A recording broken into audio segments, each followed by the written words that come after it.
Chapter Oinite always begins with a visitor. The instant Subaru Natsuki flew over the white boundary, his world turned upside down. Why? Whoa. Whoa, yeah. This was the natural result when one sprinted at top speed, whether traveling by car or on foot. No one could just instantly come to a stop. Subaru pitched forward over his feet and plunged face first into the grass. Instantly, he threw out his hands and rolled, breaking his fall to soften the unavoidable impact, then tumbled until he was sprawled on the ground. His breath was ragged, and his vision flickered from the lack of oxygen. He could feel the grass pressing up against his back. Through gaps between the trees, he caught glimpses of the sky beyond. Subaru breathed in as much fresh air as his lungs would let him. Then he thrust a hand toward the sky and clenched it into a fist. Oh, that was rough. Things got really bad for a minute there. But it's over. We made it. We hit the ghoul. Though Subaru was covered in a sheen of sweat, his face lit up as he shouted with a sense of triumph. His spirit had nearly been irrevocably broken on several occasions, but each time Subaru refused to give up until they finally reached his goal. The number of repeated failures suddenly made his ultimate success that much sweeter. Finally, he could proudly face his mentor, who had taught him so much. "Subaru, you've done quite well this time, I suppose." As he basked in the moment, a girl entered Subaru's field of view. Strangely enough, she was upside down. She looked lovely with her long, lustrous hair in extravagant curls and her elaborate dress. The sight of the young girl, who had distinct patterns in her light blue eyes, brought a bright smile to Subaru's face. "Oh, it's you, Biko. Obviously. Is it not my duty as a partner to praise you for your hard work day after day, I wonder? Also, Petra was rather insistent that I should bring you a towel." "Ah, thanks. This is nice and cool. I feel alive again." Why not thank Petra directly, I wonder? That girl will probably leap with joy. Subaru set the damp towel on his head. Beatrice addressed him with an impassive face. However, he noticed a slight smile on her lips and couldn't help grinning a bit in return. Even though he spent every waking moment with Beatrice, it surprised him how he still hadn't gotten tired of these kinds of little daily interactions yet. They only grew closer with each passing day. Man, to think that it's been a whole year since Biko and I made a pact, huh? No. What brought this on all of a sudden, I wonder? Nah.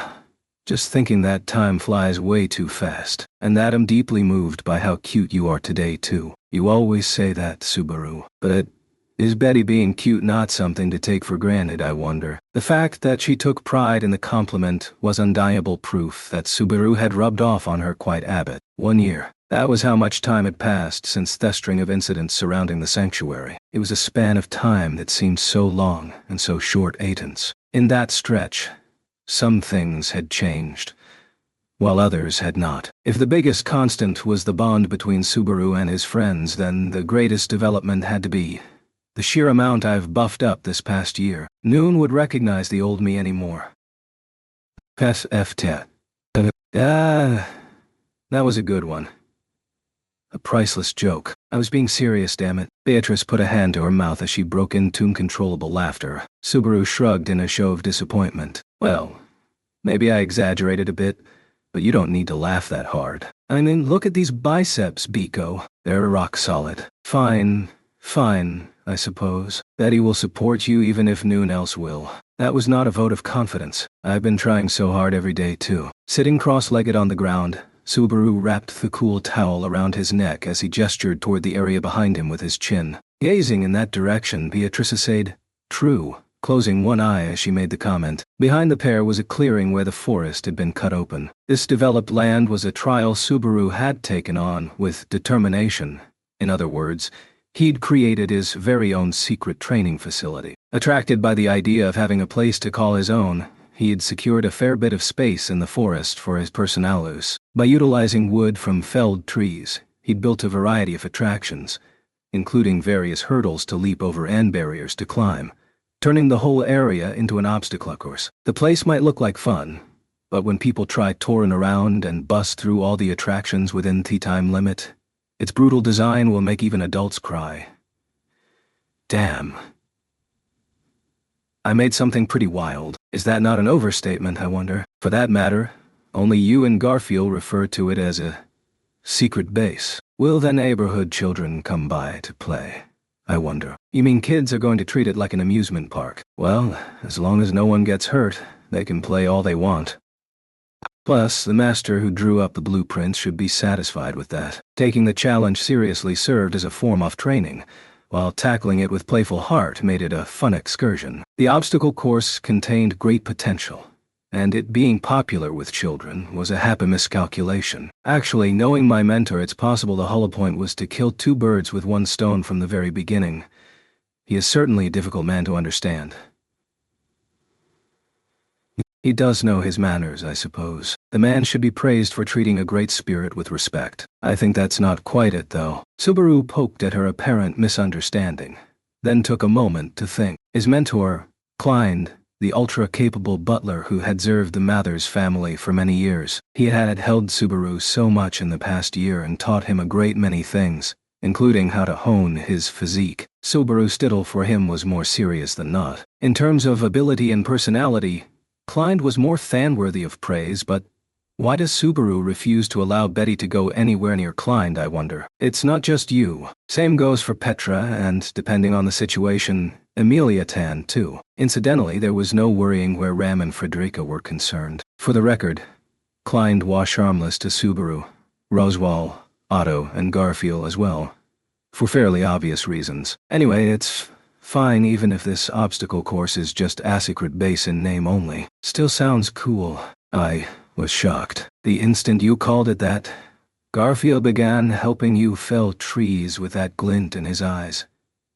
It's probably impossible to understand why the two of you find it so appealing, I suppose. It's something that calls to all men. Wait, but then what about Otto? Subaru and Beatrice both thought back to Otto's decidedly lukewarm reaction to the idea. In any case, Subaru's prodigious growth was all thanks to the secret training base in the forest. It was only a 10-minute walk from the mansion, and no one except the people from the mansion ever came by. The only real downside was how often they would show up and get in the way of training. How ridiculous to consider this getting in the way. Is Betty not merely fulfilling her duty as Subaru's partner, I wonder? And what a chore it is. Truly. Now you've done it. This is what happens to young ladies who get full of themselves. What are you doing, I wonder? Since she was being so cheeky and cute, Subaru used Alhai's newfound strength to grab Beatrice and put her over his knees, patting her on the head as much as he pleased. You're terrible. Isn't this spirit abuse, I wonder? What a heinous contractor. Mwahaha. Well, you're the idiot who made a pact with a guy like me without putting anything in writing. Subaru laughed as Beatrice pouted while she fixed her tousled hair. When they first formed the pact, he thought he already adored her as much as humanly possible.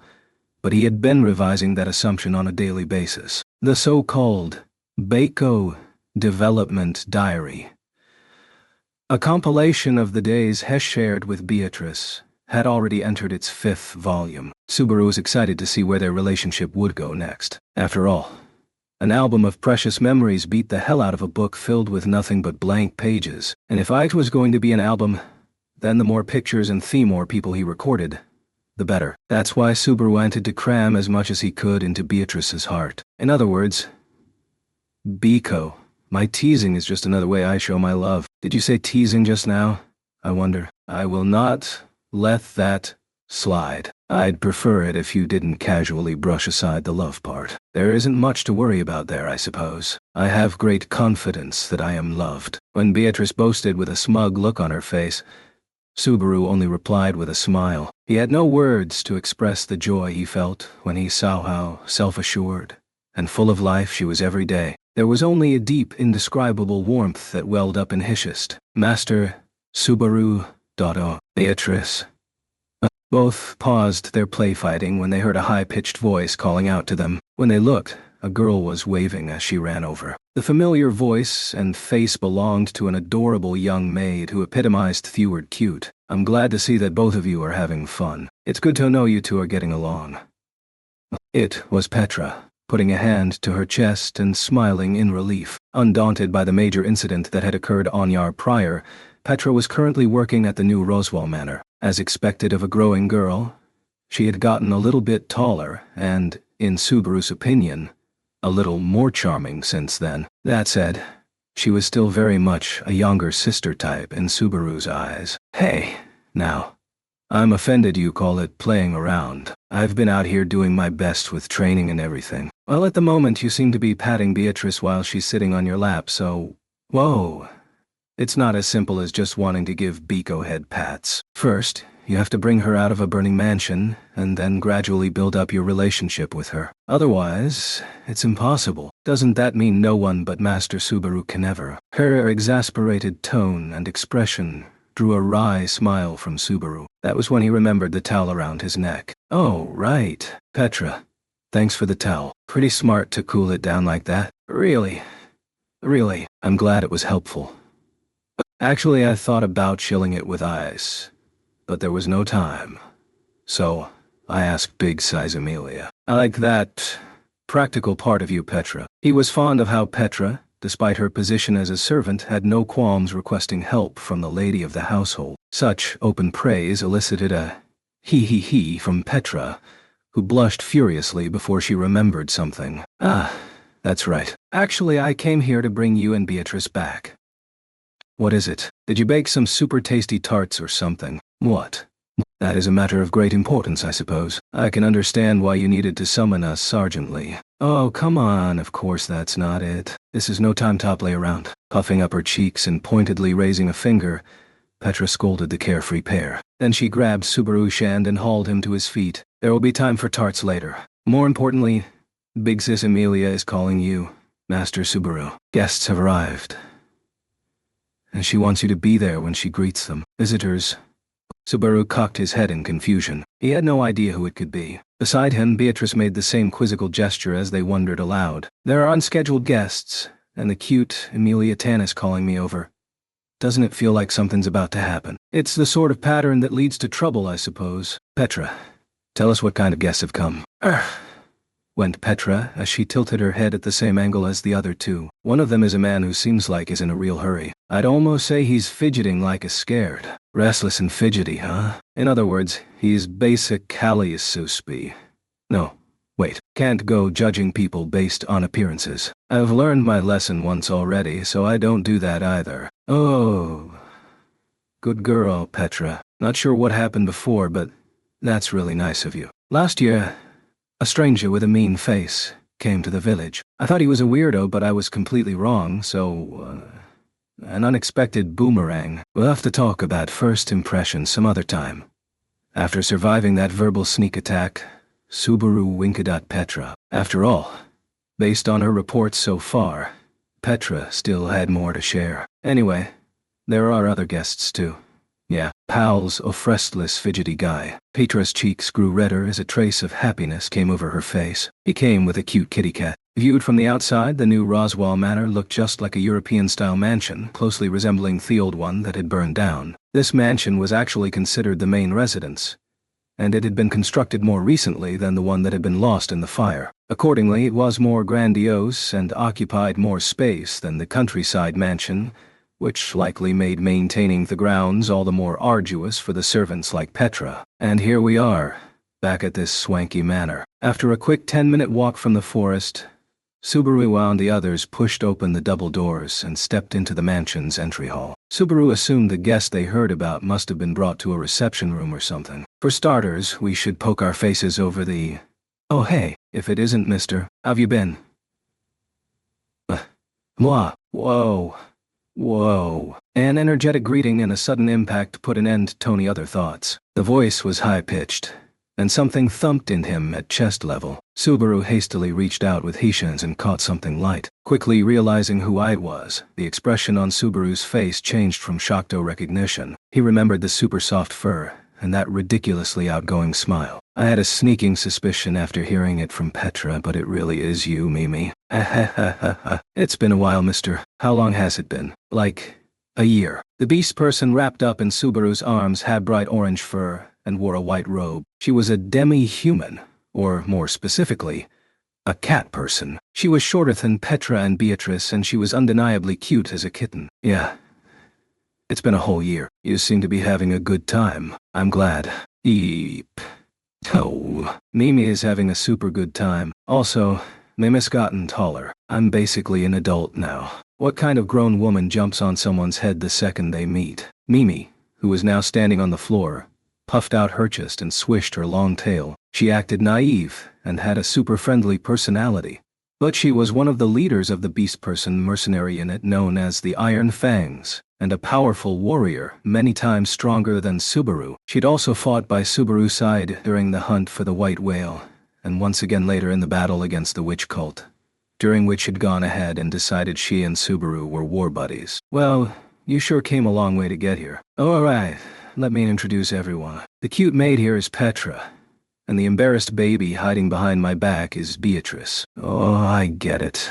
So it's Petra the maid, and your child. Would you mind remembering me in a less unpleasant manner, I wonder? In response to Mimi's questionable conclusion, Petra offered a graceful curtsy, while Beatrice shot a withering glare that broke past the bashfulness Subaru so enjoyed. Then Mimi went, oh, her eyes glittered as she stared at Beatrice. Wow.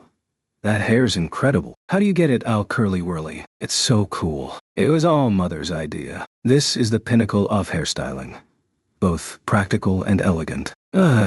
Elegance aside, no way in hell it's practical. How many times has your hair gotten snagged in all sorts of places? I think you've had your share of problems with that over the past year. Whether inside the mansion, outdoors, or nestled within Subaru's arms, Beatrice's hair constantly got in the way. By this point, Subaru's skill at disentangling hair was probably unmatched in the entire kingdom. He practically deserved a title like Bee Trimmer, right? Practical and elegant. I don't know what that stuff means, though. Your gaze is like that of an uncomprehending chi. Eh? Would you stop pulling, I wonder? Bursting with curiosity, Mimi took great interest in Beatrice's curls. Mimi's movements were like a cat that hate a mouse in its sights. Beatrice meekly looked to Subaru in search of rescue. However, seeing a chance for Beatrice to make a new friend, Subaru left them to their own devices. Hey, Master Subaru. Beatrice looks like she's really concerned. Wrestling with your failings is what makes people grow. Beatrice has a tendency to give up without even trying. So this is her challenge. Let's stay quiet and watch over her like a good mom and dad. Mom. Okay.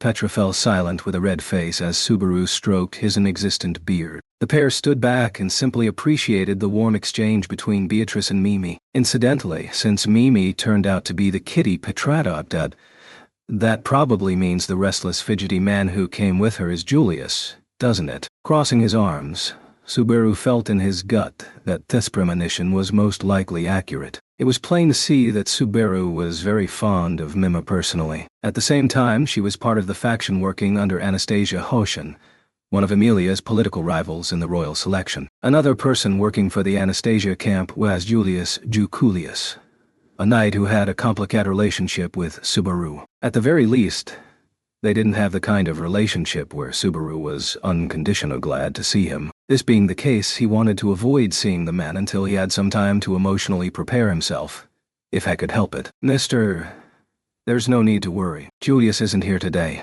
Also, Hitaro and TB and the captain and the lady aren't there either. Mimi's escorting all by herself. Phew. That's a relief. But damn. Anastasia's crew has a deep bench. Subaru still felt a certain wariness even after learning of the knight's absence. Surely, Anastasia wouldn't send just anyone to serve as an envoy to Emilia, a rival candidate in the royal selection. Anastasia was a big-time merchant, and the Hoshin company she ran was a massive organization based out of the western city-state of Kararaji. Neither the quantity nor quality of her followers could be underestimated. Subaru decided he had best sit down with this envoy and gauge him sooner rather than later. All right, this time, we really are going to the reception room. Yes, that's where I left the guest. Big Sis Emilia and the others are already there. Meaning it's Emilia Tan dealing with this guest, plus Otto and Garfield. Plus, maybe, Ram. Better go rescue Otto before he dies of a stomachache. Is there anyone more pitiful, I wonder? His luck ran out the moment you caught him, Subaru. Hey, stop making it sound like I grabbed him and won't let go. Beatrice wore an exasperated face as Mimi, in an unbelievably good mood, kept her left hand glued to Beatrice's right. With Petra leading the way, Subaru followed as they headed to the reception room on the second floor. When the four of them arrived at their destination, they found a single girl standing in the hallway. Ram. Why are you out here? So you've finally come, Barusu. You are quite late, aren't? Ram was a beautiful maid whose charming appearance embellied her razor-sharp tongue. Greeting their party with a demeanor reminiscent of someone speaking to her inferiors, she broke off mid-sentence to narrow her pink eyes. Then she sighed deeply. Indecent. You're the weirdo for thinking this lineup is indecent. How can you find this scene anything but heartwarming? Please stop basing everything on whatever passes for virtue in your brain. You would do well to remember this. Subaru. In Ram's world, only Ram's point of view matters. Wasn't there a lot of inconsistency just now between the first and the last part of what you said? The crying subjectivity with her own subjectivity was so self-centered that Subaru was at a loss for words. Ignoring Subaru's reaction, Ram crossed her arms as she shifted her gaze toward Mimi. Dear guest, if you stay away any longer, your companion will be quite worried. I guess I should head back, huh? Whoopsie. Yes? Please do. Otherwise, it will be very bothersome since your absence forced a certain Ram to leave the room to find you. Judging by the conversation so far, it seemed that Mimi had raced around the mansion without getting permission from either the master of the house or her companion. It was natural to assume that Mimi of all people wouldn't get up to any funny business even if left alone. Then Subaru turned to Ram as something occurred to him. You didn't look for her at all, did you? You've just been standing with your arms crossed in front of the room. Just a convenient excuse. The atmosphere inside is hard to endure. Otto will probably die if you don't hurry. I have to give it to you for not having even the tiniest sliver of guilt. Hay had to admire her complete disregard for the fact that they had guests despite her supposedly being a maid. For Ram to say that it was uncomfortable inside the room was sincerely frightening. Still, Subaru braced himself because he found the thought of not being involved even more terrifying. Thanks for bringing us over, Petra. Are you going to... What? I'll be busy baking some delicious tarts, so good luck in there, Dad. Since Mom's gone and said it, there's no backing down. Now it was Petra's turn to tease Subaru with more banter.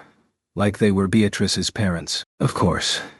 Petra had a job of her own to do. Subaru couldn't expect her to keep him company on a whim. It's not like she's abandoning me or anything. At least, that's what he wanted to believe. Probably. Maybe. Alright.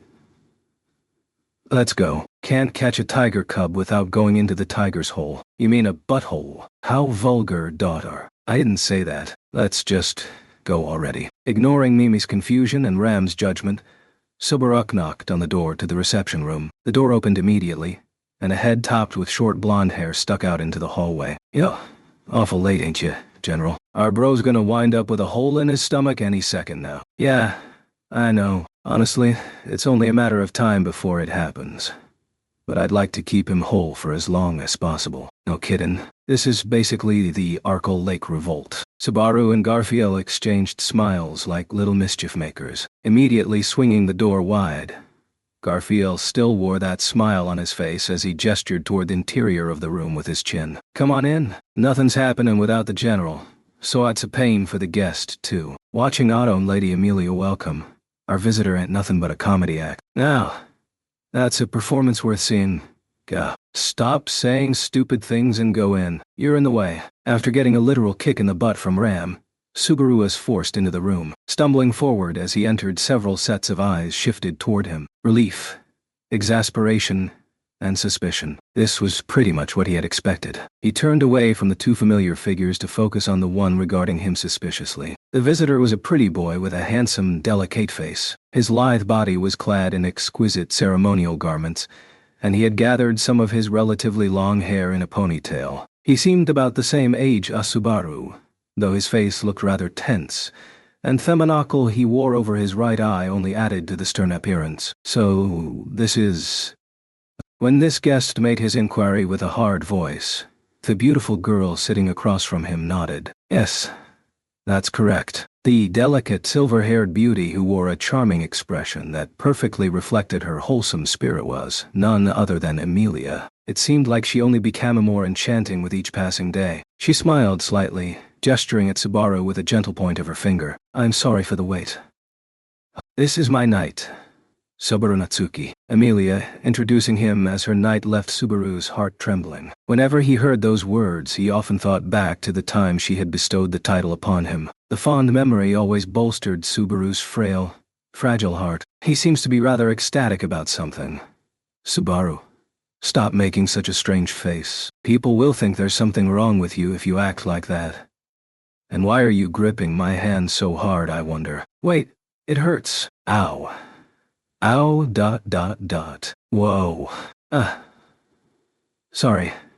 I zoned out a bit there without even realizing. He had been so preoccupied with his thoughts that had almost crushed Beatrice's adorable hand by accident. In any case, Beatrice was right. Their guest was already staring at Subaru dubiously. Deciding that this situation needed to be resolved sooner rather than later, Subaru cleared his throat and raised the customary salute off nights. After standing up straight and composing his face, he put his right hand over his chest and willed his heart to calm down. Please excuse my poor manners. Allow me to introduce myself. I am Lady Amelia's knight, Subaru Natsuki. The fact that he was clothed in a track jacket probably cost him points, but Subaru's salute had been drilled in him by a certain versatile butler until he got his seal of approval. It was as perfect as could be. In the past, Subaru had scoffed at all the theatrics of knightly etiquette, but when he tried it for himself, he quickly became captivated by all the trappings. Though he had not been born into the position,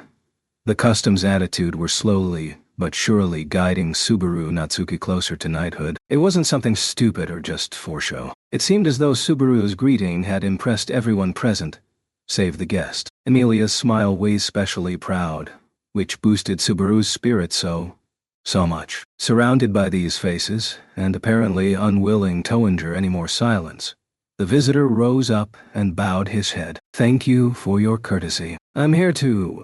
I have come to represent Anastasia Hoshin. My name is Joshua Jukulius. No, thank you. A fine name you have, Joshua. Jukulius. In the middle of exchanging perfunctory greetings, Subaru faltered when he heard the familiar family name. Seeing his reaction, Amelia pulled her hands to her chest. It seems you're surprised, too.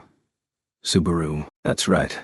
Joshua is apparently Julius's younger brother. It's really wonderful that both brothers are helping Ms. B. Anastasia, isn't it? Subaru's cheek twitched as he listened to Amelia's explanation. Her violet eyes filled with admiration all the while. It was just as Mimi had said. Julius hadn't come himself, but... Sir Natsuki, is it? I have heard about you from my older brother, as well as from, shall we say, various rumors. Almost seemingly taking advantage of Subaru's distress, Joshua spoke with some amusement. The sharp glint in his eyes and his refined yet biting attitude convinced Subaru that this was most certainly someone related to Julius by blood. Subaru kneaded his brow in consternation before looking back up. I'm afraid to find out what he might have said about me to his family. There is no need for concern. My brother is an exceptionally impartial man. These words drew a strained smile from Subaru. Joshua raised an eyebrow, unable to decipher his reaction. That's exactly what Subaru wanted to retort, but he refrained. Anyway, Julius' younger brother, is it? Now that you mention it, that keen look in your eye. Tesserkas. Oh, the refined manner of speech, and the terribly lovely hair color are all the same, huh? Would you please stop with the unnecessary flattery? It's fairly obvious how bad you are at it. Otto, chief domestic advisor of the Amelia faction, could not conceal his cold sweat as he asked Subaru to rein in his shoppy attempts at praise. Dude, have you lost weight since I last saw you? It has only been a few hours, but every day is a new struggle. Someday, I will undoubtedly succumb to the chills and stomach pain. Also, I completely heard your conversation with Garfield earlier. Well, I wasn't particularly hiding it. I don't intend to keep anything from you if I can help it. Could you try a little harder to hide some things? Deflecting Otto's complaint with a superficial, yeah. Subaru smoothly took a seat at Amelia's side. Once there, he sat Beatrice down on his lap, moving his hands around her tummy to support her. This put Amelia, Subaru, plus Beatrice, and Otto in a row on the reception room sofa. Now then, sorry to make you wait. Could we continue the conversa? Wait a moment, please. Who is this girl? Is something the matter with Betty, I wonder? Flustered, Joshua pointed at her, and Beatrice cocked her head quizzically. Wait, what?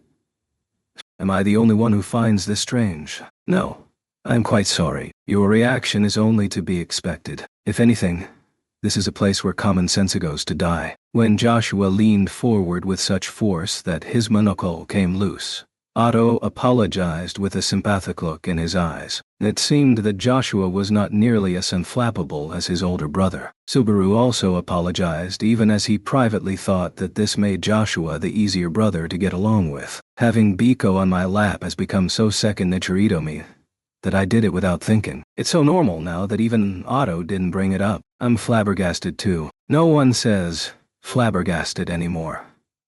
Amelia had skillfully woven yet another outdated term into the conversation, but Subaru agreed with the message nonetheless. His and Beatrice's relationship had been normalized to the point that it no longer elicited witty quips from Otto. Shh. Joshua's so slow. Mimi cut in as she hopped over, settling into her seat beside Joshua. She helped herself to the sweets on the table as she poked Joshua's cheek with her long tail. That's Bako. Mr. and Mrs. Child. What? Right. This is mine, Amelia Tan's adorable baby, Beatrice. When Subaru took advantage of Joshua's shock, Amelia immediately slapped him on the shoulder. Goodness, of course not. Now look. You've gone and startled Joshua. I may have kissed you, Subaru, but babies don't come from a kiss. I've learned that much. At least. Sorry.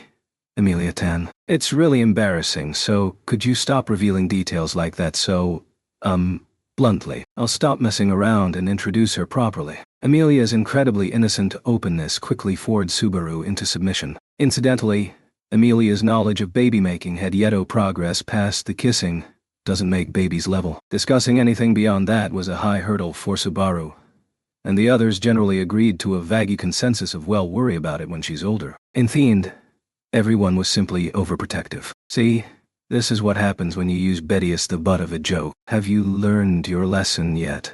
I wonder. Yes, I've thought long and hard about what I did wrong. From now on, I'll think up even better pranks. So this Lady Beatrice's actual position would be... Oh, sorry. Got off track again. Beatrice's contracted spirit. Contracted spirit. Putting his fallen monocle back in place, Joshua lowered his voice slightly in response to Subaru's explanation. The change in tone and the complicated emotions that reaction seemed to express made Subaru furrow his brow. Hey, dear guest, you got a problem with the general bringing his great spirit with him. Garfield honed in on the young man's distress without the slightest hesitation. No, replied Joshua, briefly shaking his head. I had heard the rumors, but I am merely surprised that Master Natsuki truly is a spirit knight. I believe you are well aware, but my older brother is also a spirit knight. Previously the only one in the entire kingdom. Of course we know that. He was a big help to us. Is that how badly you hate admitting he helped you? Subaru wasn't quite that stubborn. This had more to do with the fact that whenever he thought back to how he had felt during the battle where he fought side by side with Julius, he found it difficult to reconcile those emotions with the pain of the wounds he suffered after his thrashing at the training square, plus a whole host of other annoyances. I see now. There certainly was talk about another knight who's also a spirit user, I suppose. If that person is your older brother, I offer my condolences. Condolences? What do you mean by that? Is it not obvious, I wonder? His eventual downfall is inevitable. It is only a matter of when. And this can serve as a stepping stone for Subaru and Betty's spectacular exploits. Gah! Don't go picking fights out of the blue. Besides, my strength can't even compare to Julius. I've got no chance against him on a level playing field. Who goes around challenging puzzle masters to a puzzle game? You obviously challenged them to a round of Smash Brothers. That's how we win. After mussing Beatrice's hair for her provocative remarks, Subaru bowed in apology to Joshua. With her head still a complete mess, Beatrice followed suit. Sorry. We have no intention of insulting your older brother. For that matter, I am fully aware that my abilities are beneath his. Forgive my cute and vain girl, would you? Yes, of course. It's only natural to be humble when compared with my older brother. Even though it had seemed like they were getting the conversation back on track, Joshua's sudden haughty statement racked up the tension once more. Not noticing the bewilderment around him, Joshua's monocle seemed to give off a concerning gleam. Yes, my older brother is an incredible man. At the young age of 22, he is already recognized as one of the greatest knights in the kingdom, and is effectively the second in command of the royal guard. Though he is currently not performing that duty to better serve Lady Anastasia, there is no doubt that my older brother shall become captain of the royal guard once she rises to the throne. Even Sir Reinhard, this generation's sword saint, cannot compare to my older brother when it comes to knightly virtues. Truly, my brother is a knight among knights. It would be ridiculous to even speak both your names in the same breath. Right. The sheer force and speed of the tirade overwhelmed Subaru. Even Beatrice was taken aback. Apologies. I didn't get a chance to warn you. This is the second time he's gone on a rant. Otto clutched at his head while whispering regretfully into Subaru's ear. When Subaru glanced around, he could see that Garfield was obviously aggravated, while Ram had now UC written all over her face. He finally realized what had compelled Ram to flee the room. Joshua's obliviousness here was on par with Subaru's infamous episode during the meeting of royal selection candidates. Considering how Joshua's sole ally, Mimi, was too busy stuffing her face with sweets to pay attention, clearly someone else had to smack some sense into him. Hee. Joshua really likes his big brother, Julius, doesn't he? But before anyone inevitably snapped, Amelia smiled at Joshua. She was completely unfazed by his intense demeanor. After that comment brought him to his senses, Joshua went red in the face and put a hand to his ponytail in embarrassment. I am very sorry. I tend to lose my composure when it comes to my family. Oh, that's no problem. Julius has been a great help to him, too. If you like, I'd love to hear more about you and Julius both. Whoa there. Let's do that another time. Right now, we need to get down to business. Hey, isn't that right, Otto Garfield? When Subaru interrupted, forcibly changed the subject, and asked for aid, it was clear from the pair's reaction that they were clearly thinking, "Don't drag us into this." Even so, the two immediately nodded, agreeing with Subaru. Though Joshua's eyes lit up for a moment, he seemed to have regained his self-control as he cleared his throat. Well then, I shall recite the tales of my older brother's glory on another occasion. I better be, It is of the utmost importance to conclude this business and return to Lady Anastasia, with all available haste. Yes, I am looking forward to that. Now, we've put it off for quite some time, but let's get to the issue at hand. As Joshua resumed acting as an envoy, Amelia seamlessly shifted back to royal selection candidate mode. Instantly, the atmosphere in the room became ever so slightly weightier. Amelia seemed like a completely different person. Subaru and Beatrice weren't the only ones who had grown over the last year. Amelia had spent that time honing herself in all the fields a royal selection candidate was expected to handle skillfully. Representing Lady Anastasia Hoshin, I shall now convey the words of my master to you, Lady Amelia. The noticeable change in the air brought a tenseness to Joshua's expression as he produced a letter from his pocket. He spread it out on the table, revealing its contents, which were written in black ink. Lady Anastasia wishes to invite Lady Amelia to the Watergate city of Pristella. Pristella. Bewilderment lingered in Amelia's eyes as she rolled the name around in her mouth. Subaru was no different. What was the true motive behind Anastasia's sudden request? The Watergate city of Pristella, you say? Why ask us to go there? With their leader hesitant to reply, Otto took the initiative on probing for answers. Amusement crept into Joshua's golden eyes as he drew a thin smile. In that moment, his face and expression made him the spitting image of Julius, which gave Subaru a bad feeling about what would come next. It would seem my master would like to invite you to a party. Lady Anastasia wishes to call upon Lady Amelia out of goodwill, and also to convey that she has found that which Lady Amelia seeks. What could that be? As soon as Amelia took the bait, Otto's reaction was instant. It was obvious he was thinking we've been had, and Subaru understood exactly why. Amelia's reply had cost them the chance to discuss the matter among themselves first. Still, Subaru couldn't see where this was going either. Being late on the uptake had forced them to completely relinquish all initiative. A specialist trader in Pristella seems to possess the type of high-quality magic crystal Lady Emilia desires. You're currently searching for a catalyst to call back a great spirit, are you not? And with that, the next steps were as good as decided. I feel bad for Otto that I just decided this all on my own, when it was just her and Subaru in her bedroom. Emilia's eyes were downcast as she spoke. Sitting across from her, Subaru wore a concerned smile. Well, Otto was pretty shaken up, but I mostly agree with your decision, Emilia-tan. What worries me is the idea of leaping into someone else's backyard without being properly prepared. But would Ms.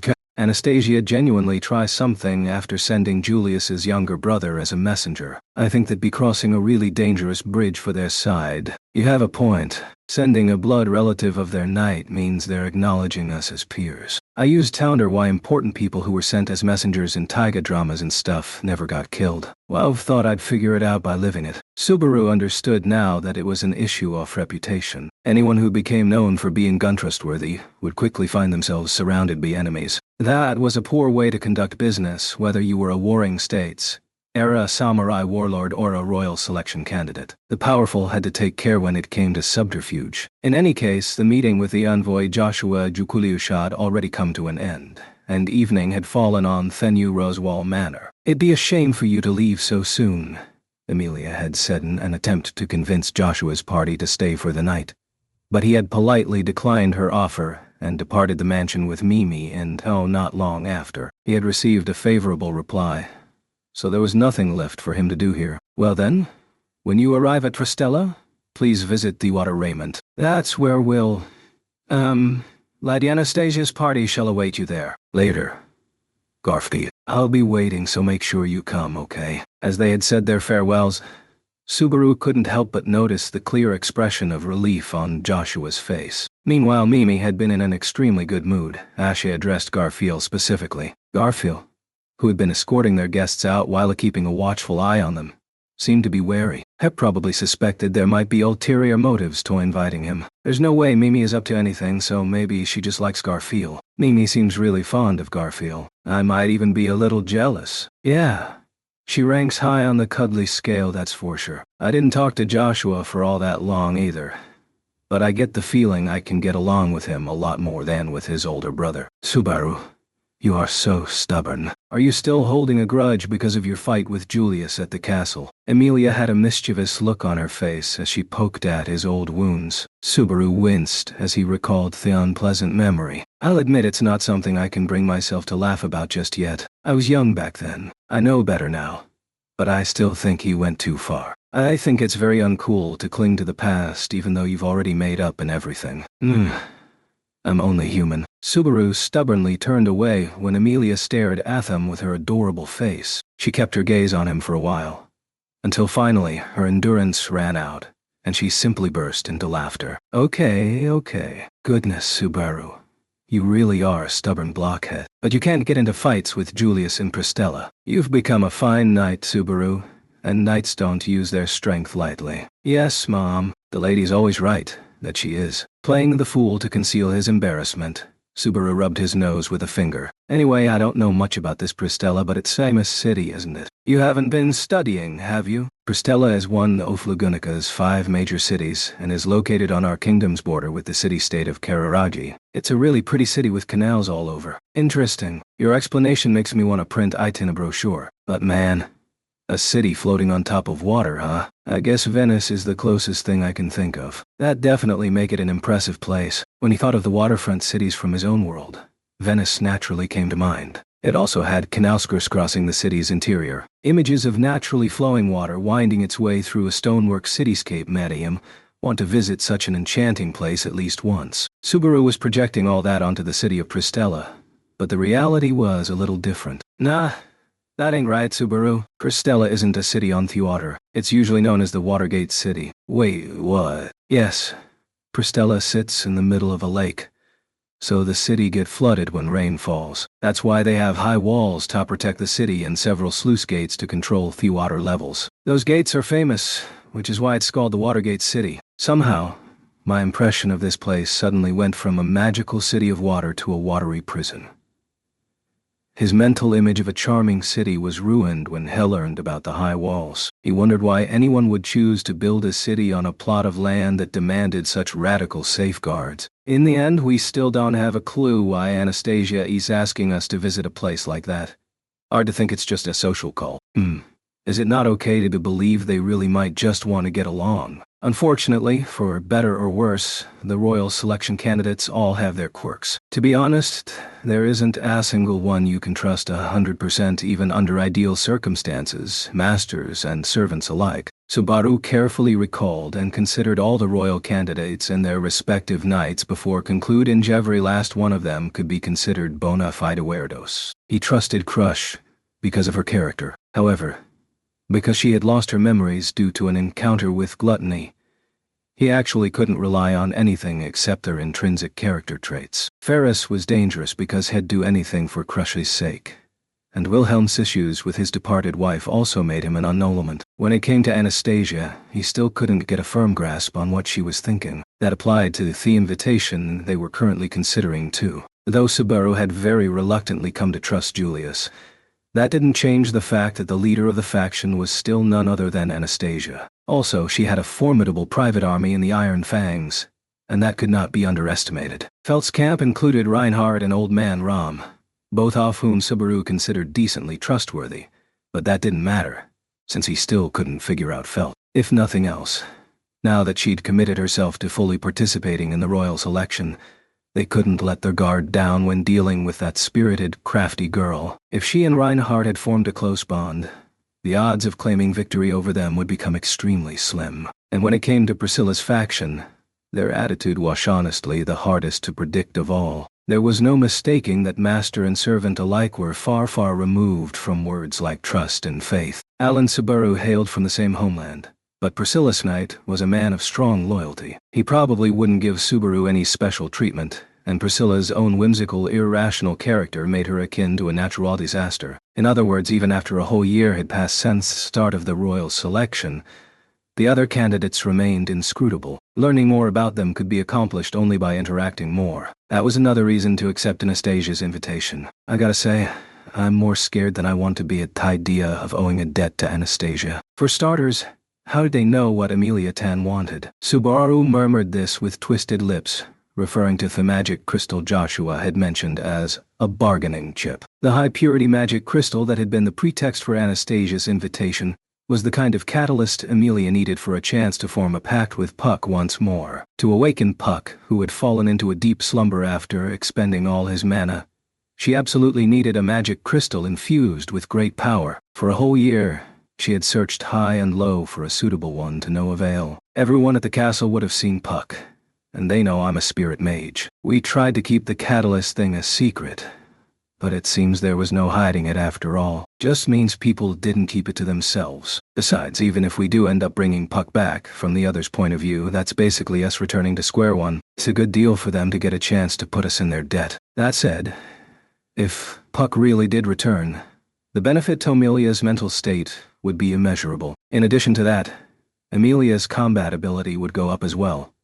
But that was just frosting on the cake. Her individual performance in battle would probably have very little effect upon the royal selection's ultimate outcome. At most, it added more credibility to the camp's claims of victory over the Great Rabbit, which was considered more fictional horror story than anything else. The Great Rabbit, one of the 3 great demon beasts that had been soundly defeated at the sanctuary. Unlike the hunt of the white whale and the battle with Sloth, the public had not acknowledged their struggle against the Great Rabbit. After all, there were no impartial witnesses, and the Great Rabbit itself had been exiled to another plane of existence, leaving no trace behind. Subaru and the others had long since concluded that Noon would believe their words no matter how hard they tried to convince the public. If there were no confirmed appearances of the Great Rabbit for several years thereafter, their claim could be strengthened with a formal report, but there was a distinct possibility the royal selection would be over by then. Well, it's not like people would believe we ran into 2 of the 3 great demon beasts in such a short time, let alone took both down. At the very least, we can pray that the 3rd doesn't show up too. Yes, I agree. The last of the 3 legendary monsters was said to be the Black Serpent. Putting his faith in the power of words, Subaru hoped with all his might that he would never come face to face with it. However, Amelia's reply had been strangely hesitant. If he didn't know any better, Subaru would almost think she knew something about this black serpent. So about Pristella. However, she moved on to the next subject before heckled follow-up. Amelia's behavior made it clear that she didn't want to talk about it. Though that left him a bit uneasy, Subaru had learned enough about her heart to know better than to try and force the issue at a time like this. I wonder if it's alright to accept the invitation and then go together just like we discussed earlier. I think it'll be fine. Obviously, that means Amelia Tan will go. And of course, I'll follow you as your knight, with Biko as my partner. After that, Garfield will come along as our muscle, and Otto will come as our advisor, and out of pity. Really, I'd like to bring Petra and Frederica just in case, but you know we can't do that. Roswell's busy gathering the Western nobles for an assembly. It's already been decided Petra will go with him as part of her education, even though she really didn't like the idea. That's because Petra's hate for Roswell is baked in. Ram doesn't say anything because Roswell finds it funny, but my heart's always beating hard whenever I'm watching them interact. Ever since the series of events at the sanctuary, Petra's feelings of distrust toward Roswell ran deep. It was bad enough that it wouldn't be strange if she wrung out a sweaty towel over the tea she served him. Of course, even if Subaru had seen her do something like that, he would pretend not to have seen a thing for Petra's sake. Then, because we want Petra's mentor, Frederica, to also attend the assembly and keep an eye on her, that leaves Ram at the mansion. And now I'm worried. There's no need to be concerned, Subaru. After all, the mansion still has. At that point, Amelia faltered as she lowered her violet eyes. Subaru knew very well what words would have followed. The words she'd tried to say. It was guaranteed that Ram wouldn't shirk her duties. She had plenty of reason not to. Well, we should worry less about the mansion and more about what's in front of us. Right, Amelia Tan. That's right. Also, I need to apologize to Otto for moving the conversation ahead without him. As not the type to take that kind of stuff personally, but he is the type to drag things out. Let me talk to him. I'll say I scolded you until I broke into tears. Thank you. Amelia smiled faintly as she watched Subaru wave his fist around. Then she touched the azure magic crystal pendant resting against the milky skin of her chest. Its blue radiance declared that this was the cradle where Puck the Great Spirit lay as he slept. It was her link with the family member whose existence she could confirm, but, at present, with whom she could not speak. Amelia gently stroked the surface of the magic crystal with a slender finger, as if wishing she could talk to him somehow. I want to talk to Puck. And there's so much I want to ask him. That's why. Amelia sank into silence, shutting her eyes, which had strikingly long eyelashes. She kept the rest of her thoughts unspoken, seeing her eyes tremble ever so slightly. Subaru quietly scratched his head. A vague understanding of what Amelia was experiencing was all that he could offer. Come back soon, kitty spirit. I've got a mountain of complaints with your name on them. Though he griped, Subaru was also Amelia's knight, and he hoped her wish would come true. I will have you know, I'm always trying to do what's best for everyone. Slamming his wine cup against the table, Otto so enraged that evening. After talking with Amelia and having dinner, Subaru paid Otto a visit in his room before his nighttime routine, only Tofand himself humoring the domestic advisor, who was drinking and had many complaints to get off his chest. He's been going at it this whole time. Even my ears are starting to hurt. Sitting at Otto's workbench with a feather pen in hand, Garfield wore an exasperated expression. He was taking little sips of the cup of milk he had in his hand while lending his ears to his senior's complaints. Garfield had turned 15 over the last year, meaning heckled legally drink alcohol according to the kingdom's laws. However, he was surprisingly weak against it. Ever since Otto had tempted him to drink and subsequently gotten him dead drunk, which had earned the merchant a baleful glare from Ram, the mere sight of a wine bottle weighs enough to make Garfield frown. Of course, Subaru also took to heart the laws of his original world, and respected that alcohol was off limits, hacked up as having once engaged in a bout of drinking at the mansion as the result of his youthful exuberance. Thus, Subaru could only sigh deeply as Otto got drunk and continued ranting. Don't be so sore about it. Amelia regrets how things went this time around. Sorry for leaping ahead without consulting you and stuff. To be fair, I think the result will have been the same even if she had talked to you. The result isn't everything, you know. The process itself is important. Deciding the outcome of a conversation before having the conversation is utter nonsense. This is why I insisted we must not surrender the initiative no matter what. And yet, we played right into our opponent's hand. That was the worst thing we could have done. When Subaru tried to soothe him, Otto only got more worked up, slurring his words all the while. On top of that, even while drunk, he still presented a perfectly sound argument. Subaru had to admit he was impressed. Man, you've totally gotten used to being a domestic advisor. The way you deny it every time is kind of a running joke at this point. Yeah, you've changed so little that it's no fun. That ain't good, bro. Well, the two of you have changed so little since I've met you that it's like a splash of water in the face. Subaru and Garfield high-fived when Otto shot back at them for their perfect tag team combo. With the three being similar in age, a special kind of friendship linked them, and naturally led to them spending a lot of time together at the mansion. Their banter had settled into a familiar routine that they had practically gotten down to an art form. At present, Otto was spending his days employed as the chief domestic advisor of the Amelia camp. Armed with the formal education he'd received as a son in a mercantile family and his worldly experience as a traveling merchant, the calculating, quick-witted Otto was an excellent addition to the team. It was a miracle they'd encountered him before he ended up deceived, abandoned on the roadside, or sold into slavery. Albeit, even as he continued work as a secretary, Hoffman muttered to himself that it wasn't supposed to be like this.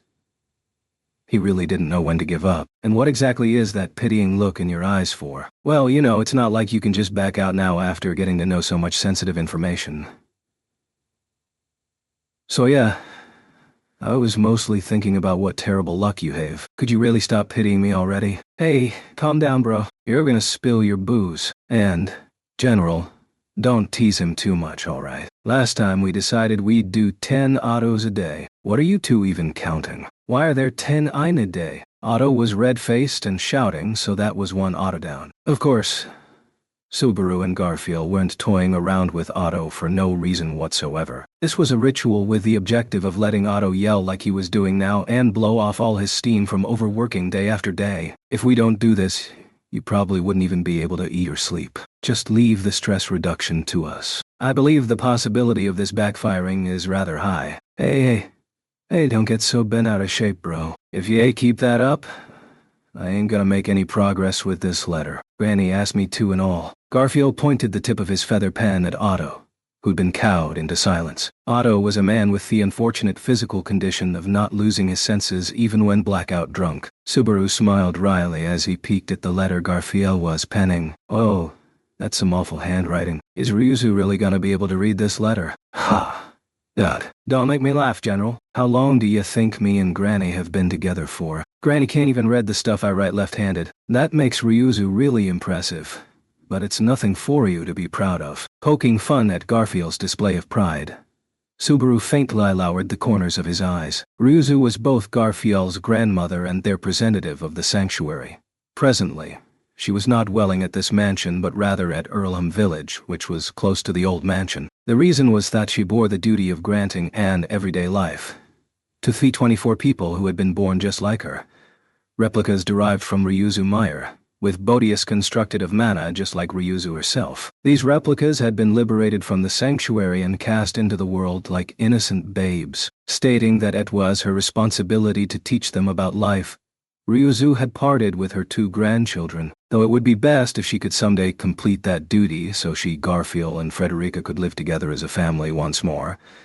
The circumstances demanded that this be put aside for the time being, and it was this Ryuzu whom Garfield was drafting a letter for. An unexpectedly prolific writer, he held unconcealable feelings for his grandmother, which resulted in him writing letters with frequency far beyond the norm. I have mentioned this before, but Ms. Frederica also sends letters, though I believe not even she writes as many as Garfield. Well, all joking aside, Garfield writes every day, so that has to be a mountain of letters. Even so, Ryuzu was delighted to receive letters from both her grandchildren. Apparently, she stored every one she received like they were all precious treasures. Guess you could almost say I'm taking advantage of Ryuzu's way of thinking, couldn't you? Subaru had been the first to approve of Ryuzu's desire to guide the other replicas. Perhaps it was a poor choice of words, but Subaru just didn't want them to stay dolls. Or Perhaps that was Subaru's self-serving sense of guilt for having used the girls like sacrificial pawns once during a previous loop. General. ... Never mind. There's a lot to tell Ryuzu after what happened today, so I'm sure you won't have any problems with your letter. It's a lot worse to have nothing to write about. That's when you got no choice but to try and make up something funny. That would be pretty painful. If perchance you end up writing bro was boring in a letter, I really will have to punch you to make up for it. Well, relax. Ducks. I wrote that bro's being plenty funny today. Besides that, General, there's something I wanted to ask you. After using his pen to point out the part about Otto which earned him a grimace, Garfield floated Subaru a question. I wonder what the enemy's target was this time around. Until now, the other candidates ain't been in any skirmishes. So why go openly pick a fight all of a sudden? A fight? You sure have a simple way of looking at the world. As if you need complicated logic for a fight. It all depends on what the other side wants. Setting that pale dude aside for the moment. Despite her looks, the cat person runt who came with him seemed pretty tough. Garfield might have called her a brat, but age-wise, Mimi was about as old as him. The reason Subaru didn't interrupt him with a wisecrack was because he saw the serious look in Garfield's eyes. When I first met her, she gave me a real long stare. Kept that up the whole time we were talking. There's some mistaken it's to figure out a good chance to pick a fight with me. You sure?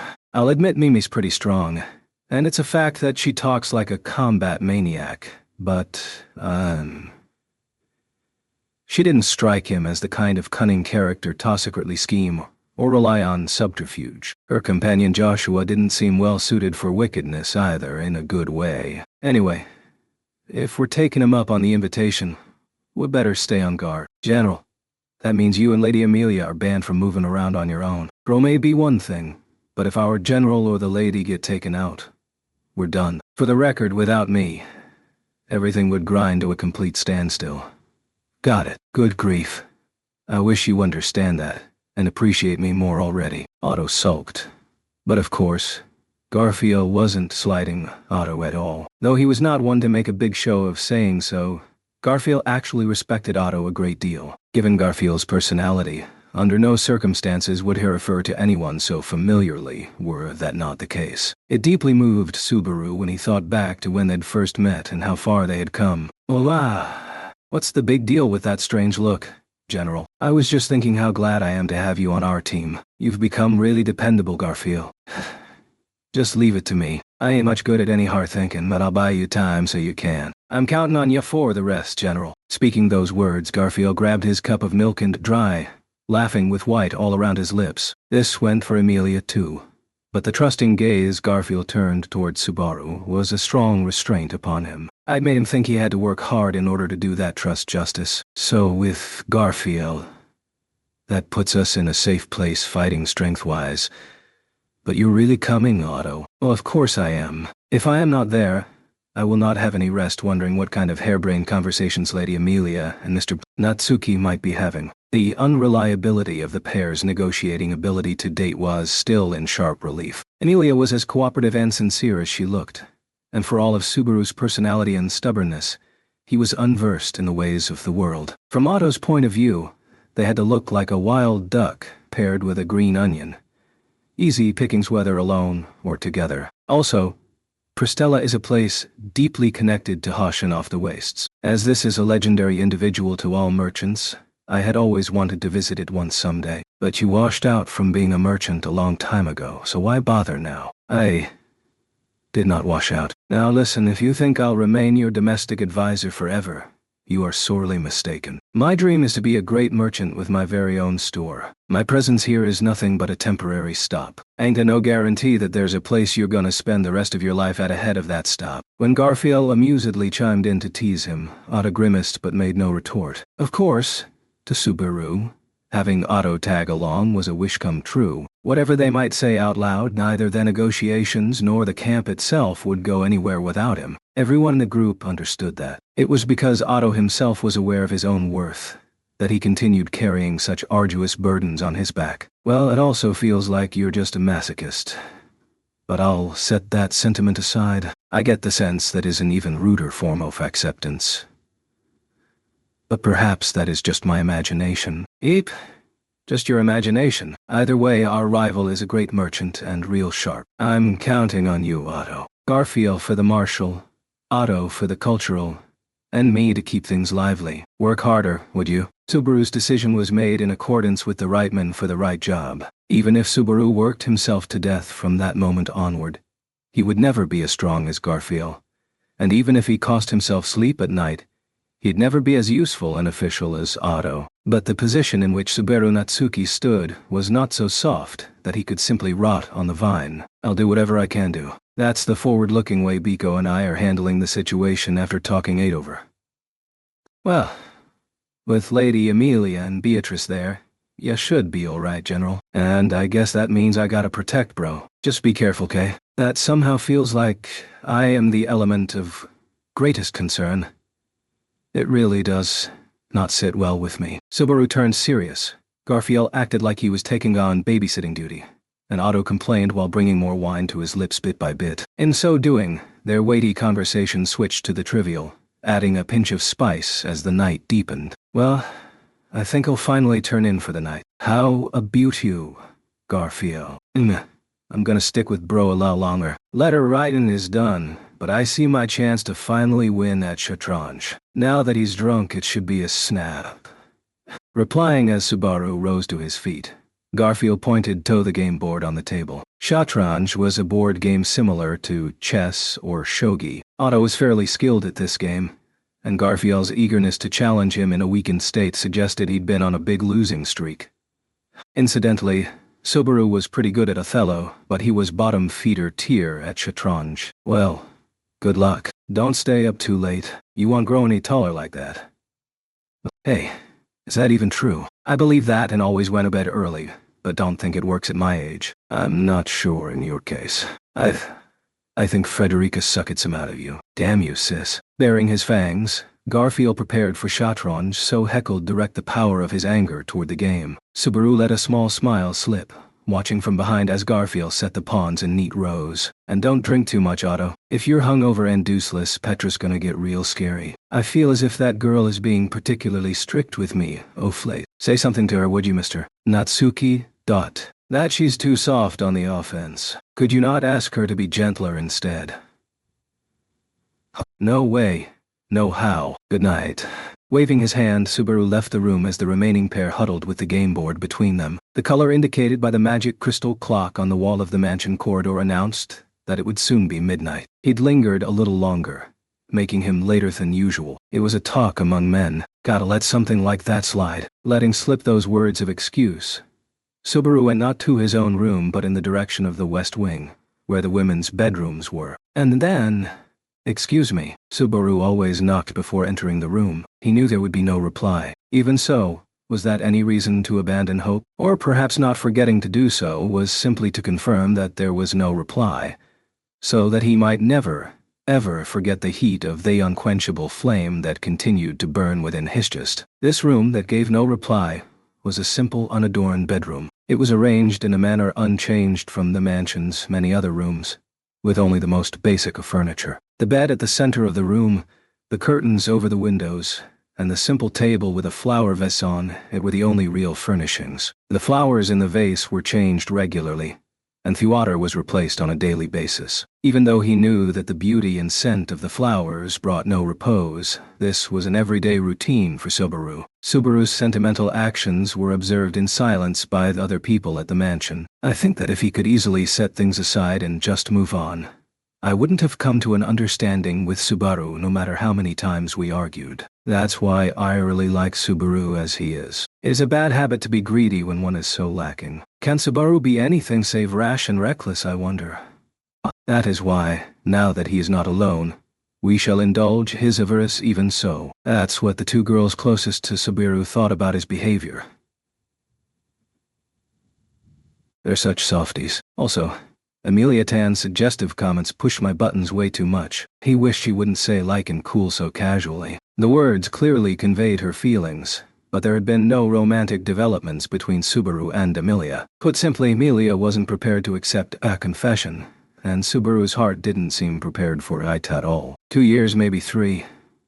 No, In the worst case, it might take even more time than that. It's kind of rude to come here and always talk about Amelia and the others. Petra or someone else would seriously scold me if they heard. Perhaps when you got down to it, there really was no Ani in the Amelia camp who was more of a social person than Petra. The defining feature of Subaru and company was that every one of them sucked at interpersonal relations. The fact that a girl not yet 13 years of age was ahead of them all made for a pretty pathetic tale. I've really got to wonder if you were awake, Rem. It didn't feel like you'd be moving the needle all that much, either because I'm useless at this whole relationship thing or because you always put me first. As he spoke, Subaru pulled a chair over and sat down beside the bed. The girl's sleeping face was exposed just enough that the moonlight filtering in through the gaps of the curtains made it stand out against the night. He could make out her white cheeks, pink lips, and blue hair. Her beautiful figure was clad in a thin negligee, thatchest of Subaru's sleeping princess rhythmically rose and fell. That was how this precious girl, Rem, had continuetto slumber for more than a year. There's lots to talk about today. An uninvited guest dumped one hell of a problem in our laps. First, this morning, I did the usual. Subaru had a tender look on his face as he told the still sleeping Rem his tale. He spun his stories in a witty fashion, and the tone of his voice was very gentle. Speaking with great care, like he would with an infant taking a nap, he amusedly recited the day's events. The girl offered no reply. Even so, these midnight trysts continued. On nights when there was a great amount of news to share, Subaru often insisted on whispering dreamlike Telesto, the sleeping princess, until the moon had largely run its course. Chapter 2. Watergate City of Pristella. As far as I am concerned, Lady Amelia's wishes should bear respected. Fortunately, there are no urgent matters for her to attend to at the moment, although our competition's aim being inscrutable is some cause for concern. Those were the thoughts that Roswell shared with Amelia and Subaru after receiving the after-action report on the meeting with the envoy and the invitation to Pristella. They were talking in Roswell's study the day after the envoy's visit. Roswell had recently been devoting all his time and effort to maintaining dialogue with other regional power holders in preparation for the upcoming meeting with all the lords of the Western Marches. Generally speaking, these people followed Roswell's lead when it came to the royal selection, but they considered dealing with demi-humans and half-elves as aspirate matter, and harbored deep-rooted insecurities about his open support for Amelia. Over the past year, Roswell had fought battles of his own with conversation and careful negotiation to consolidate the support of these lords. This assembly was the culmination of all those efforts, and hopefully, it would bring them closer to pledging their genuine allegiance to Amelia. I'm sorry that I'll be away from the mansion at such a crucial time. No, worry not. The coming assembly is merely extended preparation for the main event that is still to come. Bringing you to the fore now would be tantamount to foul play. Or would you rather give us another masterful performance to silence the seething elites, just like you did when you grabbed me by the collar and demanded I get my act together? I think that's still beyond me. All right, I understand. I'll behave. When Amelia pursed her lips and lowered her gaze in apparent frustration, Roswell nodded with visible satisfaction. Though the sarcasm conveyed by his statement made Subaru want to say something, he held his tongue. Roswell was dealing with Amelia far more openly than before. This was 1,000,000 times better than her old treatment as a mere figurehead. At least, that was what Amelia had said. For his part, Roswell was putting vigorous work into the royal selection. He'd become far more dependable as a sponsor than before, but the remaining uncertainties about his true intentions balanced the scales. Goodness, Master truly does not come off as a man who has learned his lesson. Having watched that exchange in full, a tall maid lifted her face to the sky and let out a sigh. The maid attending at Roswell's side was Frederica.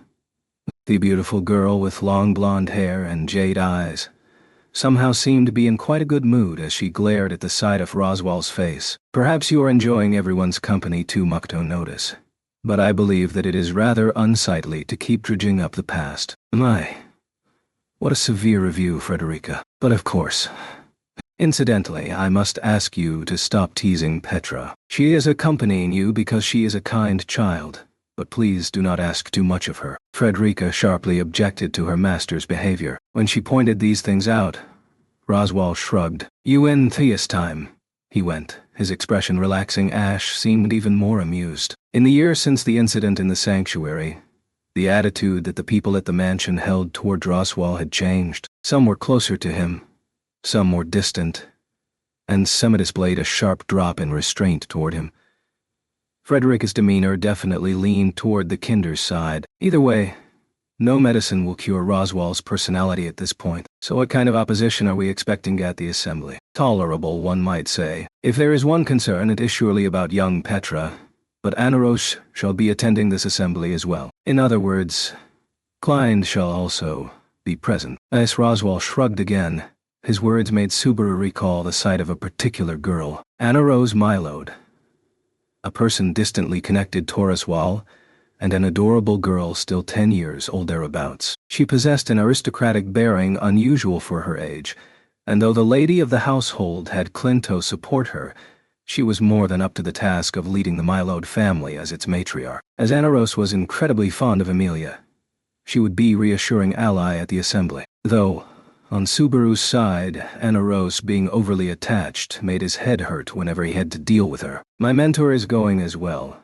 and he's extremely partial to Petra. I'm not sure whether to be reassured or worried. If you are concerned, why not escort the girl during her on-the-job training? She will surely listen to whatever Barusu has to say. When Subaru's voice became uncertain, the last person in the room interjected. Ram sat with her arms crossed in an insolent, unmaid-like fashion upon the sofa. She then brought a cup of black tea to her lips as she glanced toward him. Seriously, no one's had a sharper drop in restraint than you, Ram. I suppose that's true. Ram was too soft before. Are you saying that's simply a sign of how much I've let my guard down? How awful. Don't go putting words in my mouth. Ram turned a glare on Subaru, completely unfazed by his retort. But Ram does have a point. If you're worried, Subaru, how about we redo the assignments? Nah, it's fine. Petra herself said so. Plus, doing something like that really would be overprotective. Letting her leave the nest was just as important as watching over her. He had to respect Petra's desire to gout into the world and seize this opportunity to grow. The least he could do was not get in her way. Yes, precisely, Master Subaru. Please rest at ease. I shall take full responsibility for looking after Petra. I shall absolutely not allow that man to get close to her. Of course, Petra's important, but having you say that about my mentor gives me conflicted feelings. Frederica, who doted on Petra, had little love for Klein, who would likely also be present at the assembly. Subaru expected that the pair would clash even while both treated Petra like a goddess. Strange. Wasn't the conversation a moment ago about them being worried about Petra? By a process of elimination, that means Ram will stay behind at the mansion. You do not mind. No. I shall do as Master Roswell desires. You will be lonely without Ram, but please endure. Yes, I understand. I shall entrust the mansion Toyo. As Roswell closed one eye and looked at her with his blue eye, Ram magnanimously pulled back her shoulders. There had been a change in the relationship between Ram and Roswell as well. Ram remained supremely loyal toward Roswell, but one might say she'd become a fair bit pushier than before. Roswell accepted this without a word-off criticism. Though their interactions seemed familiar, it differed from the codependence they had previously shared. To put it simply, they understood each other now. That show it came off. What are you staring for? Do not lust for others indiscriminately. It is indecent. Just how much of an incorrigible bastard do you think I am, Big Sis? When Subaru posed that question, he saw a complicated emotion reflected in Ram's eyes. It was not because she found the question difficult to answer. It was just that Ram always faltered when a Subaru addressed her as Big Sis. It was a clear sign she still didn't feel like an older sister. Her memories of her actual sister, Aram, remained lost. The days she spent with the little sister she loved most of all were nothing but a blank. The fact that Subaru called Ram Big Sis even so was probably because he relied on her more than most realized. Now then, to be honest, I am somewhat anxious about sending Lady Amelia and young Subaru off on their own. But if they have Garfield and young Otto accompanying them, it should be all right. With young Otto, there is no concern about awkwardly fumbling negotiations, and if all else fails, Garfield can smash everything in sight and allow for an escape. That would be a really big problem, so I'll try my hardest to avoid that. No need to worry. Amelia Tan. Whether it's with Anastasia or Julius, I'm a top-class product when it comes to fogging up conversations. The gossip-loving witch herself gave me her seal of approval. Sheesh. I don't think that's anything to be proud of. When Amelia smiled wryly, Subaru gave her a thumbs-up hand, flashed his own mischievous grin. Of course, Amelia was well aware that Subaru was joking around in an attempt to put her at ease. That exchange made Roswell close his yellow eye. Then he looked at the entrance to the room. It would seem the conversation has concluded. Well then, I leave protecting these four to you, Beatrice. Raising a yelp at those words was Beatrice, covertly hiding behind the door to the study. When Roswell drew attention to her eavesdropping on the conversation through the gap, she gingerly poked her head into the doorway. How long did you realize Betty was there? I wonder. From the beginning, I considered letting it slide out of bemusement. But when I thought about it, I would hardly call this good behavior from a 400-year-old child. Form or not, does this not bring shame to the title Oaf Librarian of the Archive of Forbidden Books? How infuriating.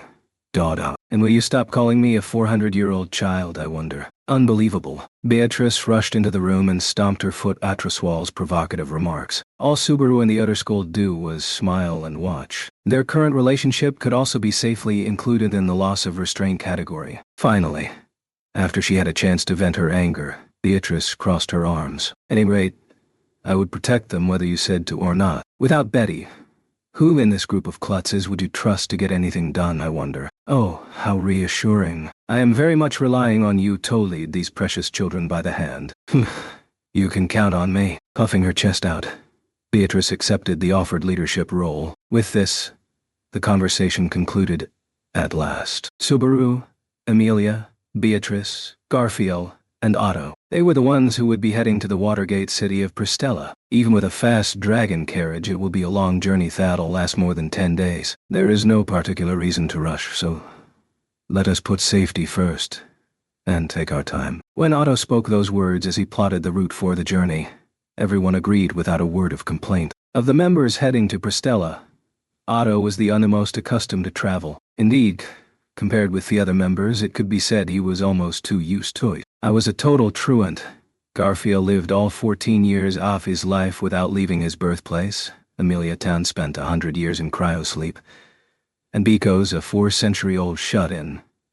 I mean, what can you really say about a group like this? Yes, it is fine. Mr. Fulfew and Miss Patlash will pull the dragon carriage together. No camping in the wild is scheduled, so that keeps the necessary travel equipment to a minimum. My body's gonna get dull if I'm riding a shaky dragon carriage the whole time, bro. In that case, you can get off and run from time to time, Garfield. I'll do that then. You will. One of Otto and Garfield's typical exchanges thoroughly confused Amelia, and that was how their journey to Pristella began. That said, their itinerary proceeded in good order, and they spent their journey uneventfully. They traveled on well-maintained highways, passing through multiple towns. Though they almost got into spots of trouble with other travelers at various rest stops, they managed to resolve things peacefully by strategically dropping the name of Marquis Mathers. Of course, Amelia's presence was also a major factor. News about the royal selection had already spread throughout the kingdom,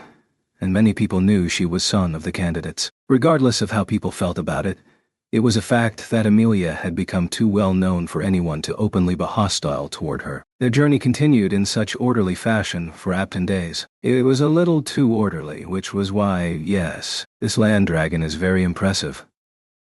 She deserves some praise, I suppose. Sitting beside Subaru in the driver's seat as he held their ins, Beatrice swayed her legs as she casually commented on the ride. Perhaps this wasn't obvious, but holding the reins wasn't only Otto's duty. To be fair, Subaru was dealing with a land dragon that he was incredibly familiar with, but he was certainly capable enough to be entrusted with driving the draft dragons without supervision. However, this only really applied when it involved his beloved dragon, Patlash, and Otto's beloved dragon, Fulfew.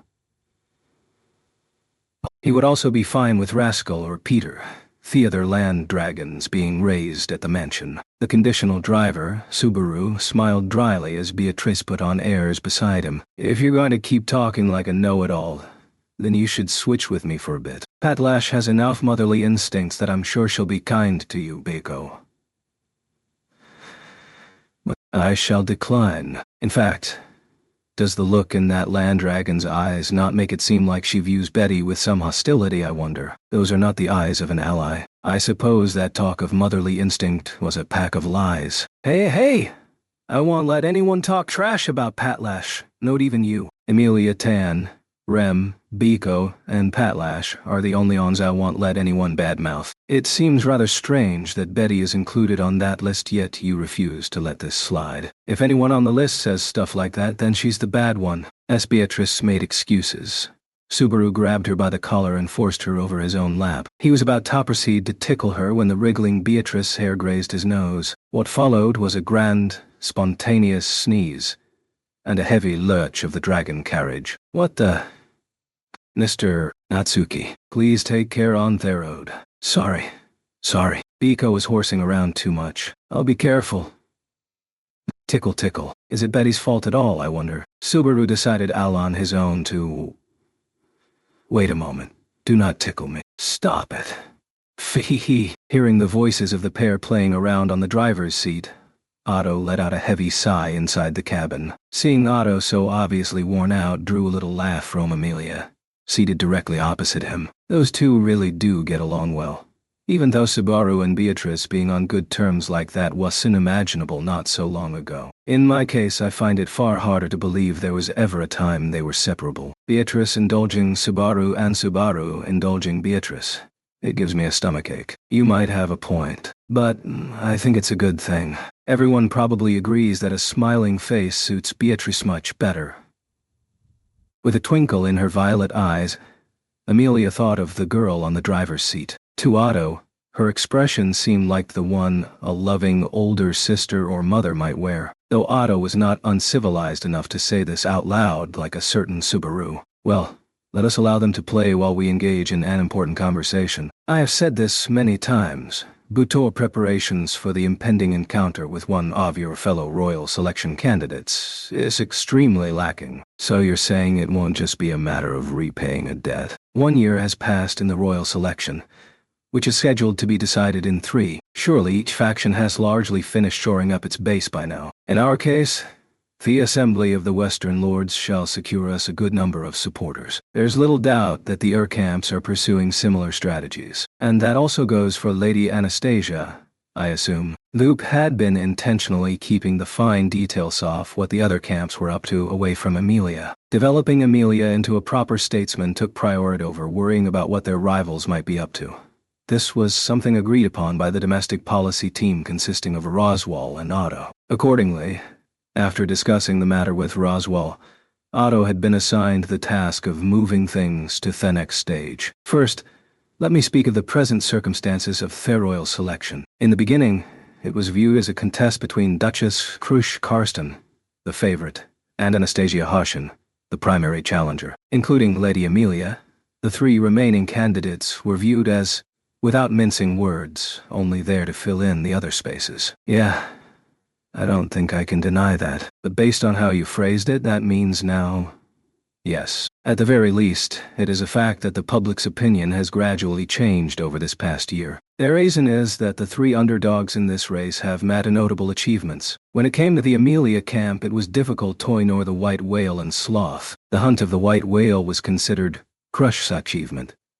But it was none other than Crush herself who had stated that the contributions of Sir Subaru Natsuki had made it all possible. And though he had borrowed the strength of not 1 but 2 rival factions, the defeat of the witch cult that had followed had been achieved under Subaru's leadership. These achievements had made Amelia's existence widely known among the people of the kingdom. At the same time, this also spread the fact that Amelia had been born a half-elf, which, for better or worse, ensured that she was someone the people would keep an eye on for the royal selection. And the other underdogs, Felt and Priscilla, had not been idle either. In particular, Priscilla's talent had flourished. She was the widow of Lip Burial, whose lands were on the border shared with the Empire of Wallachia, with which the kingdom had engaged in skirmishes for many years. Priscilla had managed to make the most of this unfavorable situation, bringing the faltering and anxious regional power holder Santo her side all at once. With cunning that almost seemed to work like magic, she pacified the empire,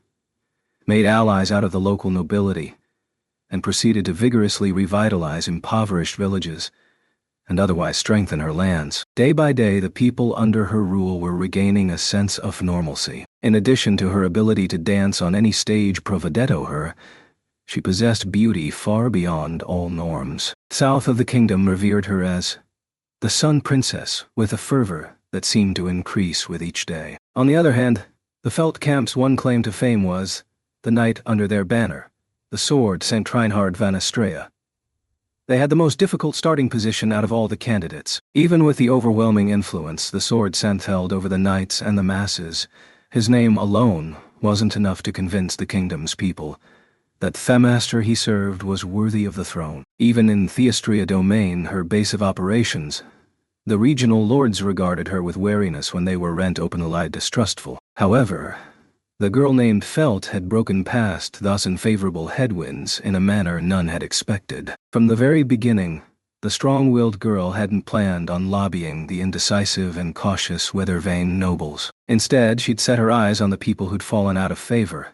In other words, outcasts and pariahs. By taking in the talented who were sidelined due to personality issues and those who regretted their dark pasts, Felt was able to assemble a formidable group. Her flexible thinking and unique perspective had revolutionized her territory. She had little reason or inclination to rely on the rumors that she was a long-lost child of the royal family. She had a discerning eye for character, and assigning people jobs they were best suited to came naturally to her. In that sense, she possessed one of the most crucial qualities needed in any ruler. And with that tiny spark, the land surrounding Theastria domain quickly became a beacon of prosperity. Felt's influence had grown so great that the local lords, who had been sitting on the fence, could no longer ignore her. As her small footsteps had made a tangible mark upon history, no one in the kingdom could make light of her claim to the throne any longer. That is how things currently look. At the very least, no candidates have fallen out of the running over this pasty year. It is just... what is it? The only place where things have deteriorated is the Duchy of Karsten. The pitch of Otto's voice dropped a notch as he elaborated. The reply made Amelia harden her cheeks. Closing one eye in response to her reaction, Otto continued. Duchess Karsten was considered the favorite, but rumors say she has lost her way over the last year, as if she has become a different person somehow. Previously, she was relentlessly active in public and private, and with the support of his lordship the Prior Duke, it was considered a matter of course for everyone to acknowledge her. However, whether in the royal selection or politics at large, Crush's character seemed to have changed a great deal. Her past determination had been so firm that it made her current shortcomings stand out all the more. Though she had formally taken on the important title of a duke, there were some who claimed she had finally revealed her true colors as an incapable woman. Apparently, his lordship the former duke has been brought out of retirement and rushed back into service. After successfully hunting down the white whale, it initially seemed like the royal selection had practically been decided, but no one can ever know when calamity may strike. Lady Amelia, please take proper heed of this. I guess that's true. Otto's admonition made Amelia lower her gaze, her violet eyes filled with melancholy. Otto noticed that she couldn't seem to help but sympathize with her political rival, and he considered it a sign of fragility. It was inevitable that someone would be defeated. It would only invite hesitation if she let that weigh on her excessively. Otto's experiences over the last year had taught him that this applied to politics as much as it did to commerce. Please do not dwell on it too much. This is only the beginning of such tales. Thank you. I understand you're being considerate, Otto. That is good to know. At least. Also, it would be remiss of me to not note that the complete lack of any decline in influence whatsoever since the very start of the royal selection should establish just how terrifying the Anastasia camp is. Lady Anastasia has the backing of that big Hoshin company. Apparently, the company began in Kararaji, Butitz expanding into the kingdom. Yes. In other words, their financial clout is their primary weapon.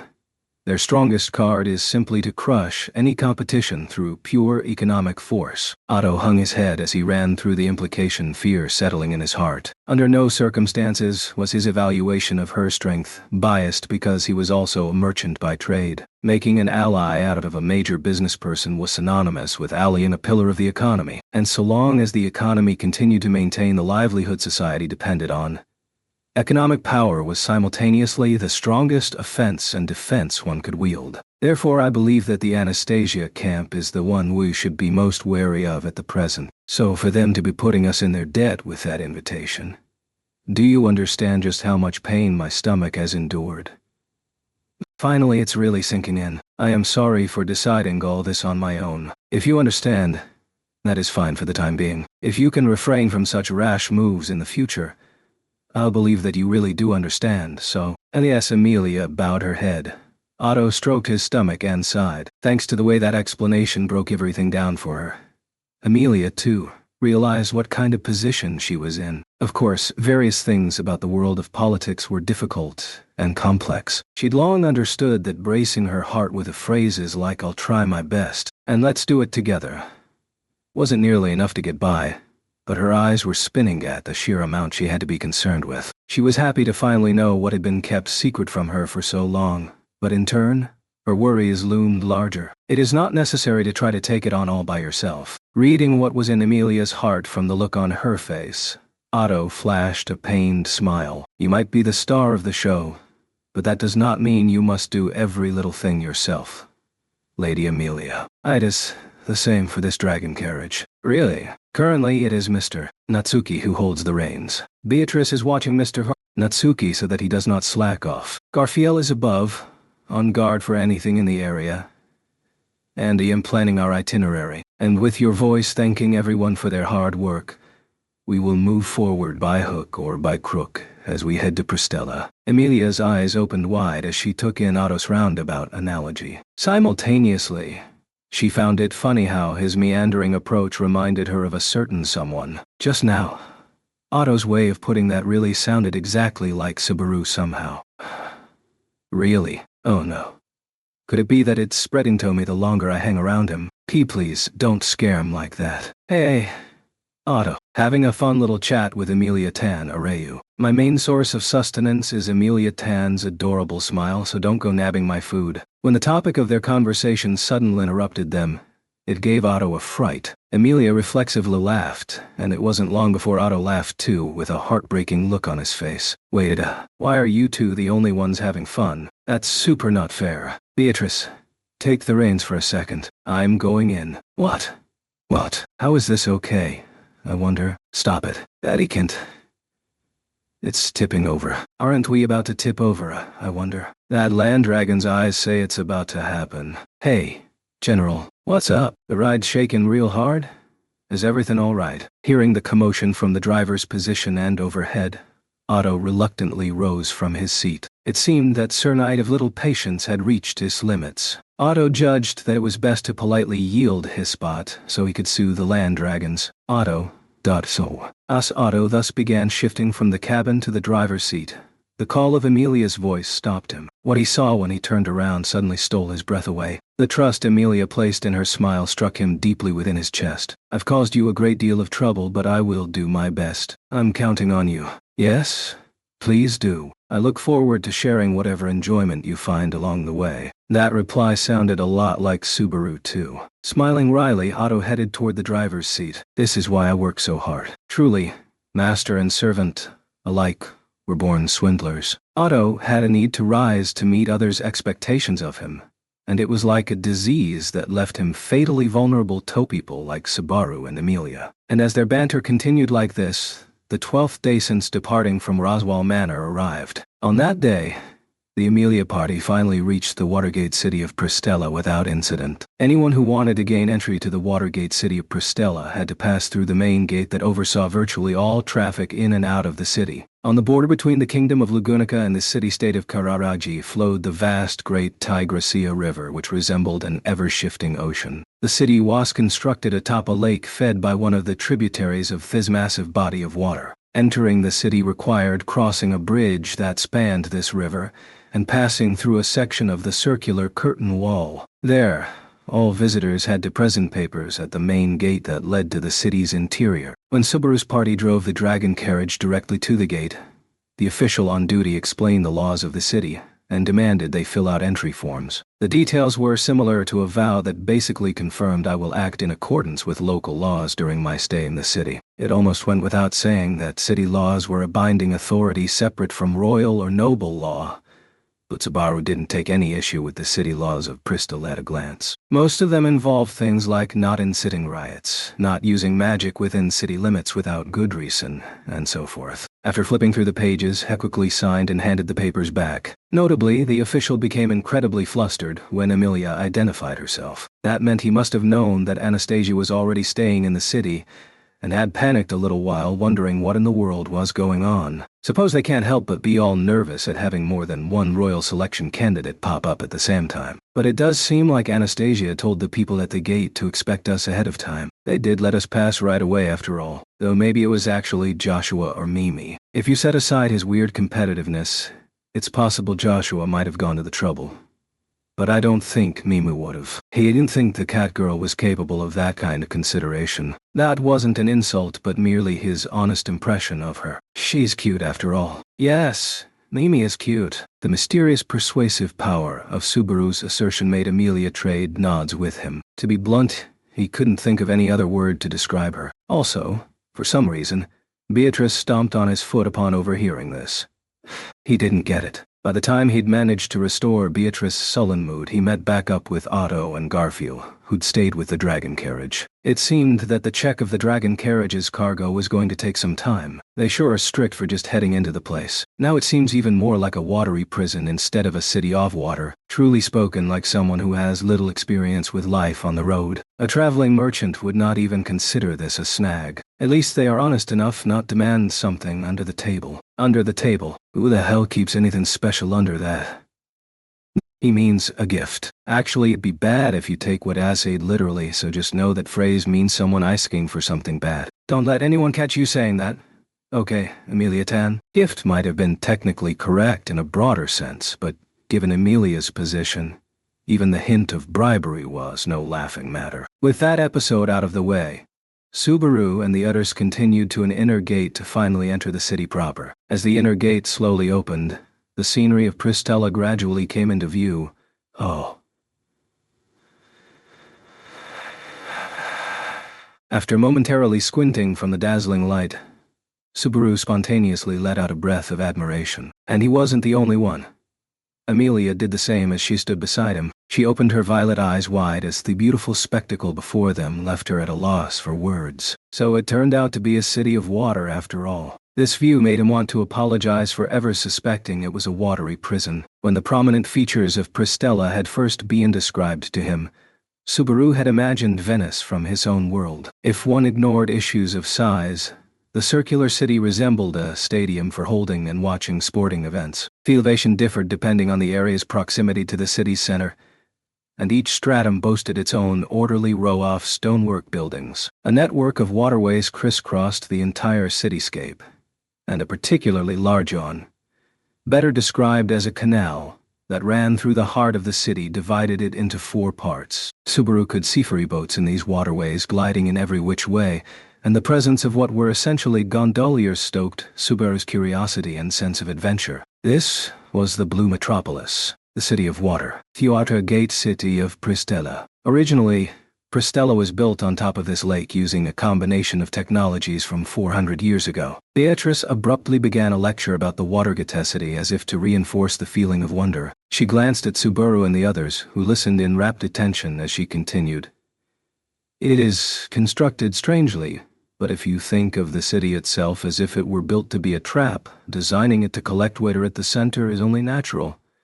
Why, suppose calling the whole city a trap feels really spot on. Was this place meant for demon beasts or something? No records remain of exactly what this trap was intended for. But when gazing at the city like this, seeing how it looks today, does it even matter anymore?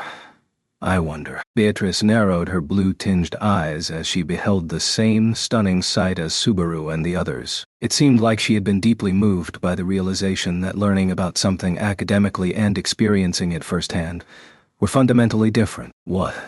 Why are you stroking Betty's head, I wonder? Maybe because you just happen to be nearby. I want to rub your head for you every chance I get.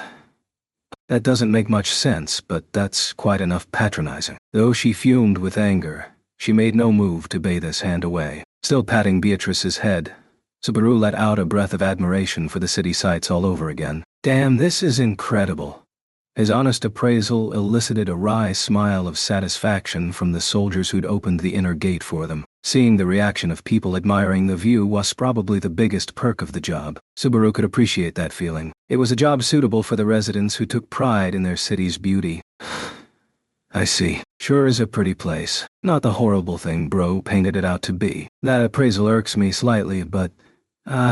everyone, we cannot remain halted forever when there are others behind us. Please get back in the dragon carriage for now. Garfield, fastest to recover, rubbed his nose as he shared his first impressions. Otto followed up by asking Subaru and the others to get a move on. Wow, not a very sentimental guy, are you? I thought y'all were a big fan of this place. Of course, for it is a land deeply connected to Hoshin, whom some even call the god of commerce. Yes.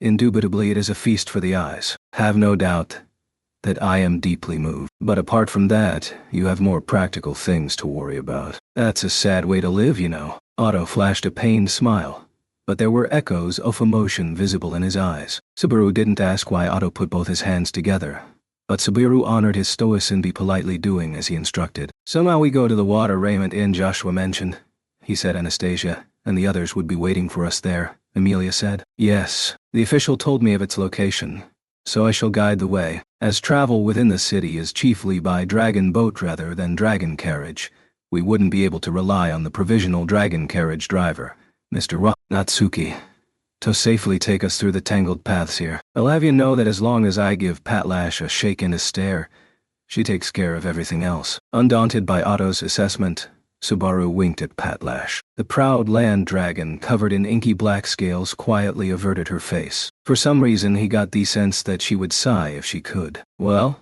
let's get moving. Time to go. Yes, into the Watergate City, I suppose. Amelia and Beatrice added their voices as Garfield pointed out the city and announced their departure from his vantage point atop the dragon carriage. And so they took their first steps into the cityscape of Pristella. The streets were set at a fair incline. Seeing the scenery outside the windows scrolling by at a leisurely pace made for a pleasant ride. But even looking from up here you hardly see any dragon carriages at all. I suppose so. In this city, the waterways are wider than normal streets. Even the shape of the city was decided with waterways in mind. So the roads seem to be really tangled. I see. So that's why there's all these labyrinth-like twists and turns. Just as Amelia had said, the city had been designed to prioritize waterways, meaning that the streets for pedestrian and dragon carriage traffic naturally had to either straddle them or take detours around them. It felt pretty inconvenient, but when Subaru saw the little boats heading down the waterways, it didn't seem surprising at all. Hum. With the tranquil scenery filling her heart, Amelia began to happily hum. She had no ear for music. The off-key humming served as background music as Subaru rested his cheek on a palm and watched the cityscape. Beside him, Beatrice sat on her knees as she gazed outside, a very childlike gesture indeed. And then... Subaru, look. Oh. When Beatrice called out to Subaru, a small boat was crossing a waterway. He raised his voice at the sight of the long-bodied, serpent-like creature drawing it. Its torso came with short limbs and had a blue, slippery-looking surface. Its head looked more like that of a lizard than that of a snake, with sharp fangs and catfish-like whiskers. It was a water dragon, a dragon that dwelled near water. Unlike land dragons, which look like dinosaurs, these water dragons are like those from Eastern mythology. Maybe I should call them Shenlongs. Would it be wiser not to, I wonder? Unlike land dragons, which easily get fond of humans, water dragons are famous for their difficult dispositions. It takes Rasengan from the time it hatches until it matures for it to recognize someone as a master, I wonder. That sure is a lot of time, considering Patlash and I got along from the first glance. It is a mystery even to Betty why she is so fond of Subaru. Unfortunately, Subaru could only agree. Originally, a land dragon owned by Crush, Patlash was the reward Subaru took from Crush following the hunt of the white whale. Without Patlash, Subaru wouldn't still be around. That was no exaggeration in the slightest. These water dragons are nothing. My dear Pat Lash has a much more refined face. Subaru, why are you suddenly talking like Anne? The way Subaru burned with an oddly antagonistic spirit toward the elegantly swimming water dragon made Amelia give him a mystified look. That moment, though the water dragon surely had not overheard their conversation, it abruptly turned its head in their direction. Then the water dragon jutted its head from the surface as it sent a high-pitched neigh slamming into the dragon carriage. This was not an amiable neigh conveying, "Welcome, Topperstella," but the sort of sound that implied, "Stop staring at me, filthy outsiders. That bastard, it's making fun of us, isn't it? All high and mighty just because this is its home turf." It was Subaru, whom Otto had asked to avoid unnecessary disputes, but Subaru's spiteful comments were interrupted by a sharp, vivid, awe-inspiring neigh. Patlush howl. In her master's stead, she had responded to the water dragon's provocative attitude, returning the favor in a gallant fashion. He didn't know what meaning the neigh carried, but the water dragon seemed terrified by her reply, making a small sound as it sank into the water, immediately fleeing and taking the little boat along with it. Wait a second, Mr. Natsuki. Oh, please do not make Ms.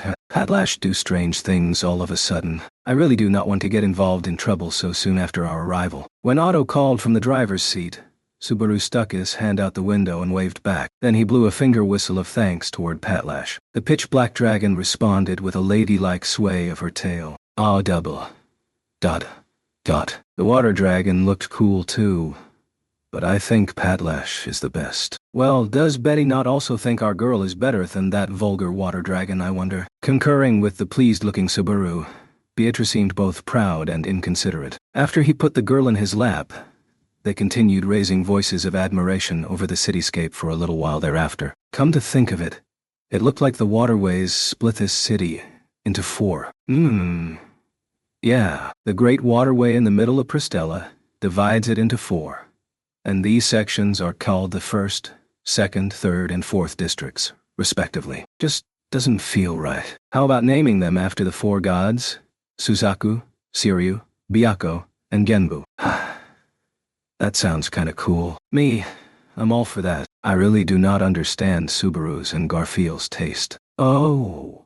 Garfield peered in through the window and shared Subaru's enthusiasm. Beatrice shrugged at the pair when a sudden shudder surprised her. The wind-repelled blessing ought to have meant they would not feel any effect from the dragon carriage shaking on bad roads. Such an impact even so meant either that the dragon carriage was being bowled onto its side or, if we have arrived at our destination, yes, meaning we have arrived. Otto, poking his head into the cabin from the driver's seat, thus announced that the dragon carriage had stopped. Faster than I thought. We've barely gotten a chance to enjoy the city. Please do that on your own free time. I must speak to the innkeeper to have the dragon carriage, full few and Patlash stabled. So if the rest of you could... No, it is indeed best if you remain at the entrance. Why the correction? What? You're worried about Latingus go ahead of you? I certainly am. I can barely contemplate what would happen if you meet Lady Anastasia at the inn before I'm able to rejoin you. The Marquis did say as much. The only thing the culprits involved in the previous offense could do in response to Otto's words was to hang their heads in shame. From there, they unloaded only the hand luggage from the dragon carriage as Otto followed the guidance of the inn staff, and brought the dragon carriage as well as the dragons behind the inn. Seeing him and the dragons off, Subaru and the others finally headed to the front door of the inn, the Water Raiment. Now then, what sort of place should I expect this to be? When Subaru looked up at the structure with high spirits, his mouth dropped open as he stiffened. Beside Subaru, Amelia touched her own cheek with a finger as she gazed at the same inn. Somehow, the building seems really mysterious. This is the first time I've seen something like this. Amelia's floaty impression was largely the same as those of Beatrice and Garfield. However, Subaru was the only one who could not help harboring a different impression than them. Of course he couldn't. After all, standing before him was... This isn't some ordinary fantasy world bed and breakfast. It's literally a traditional Japanese inn. Before his eyes was a blocky building of wooden construction. The entrance had a wooden door with glass facing. The yard had a hedge. There was a path of cobblestones leading from the gate to the front door, and the roof was tiled. This was a city that greatly resembled the famous Venice and came with matching architecture and furnishings. This was the last place Subaru Natsuki expected to encounter an unmistakably Japanese building in the form of the water raiment. Seems like you're surprised. I was right to pick this place. An amused voice suddenly spoke up. When Subaru turned toward the speaker in a daze, he caught sight of some teasing light blue eyes peering at him from the other side of the hedge. It was a beautiful girl wearing a white dress paired with an eye-catching fox fur scarf. The cold season had surely already passed, but her attire had not changed whatsoever since the last time he'd seen her. She had a rather small stature and long, wavy, light purple hair. An elegant smile came over her adorable face, and her big round eyes somehow seemed bottomless. There was no mistaking that this was the person who'd invited Subaru and the others to this city. Anastasia. Welcome to Pristella, and thank you for coming. Anastasia Hoshin beamed as she greeted her guests in person. You've come such a long way. You must be tired from your journey. First, let's get you settled into your rooms. Then we can take our time to talk things over. When Anastasia smiled and spoke those words, Subaru was too dazed to respond right away. He felt like they'd suddenly been ambushed just like Otto had feared. If this continued, Anastasia would completely dictate the pace. That was how everyone must have felt. Thank you for going out of your way to greet us in person. It's such a relief. Everyone besides Amelia, apparently. There was little doubt Amelia had been just as surprised, but her gentle reply snapped Subaru back to his senses. When he glanced around, he saw Garfield regarding Anastasia with a wary eye, while Beatrice was firmly holding on to Subaru's sleeve. It seemed Subaru had been the slowest to recover. The impact of seeing a traditional Japanese in here had a far lesser effect on them. You'd have had to know of it to be surprised by it. Your face has gotten even nicer, huh? Subaru took a deep breath to steady himself. Anastasia gazed at Amelia and murmured. Her light blue eyes showed no hint of sarcasm, nor did her comment come off as belittling. That tiny exchange showed that Anastasia noticed the ways Amelia had changed over the past year. Amelia must have been barely recognizable. Well, her cuteness is the same. Actually, maybe that's gone up a level too. It has been a long time, Natsuki. We last met when you were honored for hunting down the White Whale and the Witch cult, I think. It's been a whole year since then, but I assume Marquis Mathers is the same as usual. Yeah, that certainly wasn't us at our best. Thankfully, we have managed to keep it together since then. At the very least, we haven't disintegrated mid-flight yet. That's so.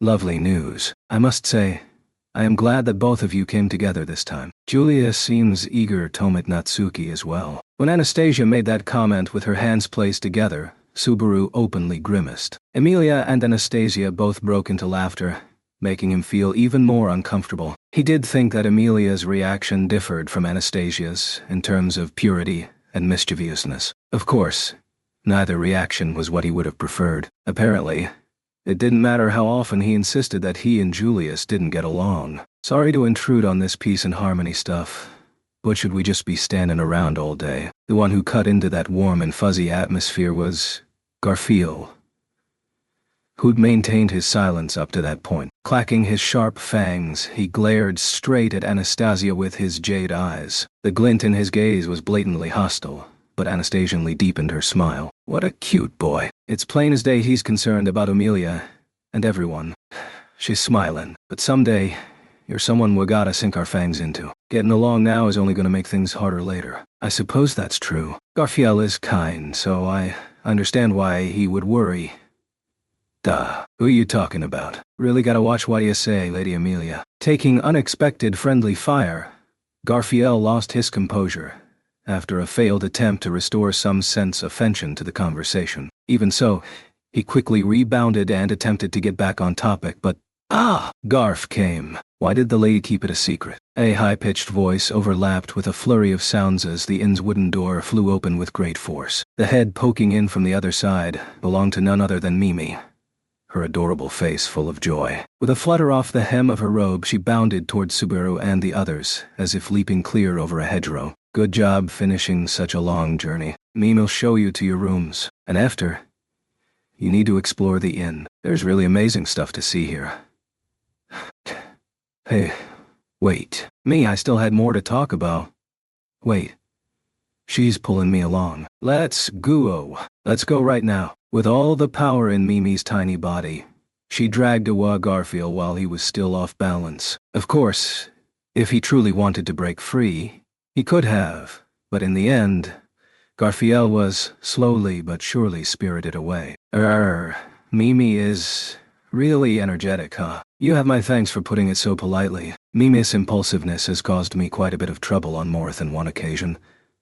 But even for her, that was rather insistent. Amelia's words made Anastasia touch a hand to her cheek in exasperation as she wore a troubled smile. However, that lasted for only a moment. I would like to ask one thing, Anastasia continued, her face turning serious. That boy Mimi was teasing.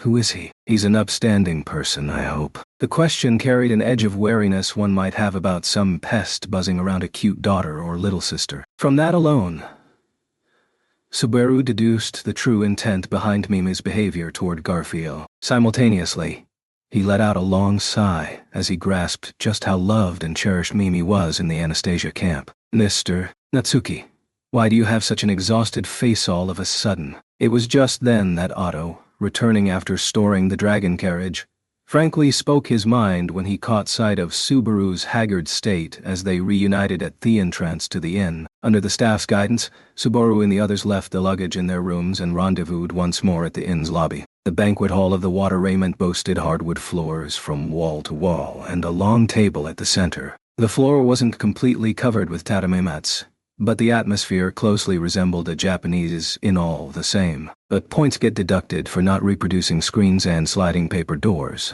The staff aren't in Japanese outfits either. I guess for the atmosphere and that hospital item set, we can give it a net 70 points. I do not have even the slightest idea what you just said. Are you alright, I wonder? I'm just flapping my lips to try and stay calm. I think I'll be fine even without someone holding my hand though. Really, just to be safe, I shall hold your hand for a while longer. Beatrice was squirming on top of a square cushion that was placed on the floor as she held Subaru's hand. He didn't speak a word about how she was gripping somewhat harder than usual. To Subaru's right side, Amelia was kneeling on another floor cushion with her knees facing forward and her feet out to the sides as she examined their surroundings, finding the sight rather novel. Somehow this place has a really mysterious atmosphere to it. From the outside, I thought it was an unusual building, but that feeling only got stronger now that we're inside. I mean, sitting on the floor, taking your shoes off. And the bedrooms have futons in them instead of beds. The closets have yukata in them too. Interesting. You seem very familiar with all this, Subaru. Truly. Just where did you study this much about the Kararagi style? As Subaru and Amelia conversed, Otto joined in from his seat beside Beatrice. Hearing him mention the term Kararagi style, Subaru furrowed his brows. You mean this inn is Kararagi style? Indeed it is. Japanese style architecture is a Kararagi tradition.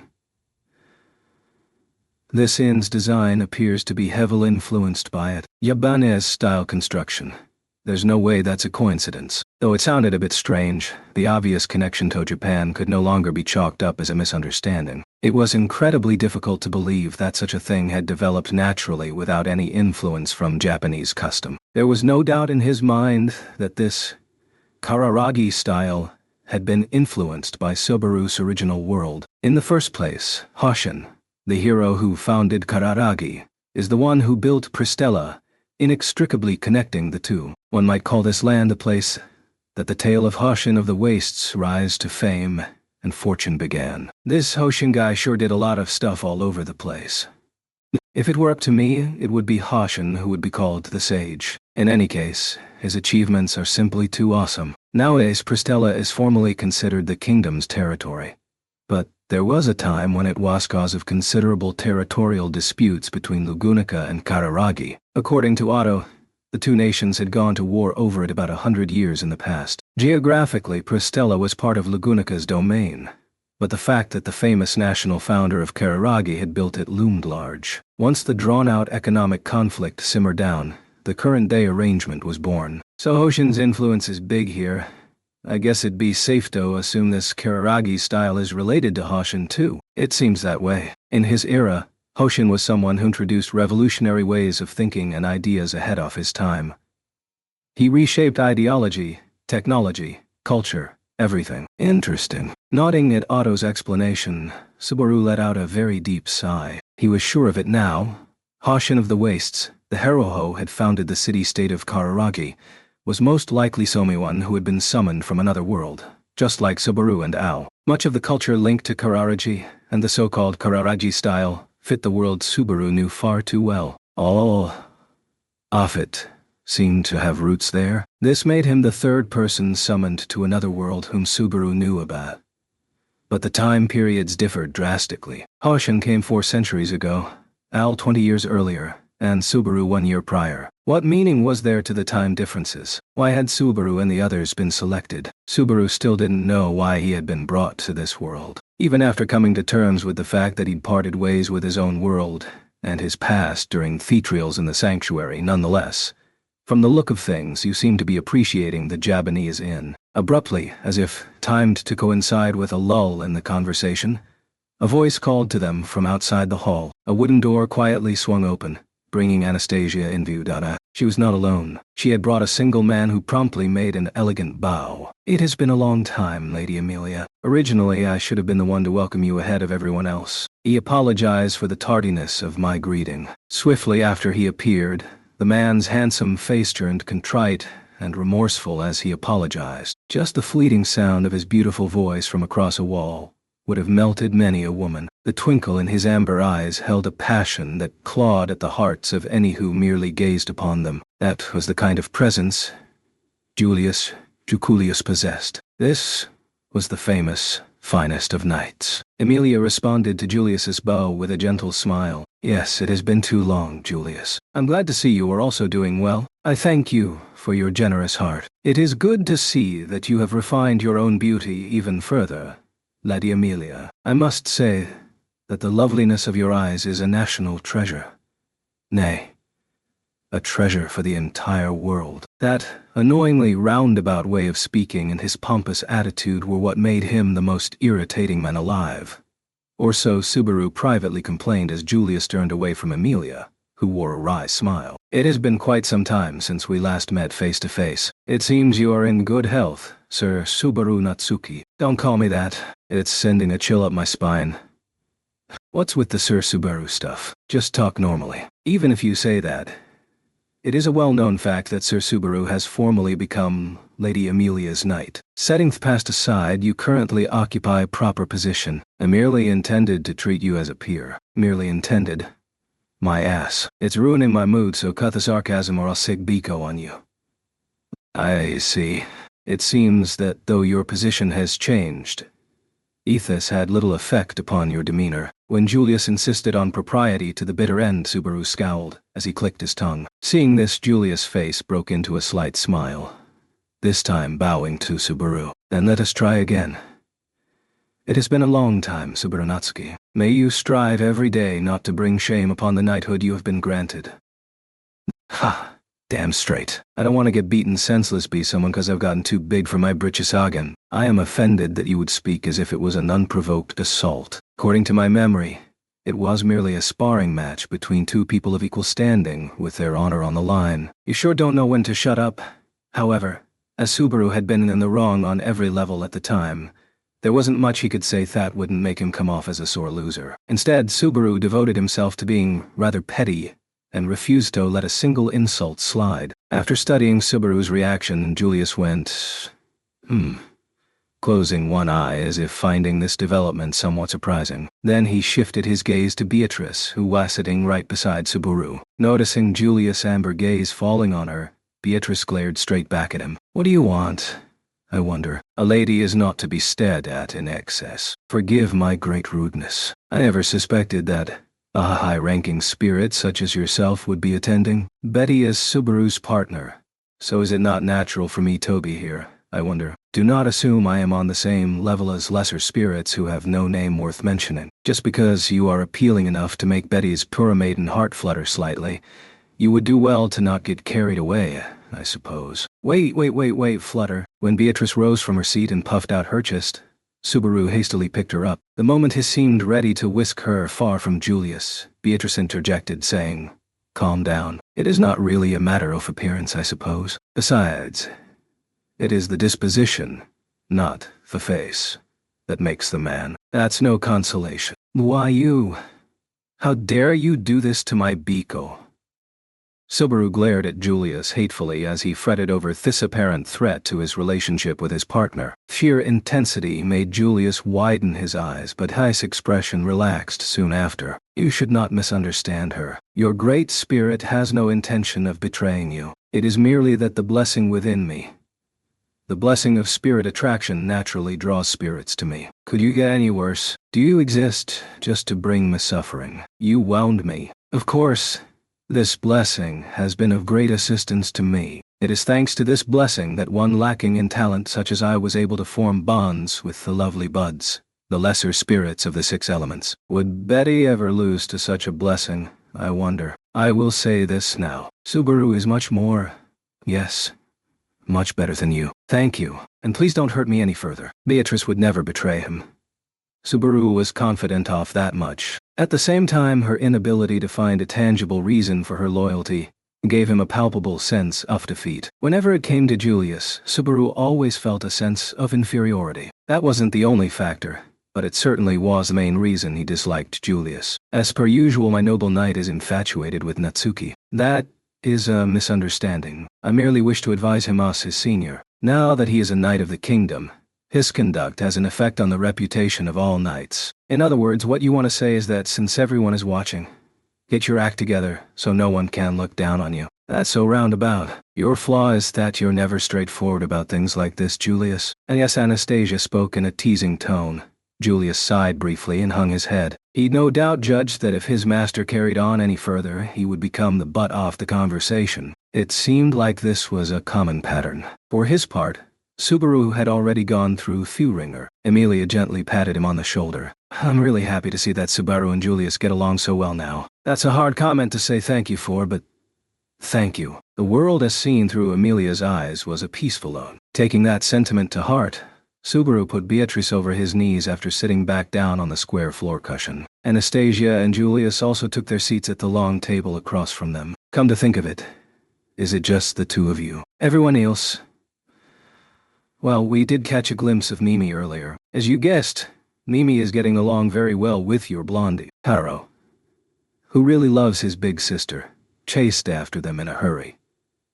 So I asked TB to take very good care of things before they get more complicated. If this was a divide and conquer plan, you really got us good. Plan or not, reigning in Mimi is your jurisdiction. What about Ricardo and Joshua?" Subaru understood that Mimi and her siblings were strong, but it worried him that he hadn't seen the rest of the Iron Fangs, Anastasia's private army. Incidentally, that worry included Julius's younger brother, Joshua, too. Well, even during a leisurely stay, we're not just sitting around taking it easy. Ricardo and Joshua are both on errands away from the inn. Come to think of it, Joshua wasn't rude to you, was he? Not as much as you. But you brothers definitely take after each other. If he was slightly better built, he could totally take your place. Hey, why don't you guys actually do that so you can just retire? That's an amusing opinion, but it would be rather difficult. My younger brother has been physically frail from a young age. Nowadays, there is no concern over him taking extended journeys. But as his older brother, I have often worried about him since long ago. Lowering both his gaze and his tone of voice, Julia seemed genuinely concerned for Joshua's sake. Subaru scratched his head and averted his gaze as he felt disgusted bringing up such a sensitive topic over something so petty. Naturally, there was a pause in the conversation. I think it's good to be rekindling old friendships, but if we have everyone in order, we should probably proceed with the formal greetings." Otto, who'd maintained his silence up to that point, decided to break the ice. Anastasia responded to his proposal with deep interest and turned her gaze toward him. "Good idea. I've been wanting to give the shrewd domestic advisor I've heard so much about a greeting myself." Hey, you got some bad info there. That mistake isn't like you, Lady Anastasia. I can imagine the source of that rumor, but having it treated as inaccurate hearsay so bluntly can really make Somion overly self-conscious. Truly, it can. When the shrewd domestic advisor raised a cry of protest, Subaru only cutely stuck out his tongue. Watching this comedy act between Subaru and Otto, Anastasia made a small smile as she nodded toward Julius. Allow me to formally introduce myself. I am Julius Druculius, assigned to Lagunica's Knights of the Royal Guard, but I am currently serving as Lady Anastasia Knight. When Julius introduced himself and elegantly bowed, Otto nodded with an odd look on his face. And this is one of the Kingdom of Lagunica's royal candidates, the girl of genius who runs the Hoshin Company based in the city-state of Kararaji, Lady Anastasia Hoshin. My lady? Do. Why did you take a knee? Wah. Oh no. It was so awe-inspiring. My body moved on its own. When Otto got too swept up in Julius's performance, Subaru slapped him on the back of the head. Look. Look, our Amelia Tan is a fine royal candidate. She's just as impressive as theirs. Yeah, that's right. I'm a contender for the throne just like she is. I'm really trying my best. Just look at that cuteness. That was EMT through and through. I must say it feels extremely awkward that I am calmed by such a sight. The usual frivolities restored Otto's calm, which caused him to question his state of mind. Then he turned to face the other party, his mood apparently restored. Overdue as it may be, I shall introduce myself as well. My name is Otto Suin, and I am serving as domestic advisor to Lady Amelia. Yes, through some twist of fate, that is my role. It seems like you have trouble accepting that for various reasons, huh? Honestly, I should be a traveling merchant. Really, why did it end up like this? That sounds rough. Well, if anything happens, you can depend on me. I won't do wrong by you. Anastasia spoke with a sorrowful tone, but this was plainly an effort to pluck Amelia's domestic advisor from them. As if hoping to avert this, Subaru stood up and presented Beatrice in front of Otto. Incidentally, let me properly introduce her too. She's my contracted baby girl. This is Beatrice the Spirit. The incidental treatment offends me, but you may know me name, I suppose. Betty is Beatrice the Great Spirit. And as you can see, I am of a completely different rank, level and cuteness than your run-of-the-mill spirits. Now that you have a firm understanding of this, might I request black tea and sweet pastries, I wonder. Uphold your dignity till the end, sheesh. With Beatrice unable to separate herself from that mascot character feeling at the very, very end, Subaru tugged on her curls and pulled her back onto his lap. Then he motioned to Otto to move the discussion along. Yes, said Otto in response as he took the lead. Though it is uncouth of us to force the conversation forward, there are a number of things we would like to confirm. Tee-hee.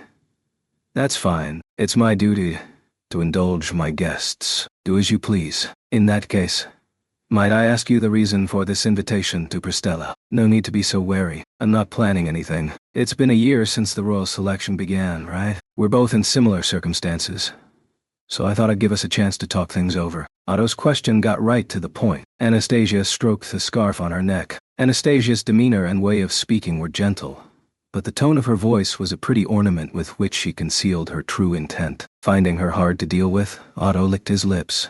The smile of the great merchant across from him, veteran of countless battles, deepened further. Based on recent reports, I feel as if you have lured us with blatant bait, however. Bait is such a negative way to put it. If I'm going to invite someone, then I should at least have a proper gift prepared. That's all it is. And if I am giving a gift, then it might as well be the best gift possible. And how is it you know what the other party desires? Tee. That's a trade secret. That's no good, Natsuki. Trying to find out anything and everything about a girl? Isn't that rude to the two people beside you? Covering her mouth with her sleeve, Anastasia leaned forward and teased Subaru about his question. Subaru spontaneously groaned with a "Anyanjay-shi" as he was cowed into silence. Beatrice simply sighed, which didn't exactly make him feel better. It's not like we tried to keep our search absolutely secret. There isn't much we could have done if she simply heard about it from someone. Amelia was indifferent as she spoke in the stead of her pathetic knight. Her words made Anastasia widen her eyes. Amelia tilted her head a little as she gazed into those light blue eyes. More importantly, I think if Lady Anastasia tells me where I can find what I'm looking for, it's perfectly fine to be happy about it. That seems to be the best way to go about this. What a friendly reply. I don't have any intention of telling you anything just yet, though. But that means you'll tell us in the future, right? Thank you. I don't know what I can do, but I'm sure I will return the favor. Emilia's smiling reply made Anastasia close her mouth. Glancing at this, Julius's expression relaxed ever so faintly. Went Anastasia, glaring at her own knight over his reaction. What's so funny, Julius? Nothing. It is merely that I rarely get to see someone exceed Lady Anastasia's expectations like this. I believe that your genuine reactions are quite beautiful. Well, you certainly have a way with words. I see, I still have a long way to go, too. Regaining her composure thanks to Julius' comment, Anastasia turned toward Emilia once more. Let me correct myself. Even though a year has passed, you have stayed the same down to your core. Doesn't being liked that cause a lot of trouble for Natsuki and the us around you? It's true. I'm still lacking in so many areas, which makes it harder for everyone. I really have to catch up. I'm trying very hard, though. Let me correct myself further. You are even softer than before. You make me seem like a villain. Anastasia let out a sigh, followed by a grinning smile. The sudden change in her demeanor made Emilia widen her eyes this time. After watching this, Anastasia looked at Subaru and Otto. Make sure you lend her your strength, alright? If she doesn't put up much of a fight, it mean trouble for me as well, so I intend to eagerly give it my all. But my basic Palazian personal style is to spoil her with praise, which is why the rest of the burden falls to me. Haha. How did it end up like this? Subaru gave a thumbs up, as Otto's expression grew increasingly morose. Anastasia shrugged at the sharp contrast in the pair's appearances. Well, it's fine. Seems like there's no need to worry whether you boys know how much a favor is worth. A favor, is it? Favors are excellent. You do not have to keep it in stock, nor does it expire by a certain date. That's right. And more than that. Anastasia agreed wholeheartedly with Otto as the two merchants locked eyes. You don't have to put a price tag on it. Their voices were as one. Anastasia smiled, and a listless smile came over Otto as well. Subaru felt like he'd heard such an exchange once before, but apparently it was a maxim among merchants. Whatever its practical application, the words mad merchants sound strong. Now then, I suppose I'll get to what you've been waiting for. The thing Lady Emilia is searching for is a magic crystal that can serve as a catalyst for a spirit mage, with the added conditions that it must be colorless and have a high level of purity, correct? Yes, that's right. Could you tell me more about it, even if it's just something you've heard of in passing? A sense of expectation rested in Emilia's violet eyes, as Anastasia indicated she was moving on to the main topic. When they had first arrived in Pristella, Emilia's demeanor had been somewhat reserved. After all, frankly speaking, the sought-after magic crystal in question was Emilia's personal problem. What overcame that faint hesitation was her hope of being reunited with her family at last. To her, a chance to see Puck again was also a ceremony heralding a new beginning. Anastasia smiled broadly at the expectations clearly welling up in Emilia's chest. The magic crystal you seek is owned by the son of a great merchant following his father's footsteps here in the city. He has quite some talent in business himself, but in this city he is more famously known by something other than his name. Anastasia paused, as if building anticipation for what might follow before finally proceeding. I believe they call him the man whose heart was stolen by the songstress. The man whose heart was stolen by the songstress. Or the songstress maniac for short. Weird nickname. Subaru gazed at the waterway with a quiet look on his face as he muttered. The overly tranquil time of the Water Raymond Conference, though it seemed grandiose to call it that, had come to an end, and Subaru's party was in front of the inn, preparing to head out. Their next goal was to visit the songstress maniac and negotiate for the magic crystal. Anastasia had actually ended the meeting immediately after presenting her information about the magic crystal sonar. Not only that, but she'd also contacted the other party in advance, apparently having already made all the arrangements for a visit. Her sheer thoroughness left Subaru unable to do anything save bite his tongue. Of course, whether the negotiations go well is up to us, but the problem is whether the other party is sane. Right. This songstress maniac just has to be a weirdo. I wouldn't be so sure. Your heart was stolen by a single woman, and you publicly pronounced this fact without hesitation.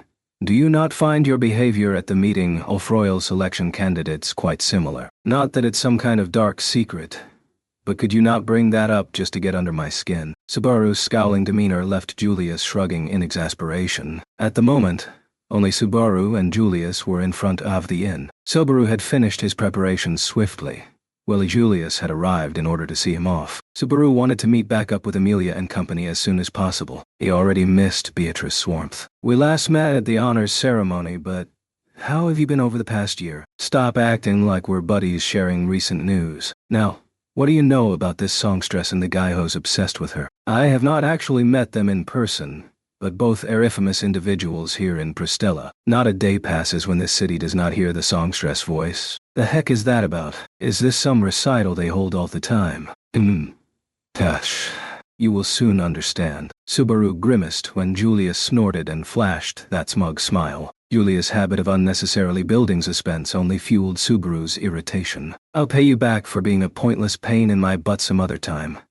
Anyway, what is this songstress maniac's deal? I gotta say I'm not expecting much from meeting him in person. There's no need to be concerned. He is a man we're speaking with. However, if I had to warn you about one thing, I believe Lady Amelia would not be a problem. But perhaps it would be wiser not to bring Lady Beatrice with you. What is that supposed to mean? When Subaru immediately asked for a response, Julius was at a loss for words for once, as he quickly averted his gaze. Subaru could sense his distress. Maybe this songstress maniac guy had a grudge against spirits. If he hurts Biko somehow, I'm not confident I'll be able to hold myself back. No, surely he would not treat her poorly. She might be the recipient of an excessive welcome, however. What do you mean by... Wait. Don't tell me he's Alokon. I do not know what you mean by that term, but... Julius trailed off at the end as he searched for an appropriate word within his own vocabulary. However, having a knight as elegant as he could not magically produce something so elusive. Either way, the true reason for Julius's concern was clear, causing Subaru to clutch his head. My mentor was already a handful as far as troublesome Alalakans go. Really, Klein had an aesthetic all his own. Subaru was mostly troubled by the fact that Klein and the songstress maniac might well have something in common. Klein prized youthfulness and treasured the childish spirit. In other words, someone with a youthful appearance but a mature mind would be of no interest whatsoever. Accordingly, Klein did not find Ryuzu appealing at all. In contrast, he held Amelia in high regard. Furthermore, he practically treated Beatrice like a princess. My Biko is an all-rounder who's attractive to your run-of-the-mill pervert as well as the exacting tastes of people like Klein. Why is it? I feel as if I am being treated rather rudely again, I wonder. Beatrice, who had arrived just in time to hear his comment, puffed her cheeks up in a fit of pique. Seeing Beatrice there like that with no sense of danger, Suba raised his voice, saying, "Get some sense, dummy. I'm just worried about you. Wake up and realize that you give off a dangerous level of charm just by existing. Be careful so I didn't have to worry this much. Damn it, you're so cute." WL, it's only natural that you would worry about that, I suppose. He. Even though he just warned her about her carelessness, Beatrice simply grasped Subaru's hand with delight. For the moment, he decided to firmly hold on to her hand and never let go. He needed to be especially careful in this city. Incidentally, Biko, you came by yourself. Wasn't Amelia-tan in the same room as you? Amelia and Otto are searching for Garfield. He must be taking a stroll inside the inn, I suppose. In the meanwhile, Betty has come here so that Subaru wouldn't get lonely. I see. You're cute even when you're condescending. Stroking Beatrice's dazzling hair, Subaru turned his gaze toward the inn. Garfield was no doubt engaged in arduous combat with the three siblings at that very moment. If worse came to worst, abandoning Garfield and departing immediately was an option. Then again, leaving without him would make it pretty meaningless to have brought him as an escort. No, wait a sec. When you think of it as him drawing away three of the enemy at the same time, it is not good to think so belligerently. Even if that were the case, who would be my opponent? You, perhaps. You laughed a bit just now, didn't you? You don't think I can cut it. I'll have you know, Biko and I are dangerous when we put our power together. You'd be struck with awe. Okay, precisely. You would be astonished, I suppose. When Julius made a provocative remark, Subaru grabbed Beatrice and pushed her to the fore. When he saw Beatrice puffing her chest out, Julius raised both hands in apparent surrender. Then, during that exchange among the trio, a voice called out to them, "Brother, I have just returned." A young man waved his hand as he climbed up from Otterway onto a footpath. The new arrival had a delicate face with a monocle.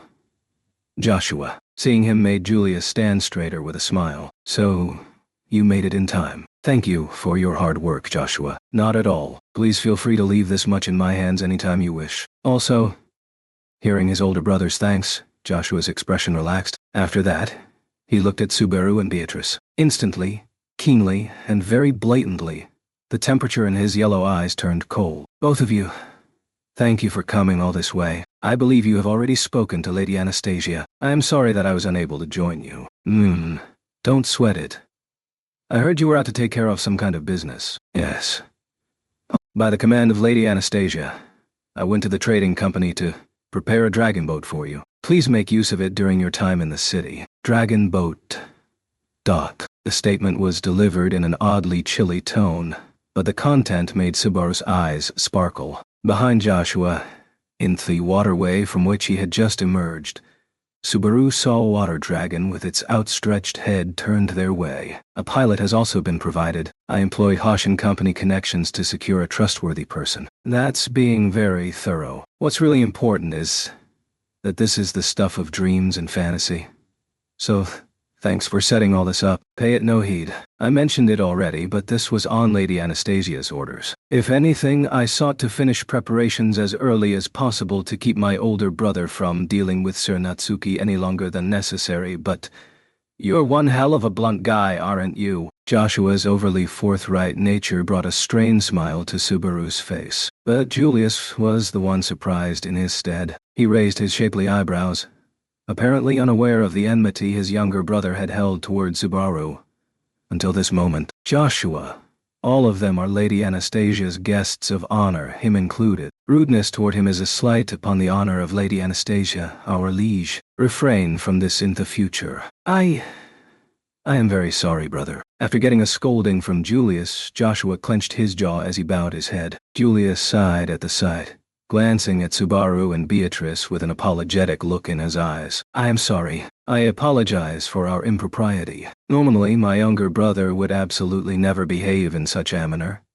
Perhaps the change in environment has him more worked up than usual. Not that I mind, but if it's really because this is so new, unfamiliar place, then you need to keep a firm grip on the reins as the older brother. I don't want to have both siblings nipping at my heels, big bro. I shall keep that in mind. When Julius returned to normal and wore his usual smug smile, Subaru shrugged in exasperation. As he did, Beatrice went, "Ah," her voice trickling out as she held Subaru's hand and trained her gaze toward the inn. Just as Subaru turned to see what had caught her attention, the door to the inn was flung open as several people emerged. "Hey, General.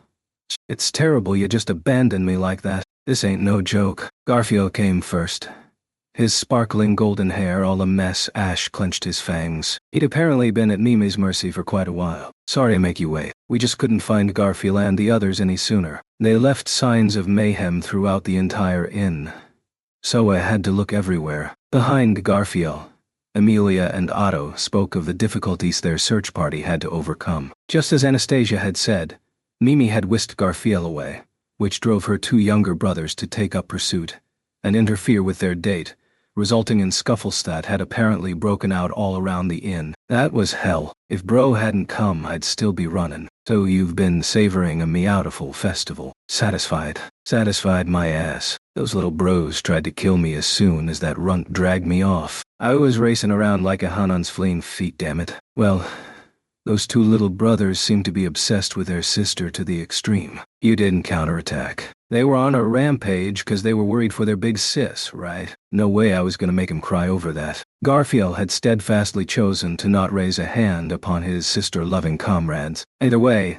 thanks to timely aid, he had finally been freed from the sibling trio, meaning the Amelia camp was assembled at last. Preparations were in order to pay the songstress maniac a visit and engage in direct negotiations. Joshua arranged a dragon boat for us, so it's a boat trip from here on out. Wow. Seriously, I really wanted to ride one. Thank you, Joshua. Bringing her hands together before her, Amelia smiled and voiced her appreciation. Joshua's cheeks reddened slightly as he tried to respond.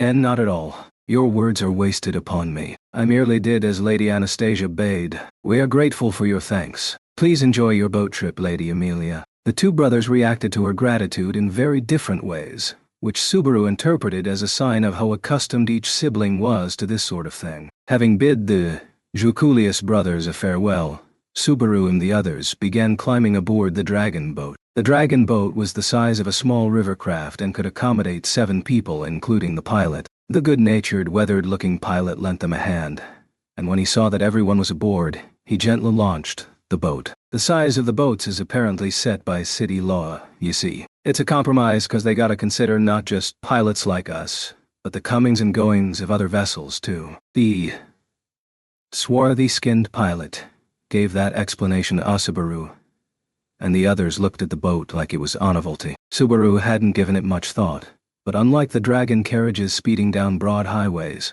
something like traffic rules needed to be set for waterway boats that were the chief means of getting around the city. It's my first time crossing the water by boat. Somehow it has my heart racing. Seriously.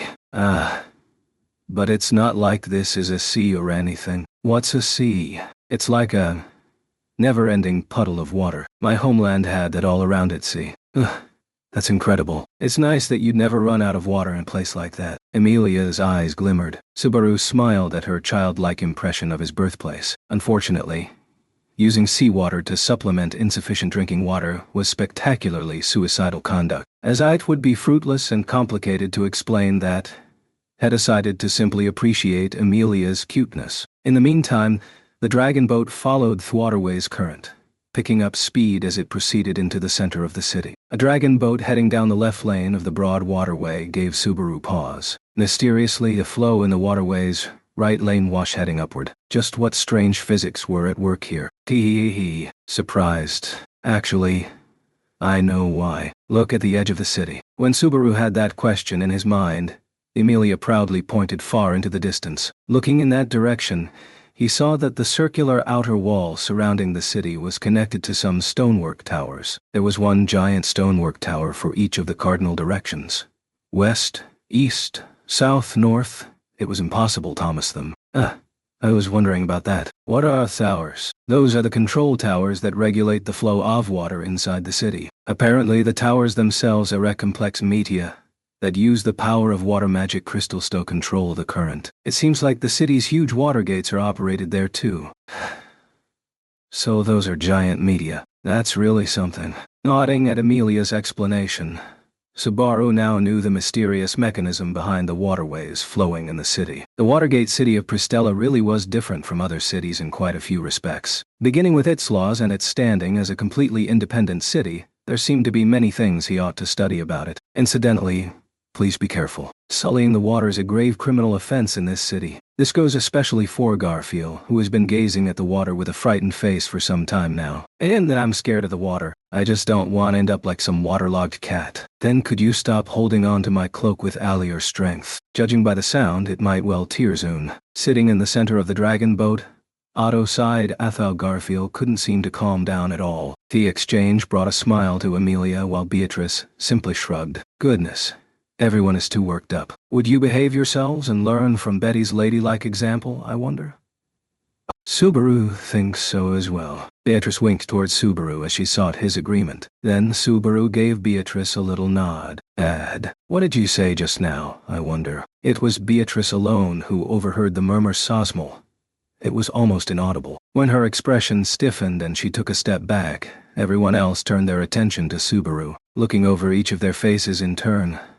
Subaru smiled. This is bad. I think I'm gonna throw up. In an instant, complete pandemonium broke out on the Thayboat. Are you finally better? I wonder. Nah, just a little longer.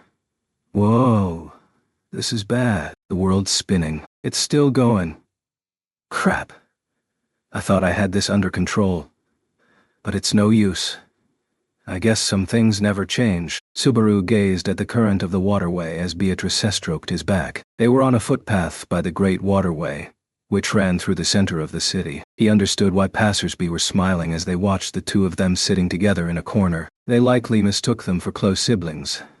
That, or recent arrivals who thought the great waterway was quite a novelty. Not that either of those assumptions is wrong, though. Bleh. If you're going to retch in the middle of saying something foolish, you can at least behave yourself and catch your breath. There's no need to be concerned. I shall stay with you, I suppose.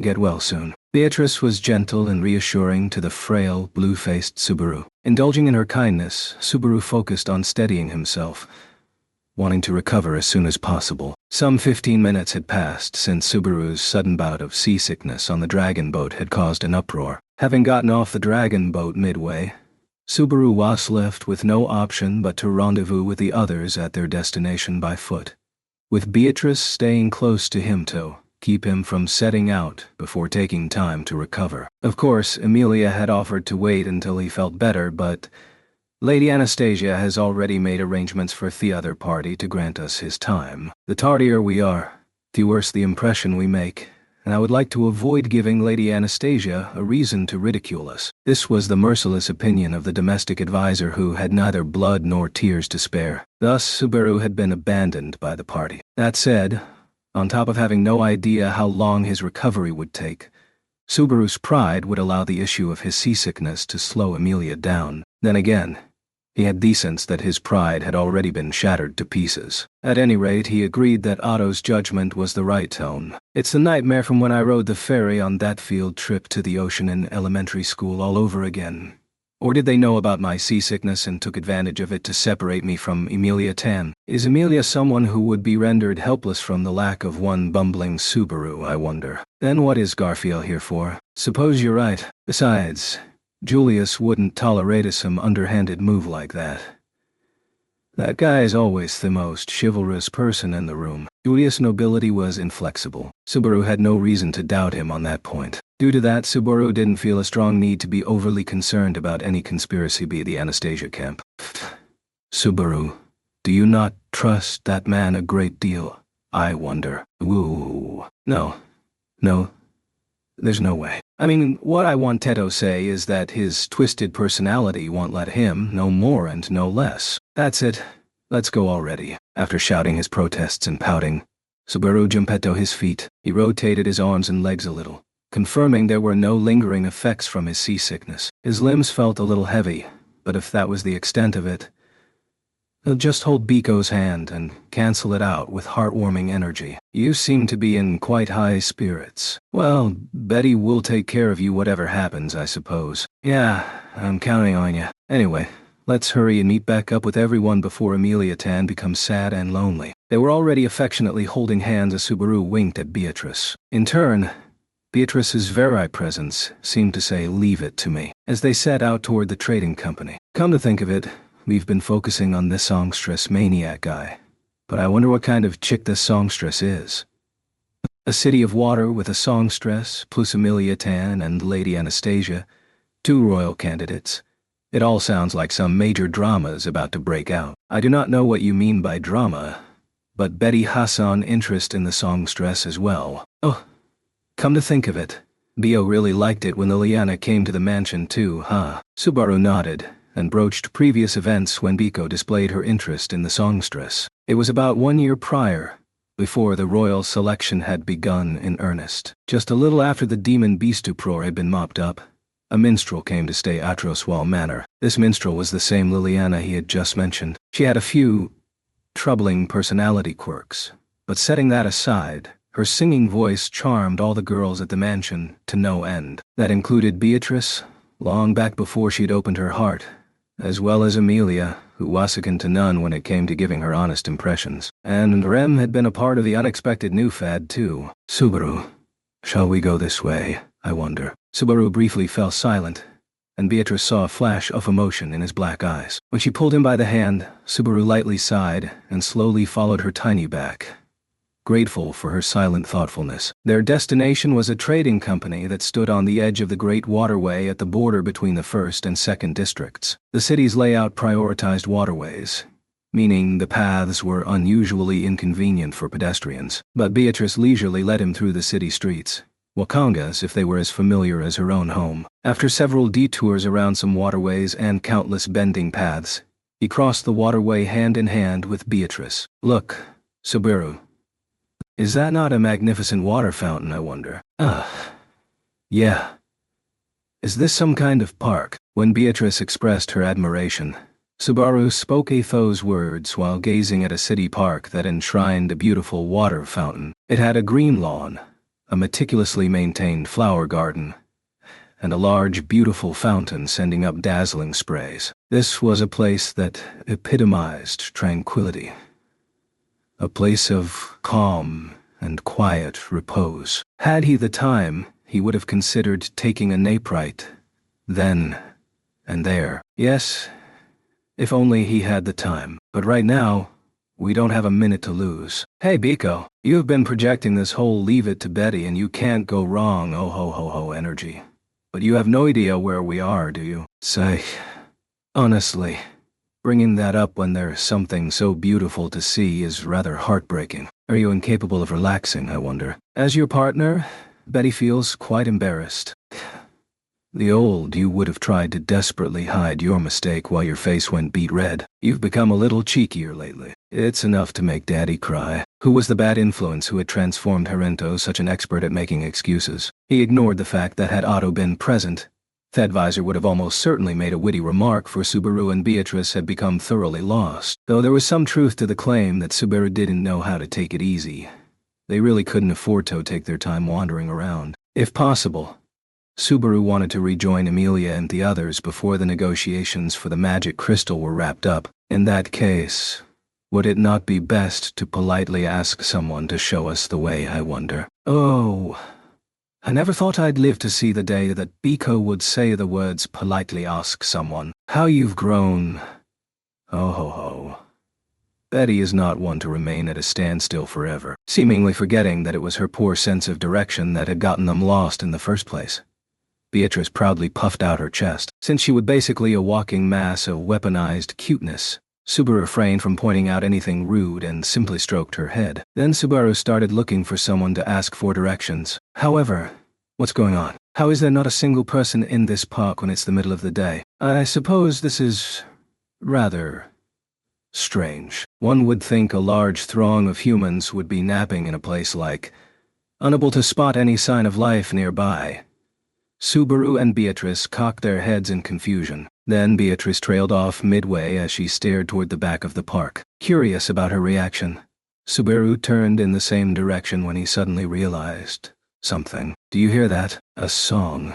The flowers of the park rustled in the wind. There was the soft sound of water flowing along the waterways. With this natural harmony as a backdrop, the distinct sound of a musical instrument and a person's singing voice tickled their ears. Because of the distance, they could hear only snatches of it, though they were but fragments of a dancing tune and music.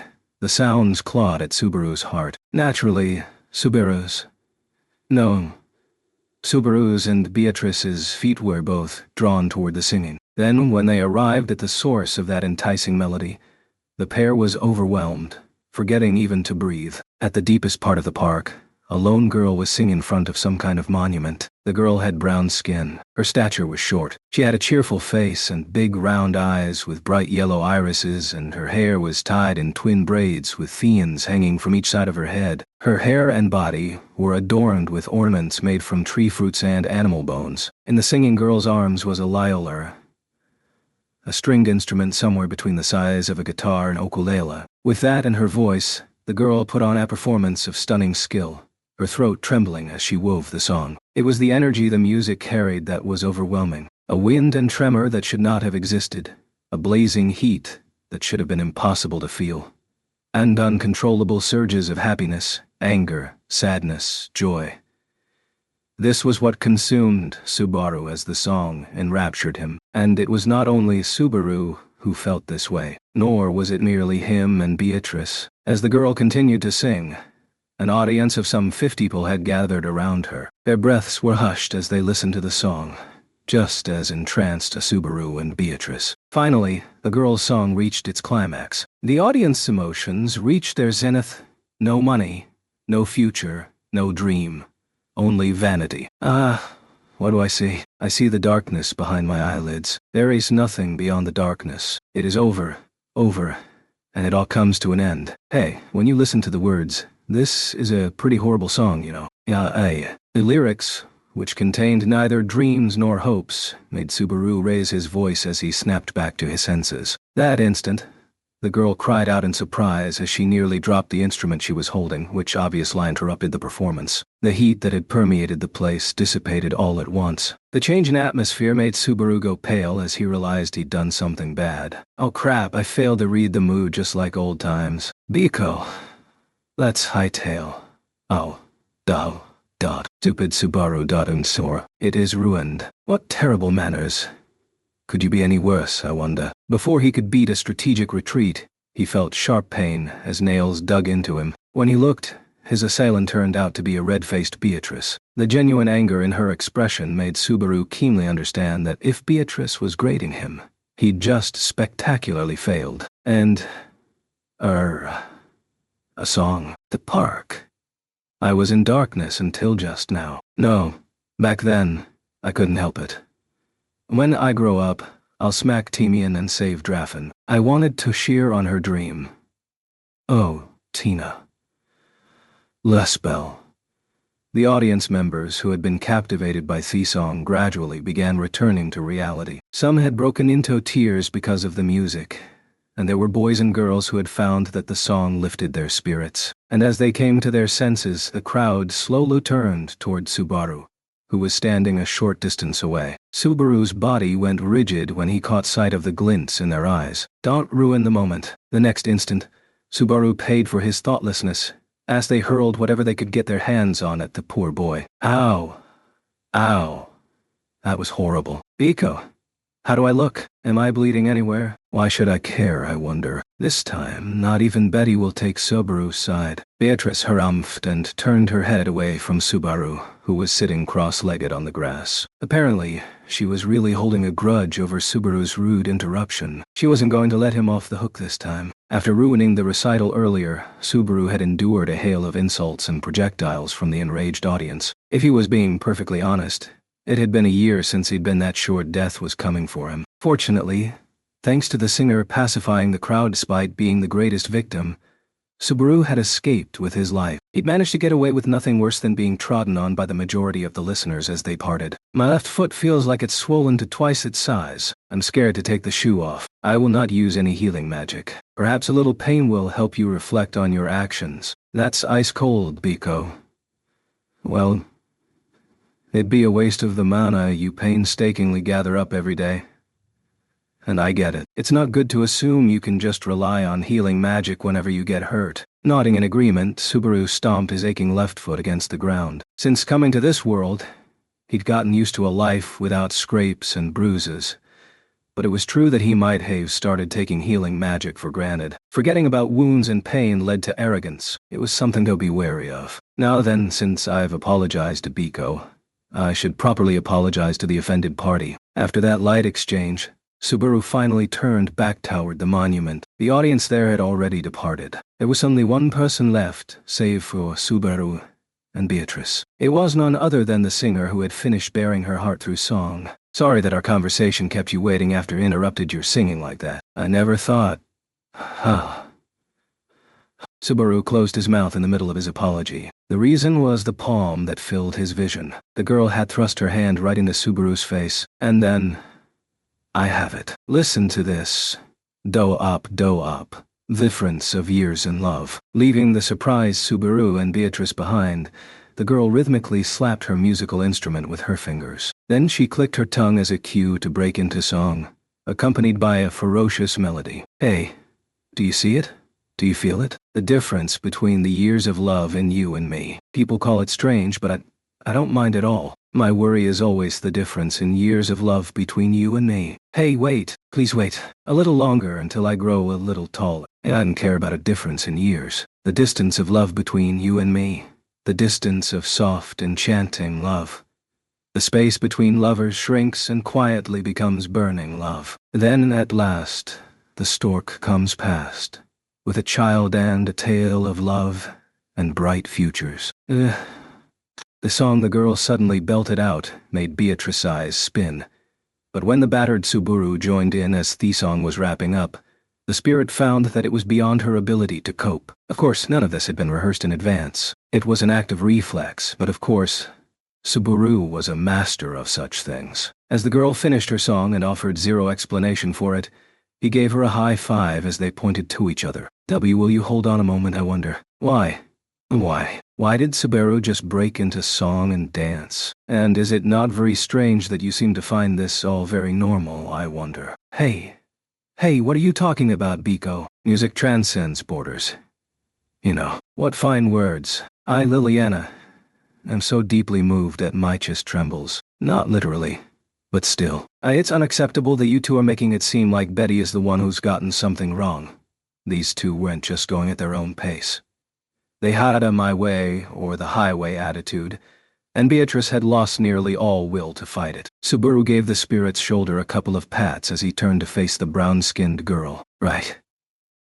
Just to be clear, don't get the wrong idea at my relationship with Biko. She and I have gotten real close, but even if Biko got taller, that isn't going top on her in my strike zone. But girls change over time, and I'm a great judge of character. I suppose you could chalk that up to life experience. Biko might look like this, but she's already 400 years old. I wonder if she'll ever change. Oh, come on. There's no need to make things up just because you're embarrassed.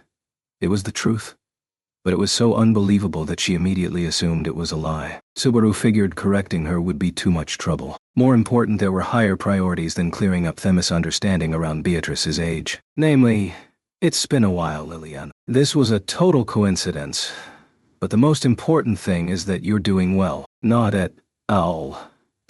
Meeting you two in a place like this leaves me so embarrassingly, frustratingly happy that I can barely contain my excitement. She bit her tongue rather hard, I suppose. Elegantly bowing with her musical instrument in one hand, Liliana smiled as an alarming amount of blood spilled from her mouth even as she smiled. The bite must have had shocking force. Liliana pressed a handkerchief to her mouth, quickly dyeing the cloth red. Pardon me, I really did a number on myself there. I can tell. You seriously haven't changed at all. Kinda makes me more worried than relieved.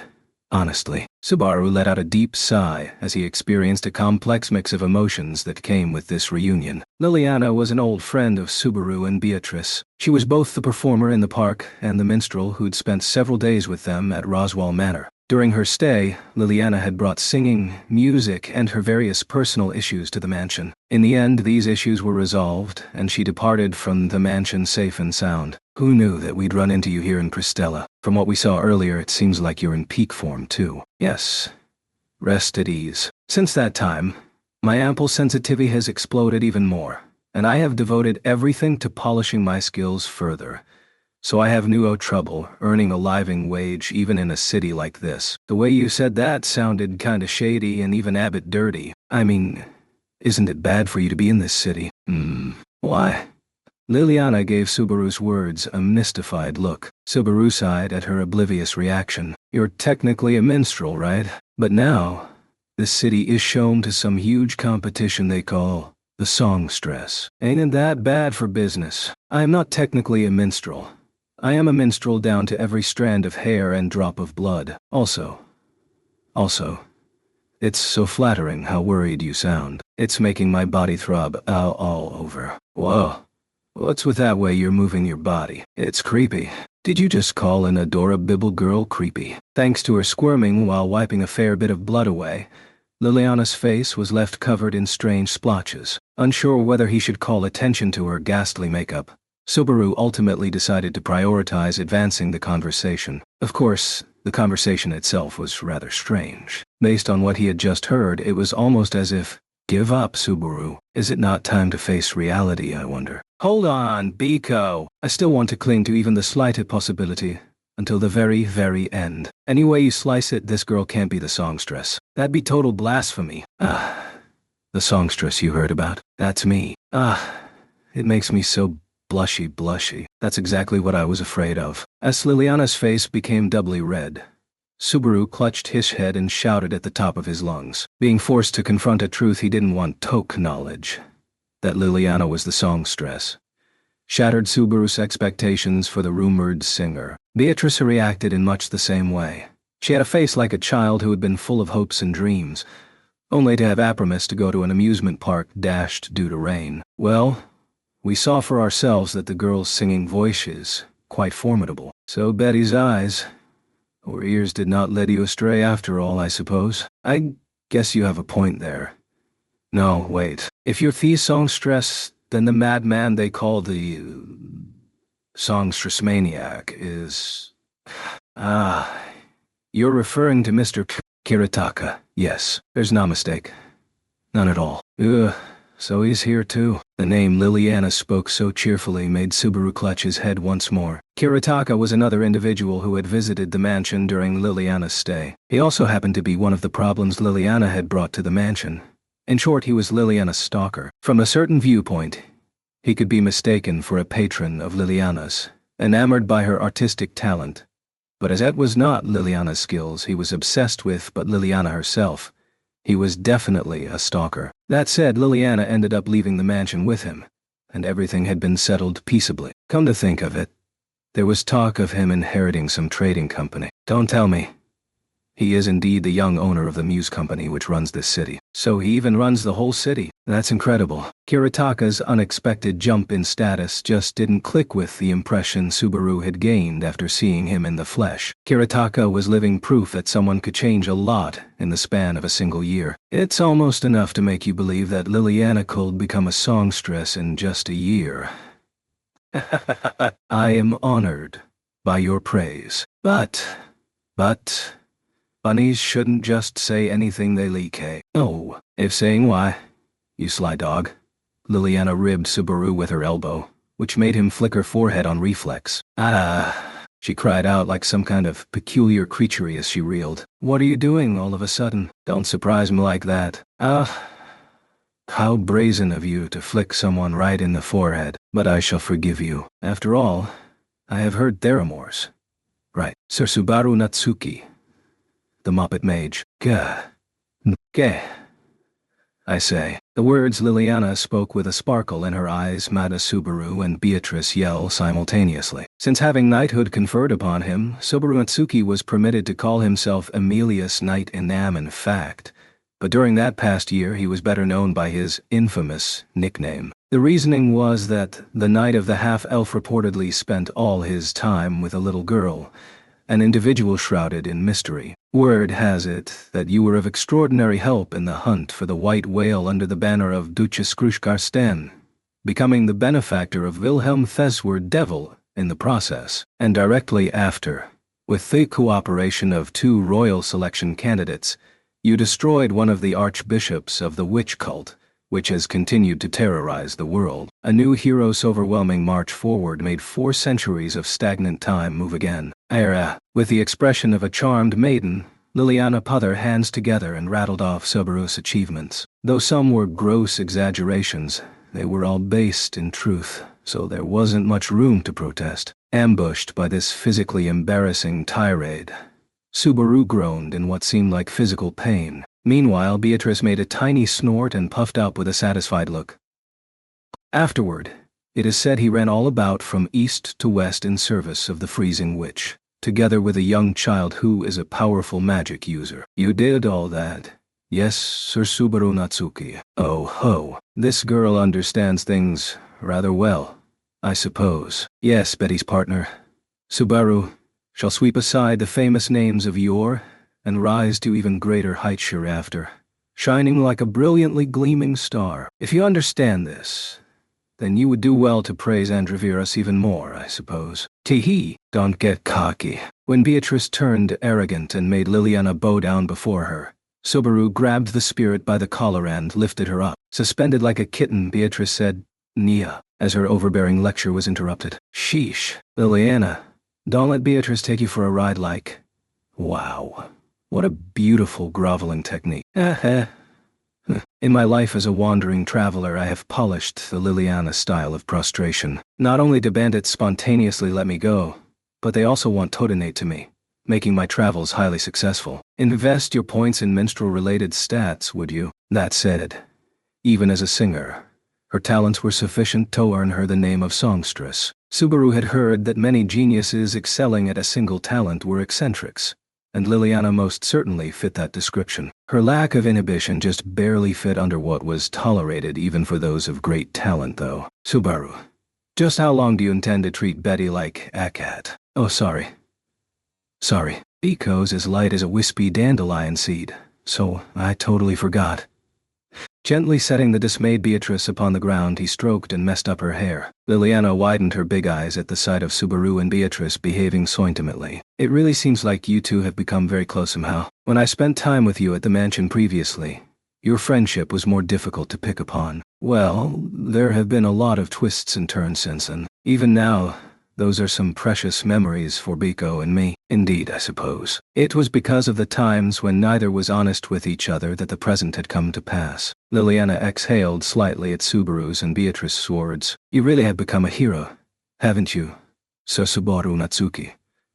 Do you recall the promise you made when we last met? Quietly, the atmosphere surrounding Liliana changed. Somehow, her voice sounded dignified, even holy, making Subaru feel like she'd suddenly wrapped a hand around his heart. She displayed a passion that rivaled that of her singing voice. I am a minstrel. I am a wanderer who travels to every land to spread my songs. For one such as I, destined never to remain rooted in one place, there is something I must not fail to achieve, namely, the world's newest legend, was it? Yes. Liliana nodded at Subaru's words. This had been the objective of her journey since their first encounter. To a minstrel who left behind nothing tangible when she had departed, there was no way to leave her mark upon the world, to prove that she had lived, save through song. Creating a song that would be passed down through the ages was her life's ambition, and that had led her to a single answer. Sir Subaru Natsuki, you have become a hero, just like you promised. I could not be happier. Though Liliana was never serious about anything but music, there was not the slightest hint of mischief in her words now. In response, Subaru closed his eyes. He had no intention of responding to Liliana's earlier recitation of his exploits with a show of humility, passing them off as something anyone could have done. He understood that no one would praise him for behaving like that. All the same. Sorry, I'm not a person who deserves to be called that just yet. When Subaru stared straight at her and told her that, Liliana's eyes shot open. Subaru clenched his fist as he continued. I know that I'm only a little more reliable compared with before. I still have a long way to go. My journey's only just begun. There's still things I need to accomplish, and things I need to make up for. Subaru Natsuki had become a knight with the sole intent of supporting a lovely girl. For Subaru Natsuki to become a hero, he needed to bring the sleeping princess back to his side.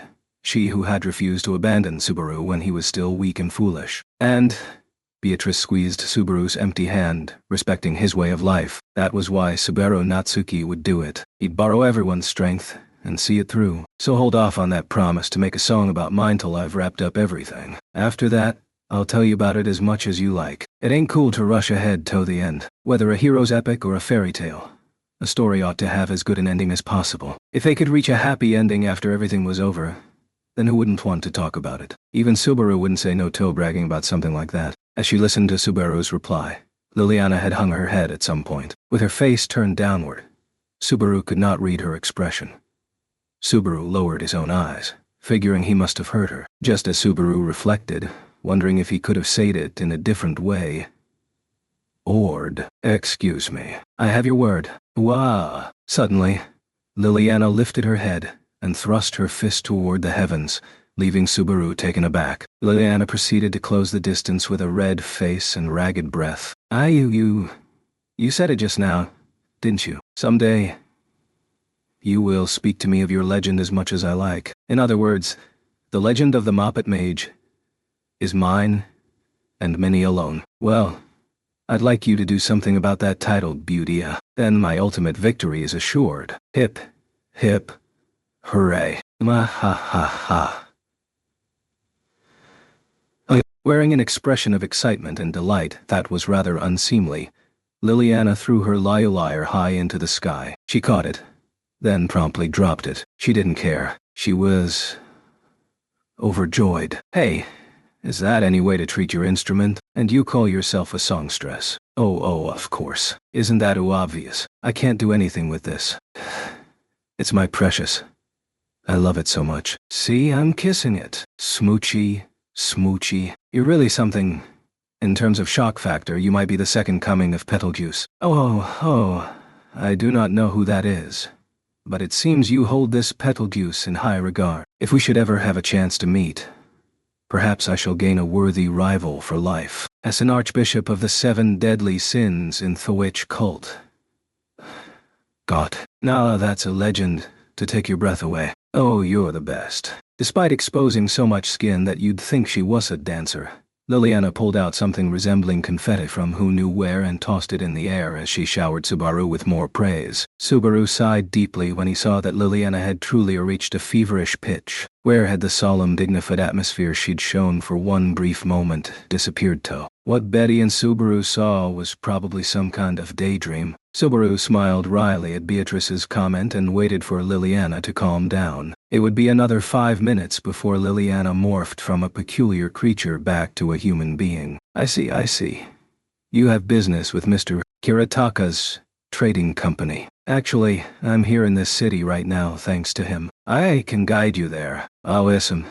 That'd be a big help. Having somehow regained enough humanity to engage in conversation, Liliana patted her chest as she declared she would help Subaru and Beatrice. After they explained that they were lost and had business at Kiritaka's trading company, they'd ended up procuring her services as a guide. It's just that he told me he had an important business meeting today, so I should stay outside, you see. Guess you would be a distraction for a serious business meeting. I get that. That makes sense, I suppose. Against my expectations, are you actually agreeing with him? I'm wounded. Liliana gaped in vivid dismay, but hers was likely a needless worry. After all, the other party in the important business meeting Kiritaka had spoken of was no doubt Tamilia. Kiritaka was greeting a royal selection candidate and had his own position as a merchant to consider. It would be difficult to have Liliana, who was liable to act up the moment she saw some familiar faces, attend such an important meeting. In other words, it's because of how you usually behave. You reap what you sow. What kind of remark is that? Wait, I have it. Please listen. Through waves, tall waves, the waves of society. Though deeply intriguing, we do not have time to listen. Could you guide us there right away? I wonder. Ooh. The waves of society are rough, tall, and so cooled. Also, we're already here. Pretending to sob and weep for a moment, Liliana's face immediately brightened up as she rushed forward. Then she spread her arms wide in front of the large building before her. This is the Muse company you've been waiting for. As Liliana spun around as if she was dancing, Suba raised his eyebrows as he stared up at the establishment behind her. A stonework structure. The office of the Muse company stood between Pristella's 1st and 2nd districts. From what he'd heard, most of the traffic in the city was concentrated in these 2 districts. The fact that the building was situated on strategic ground between these districts proved the strength of the Muse company's influence within the city. Even Anastasia said he was pretty good. It's enough to make you almost forget his image of being a pampered rich kid. As a matter of fact, the man was leading one of the largest trading companies in a major city. There was no mistaking that in the last year, he must have straddled the line between life and death, though in a very different way from Subaru. Just because Emilia was an acquaintance didn't mean Kiritaka was likely to cut her any slack at the negotiation table. However, there's no need to worry. The bonds we share will overcome that somehow. Leave it to Liliana Masquerade to use obligation and sentiment to smash the skulls. Smash them. Just what do you intend to do? It's rare for me to speak so plainly, but it means I'll put in a good word for you. Adopting the peculiar pose, Liliana winked clumsily as she replied to Beatrice's question. Her answer left Subaru going, "Oh," as he tilted his head. "It's nothing hard. Mr. Kiritaka has a real soft spot for him, so I'm sure if he hears from me, this business meeting will be all smooth sailing." How's that sound? That doesn't exactly inspire confidence. Are you sure about this? This much is nothing at all. Sir Natsuki and I are old friends, right. When Liliana shot him an even clumsier wink, Subaru sank into thought. It felt more than a little unfair, but the chance that Liliana putting a good word in with Kiritaka would be effective was certainly high. Seasickness had caused Subaru to be late, but it might have opened an unexpected door as well. Okay. Let's go with that plan. I'm counting on you, Liliana. Yes, milord, as you command. When Subaru indicated he'd go with the idea offered, Liliana looked extremely enthusiastic as she raised a tight fist. However, seeing Liliana like that seemed to make Beatrice more than a bit concerned. Subaru, is this really all right, I wonder? Betty, eyes uneasy. I'm painfully aware of how you feel.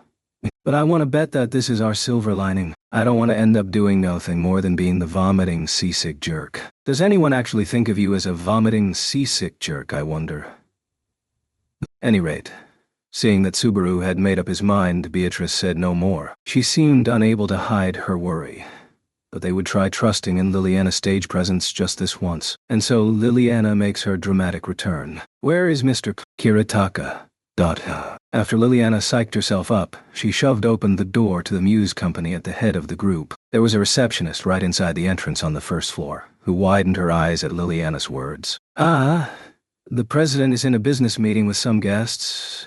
Miss Liliana, why are you here? This is a problem. Getting that treatment from the very start is already making me worried. What sort of impression did you make here? The receptionist's nervous words were plainly tinged with concern and bewilderment. She was treating Lillian less like a pest, and more like she wasn't sure how to deal with a dog that hadn't been housebroken. Sure about that. Didn't you hear that some of the guests the president is meeting with were running late? Yes, I'm aware of this. A man and a mop. A young woman. Subaru was pretty sure the receptionist was about to say moppet while looking at Beatrice. But she was apparently a polished professional. She made a quick recovery and bowed deeply. The president is with the rest of your party on the second floor. Allow me to show you. Hold on. Just leave that part to me. I have something to say directly to Mr. Kiritaka. Liliana's statement, burning with a sense of duty, made the receptionist look at Subaru. He nodded back. Liliana and the president here are both acquaintance of ours. Thanks for the concern. Understood. Do be careful. After Subaru spelled it out for her, the receptionist had no option but to back down. Her parting words provided a glimpse of her conscience. Subaru acknowledged her concern and then headed toward the second floor. So what sort of business do you have with Mr. Kiritaka Toad? I can't believe you've been so confident even though you didn't even know that much, but it's about an arrangement for a magic crystal. The Muse Company deals in magic crystals, so you must have heard some details, right? Oh, yes. I did hear they found a gemstone of rare beauty recently. Is that what you mean? Apparently, word of it had reached Liliana's ears as well. This rare gemstone was likely the magic crystal they were after. Subaru admired Anastasia's thoroughness in getting hold of such information as the trio arrived at the reception room. Then when Subaru stood in front of the room, Thath had a receiving guest sign hanging from the door. So I'm asking if you would please hand over the magic crystal. Hearing a voice clear as a bell through the door, Subaru learned that the business meeting was at an impasse. Both sides already knew each other, so the pleasantries of their reunion must have ended quickly. And they'd gotten right to the heart of the matter. Since Emilia was making her plea, the real negotiations over the terms were no doubt beginning. Bingo. Liliana. ... Now we just have to pick the right moment to... Excuse me, what are you... When Subaru tried to wait for the right moment, Liliana immediately flung the door open. Boldly asserting her presence, she marched directly into the room. Inside, Subaru could see 5 men and women in total. Sitting in tall chairs side by side were Emilia, Otto, and Garfield, making 3. Facing them were a young man who'd meticulously combed blonde hair and was good-looking overall, plus a man in a white suit standing behind him. The good-looking man was Kiritaka Muse, the young head of the Muse Company who ran the city even while being known by his other identity, the songstress maniac. There was a table among the 5, upon which magic crystals small and large of various types were lined up. It very much looked like everyone was in the middle of a business deal. Kiritaka was understandably shocked at the intrusion. Liliana ... Why in the world are you here? Isn't that obvious? Because justice always wins. Replying with an answer that wasn't an answer, Liliana pointed straight at Kiritaka.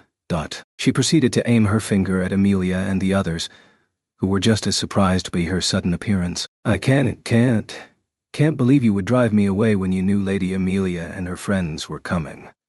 Such villainy. Such cruelty. This is much too much. I might even burst into tears. I'm sorry about that. But, my dear Liliana, I want you to listen to me. I have no ears for you. I have no affection left for Mr. Kiritaka. But along the way, I was able to recover thanks to Master Subaru Natsuki. The Muppet Mage. You're bringing me into this. Spinning around like a dancer, she indicated Subaru with a flourish. All attention within the room instantly gathered upon Subaru. Beside him, Beatrice touched a hand to her forehead. By this point, Subaru was beginning to regret all his choices that had led up to this moment, but nah, not yet. I should still be able to turn this around. I owe a debt of gratitude to the magnanimous Master Natsuki as well as his master, Lady Amelia.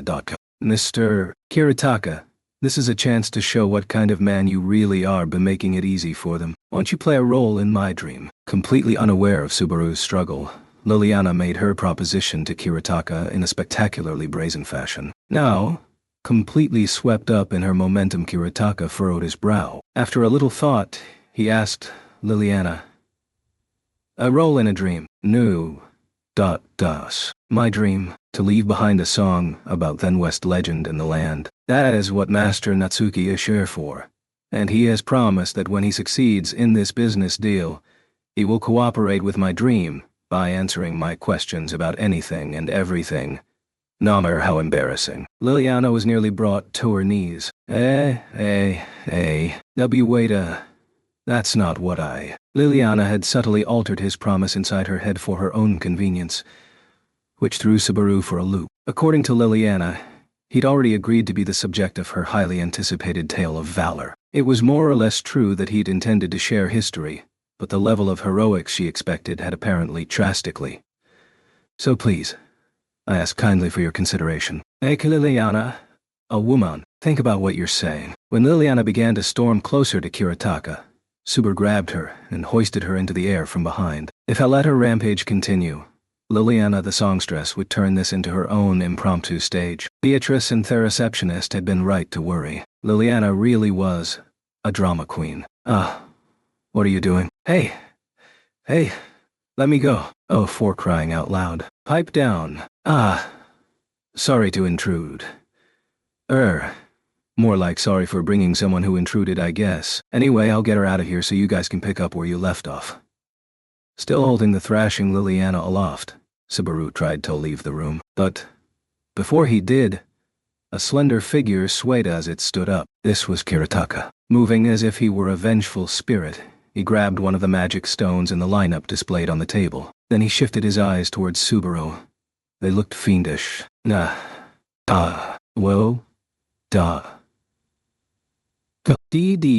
Don't touch my Liliana. The next instant, Kiritaka's voice went shrill as he hurled the blue magic stone in his hand. Just before pure energy exploded, Subaru immediately went from carrying Liliana to casting her aside. That was all he had time to do. An instant later, he was enveloped in blue light. The explosive sound and the shock wave that blew the reception room apart announced that negotiations had fallen through on the first day. Chapter 3: An unexpected, unplanned reunion long in coming.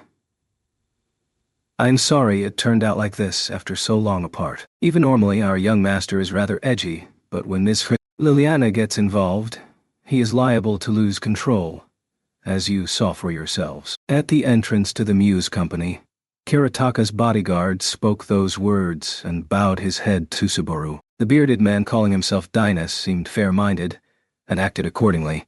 In contrast to his stern visage, the sight of him apologizing drove home his message that he felt genuinely regretful about his employer's act of violence. This is the second time you've bowed your head to use like this, huh?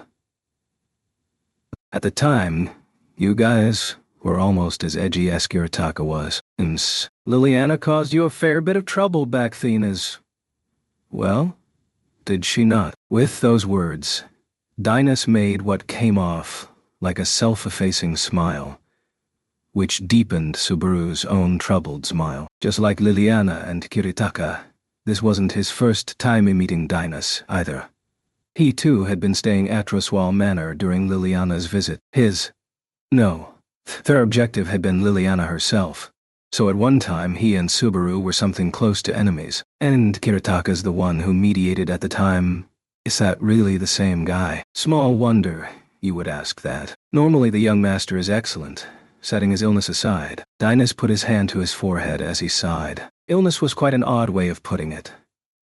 Really, Subaru had underestimated Kiritaka's obsession with Liliana, which had even earned him a title as Amanusa's the songstress maniac. He never would have thought Kiritaka might lose himself during a business meeting and become so riled that he'd blow up an entire room of his office building. Of course, the failure of the business deal was due to Subaru's thoughtlessness, and Liliana being even worse at treating a room than he expected. On further examination, Subaru realized he was just as bad as she was. Why had he ever thought two people like that could be of help in a delicate negotiation where reading people's reactions was the most important thing? I don't even understand it myself. Anyway, from your position as a bodyguard, how does Kiritaka look? His mood will likely recover tomorrow. I want to think so, at least. I am sorry, but he is not presentable at the moment. Well, I suppose that figures. Now, as for the songstress in question, trading size with Dynas.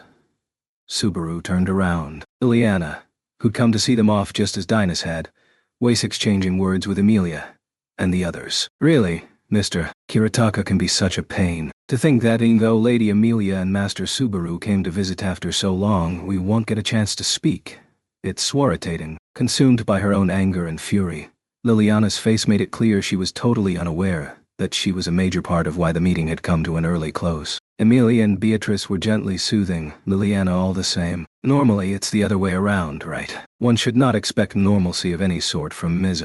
Liliana ...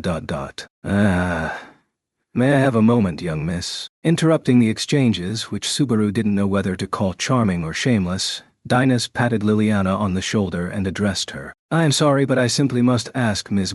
Liliana to restore the young master's mood. His schedule is packed today, so please save the rest for tomorrow. I understand. It took her a fair bit of time to clue in, but even Liliana yielded to Dynas' earnest plea. As a result of the combined efforts of the Emilia Camp's Moppet Mage and the songstress, negotiations had been spectacularly fruitless, dashing any hope Subaru had for a triumphant return. Shh.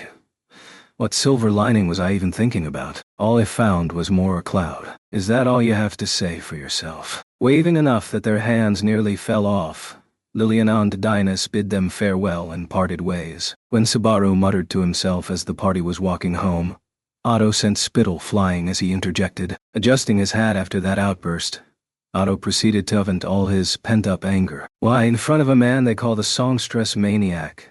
Did you act so familiar with the very same songstress? Thanks to that, talks broke down right when we were on the very verge of striking a deal. I thought I'd try and improve things because everyone seemed to be at an impasse. There was no impasse whatsoever. We were working out the terms in a gentlemanly fashion. You seriously mean I made a big fuss over nothing? Naturally, even Subaru had to repent over turning his own worries into misfortune. Otto must have found the other party pretty responsive during negotiations. His dismay at seeing all his work ruined was considerable. Depending on Liliana's efforts, perhaps Kiritaka would be willing to talk again the next day. Even if he does, it would be wise to assume he will make his terms more onerous. That sound was Subaru's only possible response. Otto had read what was in Subaru's mind and hit him right where it hurt most. Then Emilia clapped her hands, saying, Yes, that's fair enough. Otto, there's no need to be so angry. It's not as if Subaru had any bad intentions, or he'd never be this down about what happened. Emilia Tan. Yeah, that's right. You really understand, don't you? Go ahead and say more. Subaru, you should properly reflect on what you've weighed one. It's not fair. I wanted to speak more to Liliana too. So you're on Liliana's side, and not mine. Emilia sulked. Subaru reeled in shock, feeling as if it had been cut down from behind. Watching the almost playful exchange between master and servant, Otto let out a sigh at the familiar sight, setting aside that Mr. Natsuki should absolutely reflect in his actions. Negotiations have come to a standstill. For the moment, we should return to the water raiment and review our plans, but what is it? Actually, I have some business to attend to, so I must depart for a while. When Otto raised a finger and spoke those words, Subaru and Emilia both went, business, as they tilted their heads. Yes, after coming all this way, it is advantageous to create connections that normally I could not. So for today, I will be going around and greeting people. An unflappably devoted professional, huh? Perhaps Otto was simply good at switching gears. Or maybe he kept a couple spare brains tucked away somewhere. Either way, Subaru had to admire his dizzying methods. Yes, about that, Otto. You don't need me with you when you go around and greet people like that. A fine question, Lady Amelia. However, if you were to arrive without sending word ahead, everyone would be conflicted, since they'd be unable to give you a proper welcome. Refraining from rash actions is also a form of consideration, much like how Lady Anastasia spoke with the Muse Company for us. I see. Understood. I'll remember that, teacher. Amelia's reply brought a tired smile to Otto's face. Then he said, "Go home straight away," as if he was speaking to a child, before leaving the party, vanishing in the direction of the 2nd District. Amelia Tan, what's with that teacher thing just now? Oh, Otto has been teaching me quite a lot lately, including when we were on the carriage ride here. That's why I call him teacher. Is that weird? Nah, it's not weird. I'm just jealous. You can call me teacher too, okay? But Subaru is my knight, not my teacher. Gaha. So cute. Amelia's adorably conflicted look and hushed words left Subaru weak in the knees. The General and Lady Amelia both took a pretty big lick into that songstress chick, huh? Garfield joined the conversation with both hands entwined behind his head. He, the only one among them unfamiliar with Liliana's songs, crinkled his nose. I want to hear her stuff too if it's really that good. I've gone through a ton of books, but you can't know what a song is like from just reading about it, so I don't know what I'm missing. Right. Garfield wasn't at the mansion when they paid USA a visit, so this'll be the first time you hear Liliana's song.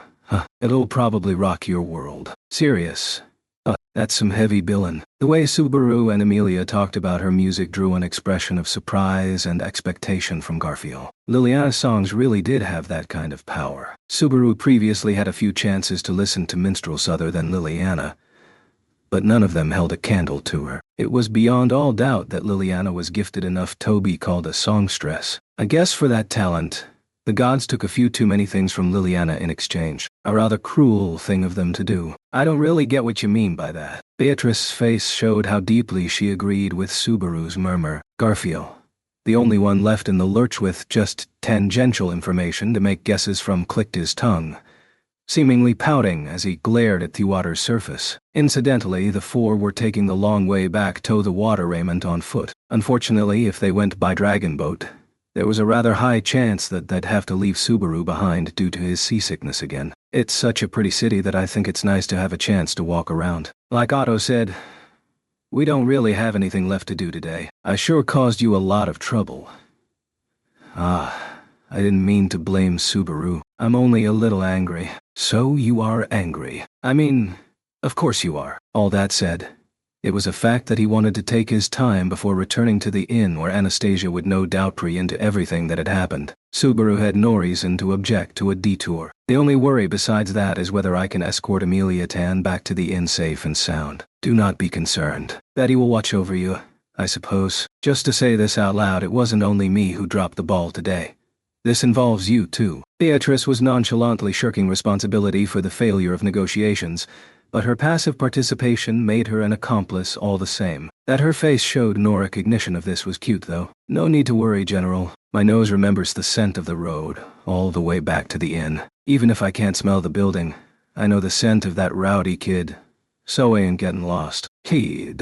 Oh.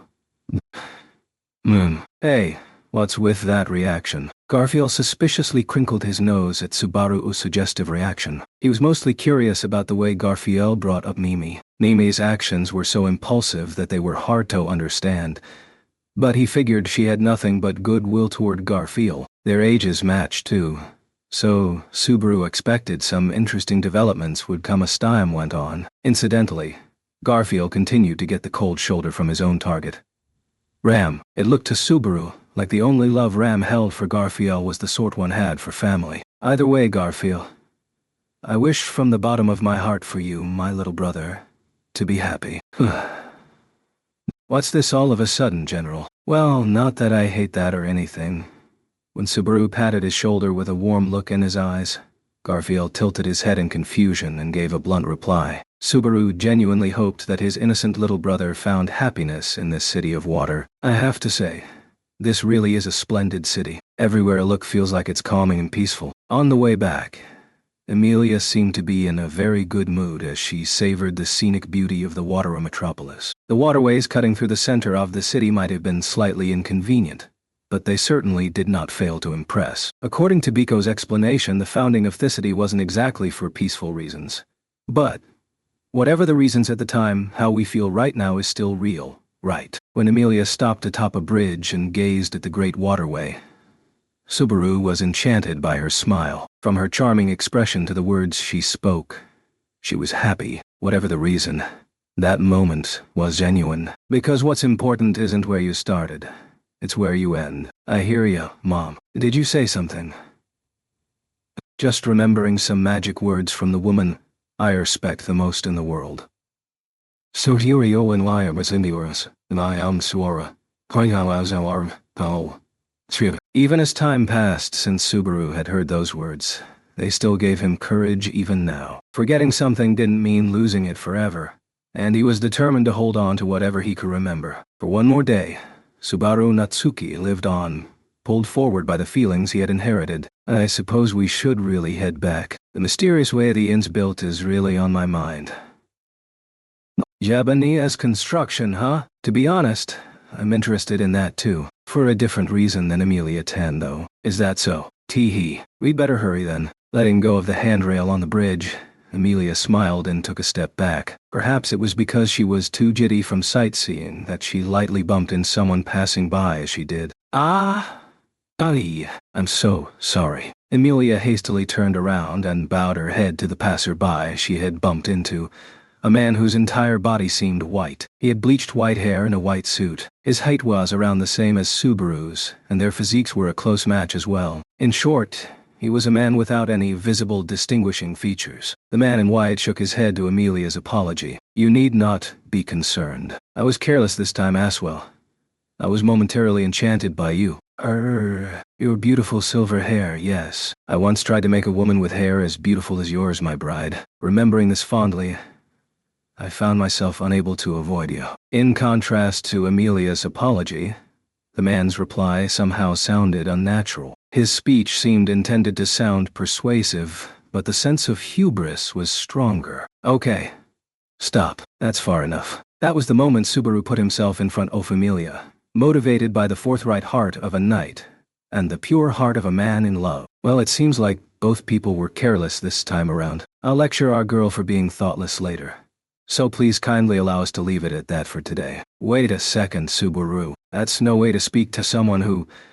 Go with it, Kay. When Amelia shot him a look of protest, Subaru winked back at her. Getting into some weird quarrel here ran the troublesome risk of others realizing Amelia's identity. He felt more like a celebrity's manager than a knight at Themament, but that was beside the point. A mutual encounter and a mutual apology. That's common courtesy in a city of water, right? Thank you for your politeness. For the time being, I have little reason to pursue the matter. Should we meet again, it will simply be the whims of destiny bringing us together once more. Yeah, I agree. Well, here's hoping destiny makes our paths cross again in the future. As the stranger was speaking poetically, Subaru replied like a delusional middle schooler as he took his leave. Pulling Amelia along by the hand, Subaru let out an audible breath of relief and looked in her direction. When he did, he saw Amelia glancing back a bit, the stranger clearly still on her mind. I was definitely a little rude back there, but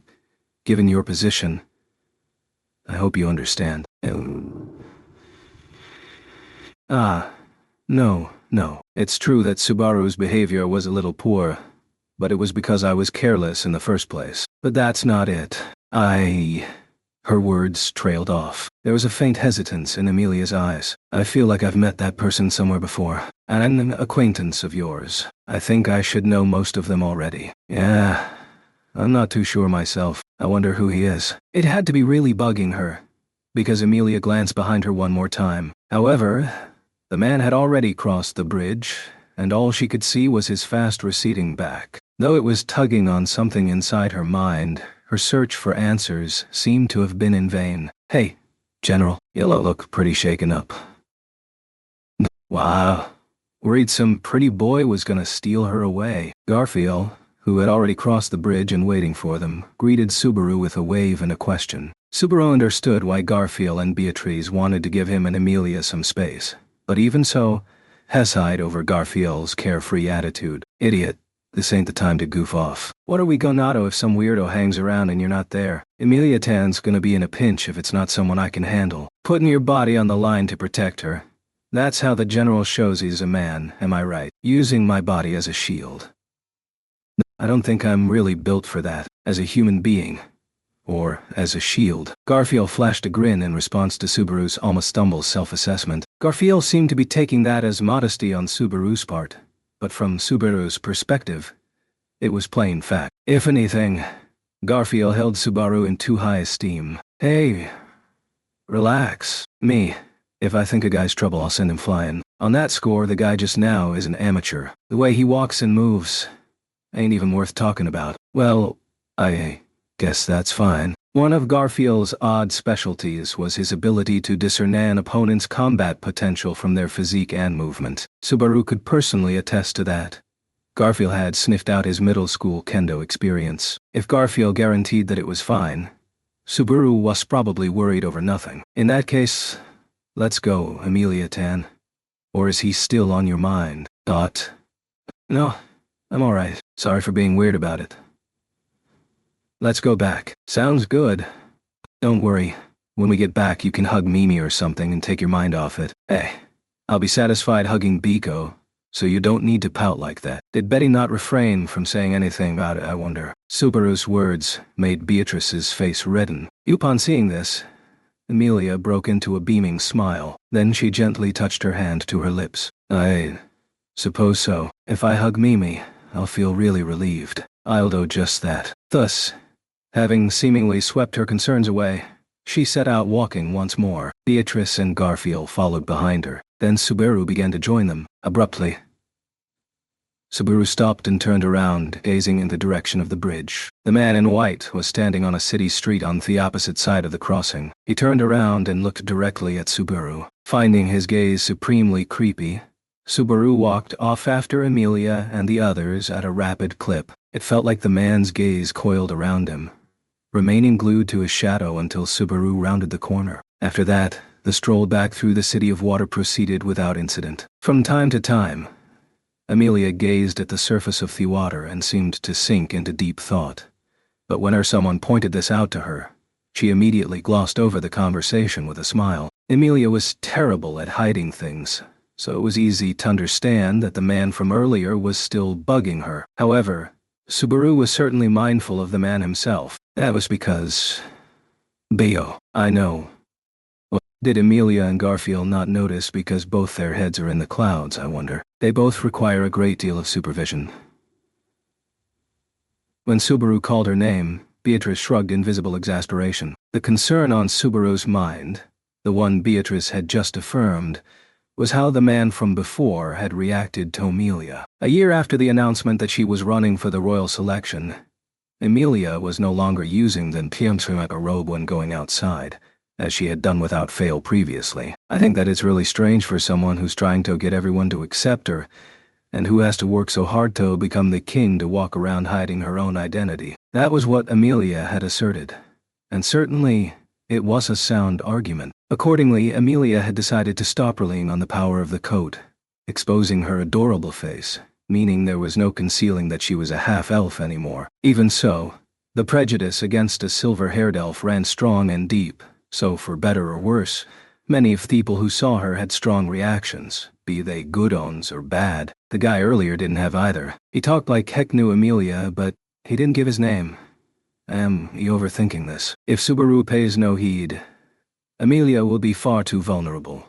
So it is perfectly appropriate, I suppose, that he shall also keep watch around Amelia as much as possible. When Beatrice announced that he could depend on her, Subaru gave her a short, "Gotcha," and thanks. This watery metropolis was massive, and he didn't think their chances of bumping into that man again were very high. But it was still more than possible that the stranger would initiate contact on his own. There was nothing to lose by being cautious. After all, it's because I didn't think things through enough that today's negotiations failed, so, was that not also caused by the natural disaster called Liliana, I wonder? Repent, but only in moderation. Hey, General.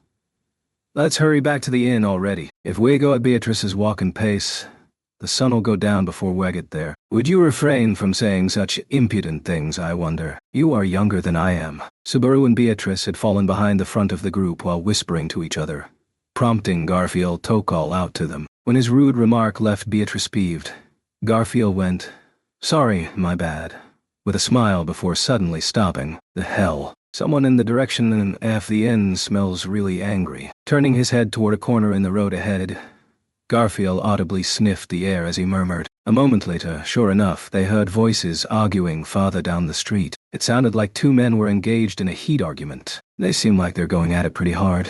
The excitement never stops in this town. That sounds more convincing from the general who made a big shot blow up his own room with a magic crystal. It's like the saying you can boil a pot with the cries of an Azula bird, ain't it? Pheasants don't have cries, so I wonder if they'd fit the saying.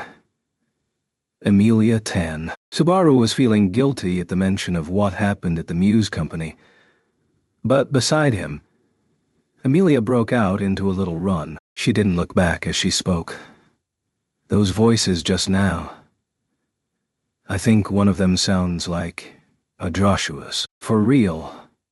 If we're connected to one of the parties, we'd better hurry. Even if that wasn't the case, Amelia's personality means she still wouldn't stand by and do nothing. Chasing her around the curving corner of the road ahead, Subaru and the others also hurried back to the front of the water raiment. As they did so, in the Japanese-style structure Kamento distant view, in front of the establishment were, "Don't make me repeat myself. Stop giving me lip and get your master out here right now. Faced with someone as crude as you, I refuse to call brother, let alone my master. Please obediently take your leave of this place while I am the only one dealing with you. You just don't get it, do you, brat? I'm gonna give you a good thrashing." A concerning argument raged between Joshua, who barred entry to the inn with both arms spread wide, and a seedy-looking man angrily shouting at the youth. The man had a wiry physique, and both his words and bearing had a violent edge to them. It seemed only a matter of time until his short fuse ran out. That's far enough. Then, before Subaru could ascertain the opponent's might, Amelia inserted herself between the two. The interruption made the man flinch and left Joshua gazing in shock as well. Lady Amelia ... If your business is done here, then you should leave. More importantly, what happened? Don't bother people by kicking up a fuss in front of an inn like this. Calm down and talk this out properly. With words that sounded like she was scolding a pair of bickering children, she cleared away the tense atmosphere, which had been primed to explode from the slightest spark. Sensing that a fight had narrowly been averted, Subaru let out a tentative sigh of relief. So tell me what happened. Ready, set, go. It would seem I have given Lady Amelia and everyone else cause for worry. Under Amelia's earnest gaze, Joshua glanced over at Subaru and the others as he hesitated for a moment.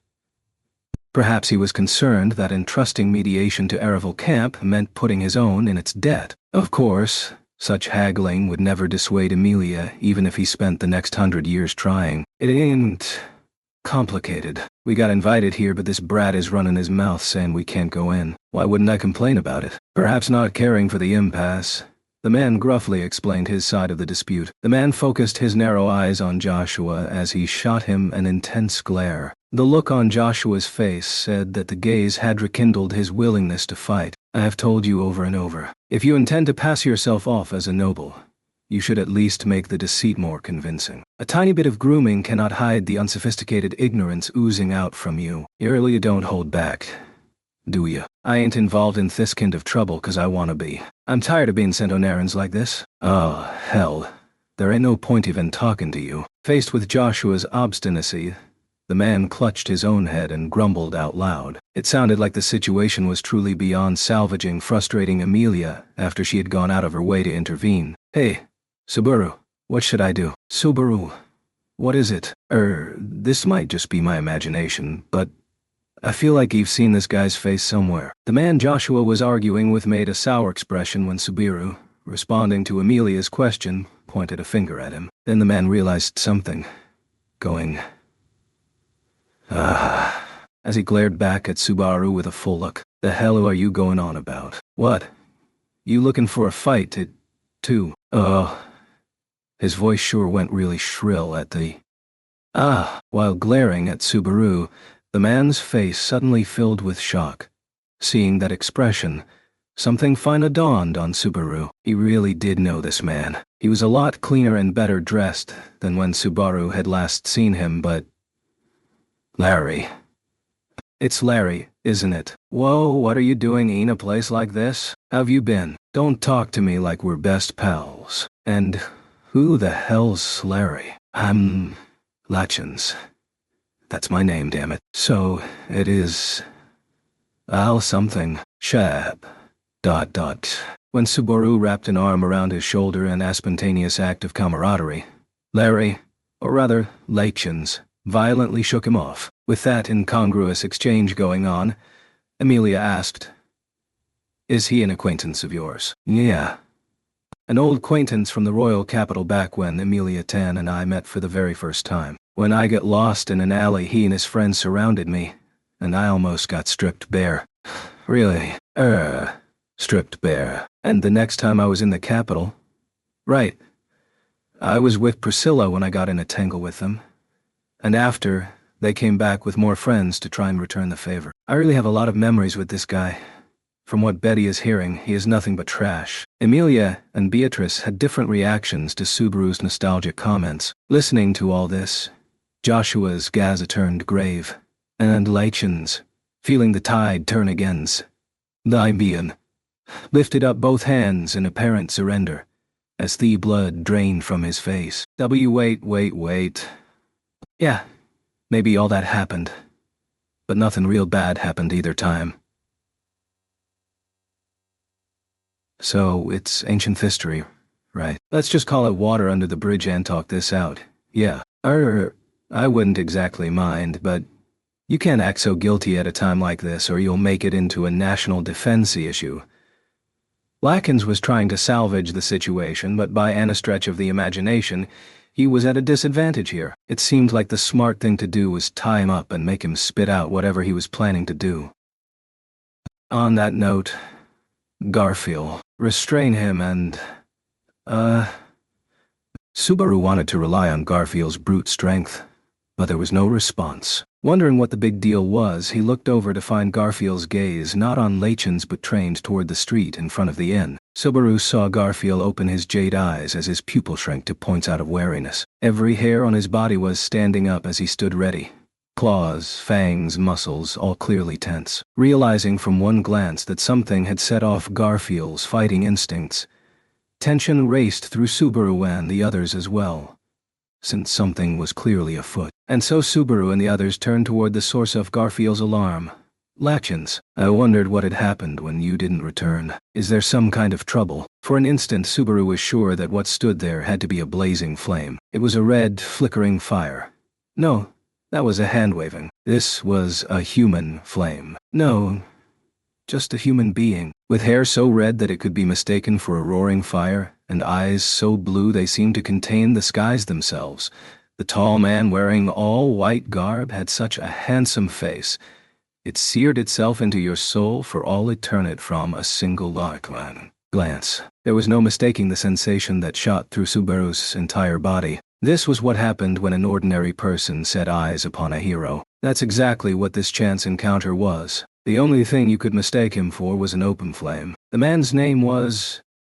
Just before Subaru said the name aloud, all sighted Garfield vanished from his side. With a roar that started at the back of his throat, Garfield's arm grew bulkier as sharp claws sprang from it. He proceeded to swing it in a frontal attack with incredible force at the man who had just appeared. There was no time to stop Garfield. It was a preemptive strike that closed a point-blank range in an instant. A direct hit with such a vicious blow would easily slice through an iron plate. As his claw drew near to the side of the man's handsome face, my apologies. It would appear that I have startled you. With a voice that had the echo of a troubled smile, Heb blocked the strongest attack Garfield could muster. The superhuman spectacle left Subaru speechless, and Garfield went rigid with shock. The man's upraised hand had stopped Garfield's mighty arm. The bestial claw, swung without a shred of restraint, had been blocked by the man's hand as if they were arm wrestling. The only reaction the man showed was the wry smile spreading across his serene face. This man was playing by different rules and operated beyond any notion of common sense. There was no doubt this was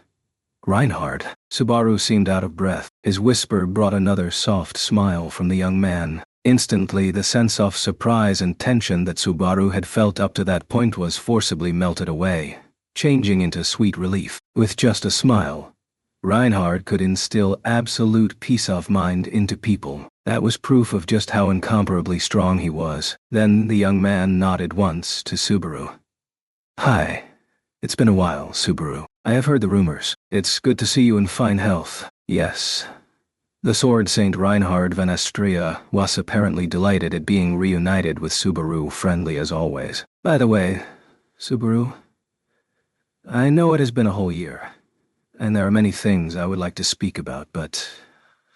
yeah, what is it? First, could I have you stop him? He is your friend."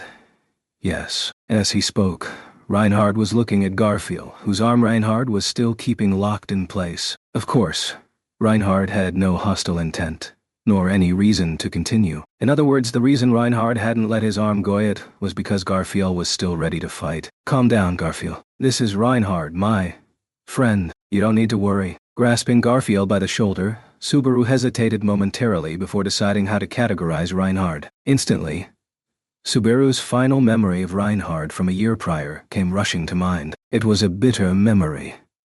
Subaru had driven him away when he'd come to apologize for not stopping Julius from giving Subaru a thrashing at the training square. The Subaru of the present keenly understood that his past self had only been lashing out at anyone within reach. "It is as Subaru explained just now. I am his friend, Reinhard van Astria. I would be grateful if you told me your name." Paying Subaru's internal conflict no heed, Reinhard readily called Subaru a friend. On top of that, he let Garfield's arm go and looked him straight in the eyes. Under that gaze, Garfield pulled his arm back and let out a deep, long sigh. Garfield Tinsel. "I see. So you are Lady Amelia's shield. I'm pleased to meet you. I'd wanted to meet you at least once." As he spoke, Reinhard reached out in search of a handshake. There was no hint of sarcasm in his words whatsoever. There was nothing there, save simple praise and delight. After everything that had just transpired, Garfield's shock must have been tremendous. A dazed voice trickled out from Garfield. While Reinhard waited for a handshake, Garfield moved a single step backward. That fact, that he had subconsciously retreated, made Garfield open his eyes wide when he realized what had happened. This was the first time he had ever experienced anything like it. Seeing this, Reinhard's eyes flickered slightly with a touch of sadness, but he still pulled back the hand he had offered without delay. "I am sorry to have offended you. I shall be more careful in the future." When he said that, Garfield shook his head as if something bitter had reached his lips. "Reinhard, I'm so sorry. Are you hurt?" It was then that Amelia hurried over with a little run to apologize for Garfield's sudden act of violence. The overly calm way Reinhard had dealt with it made Subaru momentarily forget that it was problematic conduct indeed. This was the sort of thing that normally threatened to trigger open warfare between two rival factions. "Lady Amelia, I am sorry to not have been in touch. Fortunately, thanks to Garfield's aim being very precise, I was able to stop him without any problems. I am relieved we are both fine." "Yes, I'm glad. It's quite a relief." But Reinhard acted as if it was nothing. It probably really was nothing from his perspective. He was already assuring Amelia that Garfield's impropriety was not an issue either. Amelia patted her chest, relieved by his reply. Then she went, right, clapping her hands together as her violet eyes glimmered. "I heard all about Felt. She's really been getting a lot done, hasn't she? Compared with Lady Amelia's spectacular exploits, they're still rather minor, enough that she often berates me for being unable to properly support my liege. In particular, she heard about Subaru's deeds. Tee-hee-hee. That's right. Subaru's amazing. I'm very proud of my knight." When Reinhard gave her a compliment that was perfectly sincere, Amelia proudly puffed out her chest. Subaru was half proud and half embarrassed that she talked about him like that. Either way, the cordial exchange showed that things had largely calmed down, so Subaru chose that moment to clear his throat. We've strayed a lot, so to get the conversation back on track, you know this Lachens guy. Reinhard's arrival had been so momentous that Subaru had to specifically point out Lachens, who had been completely forgotten. Yes, answered Reinhard, nodding in response to his question. Currently he is working as a retainer for Lady Felt. There are numerous areas where High's still lacking, but he has his good points, and Lady Felt has taken a liking to him. Felt hired that guy. Perhaps this leaves you feeling conflicted. I was also at the scene when they tangled with you in that alleyway, Subaru. But a great deal has happened since then. The three of them are currently in the middle of reforming their ways. I would like you to give them a chance. Well, I'd be lying if I said it didn't bother me at all. Wait. She hired the whole trio. Subaru looked toward the heavens as he realized just how many tricks fate was playing on him when it came to 3. He had once pegged Larry, Curly, and Mo. On the first day he was summoned to this other world, he'd had repeated fateful encounters with a certain gang of 3 thugs. He hadn't paid them any special mind since those days from long ago. But who would have thought they would be reunited like this? Hey.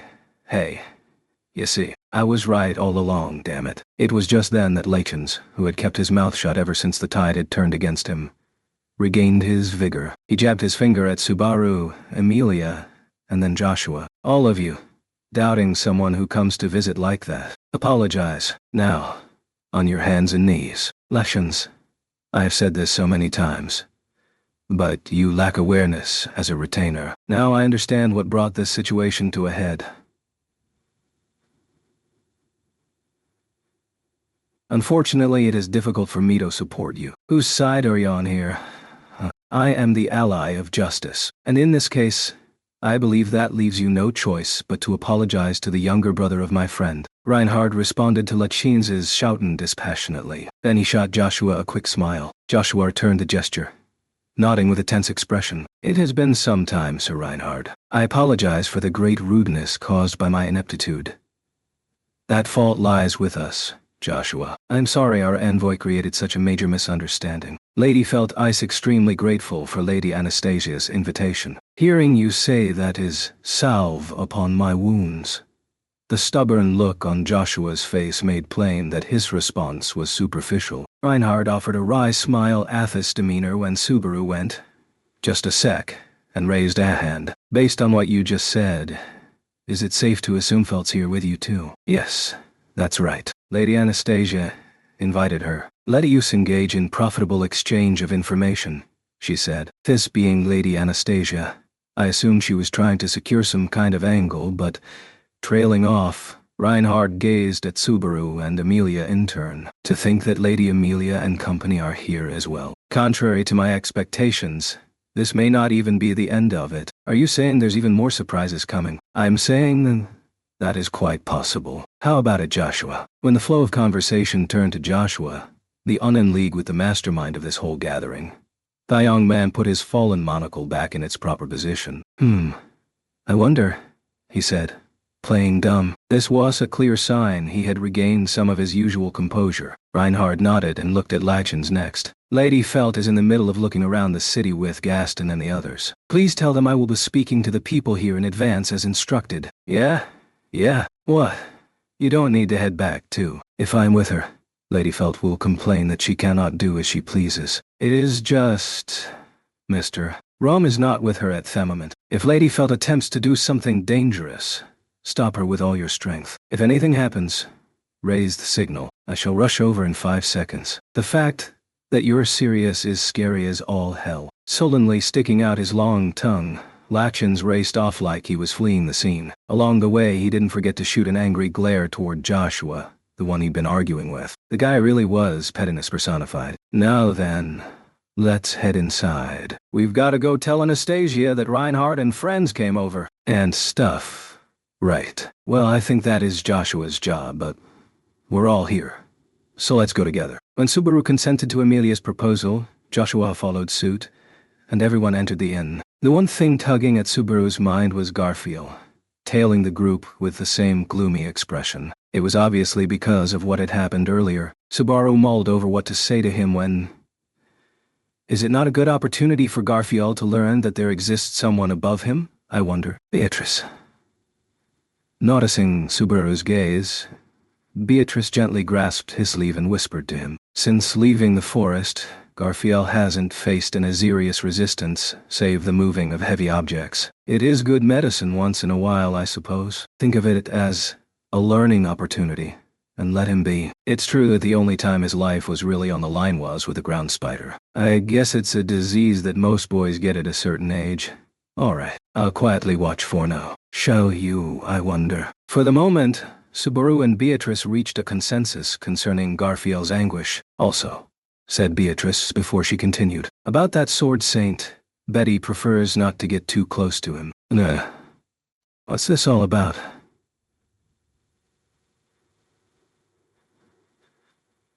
Don't tell me it's because he's too attractive like Julius was. Too dangerous is more accurate, I suppose. In any case, please do what you can. Beatrice avoided getting into the details as she quietly and quickly got as far from Reinhard as she could. However, she immediately came to a halt. The reason was that Amelia had gone, and tapped Joshua's shoulder as he led them down the corridor. Joshua, I think the reception hall is in a different direction.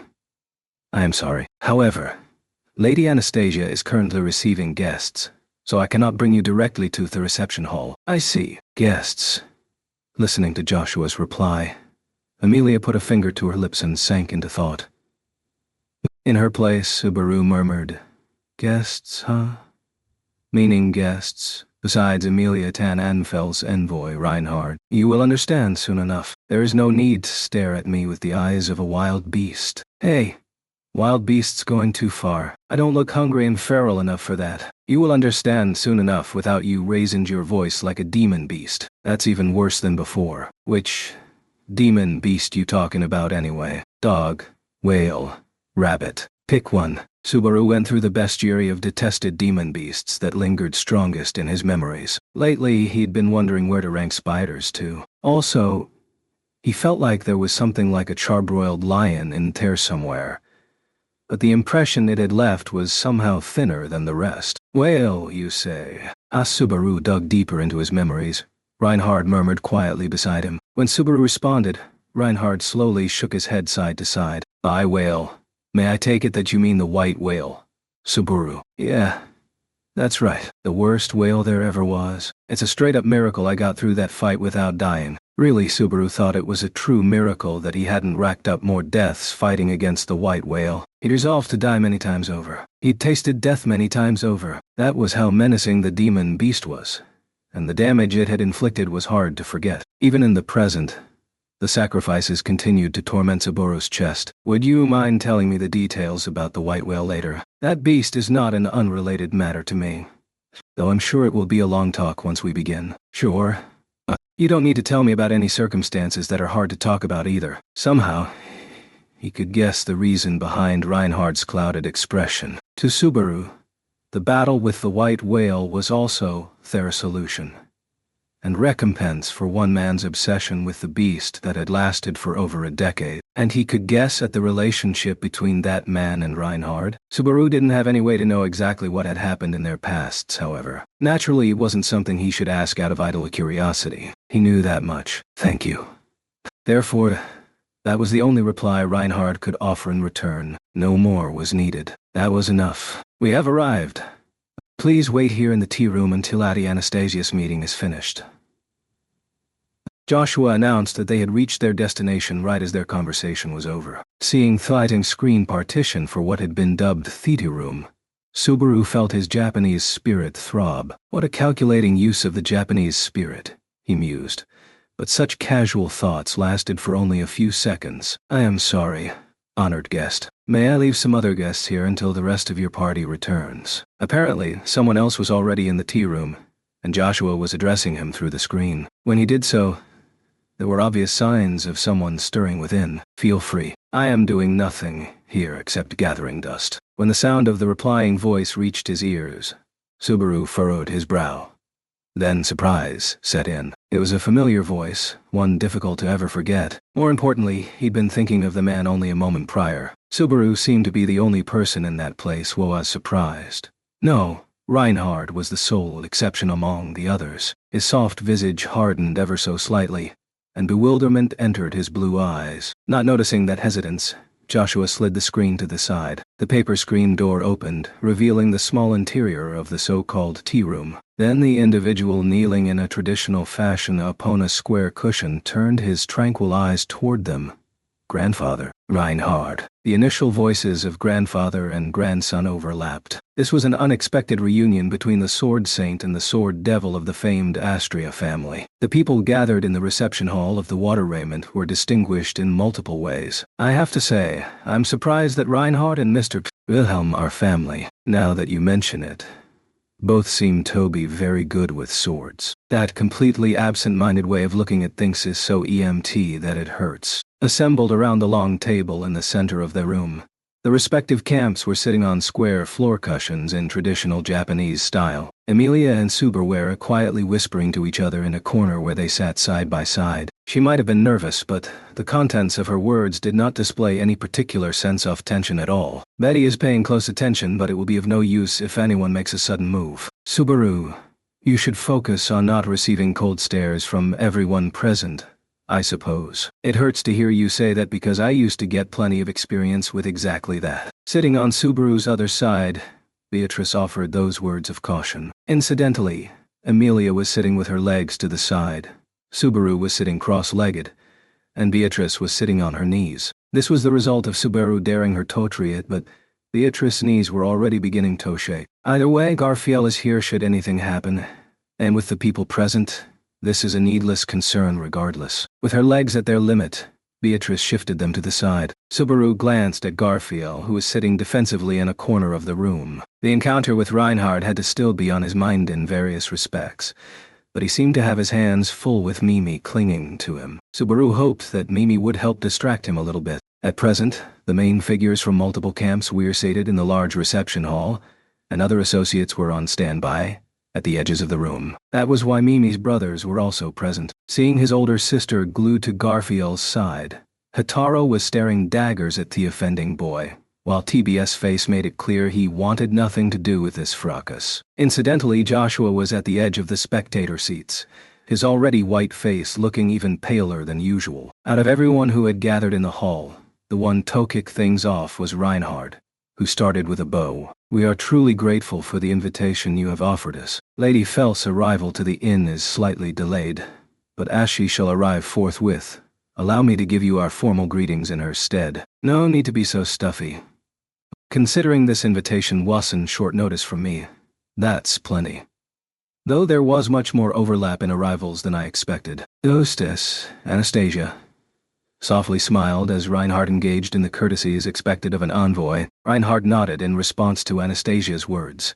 Then he turned toward Julius, who was sitting with a smiling face at Anastasia's side. It has been a while, Julius. Since our earlier visit to the Hoshin Company, I believe. Yes, I suppose it has been. I am sorry for imposing upon you like this. However, it is a good chance to see how everyone is doing. Such opportunities are difficult to come by. The mutual friends exchanged greetings that were few in words. Reinhard was also seated at the table. Somehow or other, the seating order had been neatly arranged by camp, with Anastasia, Emilia, a representative of the still absent Felt camp, and finally, it has been quite some time since I have met all of you like this, has it not? Speaking with a willowy smile was a woman with a beautiful face and long, lovely green hair. A kindness rested in her almond-shaped, amber-colored eyes, and her alluring figure was dressed in navy blue attire. It hardly required mentioning, but this person in thulon-skirted clothing was the very image of ladylike grace. People who knew the old her would scarcely believe she was the same person. It's been a long time, Lady Crush. I believe the last time we met was at the honor ceremony. Yes, that it has. I am sorry for having caused you such trouble on that occasion. It was only afterward that I heard of everyone's efforts. I wasn't the least bit surprised. Replying to Emilia's greeting was Crush,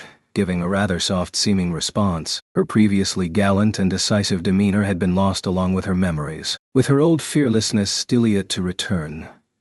She was the portrait of an aristocrat's beautiful daughter. Really, it's been nothing but surprises. I heard it at the honors ceremony, but after the white whale and the witch cult, it was the great rabbit next. Subaru, are you out of your mind? Sitting at Crush's side and jabbing at Subaru was the beautiful, kitty-eared girl, or rather, young man called Ferris, the greatest healer in the kingdom.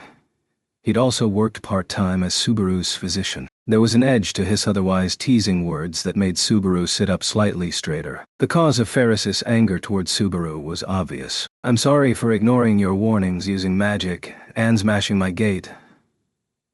I drilled it into you, that meouch, and in the end, you still rode your broken gate into the ground. It wasn't worth treating you at all. Even now, it wouldn't be strange for it to rupture and go poof if Beatrice wasn't here. You really have to treat it with more care. I get it already, but there ain't a guy in the world who can make Beatrice happier than I do. Ferris's tone was flippant, but his warning was dead serious. That's why Subaru replied with equal seriousness. The fact that Beatrice was pounding his shoulder while red in the face was a small price to pay. I have to say, I'm amazed that even the Crush camp got called over. If I hadn't used up all my surprise after running into Reinhardt outside earlier, I would have had one hell of a face for you to look at.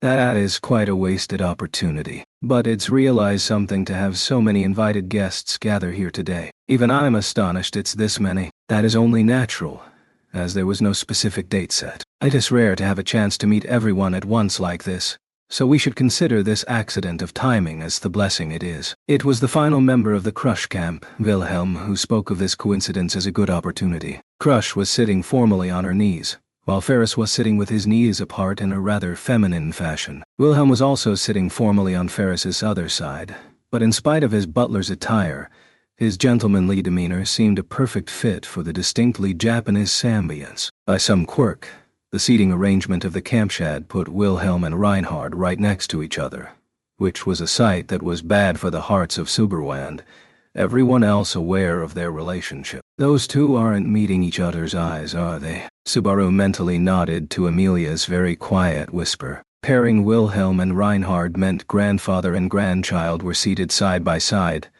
but the two hadn't spoken a word to each other from the moment of their unexpected reunion in the tea room to the instant they were all called over. A stifling silence had descended on the tea room, enough that even the Amelia camp, brimming with oblivious people, hadn't tried to render any support. When Joshua came back, he looked like an angel to them. Either way, Subaru deduced that there were complicated circumstances where the pair from the Astria family was concerned. Otherwise, the feelings haunting Wilhelm during the hunt of the white whale couldn't be explained away. Why had Wilhelm borrowed the power of Crush's family, and not his own? For that matter, why hadn't Reinhard joined the battle to avenge his own grandmother? Deep down, Subaru badly wanted to ask, but probing would only rub salt into the pair's wounds and hurt them further. Both might have been in rival camps, but to Subaru, one was a precious friend, and Thea a person he deeply respected, and to whom he owed a great deal. Trust was a castle built atop a pile of sand. Subaru wasn't like Roswell.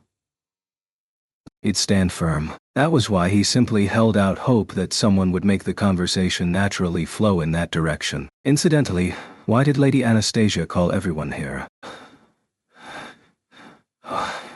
You're so suspicious. My objective really is that I just wanted to speak with you all a little. That's why I didn't invite unreasonable people over. Unreasonable? Amelia frowned as she prompted back, but it wasn't because she was unaware who Anastasia meant just now. In the first place, there was only one camp absent, so I take it that you did not invite Lady Priscilla and Cyril. They do things completely their own way, so I couldn't come up with any excuse to ask them here. At least with Felt, we got a chance to know each other a little better during that incident with Black Silver Coin. Right? We caused you a great deal of trouble on that occasion. However, you are absolutely right. When Anastasia rather easily confessed that she'd left own camp out, Reinhard seemed to agree and backed off with no sign of resistance. It was then that Amelia raised her hand, seeking another opportunity to speak. Just now, you used the word excuse. Does that mean you convinced everyone else to come using various reasons like you did with us? If you're going to come anyway, I should at least prepare a proper gift. All I did was just as I told you before, Amelia. Nothing more. What we want most but for Crush and them, that will be.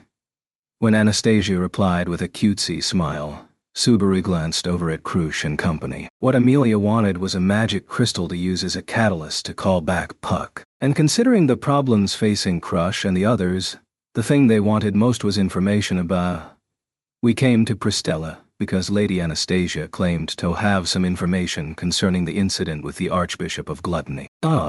Crush had a look of determination on her face. Her words made Subaru unwittingly rise to his feet. He couldn't ignore this kind of news. Subaru glared at Anastasia as if by reflex, whereupon Anastasia flashed a strained smile and stroked the scarf around her neck. It's not as if I'm trying to be mean to you, Natsuki. It's just that there's an order of priority. I can sell this to Lady Crush and company higher than I can to Natsuki. Am I wrong? That's the thinking of a merchant, all right. It doesn't sit well with me, but I can understand. Coming from you? That's quite impressive. Oh. Shut up. ... Don't poke me when I'm only just holding it together. Expensive merchandise was sold to the highest bidder. That was just a merchant's natural way of thinking. Subaru barely avoided exploding in the face of Anastasia's lecture. However, if Julius landed even one more hit, Subaru was in real danger of blowing up for real. But you know, that's just... Subaru looked at Anastasia, trying to find some handhold to cling to. Perhaps he should have directed his pleitokrush for even the slimmest possibility of awakening the sleeping princess, from her slumber. However, faced with the fragile look on Subaru's face, Anastasia let out a deep breath. There's no need to put on such a sad face. Don't worry. I won't hide this secret from only you. Really. It's no lie, but you should know that this is a request from Lady Crush and her people. They're all goody-goody sorts who don't believe it's right to keep the information to themselves. As Anastasia shrugged, her words left Subaru flabbergasted as he turned toward Crush. As he did, Crush looked back at him, trying with all her might to keep her expression firm. Naturally, of course, I wish to settle the affair of my own memory, with Gluttony personally. However, you understand that Master Subaru's fondest wish is to help that girl, Crush. Besides, I believe that the more we are united on this matter the better. Our opponent is a cunning archbishop of the 7 deadly sins who has continued to evade all attempts to hunt him down. I shall not hold a grudge regardless of whose blade reaches him first. The joking way Crush put the last part left Subaru bowing his head as relief flooded him. No doubt it was very much her full intention to settle things with the one responsible for stealing her past. Her consideration for Subaru, who had a similar objective, made her bend even on this. Even with her memories lost, the soul of the fair and just woman named Crush Karsten was in no way diminished. She remained true to her own way of life. Really, thank you. I'll do my best to live up to those expectations. Somewhere. Somehow. Even so, we will likely be first. I do not intend to yield to anyone either. As Subaru voiced his determination, Crush puffed out her chest, undaunted. Her demeanor made Subaru and Crush exchange an out-of-place smile. Her knight, Ferris, looked upon this without being amused whatsoever. Grr, you seem to be having a lot of fun, Lady Crush. You need to stop being so fond of Subaru. He should be satisfied with one flower in each hand, right, meow? He doesn't need any more. Ferris, is that not a rude thing to say? Master Subaru is not so unfaithful as to make eyes at just anyone. Yeah, cut it out, Ferris. It's true that Crush is cute and beautiful, but the line going forward from my heart is, well, it splits into two midway, but it's still straight and, nah, ow, ow, ow, ow. No one else would call that a straight line. And that lack of self-awareness makes it even worse. When Subaru tried to chime in on the Crush Camp's master-servant dispute, Beatrice gave his ear a mighty pull. But when Subaru objected with a tearful face, Beatrice feigned innocence. Off to the side of that exchange, Crush lowered her face, cheeks faintly flushed for some reason. Oh, dang. Amelia Tan, did I say something weird even for me? Did you? I think you're always saying similar things to me, though. Well, yeah. So what's with this reaction? Maybe if I hold Amelia Tan's hand, the answer will come to me. Can I hold your hand? Work hard, and think for yourself this time. When the hand he was unable to grasp slapped him on the forehead, Subaru frowned in silence. After watching the pair's exchange, Ferris discreetly brought his lips close to Crush's ear. See? Just look at them. Subaru is indiscriminate. He'll try that with anyone at all if you give him the chance. It's an illness, meow. You shouldn't pay it any attention. Understood. I'll be more careful. Phew. That really surprised me. After taking Ferris's advice to heart, Crush took an unexpectedly deep breath and put a hand to her remarkably ample chest. The gesture was adorable in every way, and convinced Subaru that Crush doing unexpectedly feminine things was incredibly appealing. Setting that impression aside, Crush and Ferris smiled at each other like a pair of best friends. So to put things back on track, my people are in the middle of sorting out the information Crush and Natsukadoes. It should be tidy enough to hand over by tomorrow or the day after. So can you hold on a little till then? Seriously, I just can't stop the urge to speed this up. Can't you give us anything in advance?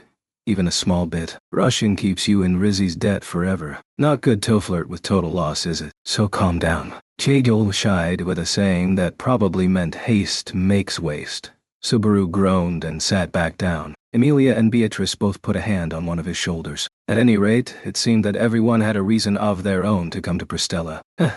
Well, isn't this quite a group? According to Tolachins, it was only Ms. Half-Elf and Anastasia. But I guess not. The door to the reception room forcefully slid open, and everyone's gazes assembled on the girl boldly crossing the threshold. The girl had bright, glimmering, dazzling blonde hair, and big, round red eyes. What looked like little fangs peeked out from under the lips of her confident, smiling face, which gave off a mischievous charisma. She was still a small girl with a delicate physique, but her femininity seemed to have faintly increased. However, as typical, her clothing style was straight out of the slums, and the always energetic Felt burst onto the scene with her core remaining wholly unchanged. When she surveyed the faces of those assembled, she seemed very relaxed as she closed one eye. Even though it's been a year, it's surprising how little have all changed. Well, I suppose the same goes for me, Lady Felt, if I may. Felt sighed, as if her expectations had been dashed, then immediately broke into a smile. The change in her expression was bewildering. But then Reinhard gently stood at her side. Reinhard knit his refined eyebrows as he gazed at Felt, his own liege. A proper set of attire for going out in public was provided to you. What happened to it? Does. Who'd go along with your taste in outfits? Sightseeing was just the most convenient way to find a change of clothes. Understand my personality already, Reinhard dear. Truly, you are so unbelievable, Reinhard broadcast from the way he covered his face. Felt straddled the threshold of the room, looking positively delighted at having pulled a fast one on the man who was the nation's hero and its strongest warrior. Then when she turned her head toward those assembled in the reception room again, her confident expression softly vanished. I am truly grateful that you have invited me here today. Let us have some productive discourse as fellow royal selection candidates. Okay. Formalities over. Diomi and K, after offering a glimpse of conduct so refined as to benchanting, Felt swiftly reverted to being a mischievous rascal. The way her uninhibited personality stomped all over decorum left Subaru, at least, feeling good on the inside. The girl's energy had only grown over the past year. I have to say, what a weird city.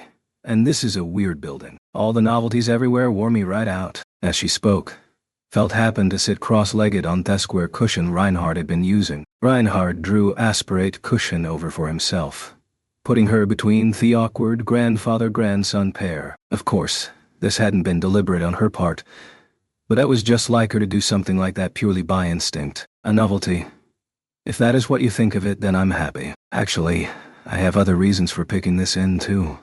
Want to hear them? Don't just build suspense. It's a bad habit of yours. Felt raised the corners of her lips as she jabbed a finger at Anastasia's transparent scheme. The very casual exchange between the two was a sign of how they had closed the distance between them. It seemed that some encounter Subaru was unaware of had greatly improved the relationship. Acknowledging Felt's request, Anastasia touched a hand to her mouth as she smiled. I just can't beat you, Felt. Actually, this inn has a large, wide, hot spring. By hot spring, you mean a huge bath.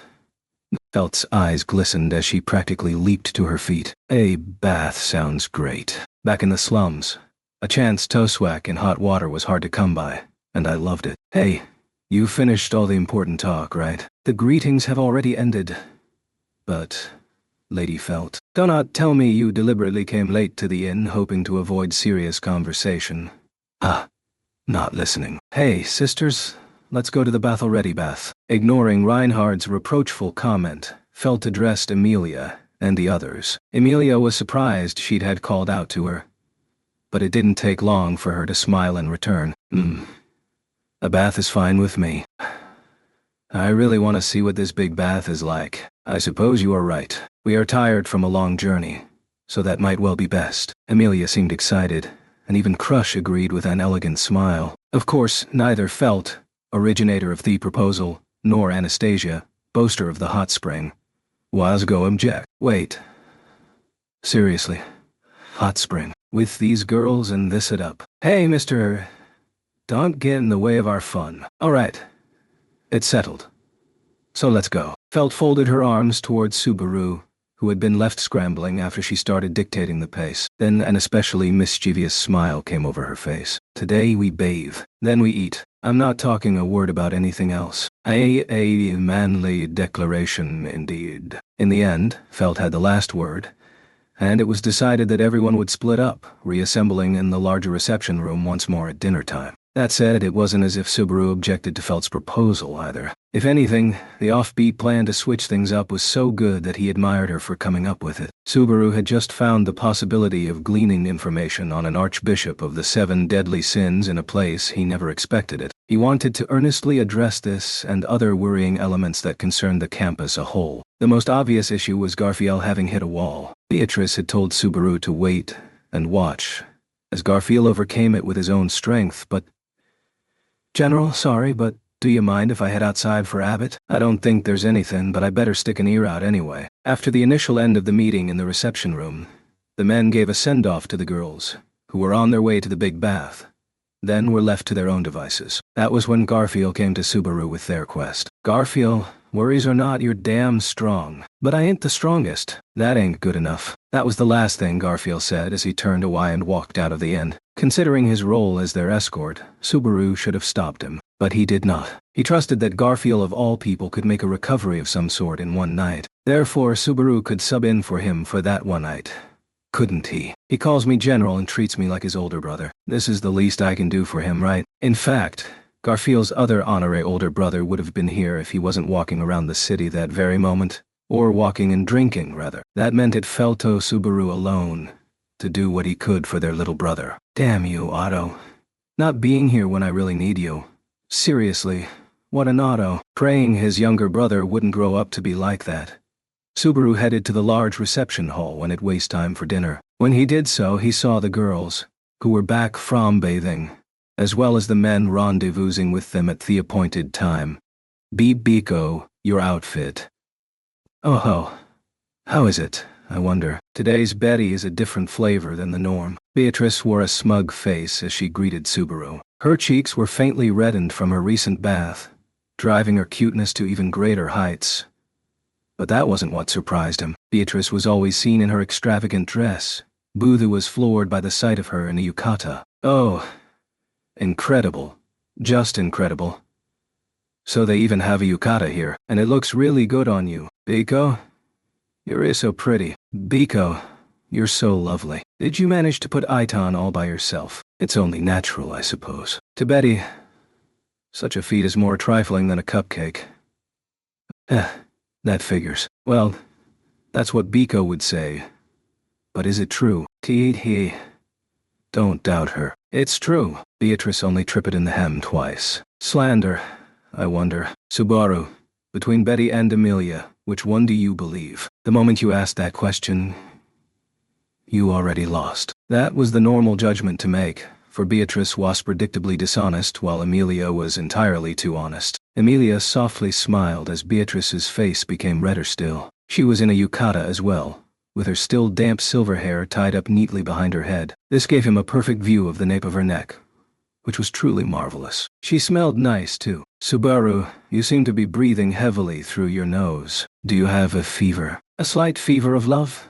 Maybe. Amelia Tan, can I braid your hair? That's fine, but I think we're about to sit down for a meal. Do you mind doing it after? As Subaru touched the tip of her bundled hair, Amelia pointed to the table as she pushed her counteroffer. Had grudgingly backed down, which was when he abruptly noticed that all the eyes in the room were gathered on them. What? Did something weird happen? And thinking It's really hard to pick up how much distance there is between Mr. and Miss Ott. That didn't feel all that sexy. And the last time I saw you, your relationship was pretty horrible. Please do not dredge up what happened at the castle. It doth make my chest hurt." Subaru deeply bowed to Felt, who was sitting cross-legged in a yukata, as he made his plea. "Ha, what's this all about? I guess Mr. really got his act together, huh?" His reaction made Felt laugh and look up from the book she was reading, which was something he normally wouldn't picture her doing at all. She closed the book, which had a pressed flower as a bookmark, and said, "Come to think of it." She tilted her head before Heck continued. "I heard it in the bath that my piece of junk night bullied your blonde boy. Sorry about that. I'll set him straight." As she spoke, Felt used the book in her hand to thwap Reinhard on the shoulder. She showed little sign of restraint, giving the red-haired knight's brows a constrained look. "Lady Felt, that manner of speaking will invite a speculation. He and I simply had a misunderstanding, and I was a little rough in the way I handled it. That is all. As a matter of fact, he is tremendously powerful, despite his young age. That patronizing lack of self-awareness really isn't convincing. I mean, you're basically merciless toward anyone who shows any promise. You always leave Gaston and the others half in tears after you're done working a mover." Reinhard's assessment of Garfiel's worth made Felt stick her tongue out with an exasperated look on her face. But at the very least, Subaru understood that Reinhard's words were his true beliefs. He'd said that because he'd genuinely respected Garfiel and acknowledged his might. Perhaps that was the most dangerous part of his character. Incidentally, Lady Felt, about that outfit. What? It's not something a royal selection candidate would wear. Look around. All the other girls are wearing the same stuff, damn it. I can't be the only one to complain about it. No. Not at all. I only meant to say that it suits you very well. Shut up. ...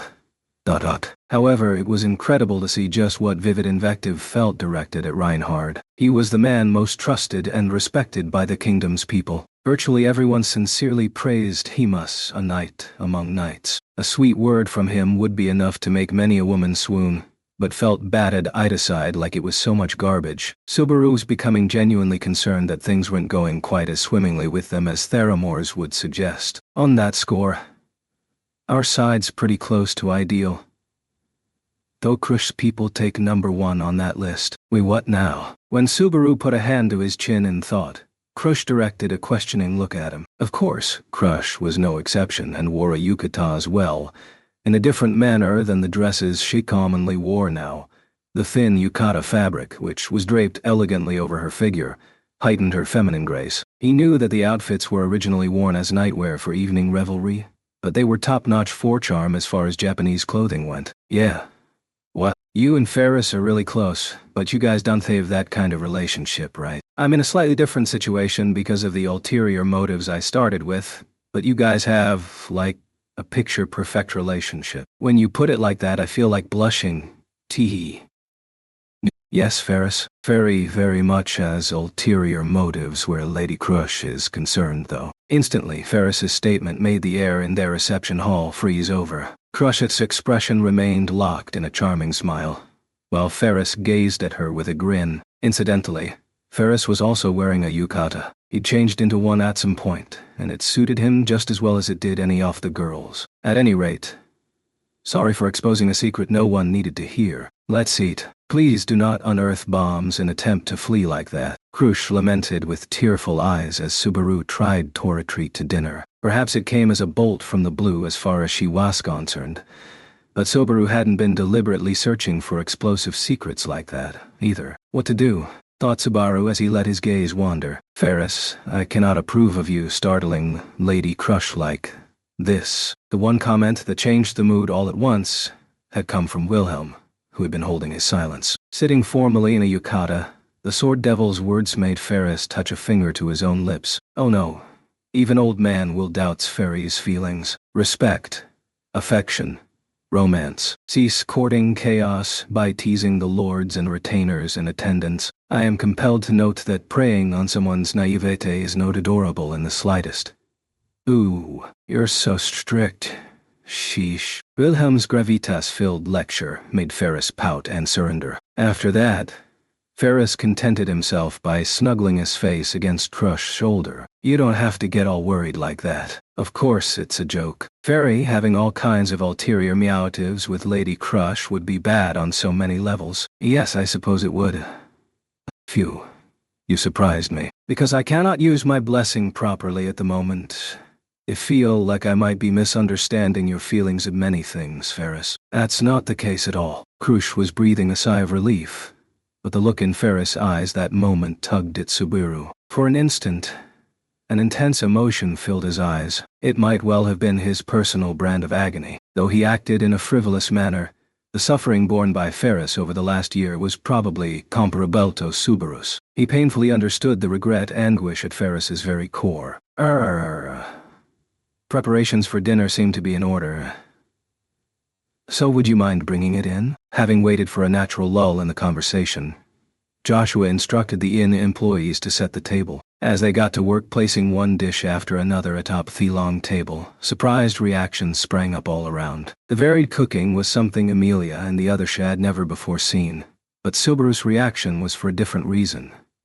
He was shocked by the unexpected familiar sights. Since this world had no seas, cooking with fish meant fishing from rivers. Naturally, this meant there were few truly large fish, making sashimi dishes and the like quite hard to come by. Therefore, seeing such a wealth of fish dishes in a place like this was all the more surprising. We can eat it just like this. How do you like it? Never seen it before, have you? Everything here comes from the great Tigrissia River nearby, and is prepared by experienced cooks. It's good enough to qualify as a specialty here at the Water Raiment. It seemed that culinary traditions not bound by the kingdom of Lagunica's common sense were still being passed down. Either way, one dish emerged after another based on Japanese cuisine, further deepening Amelia's and company's bewilderment. The first one to break through their hesitance was not Anastasia, hostess of the banquet, but rather, here. Like this.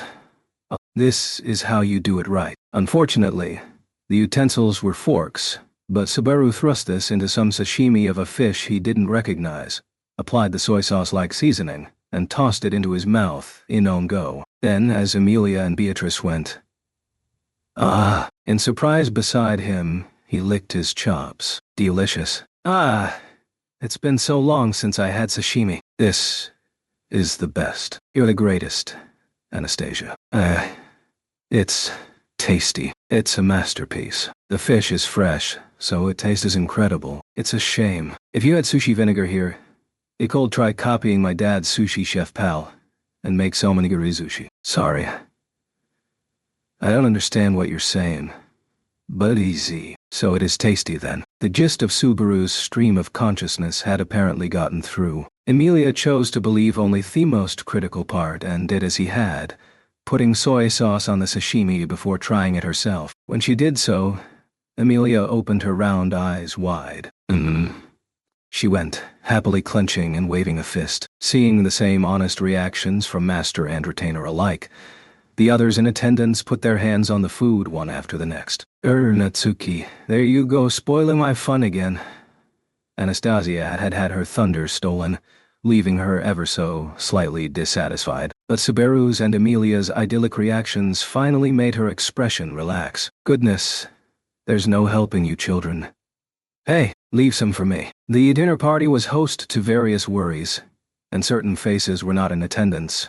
But even so, all who did participate were able to enjoy a brief respite. For that one night, the moon and the world seemed willing to allow a tranquil moment when all regular concerns could safely be postponed. As they mutually agreed to forget they were political rivals for the time being, the night wore on. The dinner in the reception hall came to an end, and Subaru finished bathing before returning to his room. The staff seemed to have laid out futons during the guest's absence, so everything was ready for a good night's sleep. Subaru. It seems that an intruder snuck in during tea time. Betty and others were gone. Yeah, looks like the futon you made a big mess of got all tidied up. What a vandal. Chiding Beatrice for her unnecessary wariness over two futons lined side by side, Subaru gently tucked the sleepy-looking girl into bed. Incidentally, ever since forming a formal pact, it had become the norm for Subaru and Beatrice to share a room. Anastasia had arranged separate rooms for them, but Beatrice would crawl into Subaru's futon in the middle of the night regardless, so he politely declined the offer. Of course, this was not because Beatrice was too much of a child to be able to sleep alone, but because much of the mana drawn from one's Odo was generated during sleep. It was nothing more than consideration for Subaru's physical condition. Therefore, it is not because Betty wants to be with Subaru. Would you not take this the wrong way? I wonder. That was what Beatrice had told him shortly after forming the pact. In this case, it really didn't matter what her true intent might be. Subaru had become very accustomed to hearing the sounds of someone else sleeping nearby over the past year, and it helped him stay warm on cold days too. Is that a massive green poison, I wonder? You won't get away lightly if you eat it. She must have tired herself quite a bit, because Beatrice was swiftly dragged into dreamland as soon as she got into the futon, moaning in fear from the trauma of the wasabi from supper that evening, savoring his partner's adorable sleeping face.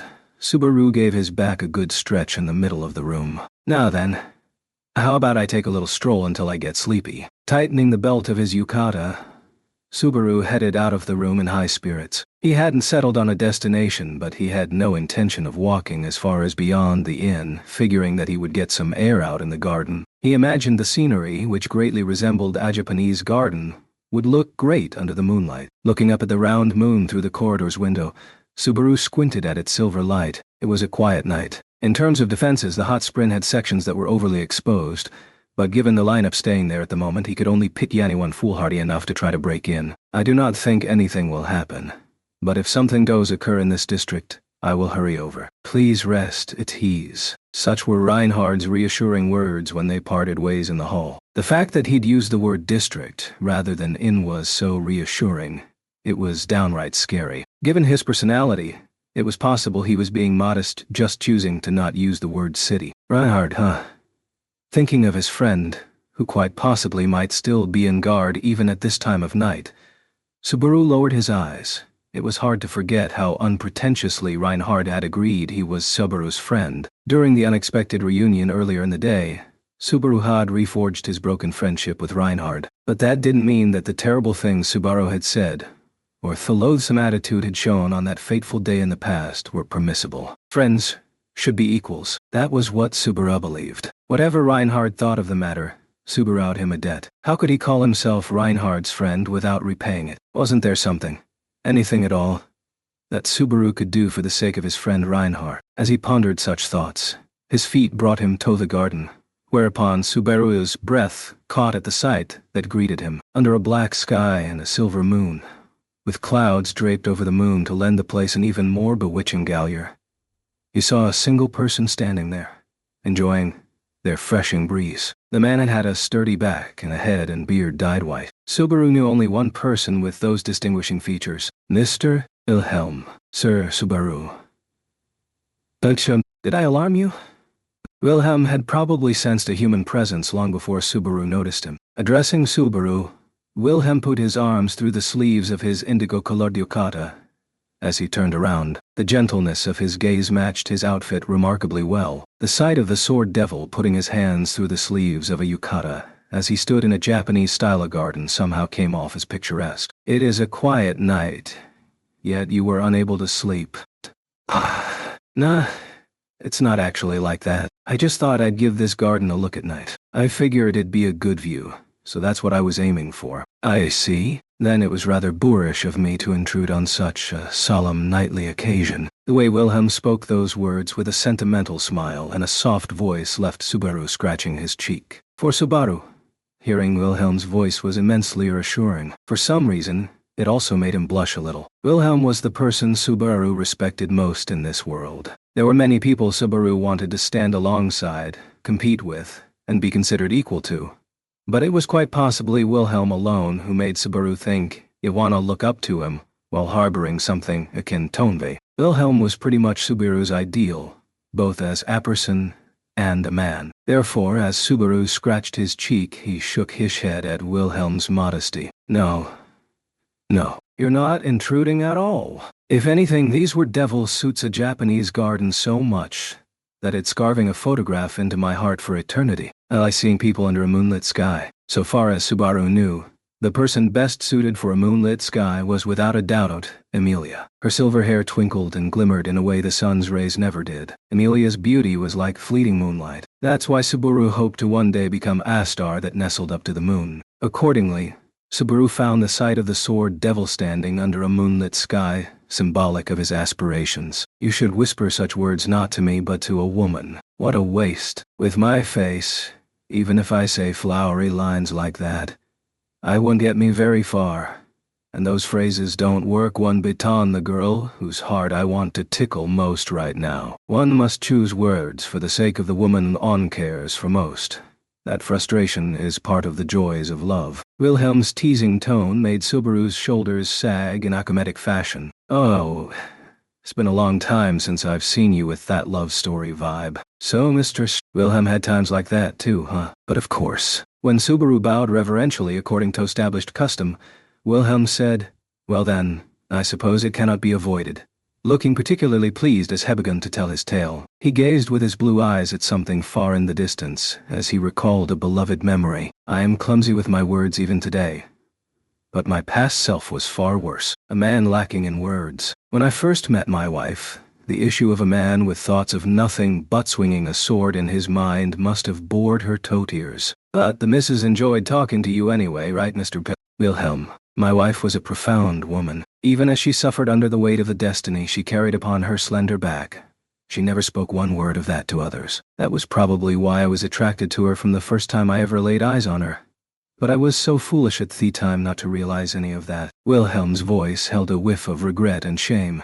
No doubt from embarrassment at what an unsociable person she once was. Getting this rare reaction out of him held Subaru feel at ease. Who would have thought Mr. Wilhelm was, unsophisticated like that once? I truly had offered up every part of my being to Thesward. When I gripped a sword, I forgot all other thoughts, immersing myself as if that was what gave meaning to my life. It was my wife who reminded me of the reason why I chose to walk the path of the sword. Is that when you first realized you liked the missus? By any chance? It seems you have seen right through me, Sir Subaru. Subaru responded to Wilhelm's listless murmur with silence. Wilhelm probably didn't realize what kind of face he was making just then. That he was comfortable showing him such a face made Subaru deeply proud. Wilhelm's eyes, the creases on his cheeks, the tone of his voice, his gestures. Every part of him was saying one thing. Even at this very moment, from the instant he had first met her, he loved his wife, the Regia van Estrea. Seeing that face, anyone would realize he was still in love.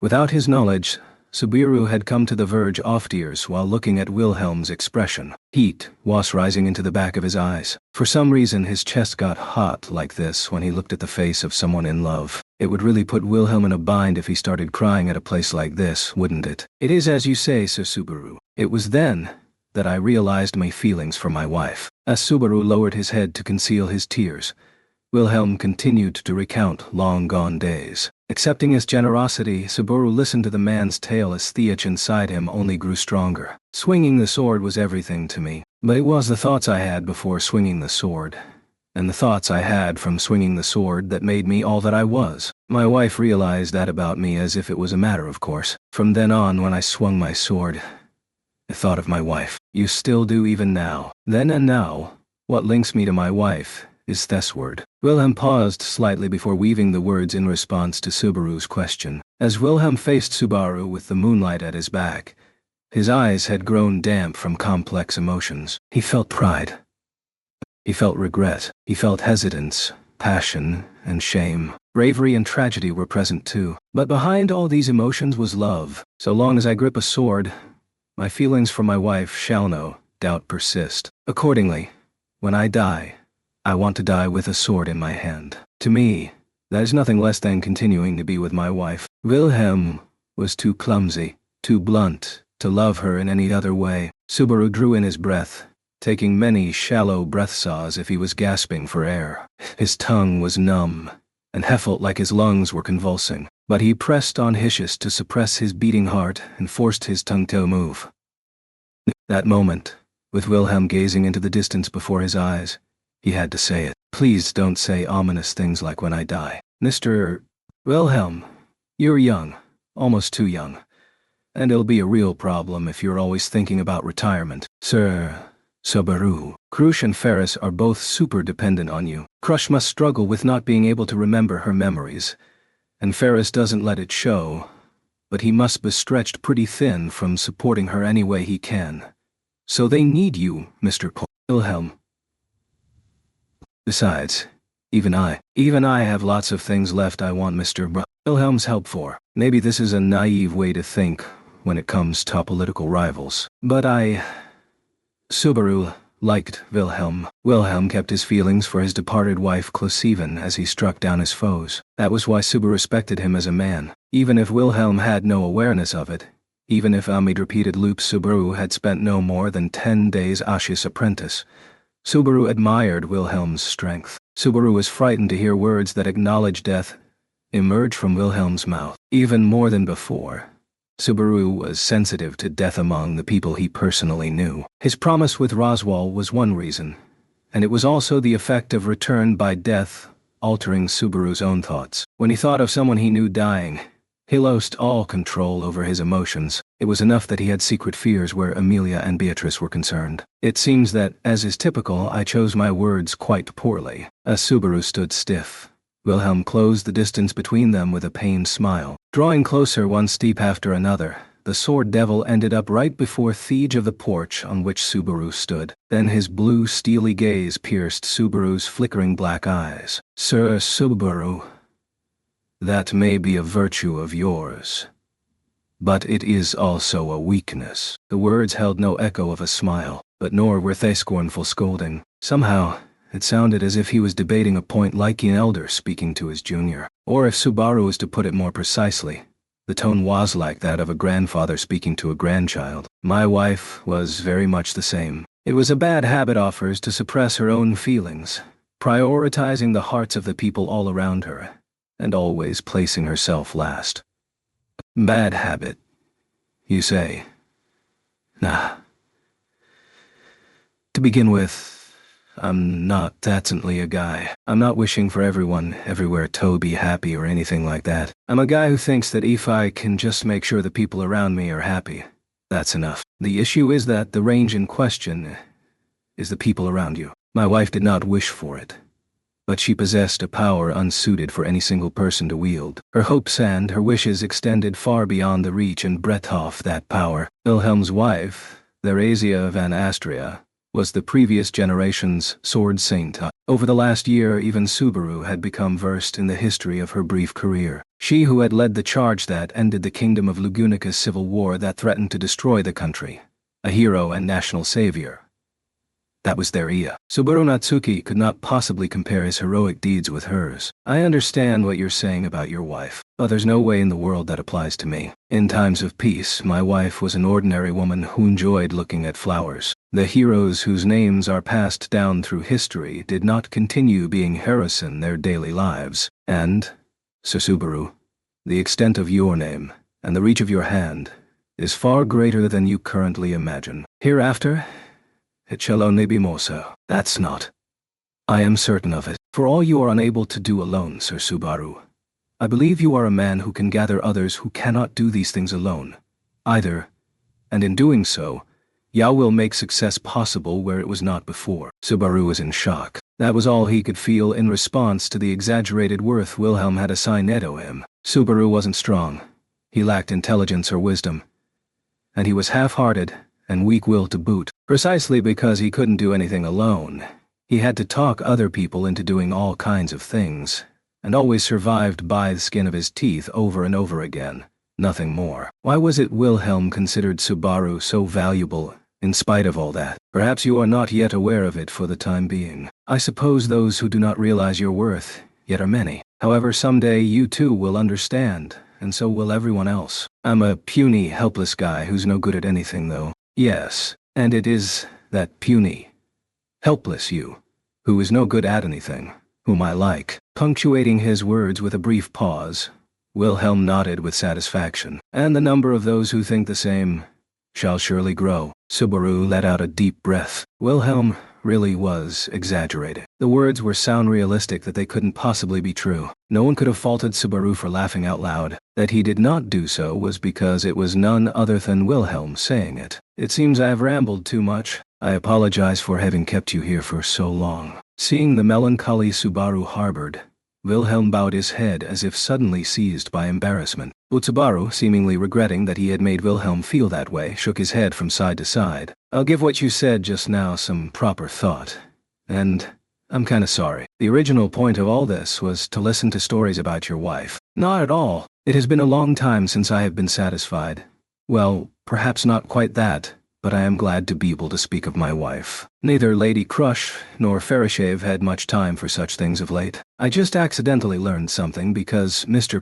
Wilhelm hasn't had his fill of telling romance stories. I've clearly gotten a little too sentimental. It is final line to put an old man's long stories to rest. Wilhelm flashed a wry smile as he moved a foot from the garden onto the porch. The atmosphere said that the towel was over, so Subaru nonchalantly offered his hand to help Wilhelm up to the corridor. Wilhelm accepted Subaru's hand and climbed up onto the corridor, feeling the weight of the elderly swordsman's body through his arm.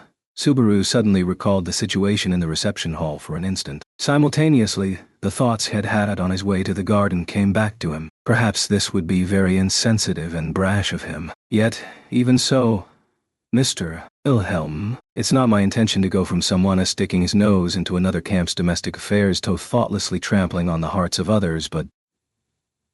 Yes, I am listening. Can't you get along with Reinhard? Your family, aren't you? He could imagine the complexities that probably surrounded the relationship involving the grandfather and grandson of the Astria family. Perhaps crudely intruding upon that would cost him the trust he had built up with Wilhelm. But this was what he thought.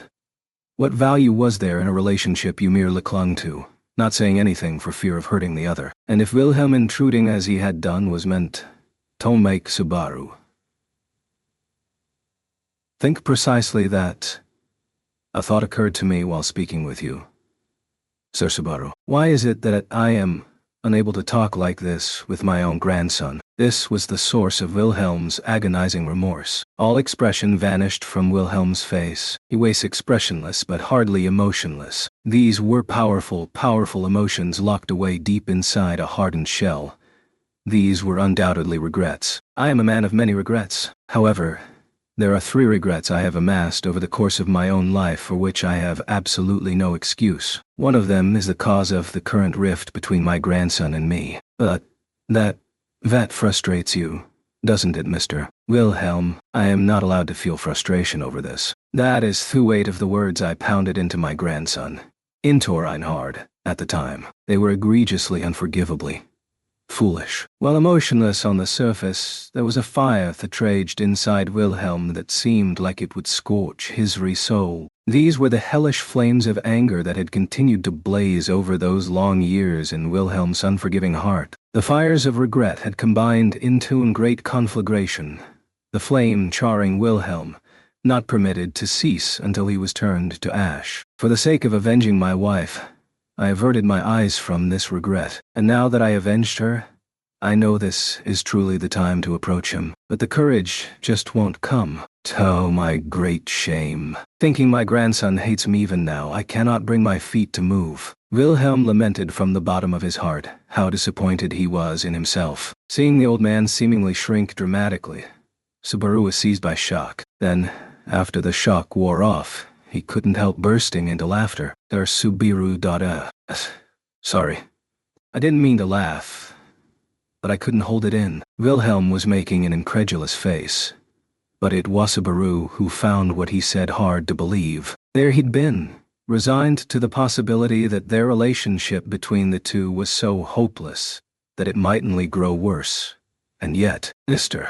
Wilhelm, it sounds like you don't think you deserve to call yourself Reinhard's grandfather or something. Yes, it is as you say. Even though I know I am in the wrong, I find myself unable to take a decisive step forward. Such cowardice leaves me greatly frustrated with myself, but yeah, you don't look like anything more than a grandpa afraid of being hated by his grandkid. What?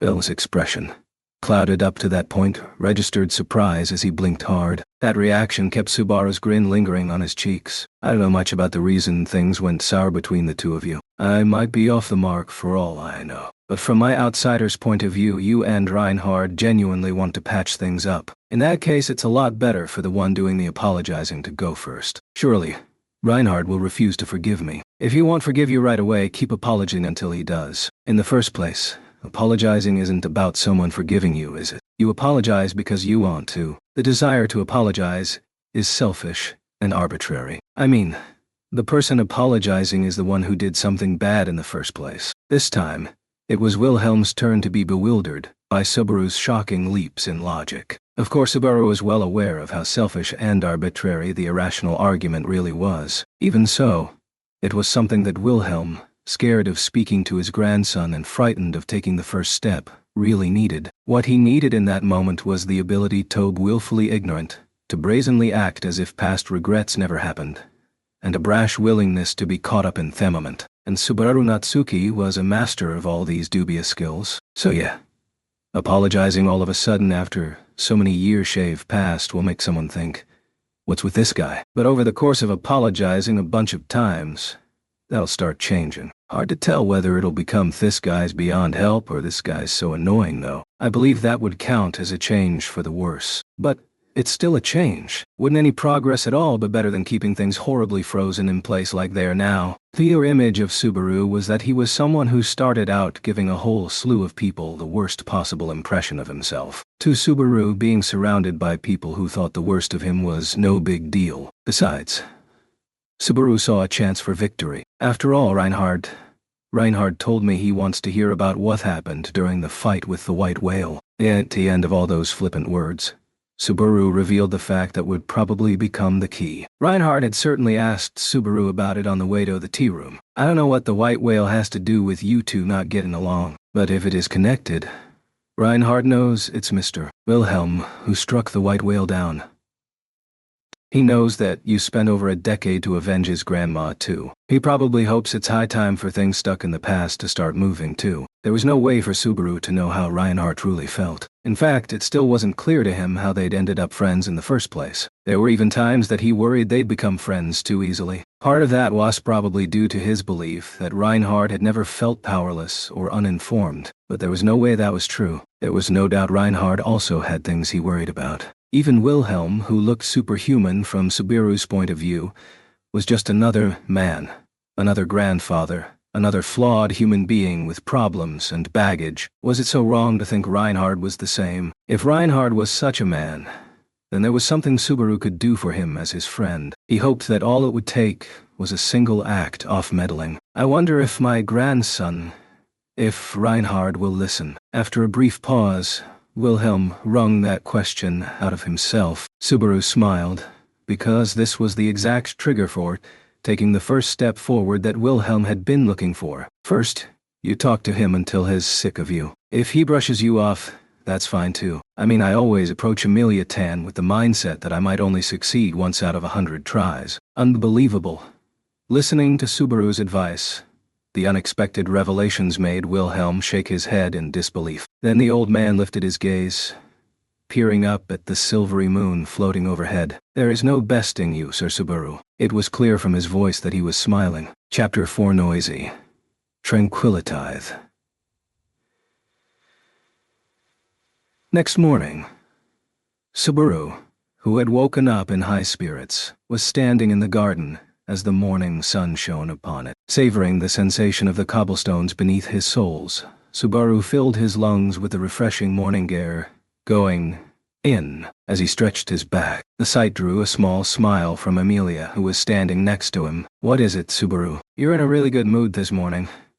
Did something nice happen? Amelia Tan's wavy braids are super cute this morning, so it was totally worth spending a little time on them before bed last night. Is that so? I'm so glad. You kind of seemed to have something on your mind last night. Smiling as she made that remark, Amelia gently stroked her wavy silver hair. Just as they'd planned it the night before when Amelia's braids were undone, Subaru had given her silver hair a soft wave. Her normal hairstyle was cute, of course, but a beautiful girl had the special privilege of changing the accent of her charm from time to time. Still, It was fact that he had caused so much trouble the day before. And of course he was still reflecting on a failure at the Muse Company. But this was this. And that was that. I'll just have to accept it with the gravity it deserves. Beiko, what's with you this morning? Pouting like that. I am not pouting or anything of the sort. Would you refrain from making such arbitrary claims, I wonder? Averting her face, Beatrice sat on the porch as she gazed at Subaru and Amelia. It's nothing, she stubbornly projected. But the girl had said barely a word since waking up this morning. And on top of that, she'd been constantly glancing around in unease. Even if she said don't worry, Subaru couldn't help but do so. It's not cute when you're stubborn like that. If something happened, then just spell it out. It could be important, right? That's right, Beatrice. If there's something worrying Joe, let's all worry about it together. I'm becoming dependable, you know. I am of a mind to object to some of Amelia's words. But, casting a suspicious look at Amelia as the girl pressed a hand to her chest, Beatrice broke down under the 2's gazes. She touched one of her hair rolls, then twirled it around her finger as she spoke. Actually, one of the inn staff members said something yesterday, I suppose. This employee told Betty alone that at this inn, something inhuman appears at night in a hushed whisper. Oh, something inhuman. At first, Betty laughed it off, I suppose. But just to be sure, she put her mind on guard. And then sure enough, did something not happen last night, I wonder?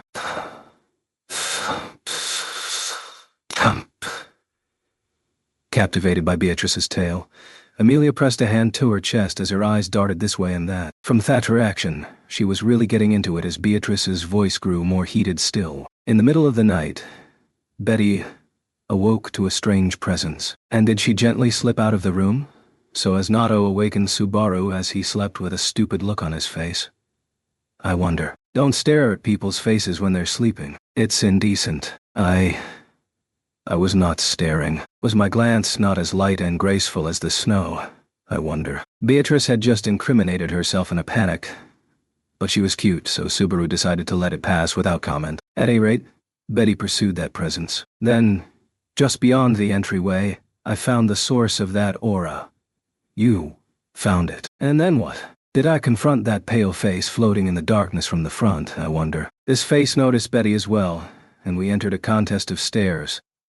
The battle continued in one step forward and one step back, a staring contest. And then? Oh ho! But Betty is a great spirit. So the foe ultimately folded in terror, I suppose. I'm so glad. What a relief. I was worried Beatrice might have died right there. Having gotten far too invested in Beatrice's ghost story, Amelia's concerns were rather exaggerated. In the first place, if Beatrice were dead, just who was the adorable creature right before them? That said, Subaru admired the fact that the story was fairly well thought out. So what actually happened, Otto? When I was on the verge of being sick just outside the entryway, I noticed Beatrice staring daggers at me. She vanished while I was crouched and feeling miserable, however. It was just then that Otto entered the garden with a wobbly gait. Upon hearing the truth about last night from his lips, Beatrice muttered, That cannot be. In absolute shock. It was said that fear made the wolf, or in this case, a drunken Otto, seem larger. While Beatrice struggled to reconcile her memories with reality, Amelia tried to comfort her by stroking her head. Probably, the inn staffer who had told her about the apparition had quickly discerned that Beatrice possessed a rare and precious disposition. Specifically, she was a real acute when teased character. Given the adorable red face he was looking at now, Subaru could only call this a job well done. Incidentally, you weren't back for dinner last night either, so what were you up to? Keeping the charming Beatrice in the corner of his eye, Subaru cocked his head questioningly as he looked at Otto's pale face. Otto's pallor seemed drained of blood so early in the morning as he wobbled to the edge of the porch and sat down. Told you before we parted ways, did I not? Since we happened to have come all this way to Pristella, I wanted Tomet people with whom it would normally be very difficult to speak. Why? Oh, sounds like you're living dangerously. You seem a day as drunk as the first time we met, man. In the case of Mr. Natsuki.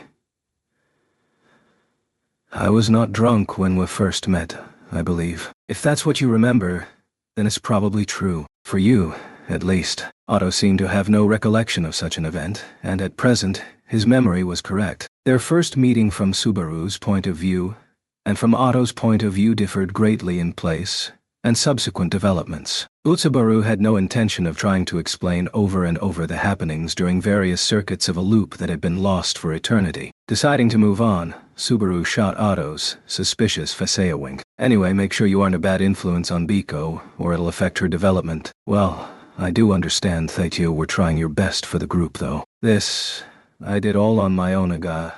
I had other reasons for doing this. More importantly, bitterly twisting up his pale face, Otto scanned the garden. I do not see Garfield anywhere. It is unusual for him not to at least poke his face out, is it not? He is always the first to rise, howling from the peak of a mountain or something. That's because he couldn't find any other high ground to howl from. Jokes aside, he's in a bit of a sensitive state at the moment. For the time being, be gentle if you're run into him. Okay. To be perfectly honest, I wish I was the one being treated gently at the moment. Ugh, my head hurts. Subaru flashed a troubled smile at Otto's groggy status as he wobbled and crumbled down onto the porch. So, now that Otto's here too, what are our plans for today? Hugging a sullen Beatrice from behind, Emilia inclined her head and posed the all-important question. Her words made Subaru go, right, as he touched a hand to his chin. There's the issue of renegotiating with Kiritaka for sure. What was the plan again? Kidnap Liliana and trade her for the magic crystal. Where did that drastic plan come from? Did you really reflect on anything you did yesterday? Sorry. My smidgen of resentment toward Lilian affected my proposal. Subaru apologized as Liliana's blissful face came rushing back to him, but Otto was too busy suffering from the effects of his own shouts on his hungover head to pay much attention. After moaning for a while, Otto continued with the tears in his eyes. First of all, we are scheduled to visit the Muse Company at fire time today. I would be grateful if we could have White Dragon scale mediate, however. The name Otto mentioned was referring to Kiritaka's bodyguard, Dinas. White Dragon scale was the name of the mercenary company he was part of, which was currently hired to serve as Kiritaka's personal guard. Although in Subaru's mind, Dinas seemed less like a bodyguard and more like a private secretary whose main purpose was to deal with the Liliana issue. For the time being, I must ask that Mr. Natsuki remain here. I shall accept no rebuttals. Why, is what I'd like to say, but I'll keep it under wraps. Even I know the talks will go smoother without Mether. But then what's the point of me coming to Stella? To play with Beatrice. It's good to make as many memories with her as you can. Is Betty somehow being treated lightly for some, I wonder? I raise an objection. Beatrice's indignant protests were for the most part ignored, and with that the afternoon plans were tentatively set. They weren't very involved plans, though. The gist was that everyone except Otto had free time. Well, how about I take Emilia Tan and Biko to a public park? Hey, shouldn't I be going together with Otto? Today, I'm only going to obtain a promise to reopen negotiations, you see. Bringing Lady Emilia along for this type of visit would be lacking in etiquette. Having your return ahead of me yesterday was for the same reason. After explaining his reasoning to Emilia, Otto added, however, and shot Subaru a suspicious glance before continuing. I do not know what Mr. Natsuki is scheming in citing such a reason. Calling it scheming makes it sound like I'm up to no good. That was all he could muster. Otto was impressive as always. Even his misses were still somehow on target. Not that Subaru was actually scheming, but he did have a plan. It was a plan that relied heavily on luck, however. After I got off the boat yesterday, I found this really pretty park along the way. I was like, I want to take a walk through there with Emilia Tan, with Biko in the middle and us holding her hands. Wow. That sounds fun. But should we really take it easy like that? What do you think, teacher? I can hardly say no when my pupil is looking forward to it quite this much. Well, assuming he comes back before you go, at least take Garfield with you. Just do not cause any commotions. Why are you looking at me when you say that? Say, Thato Biko. She's the one you want. How accurate is that, I wonder? Betty is the oldest one here, so it's fairly obvious who should lead the way. Mistaking what Otto was concerned about, Beatrice put her hands on her hips with a confident flourish. The way she completely missed the point was adorable, so Subaru affectionately stroked Beatrice's head all over. And as Subaru and company enjoyed the peaceful, friendly atmosphere, "Yo, everyone's together, huh? Pretty nice morning, ain't it?" Felt raised her hand in greeting as she stepped into the corridor. "Morning. I was wondering this yesterday too. But what are you reading?" I have a bet with Reinhard going. He's gonna give me questions on what's in the book and I'll answer him. If I didn't win this, I probably won't be able to see Ilya next time I'm on break." In other words, Reinhard was using Felt's competitive spirit to educate her, all in the name of a bet. "What a pain," said her grimace. Felt lightly hopped down into the garden. Then the royal selection candidate pointed out Otto, who was just managing to bring himself to a sitting position. "That green mister wasn't here yesterday, was he? He's with you guys." "Yeah, he is. This is our domestic advisor." "Well, he's a lot like what Larry is to you. I am not quite sure what you mean, but I am fairly certain you didn't mean anything good." Though there was some rudeness implicit in his statement, it had introduced Otto more than sufficiently. At the end of that exchange, Felt tilted her head and asked Subaru, "Who's Larry?" "I mean that Lachen's guy with you. They're minor acquaintances of mine. That's why I lovingly call the trio Larry, Curly, and Mo." Sounds fine to me. So Lachens, Gaston, and Camberley are Larry, Curly, and Mo to you. Has a nice ring to it. Fits him surprisingly well. I'm surprised at the miracle of what happened to me a year ago too. Wish it was a different miracle though. Raised a toast to himself for dubbing them well at tea time. Incidentally, since Felt apparently liked the terminology, he raised a toast to the Three Stooges, while would continue to be known as Larry, Curly, and Moo forevermore. "By the way," said Felt afterward, as she glanced between Subaru and Amelia, "what's that weird dance you've been doing for a while now? Playing some kind off game?" Hey. Don't call it a weird dance. These are radio calisthenics.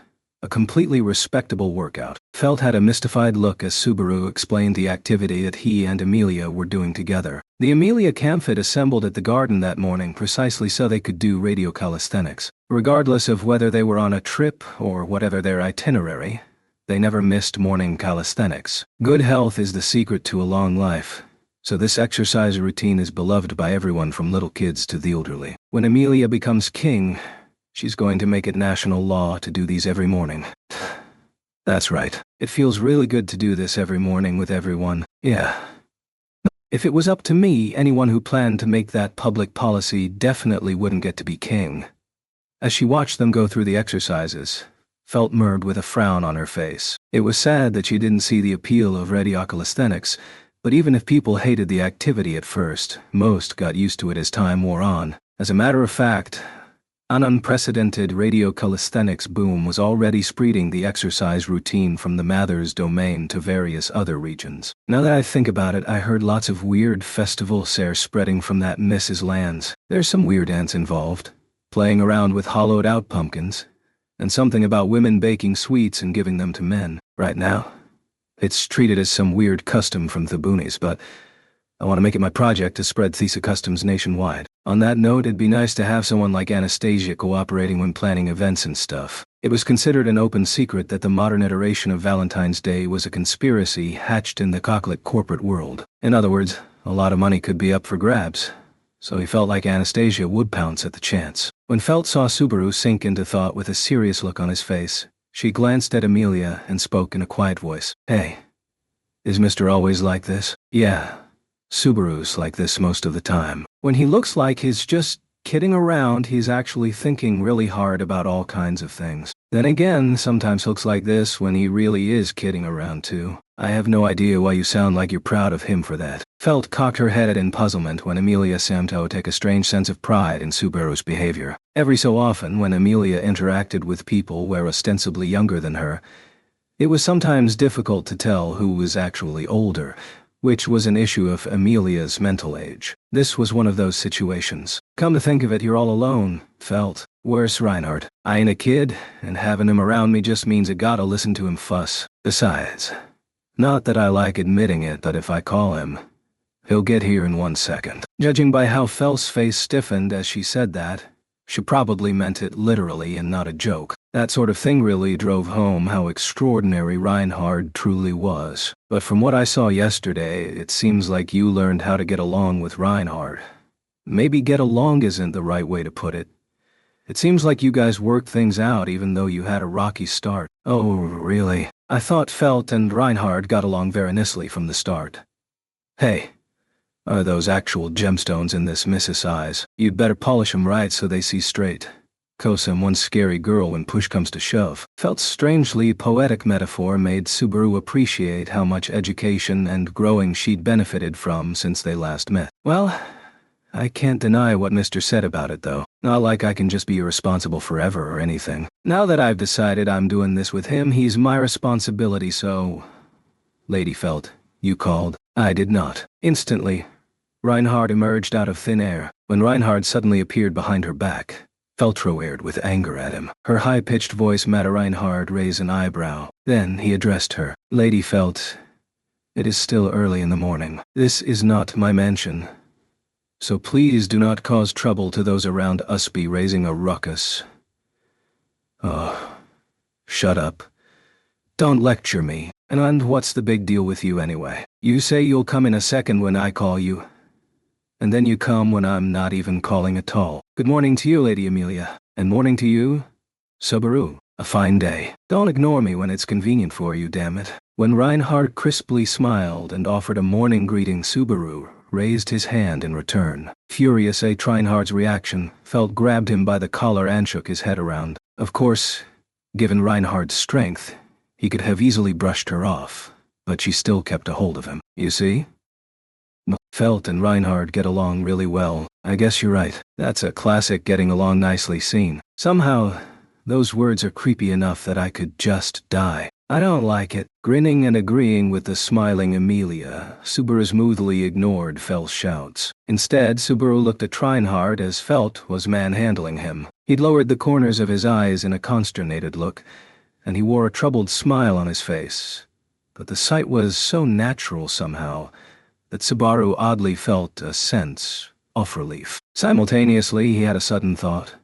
These two had also spent the last year challenging the royal selection as master and retainer. Well, I hate to spoil the lovely moment, but how about we go get some breakfast? I'm not accepting this. Listening to Felt's high-pitched voice, Subaru looked up at the clear blue sky and gave a mighty stretch. First the night before, then a morning like this. It was going to be a great day. He had no rational basis for thinking that, but he felt confident nonetheless. Good morning. Oh, you all seem to be getting along rather nicely. Anastasia greeted Subaru and the others as they entered the reception hall, smiling mischievously as she spoke. From her point of view, seeing the Amelia camp and Felt camp together must have been a surprise, but Subaru was just as surprised by her greeting. The reason was the glossy outfit she was wearing. The sight of Anastasia, wearing a different outfit with her usual scarf around her neck, made Amelia and the others go, wow, in astonishment. Good, good. It seems I've succeeded in surprising you this morning.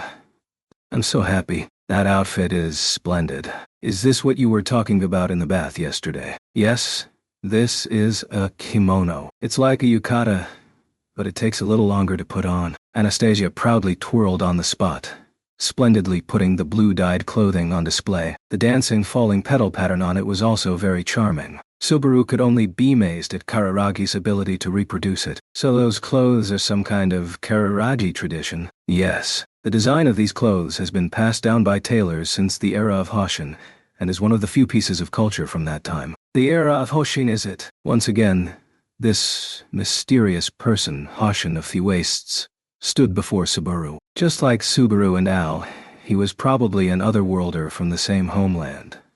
Summoned 4 centuries prior.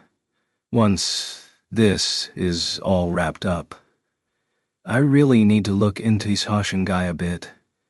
At this point, Subaru had no intention of complaining about the phenomenon of being summoned to another world. He'd long since passed the stages of understanding and acceptance. He knew neither the process of the summoning nor the goals of the summoner, but he'd accepted that the summoning was a one-way trip and that there was no convenient way to travel back. His questions about those things were as innumerable as stars in the sky. But what Subaru wanted to know most at the moment was what kind of marks The one summoned long before him had left upon the world. And what became of him? That was all. Lady Anastasia, you are even more beautiful this morning. I was worried that you would not allow even me to see you like this. But it seems that was a needless concern.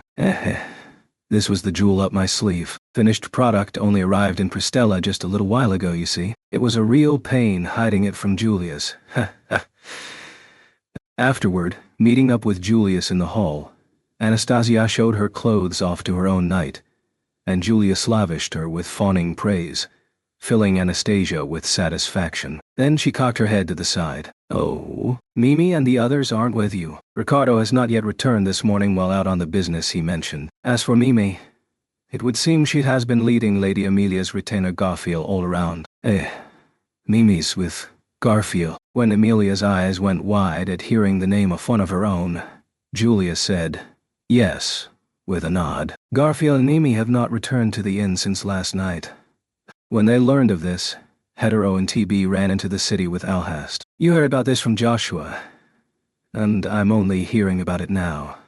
That's how I should take this. Anastasia put her hands on her hips, checking with Joshua, who had followed Julius in and was hiding behind his back. The words left the young man with a delicate face downcast, bowing his head with a pathetic expression. I'm very sorry. I desperately tried to stop them, but Hitaro refused to listen to reason, and TB was also concerned. So, that's because when Mimi's there, Hetero doesn't see anything else around him. If TB's with him, it should be fine. In his place, there's something I would like to ask of you, Joshua. Smiling at the cowed Joshua, Anastasia patted the young man's shoulder as he lifted his head. I really had meant to entrust this to Hetero and the others, but I want you to pick up a letter at the main gate. It's a very, very important letter. As she spoke those words, Anastasia glanced in Subaru's direction. In his mind, the suggestive gaze overlapped with the conversation in the hall the night before, spurring him to say something. I'm begging you, Joshua. You're my only hope. What need is there for you to ask that of me? Lady Anastasia has already given me her instructions. Brushing off Subaru's hands, which had been grasping both his shoulders, Joshua headed for the sliding screen door with rapid steps. And then, I shall do as instructed. Leave it to me.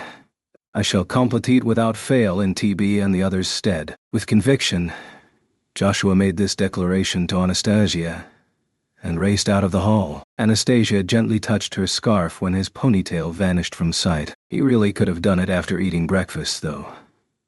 She wore a strained smile as she remarked on this youngster's apparent loyalty and hunger for glory. I am sorry that we were a tad late. It would appear we are the last ones. Krush, with her long green hair all tied up this day, was last to arrive at the reception hall. She remained dressed in a ladylike fashion, with a floral hair ornament and a white ribbon vividly adorning her green hair. No doubt it was Ferris, appearing in the hall after her, who did the coordinating. With light steps, Wilhelm followed immediately behind Ferris, wearing his usual butler's outfit. The sight of the tall, elderly man made Subaru's shoulders grow tense. He recalled the many words he had exchanged with the sword devil under the moonlight the night before. As Subaru reminisced, it was precisely then that Wilhelm spotted him, and they exchanged gazes. Subaru's breath caught in his throat as Wilhelm quietly greeted him with his eyes. Subaru interpreted the message as you need not be concerned. So, it seems we are all assembled. There are several faces missing, but still, that goes for our Garfield too. If he's with Mimi, that's fine, but that harebrained son of ours. To be accurate, it should really be tiger-brained. But naturally, even Subaru was worried about Garfield not returning by morning or failing to stay in touch. Perhaps she'd gone off somewhere to heal that difficult-to-shake sense of defeat. And if Mimi really was with him, Subaru could only hope that things didn't get out of hand in some odd fashion. Well, be it worries or work, it can wait until after we've had some food. Rohalo lost, because of an empty stomach, they say. Clapping her hands, Anastasia invoked what seemed to be a common saying as she took her seat. Emulating her, Subaru and the others similarly sat down. Divided by compass, they rested upon square floor cushions. Could you please bring it in? Seeing that everyone was seated, Anastasia called out to the people waiting behind the screens. As she did, several inn staffers brought plates in, placing them atop the long table. The long table was quickly filled with huge black objects. only for even more iron plates to be set down. Today we shall enjoy some traditional Karagi folk cooking. It's time for a daisukiyaki feast. Anastasia made her pronouncement with great vigor. A hash swiftly rolled up her sleeves. Everyone in attendance was surprised by how she quickly set to work as the staff swiftly placed oil upon their own plates, and then brought a cart, which had all manner of condiments in round containers, sitting atop it, into the hall. Daisukiyaki. The echo of that word, the large iron plates, the dishes. Glancing among all these, Subaru realized true nature of the culinary tradition before him. You mean this is okonomiyaki, passed down in Kararagi as daisukiyaki. The Japanese dish of okonomiyaki boldly made its appearance. Subaru, look how prettily it turned over. I'm so proud of it. Eat up. I suppose it came out well enough. Subaru, I went through all the trouble of frying this daisukiyaki, so you might as well eat it. Emilia's face was one big smile, whereas Beatrice was a little shy as both served up some curious-looking daisukiyaki, which they themselves had cooked and which now sat on the iron plates before them. Both of you should learn to taste your own cooking before serving it to people. Following Subaru's rather sound advice, the pair did Ash suggested, and promptly writhed in agony. Incidentally, Subaru could boast about his okonomiyaki to an extent. Booth was not the most skilled in the Emilia camp. Lady Emilia, Beatrice, both of you can have some of what I fried.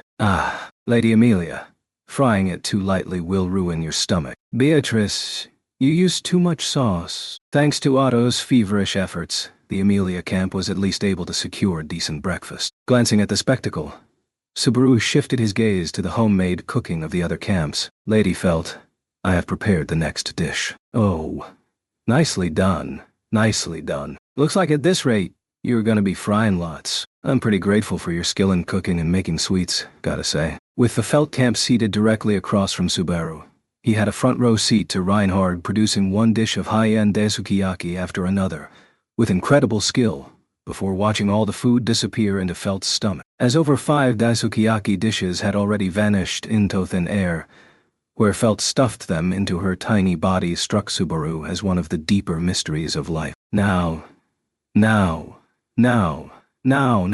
This is some real genuine daisukiyaki, I whipped up. But of course, Anastasia had put on quite a performance given her deep knowledge of daisukiyaki. She'd raced between 2 separate frying pans, successfully creating 2 hunks of what appeared to be charcoal. It was a valuable life lesson. Enthusiasm alone wasn't enough. As expected of you, Lady Anastasia. However, I prefer it when the frying time is a little briefer, though it pains me to add to your time and trouble. It's fine. Leave it to me. For a boy, you sure have a delicate tongue, Julius. Unlike Subaru, who urged the cooks to eat their own food and repent for their culinary sins, Julius ate the hunks off charcoal without complaint, and only after finishing every last bite did he suggest improvements. Truly, his demeanor toward his liege was chivalry itself. Subaru had absolutely no desire to follow suit. Lady Crush. Fairy fried a pretty one. Here. Why, yes you have, but I shall not be defeated. Behold. Yes, it was Crush and Ferris who were involved in relaxed, flirtatious same-sex bonding. That didn't properly describe their relationship, but this was typical for them, so Subaru decided it would be prudent to not intrude. Either way, as befit their impressive dexterity, the daisukiyaki on their iron plates were remarkable. Ferris had even taken the time to give them kitty ears. F-woo. Okay, it's time to make you eat Fairy's daisukiyaki made with love. Lady Crush, please open your mouth and say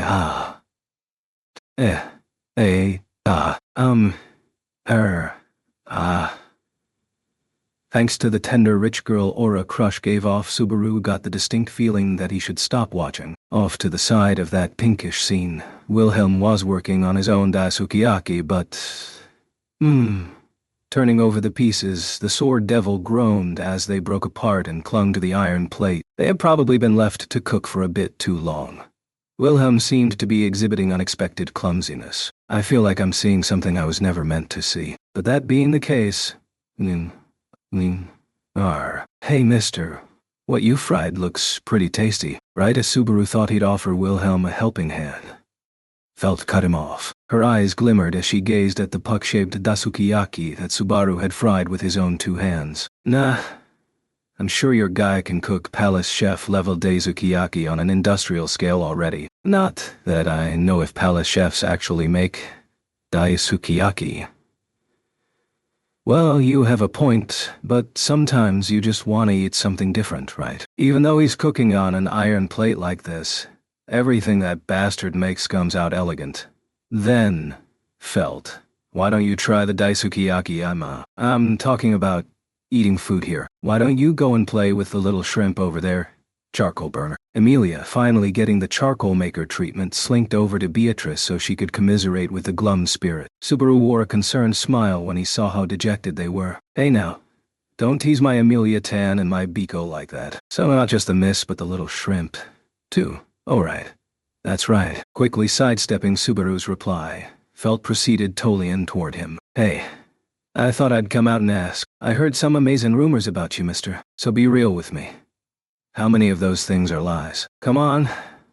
Don't assume most of it is lies from the very start. It almost sounds like that's what you're hoping for, but there's no way I can believe all that stuff. I mean, I heard Mr. sliced the white whale in 2 all on his own, smashed the witch cult with his bare fists, turned the great rabbit into fried rabbit, and ate it. The info kinda matches, but there's a lot of chaff mixed in. Damn. If Subaru could manage that all by himself, he'd have been made a national hero or even become king by now. He would have just taken the throne by force and made Emilia his queen so they could flirt forever. But Subaru's strong wisecrack was greeted by a slight chuckle from off to the side, from a pair of voices at that. The voices belonged to none other than Julius and Wilhelm. Why are Mr. Finest and Grandpa laughing? Did I say something funny? It's not just that you said something funny. It's that the whole situation's hilarious. Everything you mentioned rates me contributions way too high. Like, at that point, just give him a Nobel Peace Prize. He didn't actually know what winning a Nobel Peace Prize entailed, but at any rate, it was what came to mind when he thought of respectable commendations. Subaru had been recognized at the honors ceremony. But because he didn't really have a firm grasp of how much that was worth, he had little grasp of exactly how his achievements had been graded. It was then that Wilhelm picked up where Subaru and Fell's conversation had left off. Not at all. Where the hunt of the white whale was concerned, Sir Subaru's contributions were incalculable. Without Sir Subaru, my long-cherished desire would never have been fulfilled. I swear this to be true upon my very word. Is the same with the witch cult incident. That victory was over and done, and thanks to none other than High's leadership. The assistance that others as well as I had provided were not contributions worthy of boasting about. Wilhelm and especially Julius's blunt assessments left Subaru at a loss for words. After what belatedly arrived was ferocious heat. Subaru's head and ears were burning from embarrassment. See, cut it out, guys. Don't put me on a weird pedestal like that. You all know what shameful shit I get up to when I get full of myself. The results of your efforts after that more than made up for your own shame. There is no need for you to dwell upon that moment forever. Your future exploits are complete liesprit, and should be greeted with pride. What you have accomplished are things no one else has ever done before. Until my final days, I shall take pride in having galloped across the battlefield alongside you.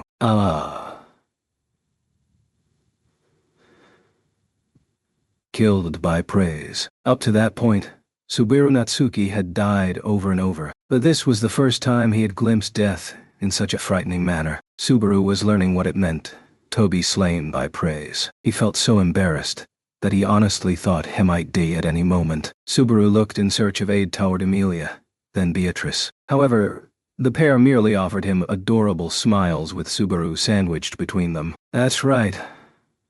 Subaru worked really hard. I'm truly proud and happy to have made that Subaru my knight. Well, is that not all a matter of course for Betty's partner, I wonder? If anything, the surrounding rabble have been slow to realize just how incredible Subaru is. They never dreamed their support would be so unanimous. The frightening degree of indulgence was making Subaru's head spin, and there was not a single person in the hall who refuted these assessments. Indeed, the gazes turned toward Subaru were gentle and kind. One and all, Looks like a lot of stuff happened. But Mr. Znatran changed a bit. What a relief. Oh, shit. Dot. Hey everyone. Don't praise me too much. You're gonna make me like every one of you. When Felt neatly tied things up like that, Subaru's voice exploded as he neared his limit. Instantly the gentle atmosphere in the great hall was shattered as the voices of all present burst into laughter. Amid that uproarious laughter, Subaru snuck a glance Wilhelm's way. Subaru hadn't aimed for it, but the atmosphere in the hall was remarkably good. Even with careful planning, it would have been difficult to create a moment better than this for bridging gaps and creating mutual understanding.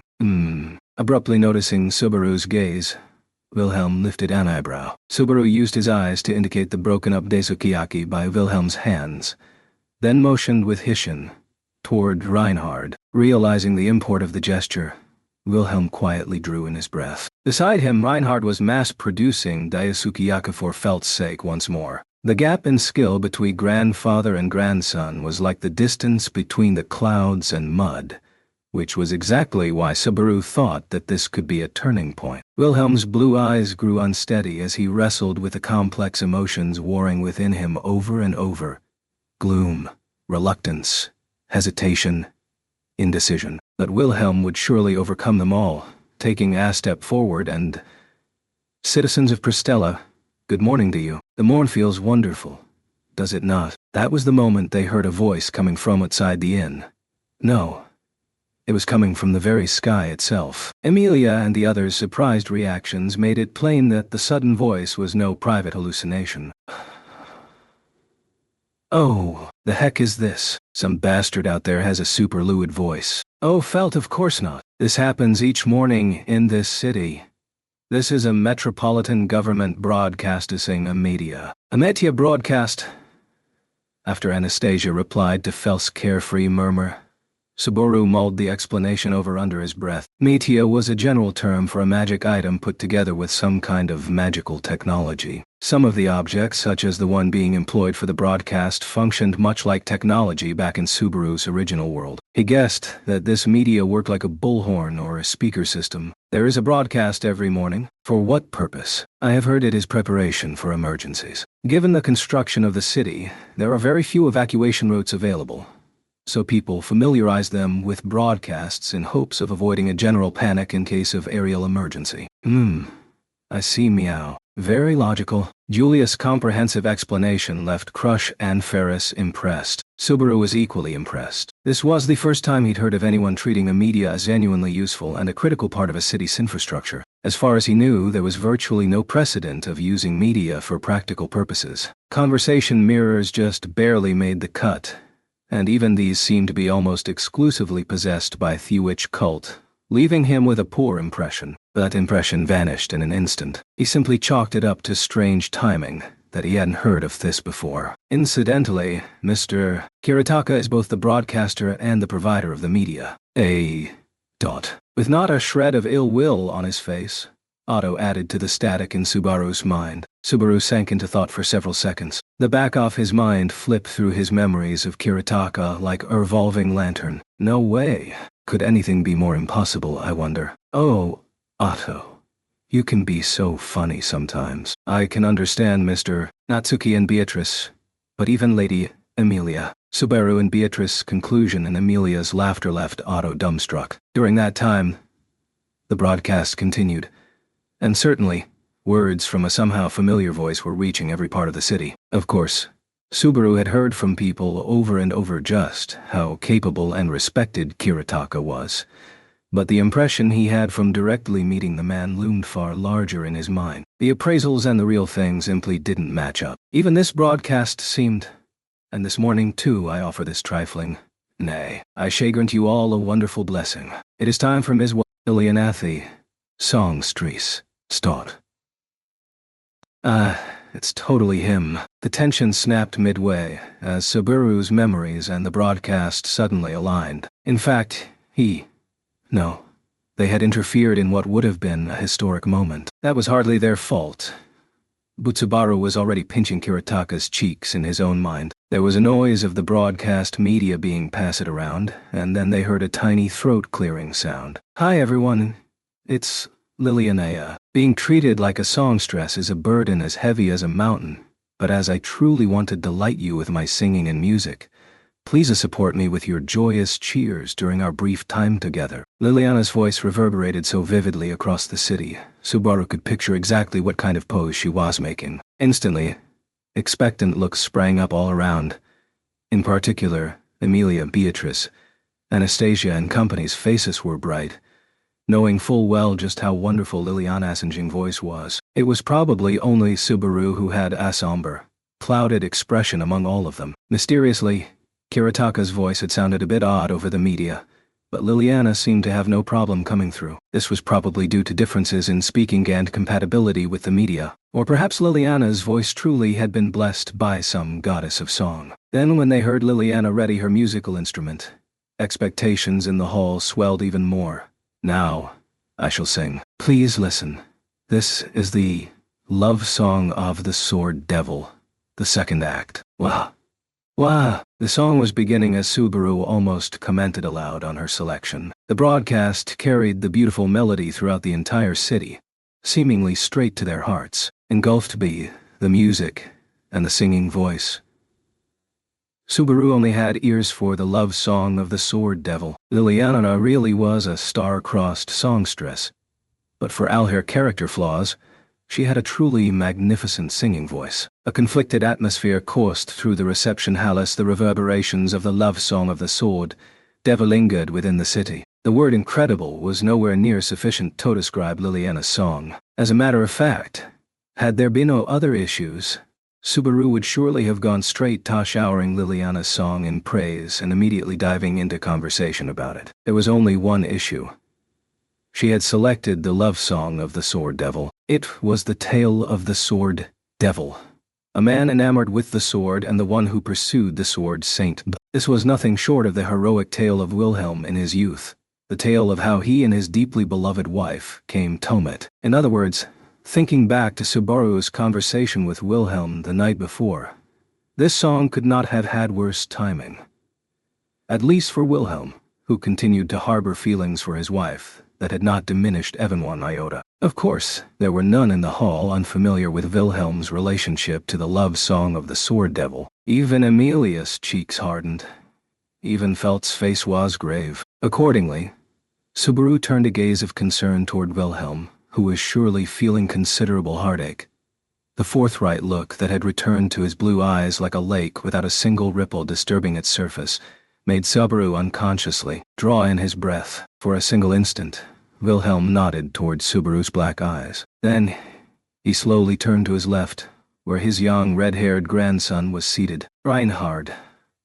As if to slice the concerns as well as Subaru and the others around them away, Wilhelm carefully spoke that name aloud. Reinhard opened his eyes wide as he looked at Wilhelm. In turn, Wilhelm received Reinhard's gaze head-on. A silence fell between the pair. No, it enveloped the entirety of the reception hall. Expressions of urgency came over everyone as they sensed that a fateful conversation between grandfather and grandson was imminent. Within the room, the only sound was that of the daisukiyaki already frying atop the hot iron plates. And while it was still unclear whether the silence had lasted for an instant or the span of several breaths, you see. Yes, what is it? I am not frying this very well. If there is a knack to this, could you teach it to me? That was what Wilhelm said with curt, halting words. Just how much courage did Wilhelm summon to spit those words out? Subaru had some idea. Apparently, Crush and Ferris recognized this as well, being as wide-eyed as he. From the side, Subaru watched complex emotions ripple across Reinhard's face as he listened to his haggard grandfather's words. Reinhard closed his eyes in sorrow, or perhaps some undefinable emotion, then swept it away with a deep breath. From there he slowly relaxed and said, "Yes, I understand, grandfather," as the tension palpably drained from his eyes and mouth. There was no longer any doubt that he was smiling. This was not the hero's smile that Reinhard used to set people at ease on a daily basis. This was an expression fatally belonged to the young man named Reinhard, not Thesward's saint. Wilhelm was taken aback. Then he slowly lowered his head. He didn't immediately accept it. However, even if it didn't seem real at first, a connection had surely been made. The long, deep chasm that had opened up between the pair, between grandfather and grandson, might still require as much time to fill as it had taken to dig it. But now that they had bridged that gap once, all there was to do now was fill it with acceptance. Tracing that future in his mind, Subaru, feeling a flood of emotions, tightly clenched a fist. After all, oh no you don't, father. Isn't it too convenient to pull that after all this time? Suddenly, a red-haired man opened the screen door and peered into the hall. The sheer malice in his words stunned Subaru, who forgot the very passage of time in his shock. The greatest of moments had been ruined in the vilest way possible. The red-haired man's action could be considered a type of evil. No, it was cruelty. A faint whiff of alcohol wafted from this flushed man. Ash stroked the stubble on his cheek. A repulsive smile came over him. His age seemed to be around 40, give or take. The reason these little gestures and askew grooming instilled even greater disgust than necessary was because his outward appearance was fundamentally handsome. It was a striking rejection and sullying of beauty. The deep-rooted sense of malice from the tall man's appearance was making Subaru sick. Who the heck are you? All the others in the hall held their tongues. Subaru was the first among them to raise his voice. He moved a hand behind his hip, grasping hold of something as he made a threatening sound, blood rising to his head and indignation. That moment, everyone should have been wishing for conciliation between the awkward pair. Subaru felt nothing but anger for the man who'd interfered. His friend and the man he admired were making progress on repairing their relationship until... Answer me. Who the hell are you? Those are some nasty eyes you got there, brat. You got any idea who you're picking a fight with, huh? Greenhorn Knight. Don't make me laugh. You're the one picking a fight. I'm just taking you up on the offer. Subaru stood up then and there, finally approaching his limit. Beside him, Beatrice quietly sat, putting her hand within easy reach of Subaru. His reliable partner approved of the flames of anger welling up in Subaru's heart. Looking down at Subaru, the man had an annoyed look on his face as he raggedly scratched his head. What a noisy brat. Hey, Sword St. Julius, or hell, even Argyle. Cut this rude brat down. Pointing at Subaru with his scratching hand, the man ordered Reinhard and the others in a casual voice. Subaru could only interpret his arrogant statement as contempt for all three. This time, Subaru seriously made ready to swing his arm on, smack the man across the face. I must object. But just before he could act, Julius held Subaru's shoulder in check, forcing him to stop. Julius, who had risen at some point, stood directly to Subaru's right while grasping his shoulder. Turning to glance at Subaru, he set his jaw firmly. Then he glared at the red-haired intruder. Currently, I, Ferris, and Reinhard are on special duty and relieved from our normal responsibilities. Accordingly, even the vice captain does not possess command authority over us at the moment. Right.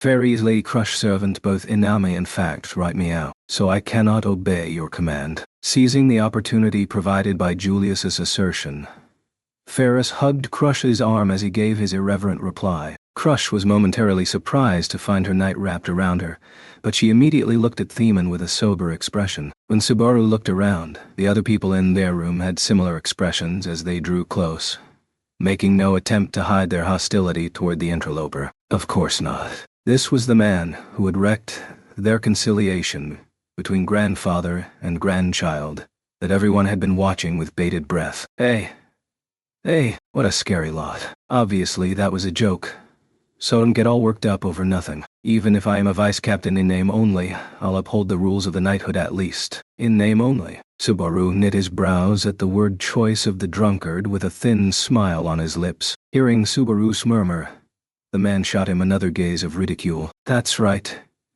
In name only. I am none other than Hankel the Idol, the despised ornamental vice captain of the royal guard of the kingdom of Lugunica. Don't get passive-aggressive with that idle and despite stuff. Gah. It hurts my ears to hear that. It hurts. It hurts so much, I can't stand it. So shut your mouth, damn brat. Thought. The gloom and darkness brimming in those eyes sent a chill running down Subaru's spine. This wasn't the same fear he felt when confronting a powerful being, such as the white whale or a witch. No, This was a separate, more personal feeling of revulsion. Calm down, Subaru. You mustn't get caught up in thievish captain's rhythm. Subaru drew in his breath. Julius addressed him. The words made the man Henkel. Shoot Julius a somber smile. That's the finest of nights for you. Such refined conduct and careful choice of words. If those actually amounted to real power among knights, you'd have a proper following of your own. I'm honored that you would praise me so, Vice Captain Henkel. Incidentally, what business brings you here on this occasion? According to memory, the vice captain should have been assigned the duty of garrisoning the royal palace in the capital. Such graceful sarcasm. The castle's security won't be affected due to my absence, especially with the great Captain Marcus taking care of it. And it ain't like there's a royal family to protect now, is there? Henkel. It was Wilhelm who rose and shouted in anger at Henkel's statement, which, considering the place, was insolent to the extreme. The sword devil had an incredible look on his face as his lips openly trembled. Henkel.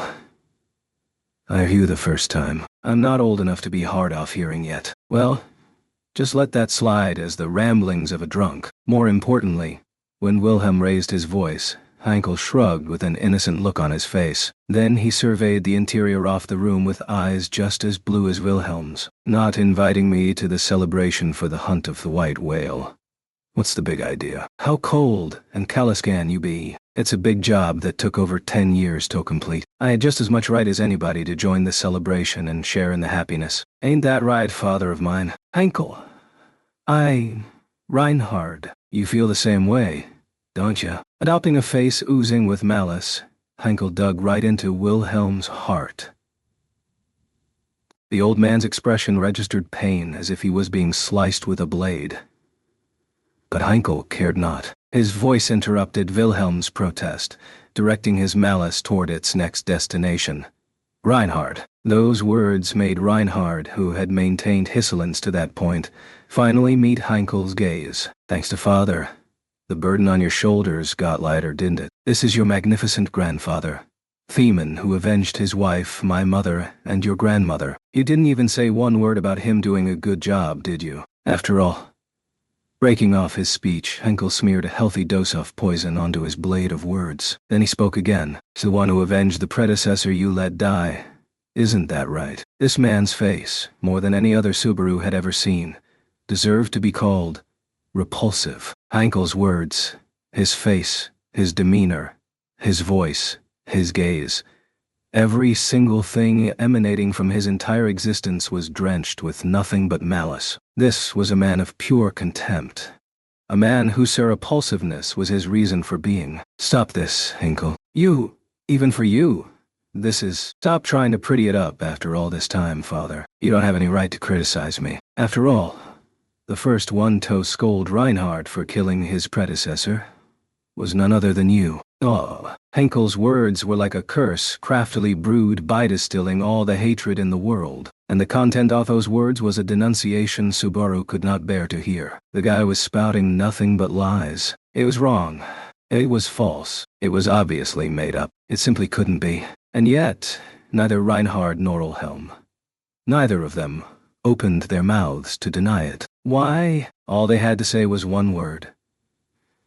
No. If they swept it all away as made-up garbage, Subaru would believe them without any doubt whatsoever. His friend in arms and his respected mentor versus a drunken excuse of a man. There was no need to anguish over whom to believe. That was why Subaru desperately wanted the two to speak the one word that would make this all go away. Gone quiet 'cause the truth's inconvenient for you. That's how it's been for 15 years. Father hasn't changed one bit, either. If he hasn't changed, no way we're patching things up. You think their Shia Van Astrea would dallow something as simple-minded as that? Silence descended upon the hall as Henkel's curse persisted. The name he invoked was that of Wilhelm's wife and Reinhard's grandmother. My dead mother has cursed us. All 3 generations of Astries. We're not allowed forgiveness. And called the prior sword saint. There's his mother. That made him Reinhard's father and Wilhelm's son, Henkel Van Astrea. Saying the name aloud, Subaru could feel its weight. He'd grasped who Henkel really was. There was no mistake. The man before him carried the name of the Astra family line, even though his character was nothing like Theostrys, whom Subaru knew. Don't add Van to it, brat. I never got the sword name. It's Heinkel Astrea. Overhearing Subaru's troubled murmur, Heinkel clicked his tongue. In an instant, pain appeared on Heinkel's face. Perhaps this was simply the first time he had allowed it to be since he'd arrived. Now pain ran through his eyes, which had held nothing but dark delight when he disparaged his family earlier. Thinking that this did not amount to consolation of any kind, Subaru instantly cut it aside. But, so what is it you came for? Emilia? Everyone in the hall who had witnessed Heinkel's various words and actions received a jolt. The first among them to come forward and pose that question was none other than Emilia. The girl stood in front of Subaru, her silver hair billowing down her back as she voiced a soft-spoken anger. Subaru could keenly feel on his skin that her ire was genuine. She always became upset when others were hurt for no good reason. When she watched Reinhard and Wilhelm get hurt, he thought roused her anger. Well. So, this is Lady Emilia. I've heard Theramores. You're apparently some kind of poor little half-demon princess burdened with a battle she can't possibly win. I'd like to discuss with you what you think of me at Alater Point, but I am not speaking of it now. I have only a question. Why you come here? His provocative statement was meant to ridicule Emilia, but Heinkel looked taken aback when his effort backfired. Subaru understood why the other camps within the room were shocked by Emilia's bold demeanor. Considering how Emilia had acted the previous day up to this morning, of course they were surprised by the dramatic change. This was why she pretended to be scatterbrained to conceal her true nature, is what some might believe, but that would be a lie. This was simply the kind of person she was. Everyone is gathered here because they were invited by Anastasia, but for everyone to be here at once is already coincidence, and I do not think you would simply happen Toplin a visit at a time like this. That's doubly true for someone who's a high-ranking member of the Knights of the Royal Guard. What is the meaning of this? Tell me. She ain't like the rumors at all. Answer properly. Heinkel clicked his tongue and furiously scratched his head. Clear signs that Emilia was overwhelming him. Emilia was angry, but in no way did she resort to a show-off force. Her formidable presence was thanks to the indomitable spirit she possessed, not the overwhelming store of magical energy she was emanating. Wow.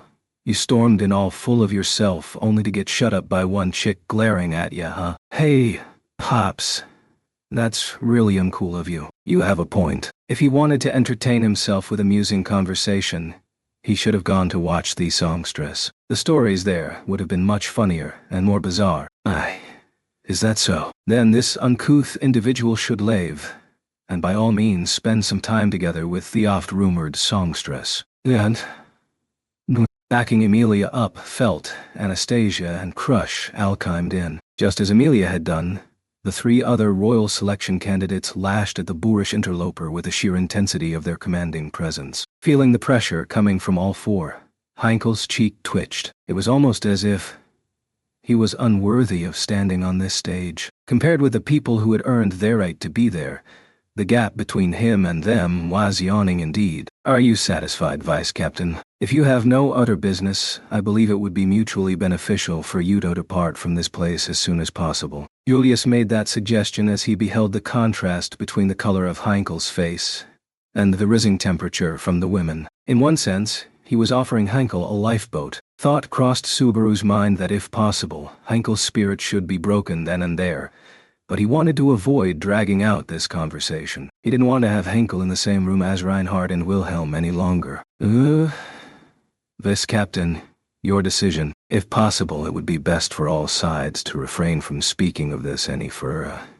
That will not be necessary, Commoner. The voice that called out was uncommonly charming, filled with the arrogance of one who looked down upon others as a matter of fact. The stunning voice compelled the hearts of anyone within earshot to submit and imposed the speaker's absolute sense of superiority on them, completely overriding their perceptions of worth and value. Everyone in the hall shifted their eyes toward the closed screen door behind Heinkel. Already, not a single person paid Heinkel any more attention. Perhaps that was because their attention was gathered solely upon the sun-like heat approaching from beyond the threshold. And then, it would seem that the riffraff have been assembled. Marvelous. You have prepared a place suitable for my personal attendance. For this, and this alone, I commend you. Her cleavage was provocatively exposed. She was clad in a dress as red as blood. Her arms were wrapped around her chest, propping up her substantial breasts and freely baring her lustrous skin while she flashed a sultry smile. Her crimson eyes seemed to set all aflame. Her gaze seemed to make sport of everything. Her enchanting charisma was bewitchment made manifest, ready to enthrall every male in the world and make them her slaves. Beyond a certain point, beauty could become violence. Her very existence was the embodiment of those words, and her name was Priscilla Burial. With this, the fifth and final candidate for the royal selection had arrived, apparently uninvited, to the feast. I must say, however, you certainly are holding this event in a remote place. It was highly inconvenient locating suitable transport to cover such a distance. Well, the sights of the city and the odd structure of this inn do suit my tastes. Concealing her lips behind a crimson fan, Priscilla snickered as she surveyed the hall. The people shocked by her sudden appearance could not muster a response to her statement. Seeing this, Priscilla knit her shapely brows in displeasure. What is with this poor reaction? When I have bothered to walk here with my own 2 legs, is it not proper custom to touch your heads to the floor and greet my arrival with deeply moved tears? Where do you get off acting like a big-shot princess? A scene like that would only happen in a dictatorship. Subaru had unwittingly interrupted Priscilla's self-centered dictum. Overhearing his murmur, Priscilla inclined her head and gazed squarely at Subaru with hard eyes. Who might you be? This is a room for fools ignorant of their station attempting to compete with me for the throne. Why is a vulgar peasant such as you mixed in among them? Is she serious? Subaru dejectedly slumped at the genuine threatening disdain trained toward him. She gave no sign that this was a joke, nor any hint of sarcasm or ridicule. In other words, it was just what it seemed. Priscilla was completely unaware of Subaru's very existence. The way they had met ought to have left something of an impression, but she'd already forgotten him entirely. Hey, princess, even for you, isn't that horrible? Maybe he doesn't stand out to a princess like you, but to me, this bro of mine is plenty interesting. Okay. Then, as if to split asunder the terrible stagnant pall hanging over the hall, a voice casually called out to Priscilla. The voice was fairly muffled and was accompanied by a faint metallic clinking. A lumbering noise came in from the corridor, as a one-armed man appeared to stand at Priscilla's side. The man's head was covered in a pitch-black steel helm, with the rest of him clad in crude clothing that had a rustic bandit chic to it. This was Al, both Priscilla's retainer and Amman in the same position as Subaru.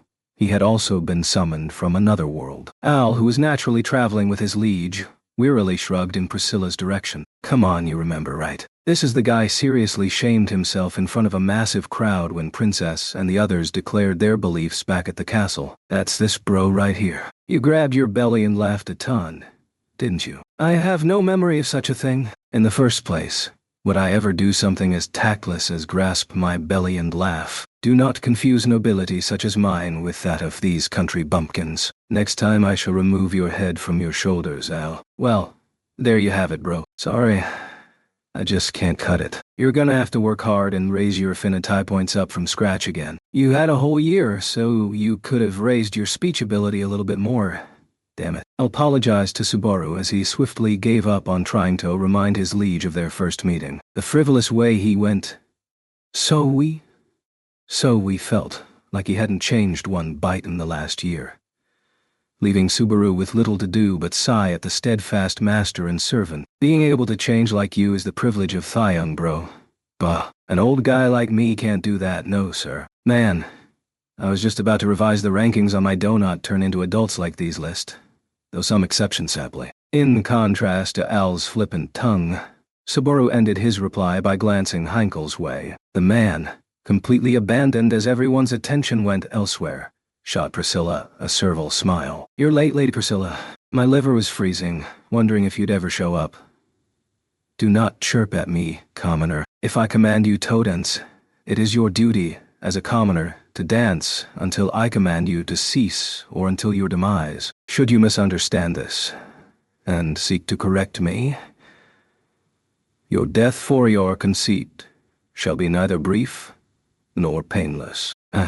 Hinkle's face had momentarily brightened at the prospect of turning things around, but Priscilla's sharp-tongued lashing shut him up. But Subaru raised his eyebrows as the pair's conversation made him harbor suspicions. Priscilla, is he with you? Who granted you permission to address me without title? vulgar peasant. Even though I am as generous as a compassionate mother, it is quite limited in regards to such behavior coming from anyone but a child. Princess Al called out to Priscilla as she shot a cruel look toward Subaru. The whiff of supplication contained in his voice caused Priscilla to close one eye and let out a sigh. I know not why, but my servant has taken a rather odd liking to you. I will refrain from removing even a single layer of skin off your head. So you should thank No, you should revere me. I shall overlook your impertinence this once. I'm grateful for your enormous generosity. Now answer my question. Whether this commoner is with me or not, was it? In that case, you assume correctly. It is precisely that. You summoned him and dispatched him to this place. What for? If I must name a reason, then it is because I thought I would be amusing. Subaru was aghast, bringing an uninvited guest who proceeded to ruin a grandfather's opportunity to reconcile with his grandson. Priscilla had created this situation for a terrifyingly cruel reason. As Subaru gazed at Priscilla in dazed silence, she explained further. Yes, such awkward and pitiful attempts to smooth overwarped family bonds. There is no way I could calmly allow such an unsightly performance to continue. Accordingly, Ahave altered the script more to my liking. Quite a spectacle, was it not? Priscilla, her actions had been beyond vicious, and the way she casually talked about it sent Subaru flying into a rage. Spectacle. That was what this woman had called it, inflicting deep wounds upon the hearts of Reinhard and Wilhelm. A few short steps away from going back to being family. She'd called that a spectacle. Quit it, bro. There's nothing gained from us going toe-to-toe here. Princess personality being twisted isn't new. Just think of it as bad luck. Stars being out of alignment. If you get that, rein her in, damn it. Stars, my ass. You've gotta be kidding me. As Subaru's blood ran hot, Al halted him with a push of his right hand. Had only one arm. He couldn't draw a hiss word like that. He was making it clear that he had no intention of fighting. Subaru clenched his teeth tight. He realized he was the only one in the room who'd forgotten himself in a fit of anger. Obviously, this went for the royal candidates. But there was no sign of Julius or Ferris being agitated by events either. Of course not. This was a graceful assembly of the rising stars aiming to be the next generation to carry the burden off the throne.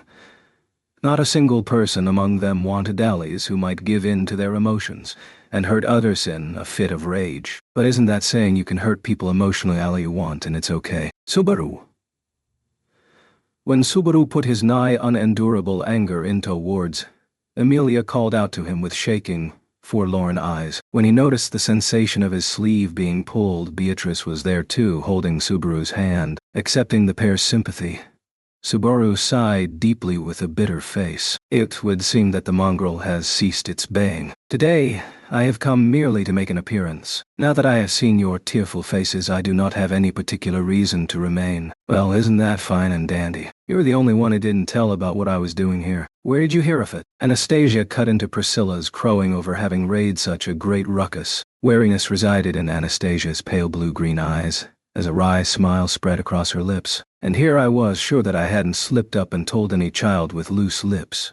Drop the pretenses, you sly fox. When something enters the ears of men, it is inevitable that it shall trickle forth like drops of tears. As the numbers increase, so do the openings. You are not the only one who keeps a close eye on the movements of others. Now that surprises me. I didn't expect that out of Priscilla of all people. The sarcasm mixed with admiration made Priscilla spread out her fan as she broke into derisive laughter. Were I a fool who sees only what is on the surface, I would be no different from you commoners. As people competing with me for succession rights, surely you are not attempting to disappoint me with a poor performance. Yes, you truly are a hard one to put a finger on. Exasperation was apparent in Anastasia's voice as Shezid at Priscilla's remark. Subaru completely agreed with Anastasia on that point. He'd misjudged Priscilla as someone who didn't see the other candidates as actual rivals, and assumed she strictly followed her own path. But, judging from her actions on this day, Priscilla had acquired accurate intelligence, prepared countermeasures, and set her plan in motion without any disdain for detail. And so she had brought this most horrible of developments about. This old man, he's Reinhard's dad, right? Then after having ignored the course of the conversation to that point, one voice wedged itself in with complete disregard for the current situation. It was Felt who had raised her voice while stabbing a fork into the daisukiyaki on her plate. While she merrily stuffed her cheeks, her mouth was marred with sauce as she glared at Priscilla. You were acting all chummy back at the castle before. So between that and the talk just now, I get it. It's not like you know all about this guy's family situation, but the old man's relationship with you. Now that's different. Ugh. And what opinion would a mere girl from the slums deign to hold about me? Ain't like this has nothing to do with me. The Astri family is Reinhard's to inherit. Right. That's my so-called lifeline, and this old man has it in the palm of his hand. As Felt elaborated, Reinhard stiffened his cheeks as Hess sat beside her. One glance at his reaction was enough to convey to Subaru and the others the enormity of this matter. Felt was an orphan with no other backing. She had no other substantial support save that of Reinhard's family. Over the last year, her activities had been centered upon the Astria domain, allowing her to raise her name as a royal candidate, bit by bit. But what would happen if that sure footing collapsed? What if the control of the Astria family and the real clout within it was actually held by Heinkel? So your puny head finally caught up. That's slow Evan for you bunch of half-wits. Heinkel sneered as Felt finally grasped what he was thinking. That's just how it is. The Astria family inheritance is in me care. I don't have any intention of handing it to Reinhard. And I never did. Not to Mr. High and Mighty Sword Saint who's oh so busy for the nation. I wouldn't dream of entrusting it to someone with such a troublesome and annoying job. Big talk for a lord in name only. You bastard. Do you even know what kind of state you left your lands in? You and the folks around you were all doing whatever you damn well pleased. When Felt growled as low as she could, Heinkel mocked her, saying, "Ooh, scary." His provocative words and gestures only added to the disgust and disdain already suffusing the room. Having endured far too many malignant slights, Reinhard finally lifted up his head. He was still striving to maintain a neutral expression as he looked not at his father but toward Felt. Lady Felt. Reinhard. Reinhard was about to say something, but then Hess stopped. The cause was Felt thrusting her fork toward the tip of his nose. Reinhard's eyes wavered as his liegesse action sealed his lips. Then without even a glance Reinhard's way, Felt, "Shut up and put on your war face." Reinhard opened his eyes wide as Felt casually issued a command. But it was the change in him immediately after that shocked everyone else. Yes. Reinhard nodded solemnly as light returned to his blue eyes. Though his own father had derided him and wrecked his moment of reconciliation with his grandfather, the pain that had clung to him was gone. At least for that single brief moment. If it's not one thing, it's another. Stop messing around. Heinkel clicked his tongue as things once again started going awry. However, after shaking his head, a wicked smile immediately returned to his face. Say what you want. Your sense of danger is spot on, oh great master of Reinhard. The Astria family is mine, and I didn't support you to ensnare others and hurt them with cruel speech. With no objectives save these, Heinkel swung his words like a blade. No one needs me to spell out just who I support, I'm sure. You've worked so hard over the last year. The results are marvelous. And now I'm going to take everything you've built up and hand it to Lady Priscilla as a present. Commoner. Yes, Lady Priscilla. I'm in the middle of an important conversation here. Silence. The tyrannical act that it immediately followed made everyone gasp. With no more warning than that one word, Priscilla flashed her fan out toward the wide-eyed Heinkel's skull. The folded fan sliced through the air, inverting his body with incredible force and slamming him onto the floor. The impact made Heinkel's eyes roll, rendering him unconscious in a single blow. But Priscilla's chastisement did not end there. She kicked up the fallen Heinkel with the tip of her shoe, then drew back her hand while he was airborne. And then she began to swing.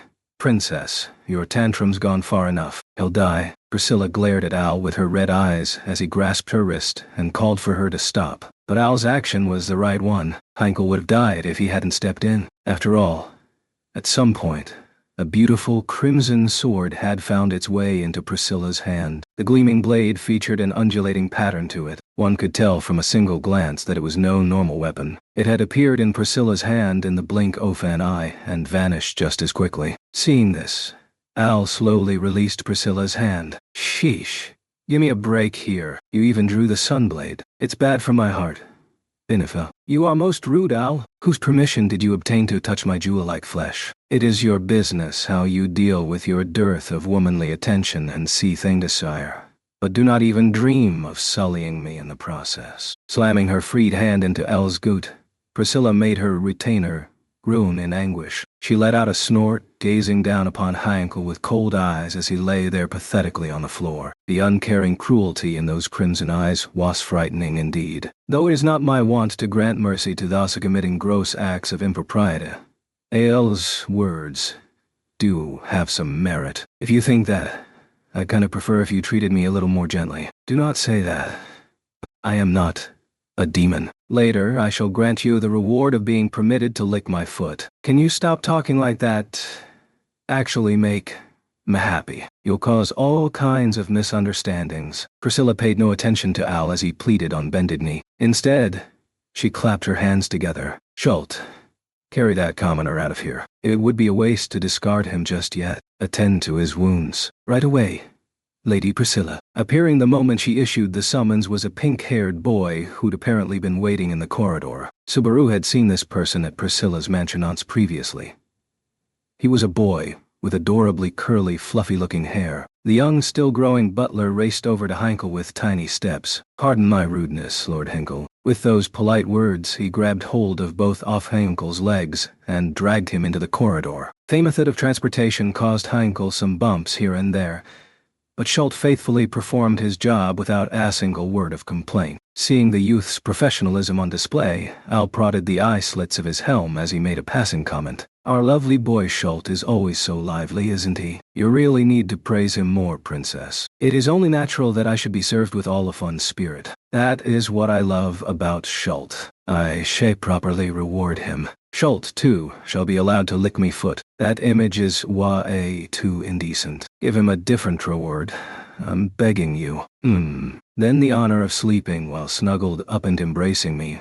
Perhaps. Well, that much is fine, I suppose. I almost want to trade places with him now. The conclusion of that carefree exchange between master and servant, Priscilla returned her gaze to the Halance Moor. Among the people in the room, she turned her eyes toward Felt and the grave face she wore. Come to think of it, those two had glared at each other like this back at the castle too. Perhaps their compatibility was horrible by nature. So was the old man serious just now. He's gonna drive him out and take back his place as lord. If it was so, what would you do about it? Cry into your pillow and politely back down. Don't make me laugh. No matter what anyone says, that's the last thing anyone will catch me doing. If there's no inheritance and I get driven out of the Astria domain, it makes things real simple, doesn't it? As she spoke, Felt's face contorted into a ferocious smiley as she gestured at Reinhard. He'll just make that old fart hand over the inheritance. He's pretty laid back, but he's a hell of a lot more reliable than that jerk. That bastard'll be retiring in no time. Regardless of whether it was realistic or not, it was a remarkably satisfying declaration. Felt's proclamation made Priscilla narrow her eyes. Then Priscilla covered her lips with her fan once more. There is no need to take that commoner's words at face value. Even if rights to the domain were changed on paper, the trust of the populace would remain yours. The masses may be made up of ignorant fools, but their very foolishness means they are slow to forget a grudge. As the only value of the talentless rabble is to callously employ them as pawns, this renders them unusable. Then why'd you bring that old man with you? I have already told you. I brought him for nothing more than my own amusement.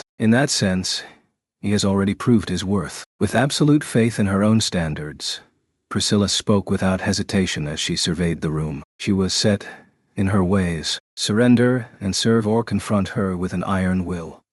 There were no other options. And the four candidates who stood in opposition to her did not hesitate to assert their own will. Receiving their gazes, Priscilla nodded with profound satisfaction. Very good. My victory is inevitable. Therefore, I desire that the path be as turbulent and entertaining as possible. Fan my flames, you who oppose me. Those are the supporting roles you are all meant to play. That was Priscilla's bold pronouncement to her four rivals 1 year after the royal selection had begun. This was her judgment of the changes that had taken place over that year. This was the conclusion drawn by the crimson eyes of Priscilla Burial, who had unshakable faith in the belief that the entire world moved for her own convenience. "I'll make you regret that pride." Felt's abrupt declaration of war reflected the views of everyone present. Even when things settled down, it was impossible to restore the hall's atmosphere to what it had been before. After Felt addressed her, Priscilla exited the reception hall with Al in tow, and a satisfied look on her face. Coming from Priscilla, that amounted to delight at having achieved her goal. Considering the damage she had inflicted upon Subaru and the others, her actions were selfish to the extreme. In the end, the respective camps that had gathered for a meal rose up, dispersing without a single attempt to resume their pleasant chat, and without Reinhard and Wilhelm reaching a peaceful reconciliation. "We are truly fortunate that Garfield was not there." Those were Otto's parting words as he left for the Muse Company on his own. He certainly had a point. If Garfield and other hotheads had been present, carnage might well have been unavoidable. Thanks to that, Henkel had escaped with his life. Of course, had he lost his life in the ensuing clash, the reputation of his killer and their master would have fallen to the level of dirt. Don't tell me she made a mess of the place aiming for that. I'm overthinking this, right? The frightening mental image of Priscilla's blazing eye seeing through every possibility arose in his mind. He felt that if he denied it, passing everything off as nothing but coincidence, it was tantamount to accepting that her success was thanks to her good fortune. Cool it, you clown. In the end, I'm the only one who blew his lid. Looking back at the events that had unfolded in the hall, Subaru truly thought his lack of self-control was pathetic. Even Felt had acted in a logical manner. Subaru had been the most emotional person in the room. He must have been a source of great anxiety for Amelia and Beatrice too. In an attempt to dispel his agitation, Subaru was walking around the inn, striving for mental calm before going on the scheduled stroll with Amelia and company. The creaks of the wooden floor seemed to reflect the creaks he felt in his own heart. Finding them exceptionally irritating, Subaru marched with heavy steps as if it would help him understand. "Do not take your frustrations out on the floor. It will cause problems for the inn workers." Subaru had been staring intently at the floor when a voice called out to him. Looking around, he spotted Julius watching him from the garden. Subaru had arrived at the edge of the garden at some point without even realizing it. The man looked oddly picturesque as he touched a hand to his slightly unruly purple hair, which was being caressed by a refreshing breeze. "You are not together with Lady Amelia and Lady Beatrice. Well, you can see that. Neither of them is a child, and they're both at an age where they want some private time. Even I have enough delicacy to respect that. Besides, we're going on a date later. There are several terms I have not heard before, but I believe I understand. It would seem even you can learn how to be considerate." Why you? Though Subaru had been quick to pick a fight, it was Julius who had landed the first substantial blow, causing Subaru to lose his cool. But his irritation instantly dissipated when he saw Julius's expression. Julius's eyelashes were quivering, somehow seeming like he was biting back remorse. "I'm sorry.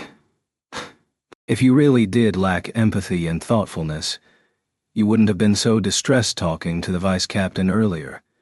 If anything, I should be thanking you. All I did was lose my temper like an idiot while everyone else thought things through and kept their cool. That is not so. It was only because of your display of anger that those around you were able to maintain their calm.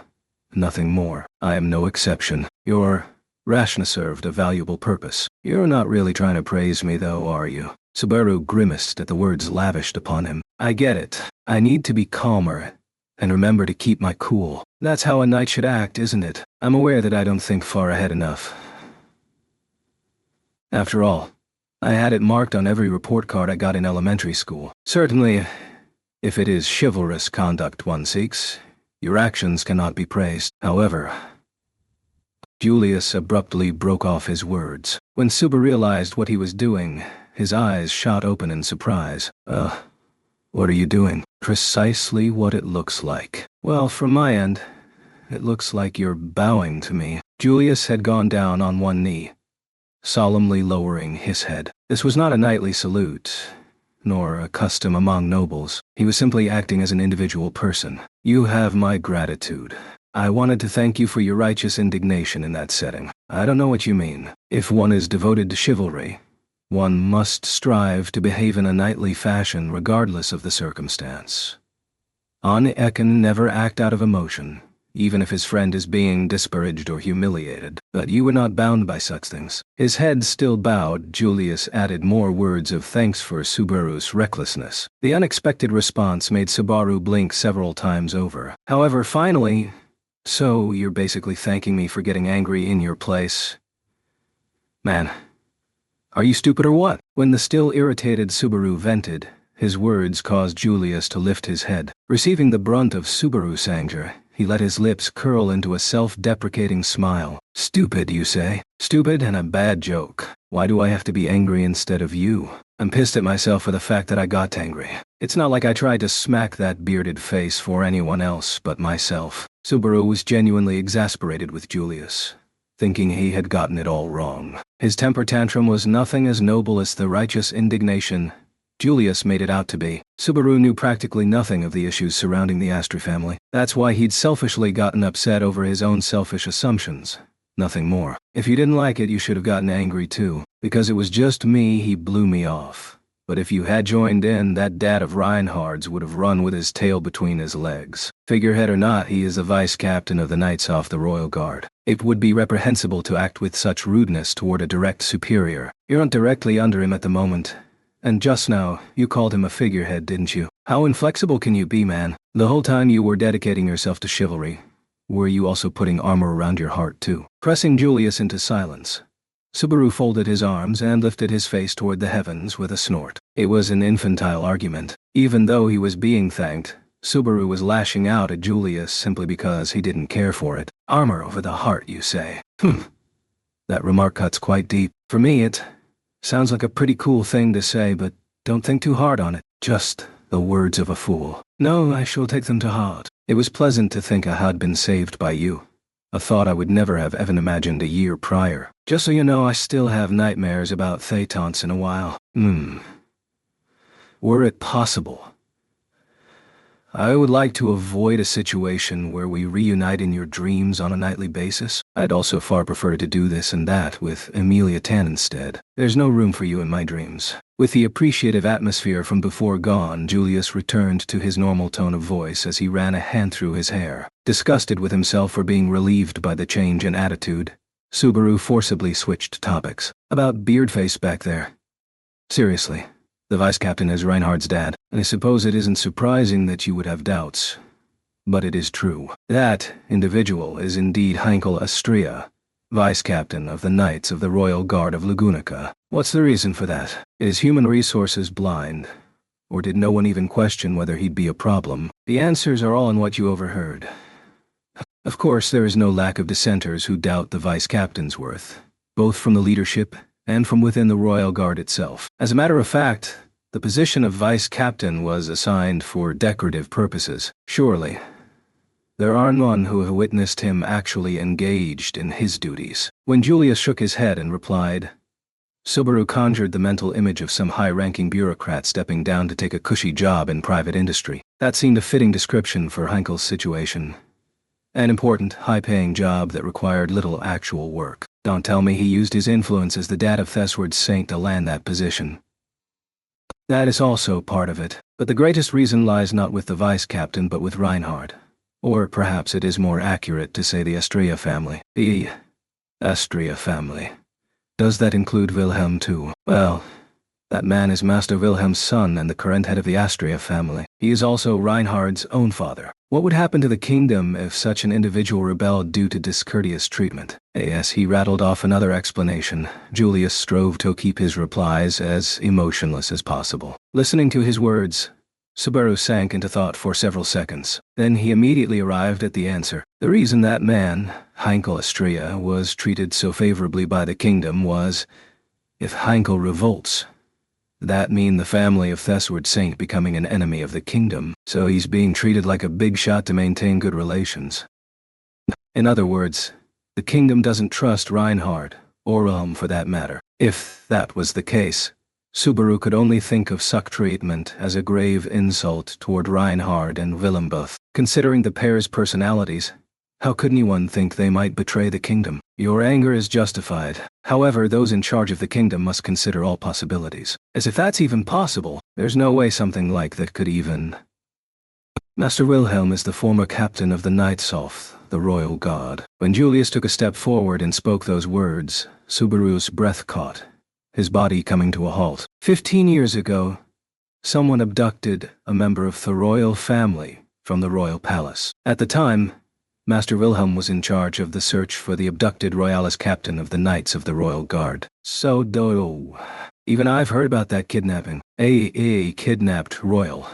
Would that mean felt? That incident was supposedly the whole justification behind her taking part in the royal selection. Why was Julius digging up that surreal story? I also know that the abducted kid was never found. But what of it? Does that mean Wilhelm has some sort of grudge against the kingdom because he had to take responsibility and quit the knighthood? That is not so. However, the grand expedition, the effort to bring down the white whale that included the prior sword saint, took place during the time Master Wilhelm was absent from the capital to conduct the search. The words Julius spoke made Subaru's mind go blank once more. Sliding into that blank space were words he recalled hearing from Wilhelm at some time or other. Wilhelm had said he had been unable to be with his wife at the time of her death. Because of the incident, he couldn't be there when his wife died. So he holds a grudge against the person responsible. I do not know Master Wilhelm's true intentions. However, the facts remain that the search was aborted, the grand expedition itself ended in failure, and Master Wilhelm resigned from the Knights of the Royal Guard. The Guard surely would not have recovered if it were not for Captain Marcus exhausting every effort to do so. Like I care about what happened after. I'm talking about Wilhelm here. What do you think? Does he still hold a grudge about his wife, and... Did Julius suspect that Wilhelm might rebel against the kingdom? Did he think that this person, Wilhelm von Astrea, was that kind of human being? How could someone look at him and think that about Aemon, so forthright about his love, that he'd offered everything for it? Couldn't you tell from looking at his eyes, his back? And why were the people Subaru liked exposed to such undeserved prejudice? Why can't everyone understand he's not that kind of person? Demanding to know why, in a choked voice, Subaru glared at Julius. Accepting his withering gaze head-on, Julius's eyes somehow seemed envious as he looked back at Subaru. Subaru knew. He was well aware his anger was misplaced and aimed at the wrong target. In the end, Julius had just objectively recited the tale. In no way did Julius himself doubt Wilhelm.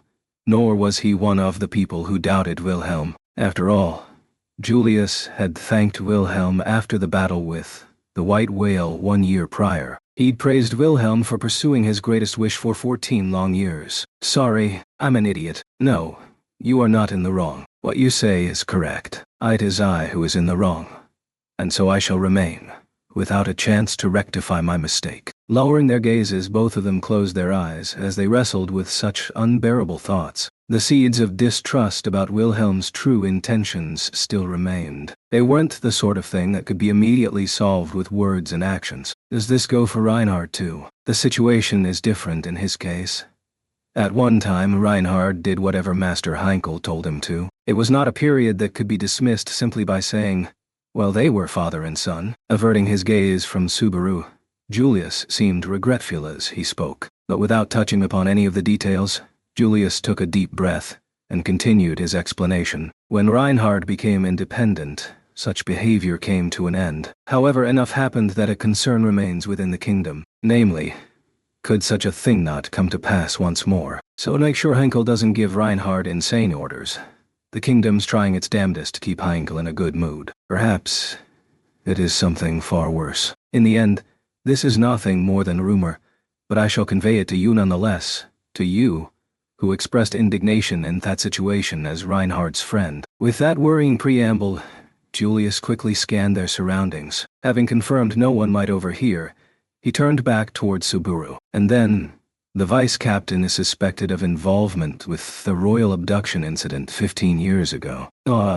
There is no conclusive proof, but the fact remains that I have heard suspicions surrounding a number of circumstances. Is that even possible? I mean, for him to be involved in the kidnapping. Whether it is true or false matters little. An individual who is suspected of such things could potentially command the kingdom's greatest warrior any way he wishes. This is seen as problematic. Possessing the title of Sword Saint was a spectacular honor.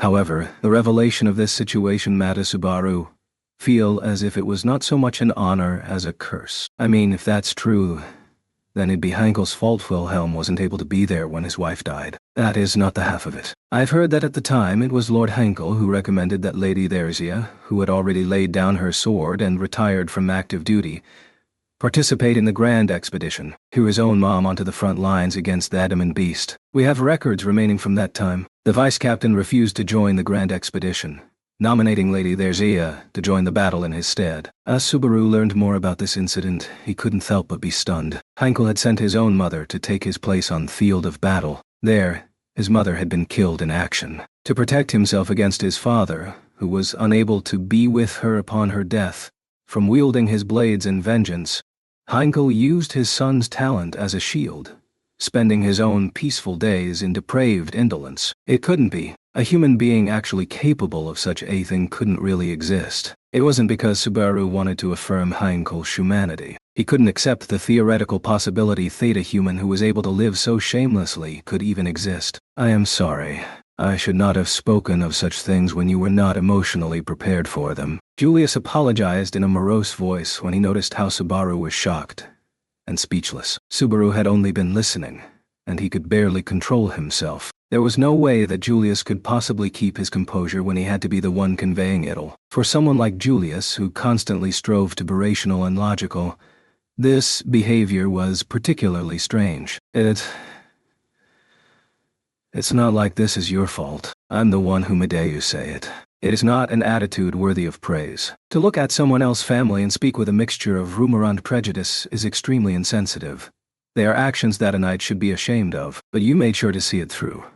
Right, because you're Reinhard's friend. When Julius berated himself, Subaru shook his head side to side. I don't know how long you've been his friend, but I get that you're worried about him. That's why it's natural to back off. I don't think there's one thing strange about that. I don't think it's right to politely back off just because it's another family's private business either. For anyone who knew Julius, suspecting him of being an inconsiderate busybody was the height of foolishness. Subaru Natsuki knew what exactly kind of person Julius Julius was. What was there to gain from suspecting friendship? I've told you before, right? There's no need to obsess with being a well-mannered knight all the time. Right.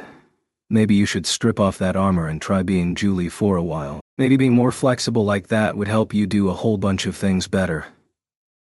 Julie was the false name Julius had employed when cooperating with hunting down the witch cult. Given his position, Julius couldn't be seen joining a band of mercenaries, so he had offered the false name in a desperate attempt to hide his elegance behind his back. In the end, it was a name so useless that even Julius himself forgot to use it.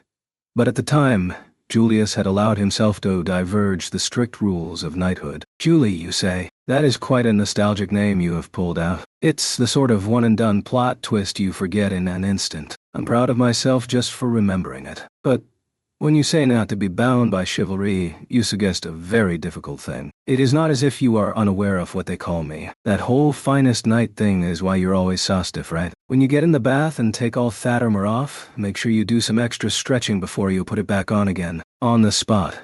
Subaru proudly bent his hips and touched his palms to the ground. He meant to show off how limber he had become over the past year. If you intended to best me with that little display, I can only sigh at your incredibly lacking powers of observation. After a quick remark, Julius opened his legs wide, one in front and one in back, as he assumed an extreme pose in front of the triumphant Subaru. Subaru gaped at how far Julius's long legs could stretch. Without moving anything else, he brought his hips to the ground with ease. The detestable man easily surpassed Subaru in every possible area.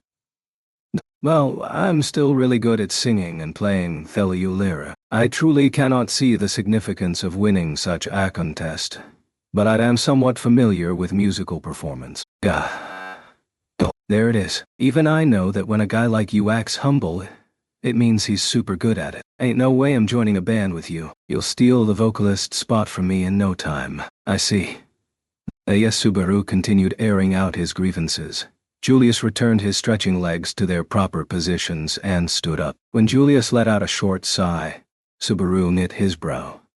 Faced with that stare, Julius swept his own hair back, a triumphant smile coming over him as he gazed up at the sky. So when Julie looks up at the sky standing in the bracing wind, this is what it feels like. Wah. Now that I think about it, the sky always looked different back then. I feel like I am only just recalling that. I don't get you. You really are one smug bastard, intentionally ignoring the atmosphere that had been building. Subaru sat down on the raised floor running along the garden's edge, only flashing a troubled smile in reply to Subaru's insult. Julius half closed his eyes, seemingly dazzled by the rays of the sun. A new mood had swept away the dregs of their awkward conversation. Of course, that didn't wipe away Subaru's memory of what they'd discussed, and the stiffness remaining in his heart would not relent. Even so, he could be cooperative enough to not let it drag them both down. If anyone had been watching from a distance, they would have seen nothing but a normal pair of friends. Chapter 5 Theatrical Malice when Subarus. Conversation with Julius, part momentous and part silly, had run its course. Subaru departed from Thwada Raymond with Amelia and Beatrice in tow. Hey, Subaru, you seem to be getting along really nicely with Julius in the garden. What did you talk about? I wouldn't say we really got along or anything, but what do you think we talked about? Where to go to play next time or something? What are we? School buddies? Unfortunately, their relationship was not nearly as friendly as Amelia imagined, and even if Subaru and Julius did attend the same school, the natural energies inside a school would keep them from ever being friends. In one sense, a school was as much an exclusivist, discriminatory society as any system of nobility. Thinking of it that way, bridging social classes is a really tough thing to do in either case. There's no need to keep it that secret. You can just come out and tell me, hey, we really were just scouting out the enemy a bit. The rest was just some chit-chat about the world around us. Isn't that something friends do? When Amelia curiously tilted her head, Subaru tilted his too. Who knows, he said. Viewed objectively, it did seem to resemble friendship. But there was no way Subaru and Julius shared that. They were something worse than friends. But Subaru couldn't put his finger on what exactly. Well, we're not friends. That much I'm sure of. So stubborn. He really is, I suppose. Amelia looked exasperated while Beatrice simply sighed and agreed with her. For some reason, the two were so in sync that it made Subaru feel like he was being left out somehow. In any case, setting aside whether he was friends with Julius or not, he had no intention of telling Amelia about the details of what they'd discussed. Namely, the problems of the Astria family. He didn't want to thoughtlessly divulge someone else's private family circumstances. But the biggest reason was the burden that knowing such information would inevitably create. The deep-rooted problems of the Astria family were not the sort that outsiders could approach half-heartedly. Julius had been keenly aware of this when he revealed the details to Subaru alone. Julius had judged him as someone with enough consideration not to burden his own liege with such knowledge. The fact that Julius had thought that much of him had left a strange feeling in the pit of his stomach, though. So, Subaru, I'm happy you invited me on a stroll, but what are you up to? Then, as Subaru wrestled with an unsettling feeling that the struggled to identify, Amelia smiled and asked him. For a moment, Subaru raised an eyebrow in surprise. Boothie immediately shrugged to try and gloss that over. Hey, that makes it sound like I'm plotting something. I'm not up to anything. I just wanted to have a lovey-dovey time in this crazy, beautiful city of water.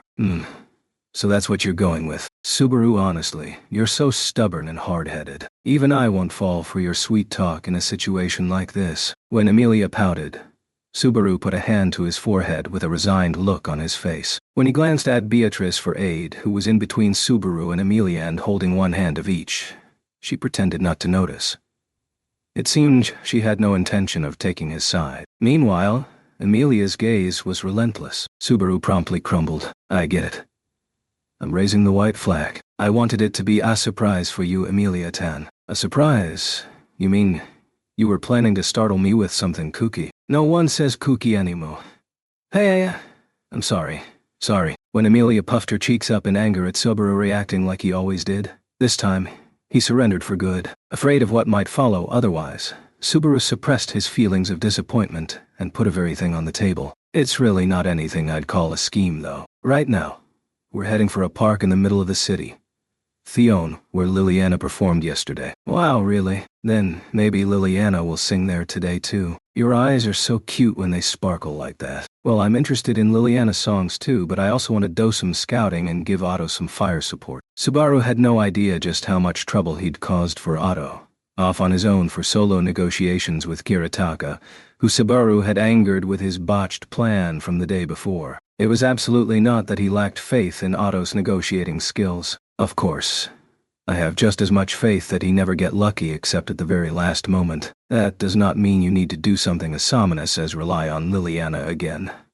Well, things with Pucky are riding on this, so I understand why you want to take your chances, I suppose. Even Beatrice, torn between the previous day's failure and her partiality for Liliana, did not object to something that would ostensibly help Puck. However, that opinion brought a stern look over Amelia's face. But it sounds like you're using Liliana. And that's just... I know. I thought Amelia Tan would feel that way too. I really don't like saying this, but yes, I should say it anyway. Amelia, now and in the future during this royal selection, we can't afford to not be calculating or to ignore the pros and cons of choices in people. Of course, I want you to be able to stay true to yourself. As Amelia worried about various implications, Subaru tried to dispel her concerns. There was no mistaking that Amelia's honesty, sincerity, and the way she always believed in the good of others were some of her strongest virtues. However, Subaru felt that a virtue founded on ignorance was a weakness all the same. If that virtue was truly a part of who she was as a person, then eliminating ignorance would pose no danger to her way of being. Subaru wanted Amelia to learn and become stronger without losing sight of herself. That had been Subaru's wish when he vowed to remain at her side ever after. Well, even ignoring all the benefits and stuff, you did make a promise to chat with Liliana. You get along really well with her, Amelia Tan, so it's not like you're doing anything bad. Amelia continued to mull over it.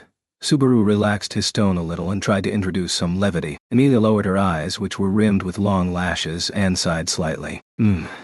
I understand. I'll try to keep what you said in mind, too. Thank you for always being here, Subaru. Amelia nodded with an earnest look on her face. You got it, replied Subaru. He'd conveyed everything he wanted. The determination he saw in her and her response was enough. At the same time, he felt a small pang of regret over sticking his nose into something that clearly wasn't his business. Maybe I said something pretty weird. Know what? Let's forget meeting up with Liliana and go on a date instead. I think doing some water dragon cruising would be pretty romantic. I'm not sure what you mean by cruising, but you'll get seasick if you get on a dragon boat, won't you, Subaru? I didn't really want to walk around the city carrying you on my back. Besides, the park is already right in front of our noses. Would it not be a waste to turn back now? I wonder. Though Subaru was on the verge of giving up, Amelia and Beatrice opted to stick it out to the end. The public park had indeed come into view. This time, Subaru had fortunately arrived at his destination without getting lost. Water gushed up from the fountain, turning into a spray-off water that glimmered in the sunlight as an ephemeral scene unfolded before them. This day, a great throng had assembled near that water fountain, rather than the commemorative statue. Feels like these recitals hold their popularity day after day, but the fervent audience's energy suffused the air in the park. But it was strikingly different compared to what Ithad felt like the day before. The main cause was probably hands clapping in time with the music and singing. Wow, it looks really lively. So, it would seem, unlike yesterday, this all sounds rather rowdy, I suppose. While Amelia was delighted, Beatrice cocked her head dubiously, sharing some of Subaru's doubts. Liliana's song choices for her performances often contrasted greatly with how she normally behaved. Themisia broadcast from that morning was no exception. With song and sound, she lured the audience into another world, giving a bewitching performance that charmed all five senses. However, the song they were currently listening to seemed ever so slightly different from usual. It had the unsettling feeling of some foreign entity adding an impurity to the mix, as if trying to determine what that dissonant element was. Subaru had unconsciously joined one edge of the audience, male or female, young or old.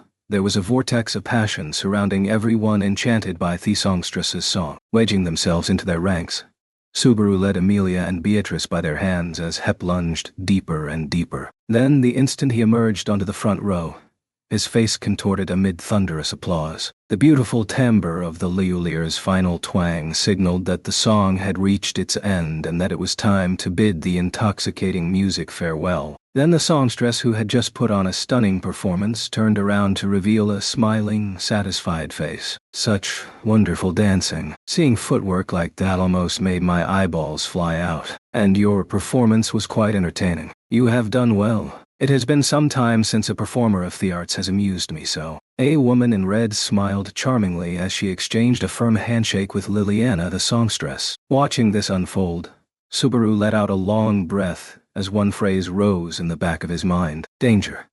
Do not mix. I was so moved. What an amazing dance. I want to see that again. Commenting as if they were being filmed for a TV commercial, the audience members waved to the songstress dancer duo and dispersed. They were every bite as touched as the crowd from the day before. Hearing their praise made Liliana flare her nostrils in a satisfied and very unsongstress-like manner. Unexpectedly, Priscilla's lips were curled up, showing she was in an exceptionally good mood as she fanned herself beside Liliana. And here I was thinking Priscilla wasn't the type to care what others thought.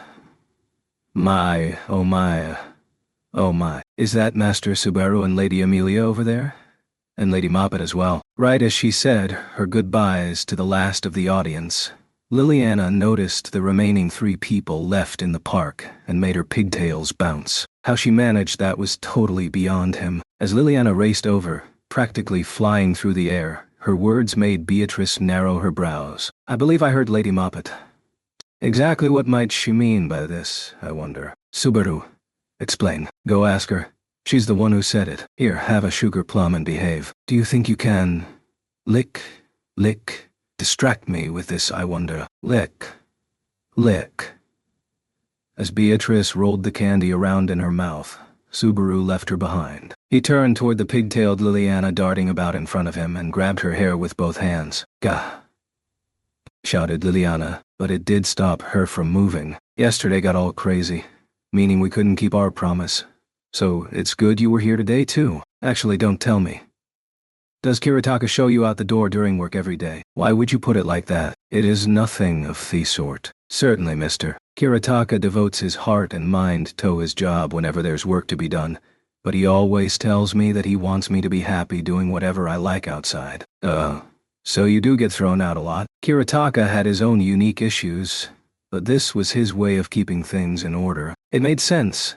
If Liliana was Aethys' workplace, there was no way anyone could hold a proper conversation. And if she had to spend her day somewhere, then holding recitals was a fine use of her time, but since earlier, you have been staring intently at me, have you not? 'Tis most rude. Liliana puffed out her non-existent breasts, which was a lot like stroking a non-existent beard. Beside her, Priscilla crossed her arms to proudly display her ample bosom, snorting toward Subaru with visible scorn. Though it is only natural to be enthralled at the sight of me dance, it is unbearable to have such an obscene gaze turned toward me. Even if my charm does make others lose their way, the likes of you are only permitted to appreciate from a distance. Just so you know, I didn't watch you dance, and I don't have any fetishes like that. I prefer pure and lovely girls like Amelia Tan.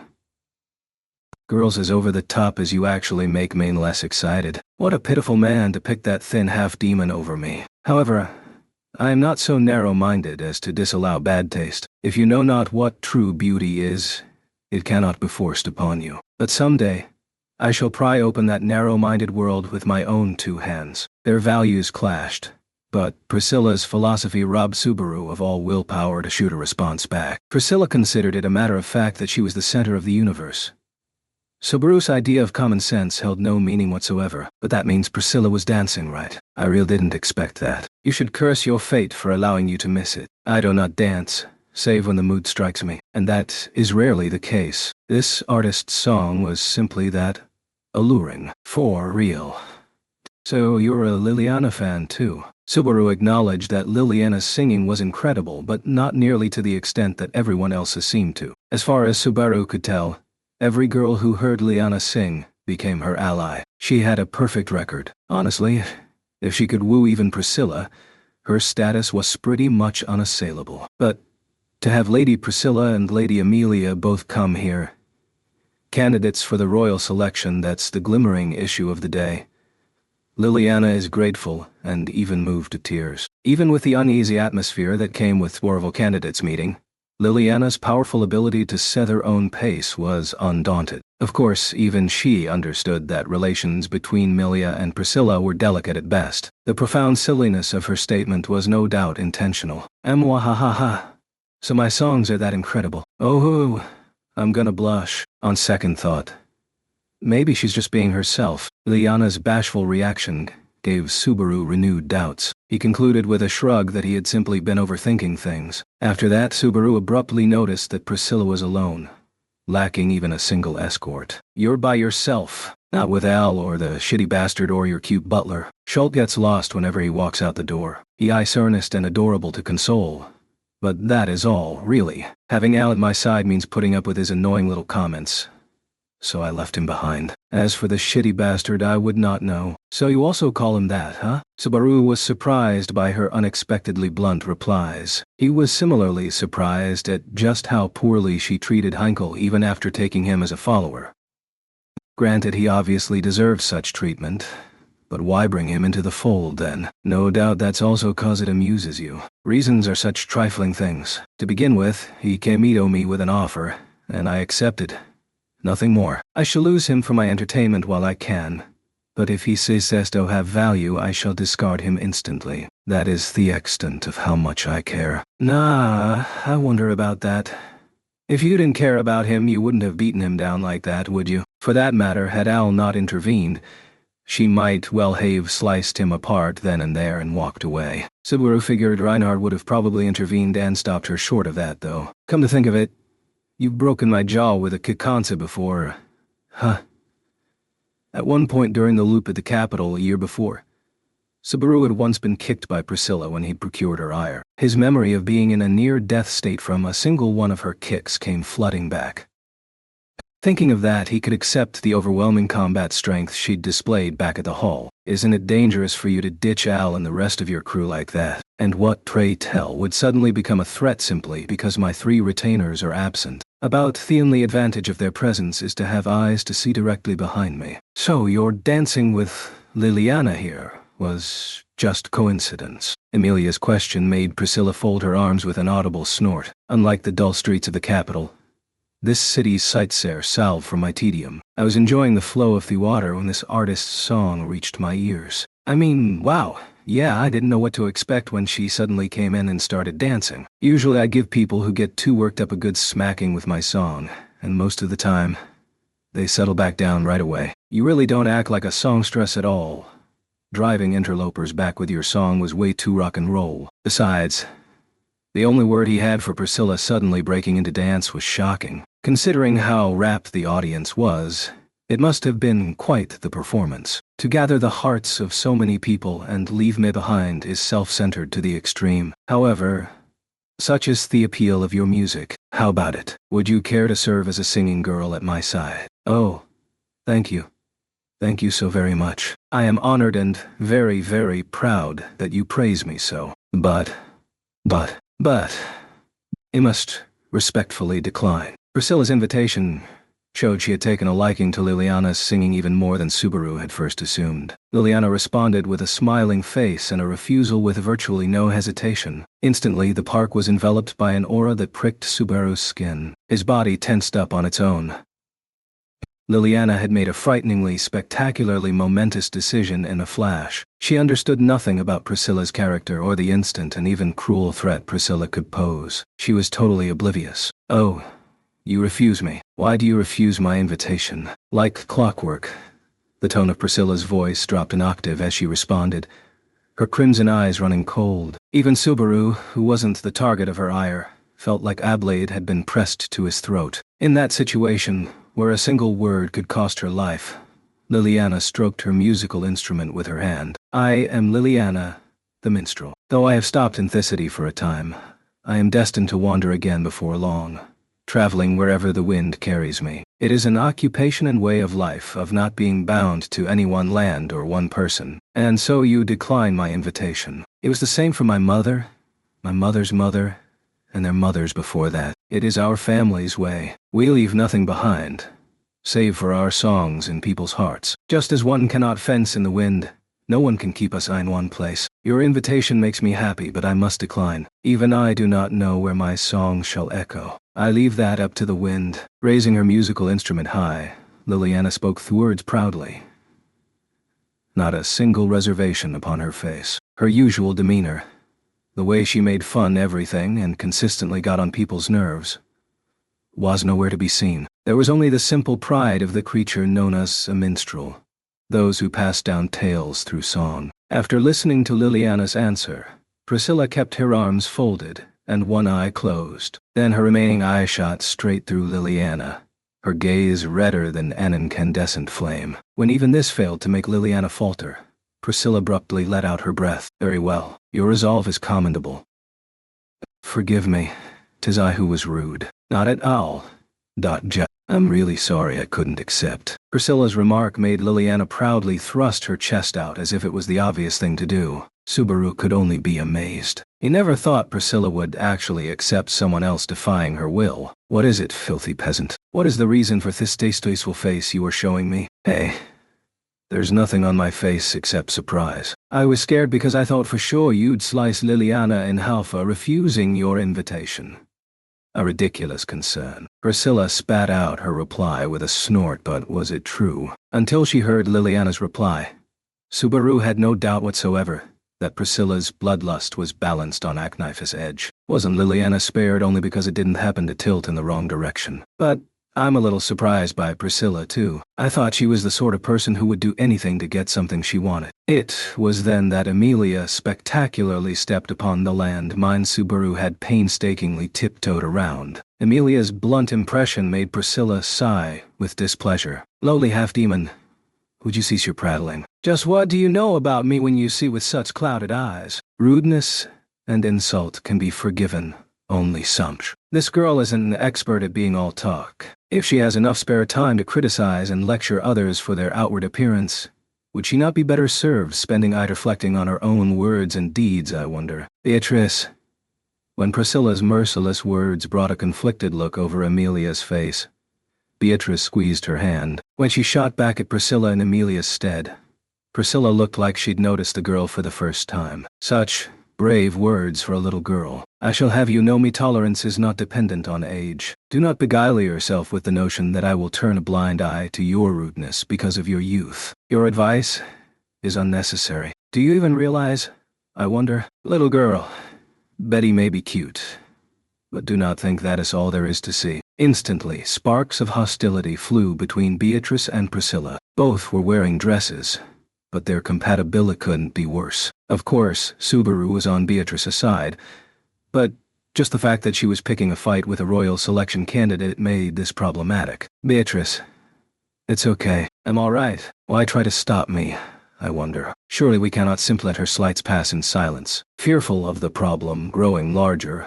Emilia tried Taurine in Beatrice, but the spirit refused to budge. After hearing her comment, a realization dawned on Emilia. The same went for Subaru. Beatrice wasn't angry because Priscilla's attitude or insults had bothered her personally. She was angry because Priscilla had belittled Emilia. Emilia was deeply moved by this. Of course, Subaru was too. "Beatrice, it's fine. I mean it. I'm really grateful though." Emilia used the hand Beatrice wasn't holding to stroke her on the head. The action made Beatrice momentarily gaze at Subaru and Emilia alone, a tearful look in her eyes. But this was for only a single moment. Immediately after, Beatrice glared at Priscilla with renewed heat. "I will do as Emilia wishes, I suppose. You should be grateful.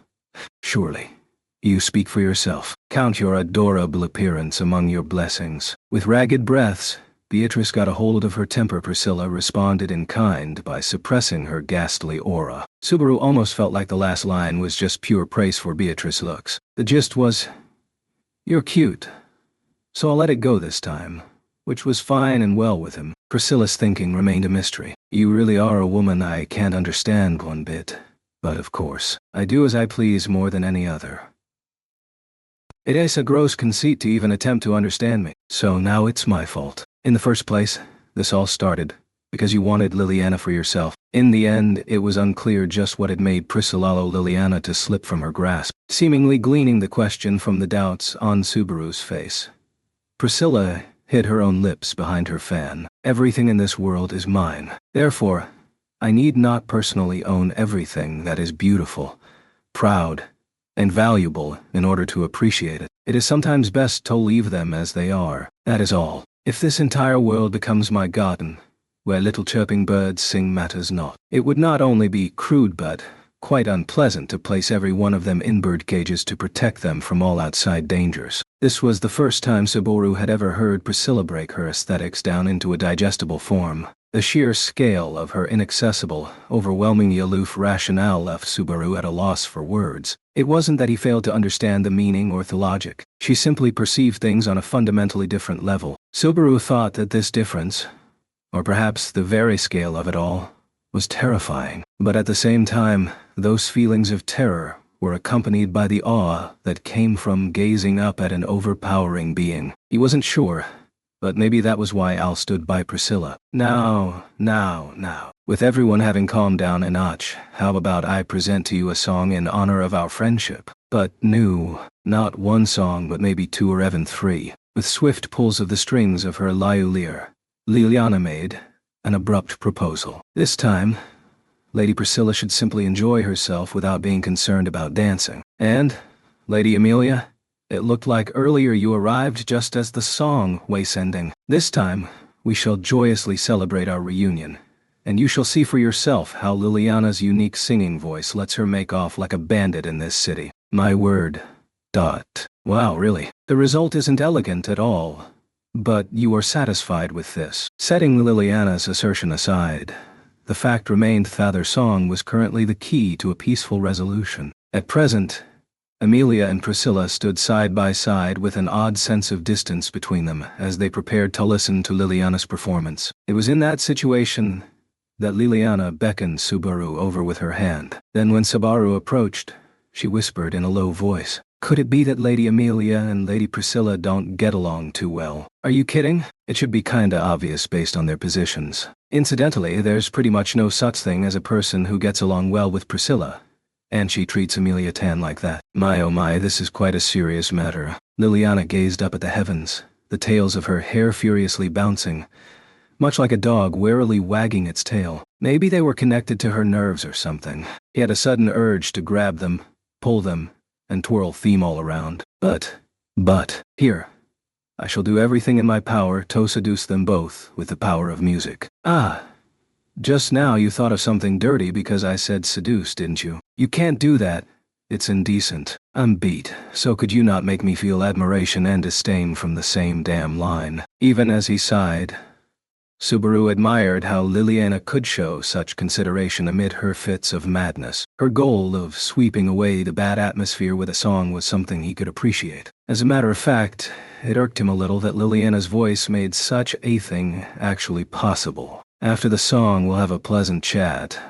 So could you prepare some snacks, Master Natsuki? Do you not think that sweets will make everyone happy and bring us all closer together? Not particularly. After the song, we'll have a pleasant chat, so could you prepare some snacks, Master Natsuki? Do you not think that sweets will help make everyone happy and bring us all closer together? What is this? Are you an NPC who just repeats your lines until someone picks yes? When Liliana stubbornly asked the exact same question without a single change in tension, tone, or even word choice, Subaru gave in and selected yes. Liliana's face brightened. But surprisingly, her proposal was not a terribly own. If the atmosphere improved, maybe they could have a proper conversation with Liliana and Priscilla. So while Liliana's singing, I'll head off to buy some drinks. Amelia Tan, stay here, behave, and don't get into any fights while I'm gone. Well, I don't want to have an argument with Priscilla either. Don't worry, it'll be fine. Subaru reminded her to be careful just to be on the safe side. And Amelia responded with a buoyant smile. Of course, even if Amelia wasn't looking for a fight, there was no denying the possibility that Priscilla might offer on regardless. Biko, take care of Amelia Tan if anything happens. I understand, I suppose. Next time that whelp says something out of line, I shall reduce her to ash. Don't pick a fight with her either, okay? After entrusting Amelia to Beatrice, who was possibly a much greater cause for concern, Subaru got ready to leave park for the time being. But before he did, Priscilla, any foods you can't eat. How unexpected that even an unremarkable man such as you understands how to be considerate. Very well. If you must present me with something, you should prepare something appropriate. Present me something boring, and he shall slice off the hand with which you offered it and place it upon your head. It's not like I lost at rock, paper, scissors to be the errand boy, so you've got no right to take it that far. Subaru decided then and there that if anyone was selling a delicacy advertised as only for the bold, that's what he'd give her. For her part, Priscilla knit her refined eyebrows at Subaru's response. Rock, paper, scissors. She tilted her head while murmuring in confusion. If she'd forgotten about Subaru, maybe she'd forgotten about rock, paper, scissors too. In many ways, she was a very hard woman to get along with. Subaru, be careful. If something happens, would you immediately call Betty? I wonder. After Amelia and Beatrice saw him off, Subaru waved and rushed out of the park. When he tried to wink at Liliana, he was thwarted because she had closed both eyes. Oh, a little after that, right when he was reaching the entrance to the park, he heard the melody of the Loyola rechoing behind him. With that sound at his back, Subaru quickened his steps as he headed toward the shopping district. And some 10 minutes later, after Subaru left the park, man, I'm just a chicken. Really, I am. As he exited the store, Subaru glanced at the products inside the bag, and his shoulders sagged. After setting off in the name of procuring sweets, Subaru had found some appropriate stores and finished his shopping in short order. Along the way, his interest had been temporarily drawn by Gina Jelly, a strange Pristella specialty, but he hadn't summoned the courage to buy it for Priscilla. It sounded better to say he was fearful of worsening relations between the camps, but he'd simply chickened out. But it looked kind of like eel jelly. I'm not brave enough to taste test this one, but I like that stuff. Berating himself for his complex personal biases, Subaru jogged until he reached the street that led back to the park. Fortunately, in the 10 or so minutes he'd been away, Beatrice hadn't warned him about something going awry in the park. They were probably in the middle of the recital without any problems. Even though he understood that, he instinctively wanted a return as soon as possible. But oops, my bad. After rounding a sharp corner a little too fast, he nearly bumped into someone as soon as he entered a public square. After narrowly evading the passerby, Subaru immediately apologized as the other party raised a cry of, "Heya," with a foul-sounding voice. "Hey pal, is that how you apologize? You better put more sincerity into..." Yeah. The man with the crude demeanor was in the middle of picking a fight when he noticed Subaru and froze. Simultaneously, Subaru was shocked to realize he recognized this man. Huh. It's Larry. You still act like a street thug even though you work for Felt now. Oh shut it up. And my name ain't Larry. The hell are you doing here? The one letting spittle fly as he complained was Lachins, who played the hoodlum role just the day before. According to Felt, he'd been assigned errands and was off on independent action within the city. Curly and Mo aren't with you. Kinda rare to see you on your own like this. How the hell would you know what's rare for me? We ain't known each other enough for this to feel like anything. Shoo. Scram. Hey. Don't be so cold. Aren't we buddies who've gone through life and death together? I don't remember anything like that. Lachins shot him a disgusted look when Subaru got too chummy. Even Subaru wasn't very sure why he had a soft spot for the guy. It was probably because Subaru's everyman sensor picked up that Larry, Curly, and Mo were fellow commoners. In this world, Subaru had met so many incredible people that seeing ordinary people like them once in a while came as a relief. Though he'd been killed by them once, his fondness for them had actually grown since. Anyway, don't get close to me. I'm doing work right now. For you to have work after being unemployed for so long, I'm so happy for you. Get lost. As Subaru acted tearful, Lachins clicked his tongue and brushed him off, vanishing into the crowds. Subaru reflected on the fact that the cold reaction was a great relief to him for some reason. Lately he'd been greeted with receptions befitting his title practically everywhere he went. He was worried that let it go to his head if he didn't get a reality check like this once in a while. Of course, he belatedly realized he really had been a nuisance to Lachins, so he decided to apologize the next time he had the chance. Then, with Lachins having vanished into the throng,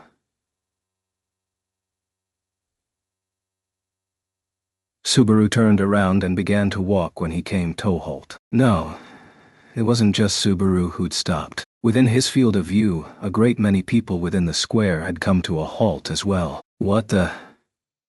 If it ain't one thing, it's another. The hell are all looking at? Speaking those words, Lakshans pushed his way out from the frozen mass of pedestrians. Just like he had complained, everyone had stopped to stare up at a tall building overhead. This was a spire standing at the back of the square, extremely prominent even in such a large city. A magic crystal clock was embedded into the upper portion of the building.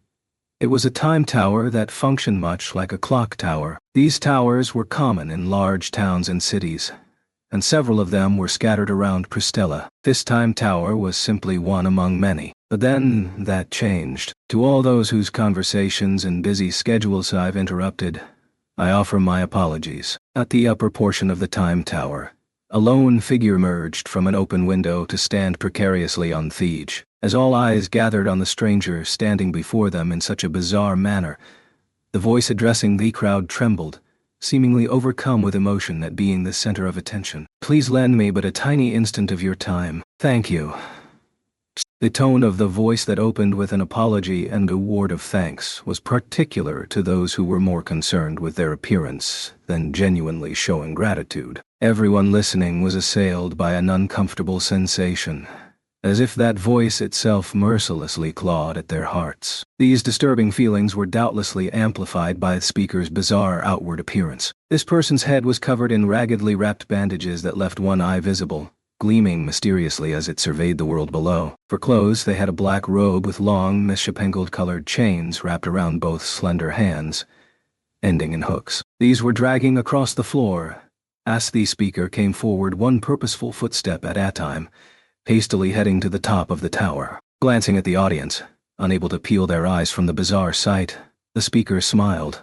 At least, the gloomy contortion of their mouth, which was hidden by bandages, made Subaru think that was a smile. Thank you, and sorry. I am the Archbishop of the Seven Deadly Sins, charged with wrath.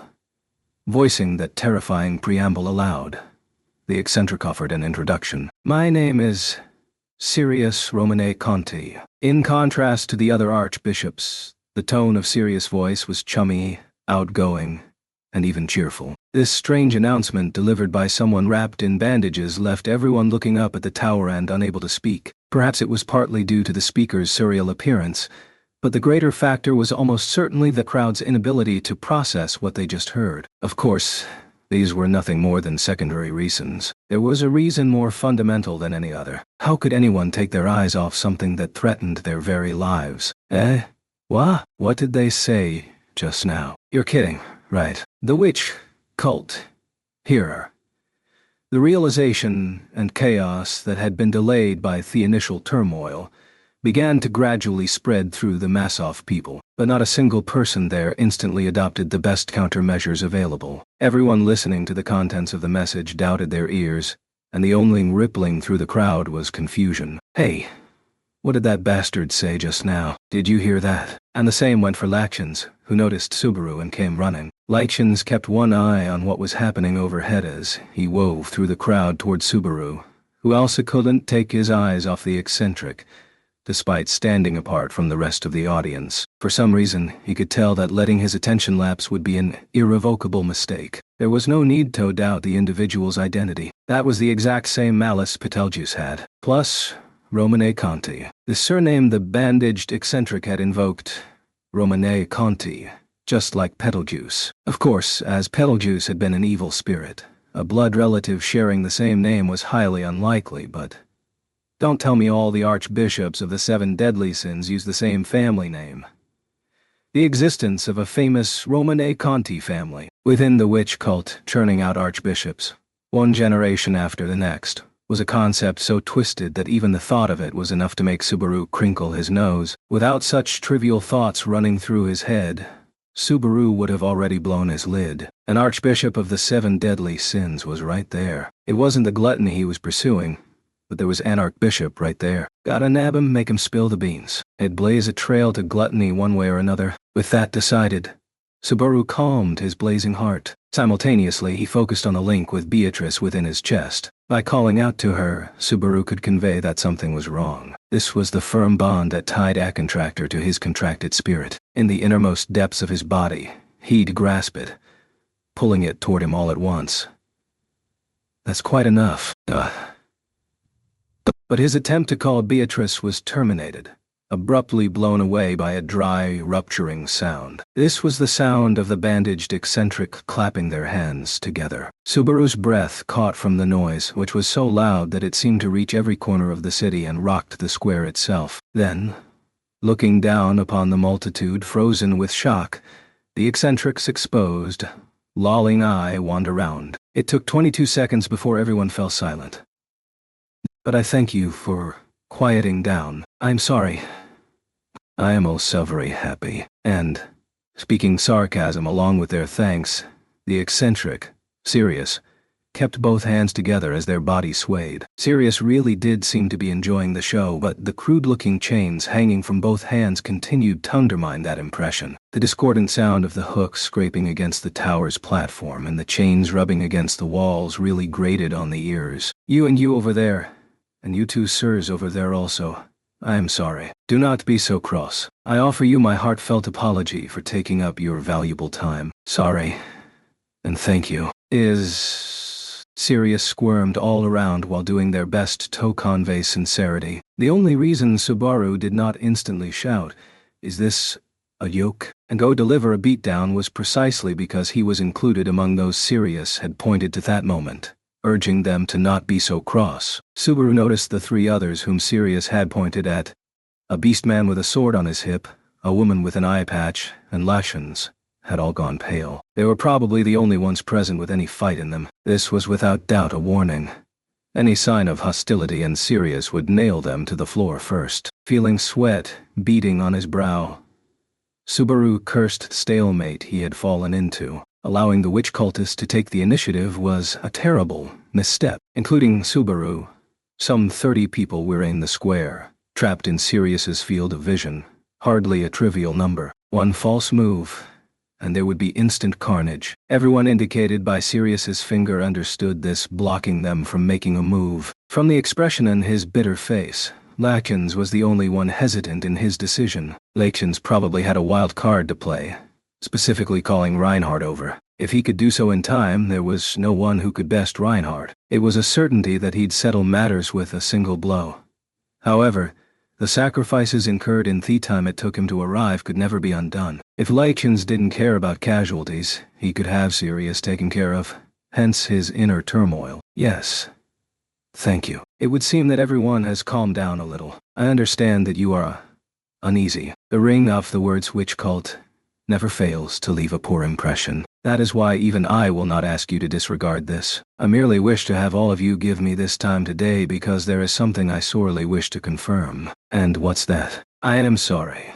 Please do not be noisy. I am not very smart, so if everyone talks at once, I won't know what to do. And then I'll be quite sad. That's not good, is it? But if something's wrong, please let me know. I'll do my best to answer for everyone's sake. Sirius's insistence on maintaining a pretense of friendliness and that somewhat logical manner of speaking gunly made the situation all the more unsettling. Most people also found Sirius's fashion sense, which involved covering everything but their left eye and lips with bandages, predictably disturbing. And if wariness about this was keeping everyone from making a move, can I take you at your word and ask a question? When it felt like no one wanted to take the initiative and single themselves out, Subaru Natsuki raised a hand anyway. Even as he sensed a wave of surprise spreading around him, Subaru did not avert his eyes from Sirius, who was still standing overhead. Looking down upon Subaru, Sirius opened their purple eye wide. Yes, you over there,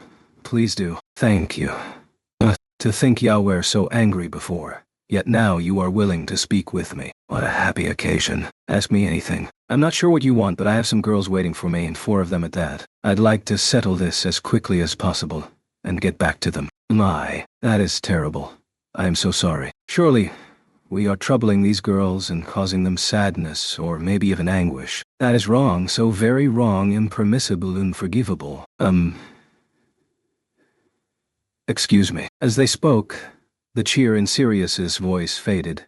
Their gaze began to grow ominous, and they gasped in surprise when Subaru's bewildered voice called out, "Oh no, I was about to get emotional. I am so sorry. I really try to watch out, but I get easily excited. Thank you for your concern. Nah, that's fine. I'm just grateful that we can have honest and calm conversation. I'm sorry you need be so considerate. Thank you, but it's alright. I am famous for being one of the doves of the witch cult. I am quite sorry that the others are problematic children to some extent. Something shocking dawned on Subaru as he continued having a surprisingly coherent conversation with Sirius. The unexpectedly gentle demeanor, the insistence on keeping the conversation going, and the sheer impact of the initial encounter had shoved this fact aside. But Sirius, the mystery person standing above on the tower, was a woman. Judging from the way the incredibly white fabric wrapped around her head and how it poked out from the standard cult-issue black robe, her entire body was probably covered in bandages. Even so, Subaru had noticed telltale bulges on the chest of her tall, slender body. That, combined with her manner of speech, convinced him that Sirius was female. Setting aside the issue of gender, Sirius's words and actions conveyed no sense of an immediate threat for the time being. At first, Subaru had been extremely wary. But after conversing with Sirius for a bit, he realized that she came off as more of a true human being than Priscilla did. The initial tension in everyone's expressions fell away, leaving most people more interested in Sirius's true intentions rather than worry and fear. In spite of the hatred he supposedly harbored toward the archbishops of the 7 deadly sins, Subaru was no exception. Thank you. I am so sorry. Truly I had not intended to surprise everyone, but I am pleased from my heart that we have overcome this, and you are now lending me your ears. It's not like we've accepted or forgiven you, but we'll at least hear you out first. I suppose that will do. Well then, I shall get to the point about the reason why I have appeared before you like this. She swayed her body and rubbed the chains on both of her hands together.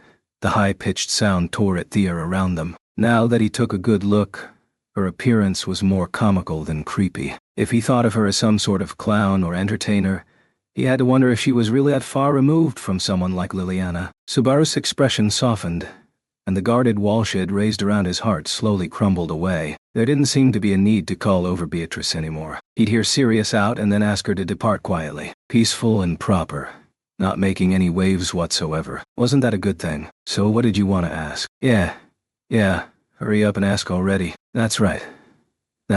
If you don't hurry up, I'll be late for work. When Subaru prodded her to go ahead, the people around him raised their voices, almost jeering at her. The last man pointed at the magic time crystal over Sirius's head, an act that was enough to provoke uproarious laughter. The wave of laughter made Subaru unwittingly relax his lips. The amicable atmosphere brought a blushy smile over Sirius as she pressed her hands to her cheeks like she wasn't sure what to do. Sorry. So sorry. I really am sorry. I know you all must be in a hurry. I will soon be finished, so please bear with me a little while longer. I told ya. Hurry it up already. Yes. Well then, I shall do just that. You see, there is something I wish to confirm. To come out and say it, it concerns love. Oh, I am so embarrassed. Thanks to the bandages, he couldn't see the color of her face, but Sirius was covering it with her palms to conceal her own bashfulness. The gesture made Subaru break in spontaneous laughter. There were grins all around him as the gradually warming atmosphere infected others, making Sirius tremble in even greater embarrassment. I expected everyone to laugh, but even so, I can't seem to look you in the face. But thank you for listening. Thank you. And also, I have a request. A request? I am so sorry. Could I ask you to put up with me while I try to confirm love? Fidgeting, Sirius rubbed the chains from both hands together as she made that request. The pathetic sight elicited a collective "that's all" from the audience. As a matter of fact, Subaru had no particular objection either. His heart warmed by the sight. He politely nodded. When he did, Sirius brightened, her eye twinkling as she clapped her hands together. Really? No, thank you. Thank you, and also sorry. The world truly is kind. It is kind and filled with love. I am grateful I can savor the feeling like this. We are capable of permitting and yielding to one another. That is why I say not only thank you, but I am sorry. We get it already. Sirius, what are you gonna do now? So sorry. Sirius looked deeply moved when the swordswoman with the eye patch over one eye jeered at her. The voice was casual, as if she was speaking to a friend she'd known for a decade or a classmate at a girls' school, which seemed to help Sirius relax. As if finally remembering something, Sirius walked to the time tower window from which she had emerged, reaching her arms inside the structure. And then, "I'm so sorry to have kept you waiting. Come on, right this way." Calling out with a gentle voice, Sirius pulled something from beyond the window. Thrashing in Sirius's arms was a tiny, moaning figure, a boy still early in years, his entire body firmly bound. The child, 10 years old give or take, was wrapped in chains from his ankles to his shoulders. There were blood droplets where a chain had bit into his mouth. He was desperately moving what he could above his neck, tears coursing in some kind of muffled plea. "I am so sorry this is so confining. But you are a boy. Soyo must not cry. I wish to keep that a secret between us, but you are drenched. Now, everyone will know your shame." Yeah. It's embarrassing. You're a boy. Don't cry. Don't cry. There's only 3 times in a man's life that he can cry, ha ha ha ha. Warm voices called out to the tearful boy as the audience joined Sirius in trying to console him. Overcoming the urge to be scared and cry from small frights was something everyone had to go through. There was no malice involved, but a number of the comments were rather lacking in delicacy. Yes, everyone. Please do not say such things. Certainly, he is cowering a little at the moment, but this is a very brave child. Isn't that so, young Luzbel? With his entire body bound by chains, the kid had to weigh a fair bit, but Sirius easily carried him with one arm. Gently stroking the boy's chestnut-colored hair, she turned him toward the crowd while praising his courage. Luzbel, the boy squirming with all his might in his effort to escape from Sirius's hand. The contrast looked humorous and laughable, just begging for someone to laugh at how pathetic he seemed. Yes. Now then, may I have everyone's attention? This is young Luzbel Callard.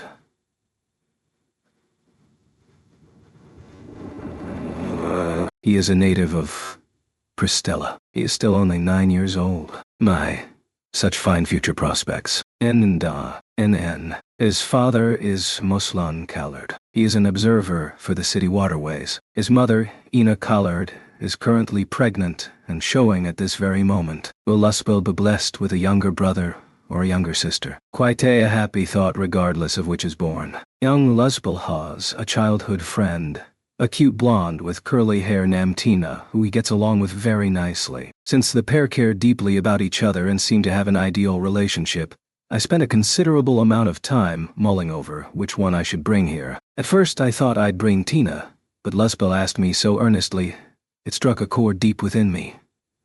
Therefore, I yielded to young Luzbel's enthusiasm and had him cooperate with me. He is a very brave child. You all understand that now, don't you? For an instant, the tale of Luzbel's courage was greeted by pure silence. But a moment later, riotous applause thundered in the square. The audience extolled Luzbel's courage, regretting the way they had laughed at his tears, for he was a true hero. No, that wasn't it. It was not the time to feel remorse for their thoughtlessness. It was time to praise courage. Luzbel, don't cry. You're the best. That was why Subaru raised his voice, celebrating the heroism of the tearful boy. That's right. Don't you be crying. We know you got stoned, so hang in there till the end, kid. Besides Subaru, Lachins had tears in the corners of his eyes as he raised a crass cheer for the boy. That's right. You go, Luzbel. You're the pride of Pristella. Luzbel thought, you're marvelous. I'm sure you'll become a fineman. As one. The audience filled the square with cheers, applause, and acclaim for their hero Luzbel. This beautiful scene of human virtue had been made possible by the courage and dedication of a single boy. No matter how unseemly he might have looked, it was genuine courage that gave birth to true light. Thank you. Thank you. Thank you. This is so wonderful. You all understand. I believed that you would trust in young Luzbel's courage. After all, his way is the way of love. I thought that, by knowing him, you would come to love him as well. The more you understand him, the deeper you know him. Your thoughts become one. And that is love. Thank you, Sirius. Thank you. Sirius hoisted Lustbel aloft with both hands, the bandages on her face drenched with tears. Seeing this, Subaru couldn't hold back the hot tears he hadn't even noticed until moments ago. He felt a poke on his shoulder. Beside him, Lakens pointed at Subaru and laughed at his free-flowing tears. As she did so, tears trickled down his cheeks as well, and before long, everyone in the square was overcome by the same emotion. That moment, everyone's hearts had truly become one. They were linked by an undeniable bond. We rifts are born because we do not know one another. Conflict arises because we do not understand one another. And when we give up because we are different from one another, bonds cannot be wrought. Everyone, how are your hearts now? It's not like that at all. None of us is giving up. Our hearts are one. Thank you. Thank you. Then I take it that everyone is shabby right now. Damn right we are. It's the first time I've felt like this. Thank you, Sirius, Lustbel. With sounds of admiration and applause trained toward him, Lustbel sobbed at the highest point of the time tower. Finally, heedless of the gashes at the corners of his mouth, the boy bled as he desperately raised his voice. Go, day, chi, or SSVV, sevi. Young Lustbel, they extol your courage. They extol love. Look down. So many people admire you. Thank you. I am so sorry, young Lustbel. This may not be what you intended, but now I know. The world is indeed a kind place. Embracing Lustbel, whom she held aloft, Sirius turned her head toward the heavens as she continued in a loud voice. Yes, there truly is love in this world. Everyone's hearts have become one. Their feelings of happiness are the same. No one needs tragedy. A world where people must cry is no thing but a nuisance. The greatest emotions come when people's hearts are joined together. No one needs tragedy. No one needs wrath. That's right. No one needs tragedy. Abominable wrath that makes my heart tremble so. Anger. In other words, rage. If this is indeed one of the 7 deadly sins that afflicts human hearts, if it is fate that it can never truly be cut away, then one should fill the heart with tremendous joy until there is no room left, just like how it fills everyone's hearts this very moment. Letting spittle fly, Sirius shared what she had learned about love from on high, as if it were the judgment of the heavens themselves. Then from her upraised arms she hurled the courage that had received envy from one and all into the sky. May I have your applause? Sirius hurled Lustbel into the sky on the greatest stage imaginable. Watching the boy fly toward the sun, everyone clapped. Subaru brought his hands together over and over again, as hard as he could. Uproarious applause rang out, blessing Lustbel as he soared into the sky. The tiny body spun in midair, finally reaching the zenith of the throw, then proceeding to plunge straight toward the ground. He was inverted, falling toward the stone pav square head first. The audience cleared his impending point of impact, applauded endlessly all the while, awaiting his triumphal return. Lifting his head, Lustbel glared at the approaching ground and screamed. Though his strength should have been exhausted, he thrashed wildly, desperately struggling until the very end. Sensing they had caught a glimpse of a human being truly worthy of praise, the audience was moved to tears. And then, what a kind world. Just before the impact, Sirius shouted. Hearing that voice, the audience's applause became one growing louder and louder as the echoes boomed. Then there was a sound of something hard and fragile breaking, like an egg falling onto the floor. Everyone's vision was filled with red. Falling head first onto the hard surface, the entire body crumpled, and that which had once been Lustbel transformed into a pile of crimson flesh. Fat globules of blood scattered across the square in all directions, as the hero spectacularly flew apart. And then right after witnessing this, like applause that refused to end, the sound of countless eggs smashing reverberated across the square. The ground was drowned in a crimson pool of blood. That was how it ended. After the song we'll have a pleasant chat. So could you prepare some snacks, Master Natsuki? Do you not think that sweets will make everyone happy and bring us all closer together? Just after he thought he'd blinked, he saw an olive-skinned girl shoot him a clumsy wink. As he watched the girl sticking her tongue out in a playful pose, Subaru Natsuki forgot to breathe. When he shifted his unsteady gaze, He saw a silver-haired girl with a soft, charming smile beside him, and also standing there was a red-headed girl, arms crossed with an arrogant look on her face. Then he noticed the presence of a little girl in a dress gently holding his hand. Her. Is something amiss? Ignoring. Are you ignoring me? Please cut that out. It's very depressing. Cut. Cut that out. Don't sigh after listening to my song. Don't make such a sad face. Forgive me. As Subaru fell into complete silence, the girl before his eyes, Liliana, was trembling awkwardly as if she were undergoing some kind of trauma. Subaru set his eyes upon her, and his stiff lips trembled. I feel sick. How can this be? How can you look at a girl's face and say something so cruel? Liliana has never been humiliated like this before. My goodness. On behalf of Master Natsuki's mother, I am completely embarrassed for you. Embarrassed. As Liliana faked anguished tears, her mouth bled from the impressive way she had bitten her tongue. It was a ridiculous and transparently comical sight. But Subaru couldn't bring himself to laugh even if he wanted to. His head was heavy, his vision was flickering. Unable to stand, he sank to his knees then and there. Subaru. Duh. What's wrong? What happened? I wonder. Subaru. Beatrice, who was holding his hand, and Emilia beside them, peered at Subaru's face as he hugged the floor. Then, with a face so pale that the two unwittingly gasped, Subaru, I feel sick. Even more than the death loop a year prior, he was at a loss for how to process his death. His knees continued trembling as nausea welled up. I feel sick. The shock was almost impossible to endure.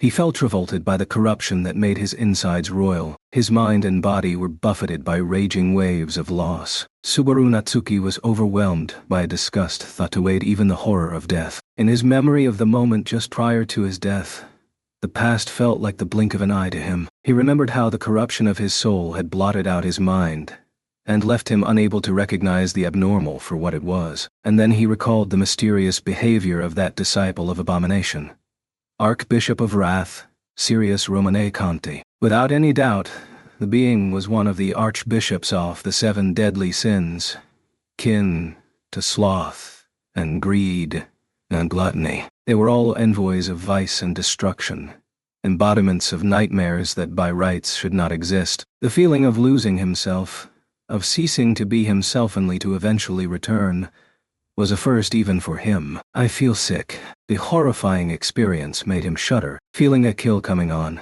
Subaru trembled uncontrollably. Like an old friend celebrating their reunion, death had clawed Subaru Natsuki to pieces. What's more, Subaru hadn't even realized it yet. He was only tens of minutes before the scene of his death, from which he had just returned. Time limit was approaching again, at which point he would have to rise, clench his teeth, and fight. A maelstrom of death enveloped Subaru Natsuki once more, and so it began. In fact, it had already begun. The loop to overcome the worst day in his life was settled in the Watergate city of Prestella, and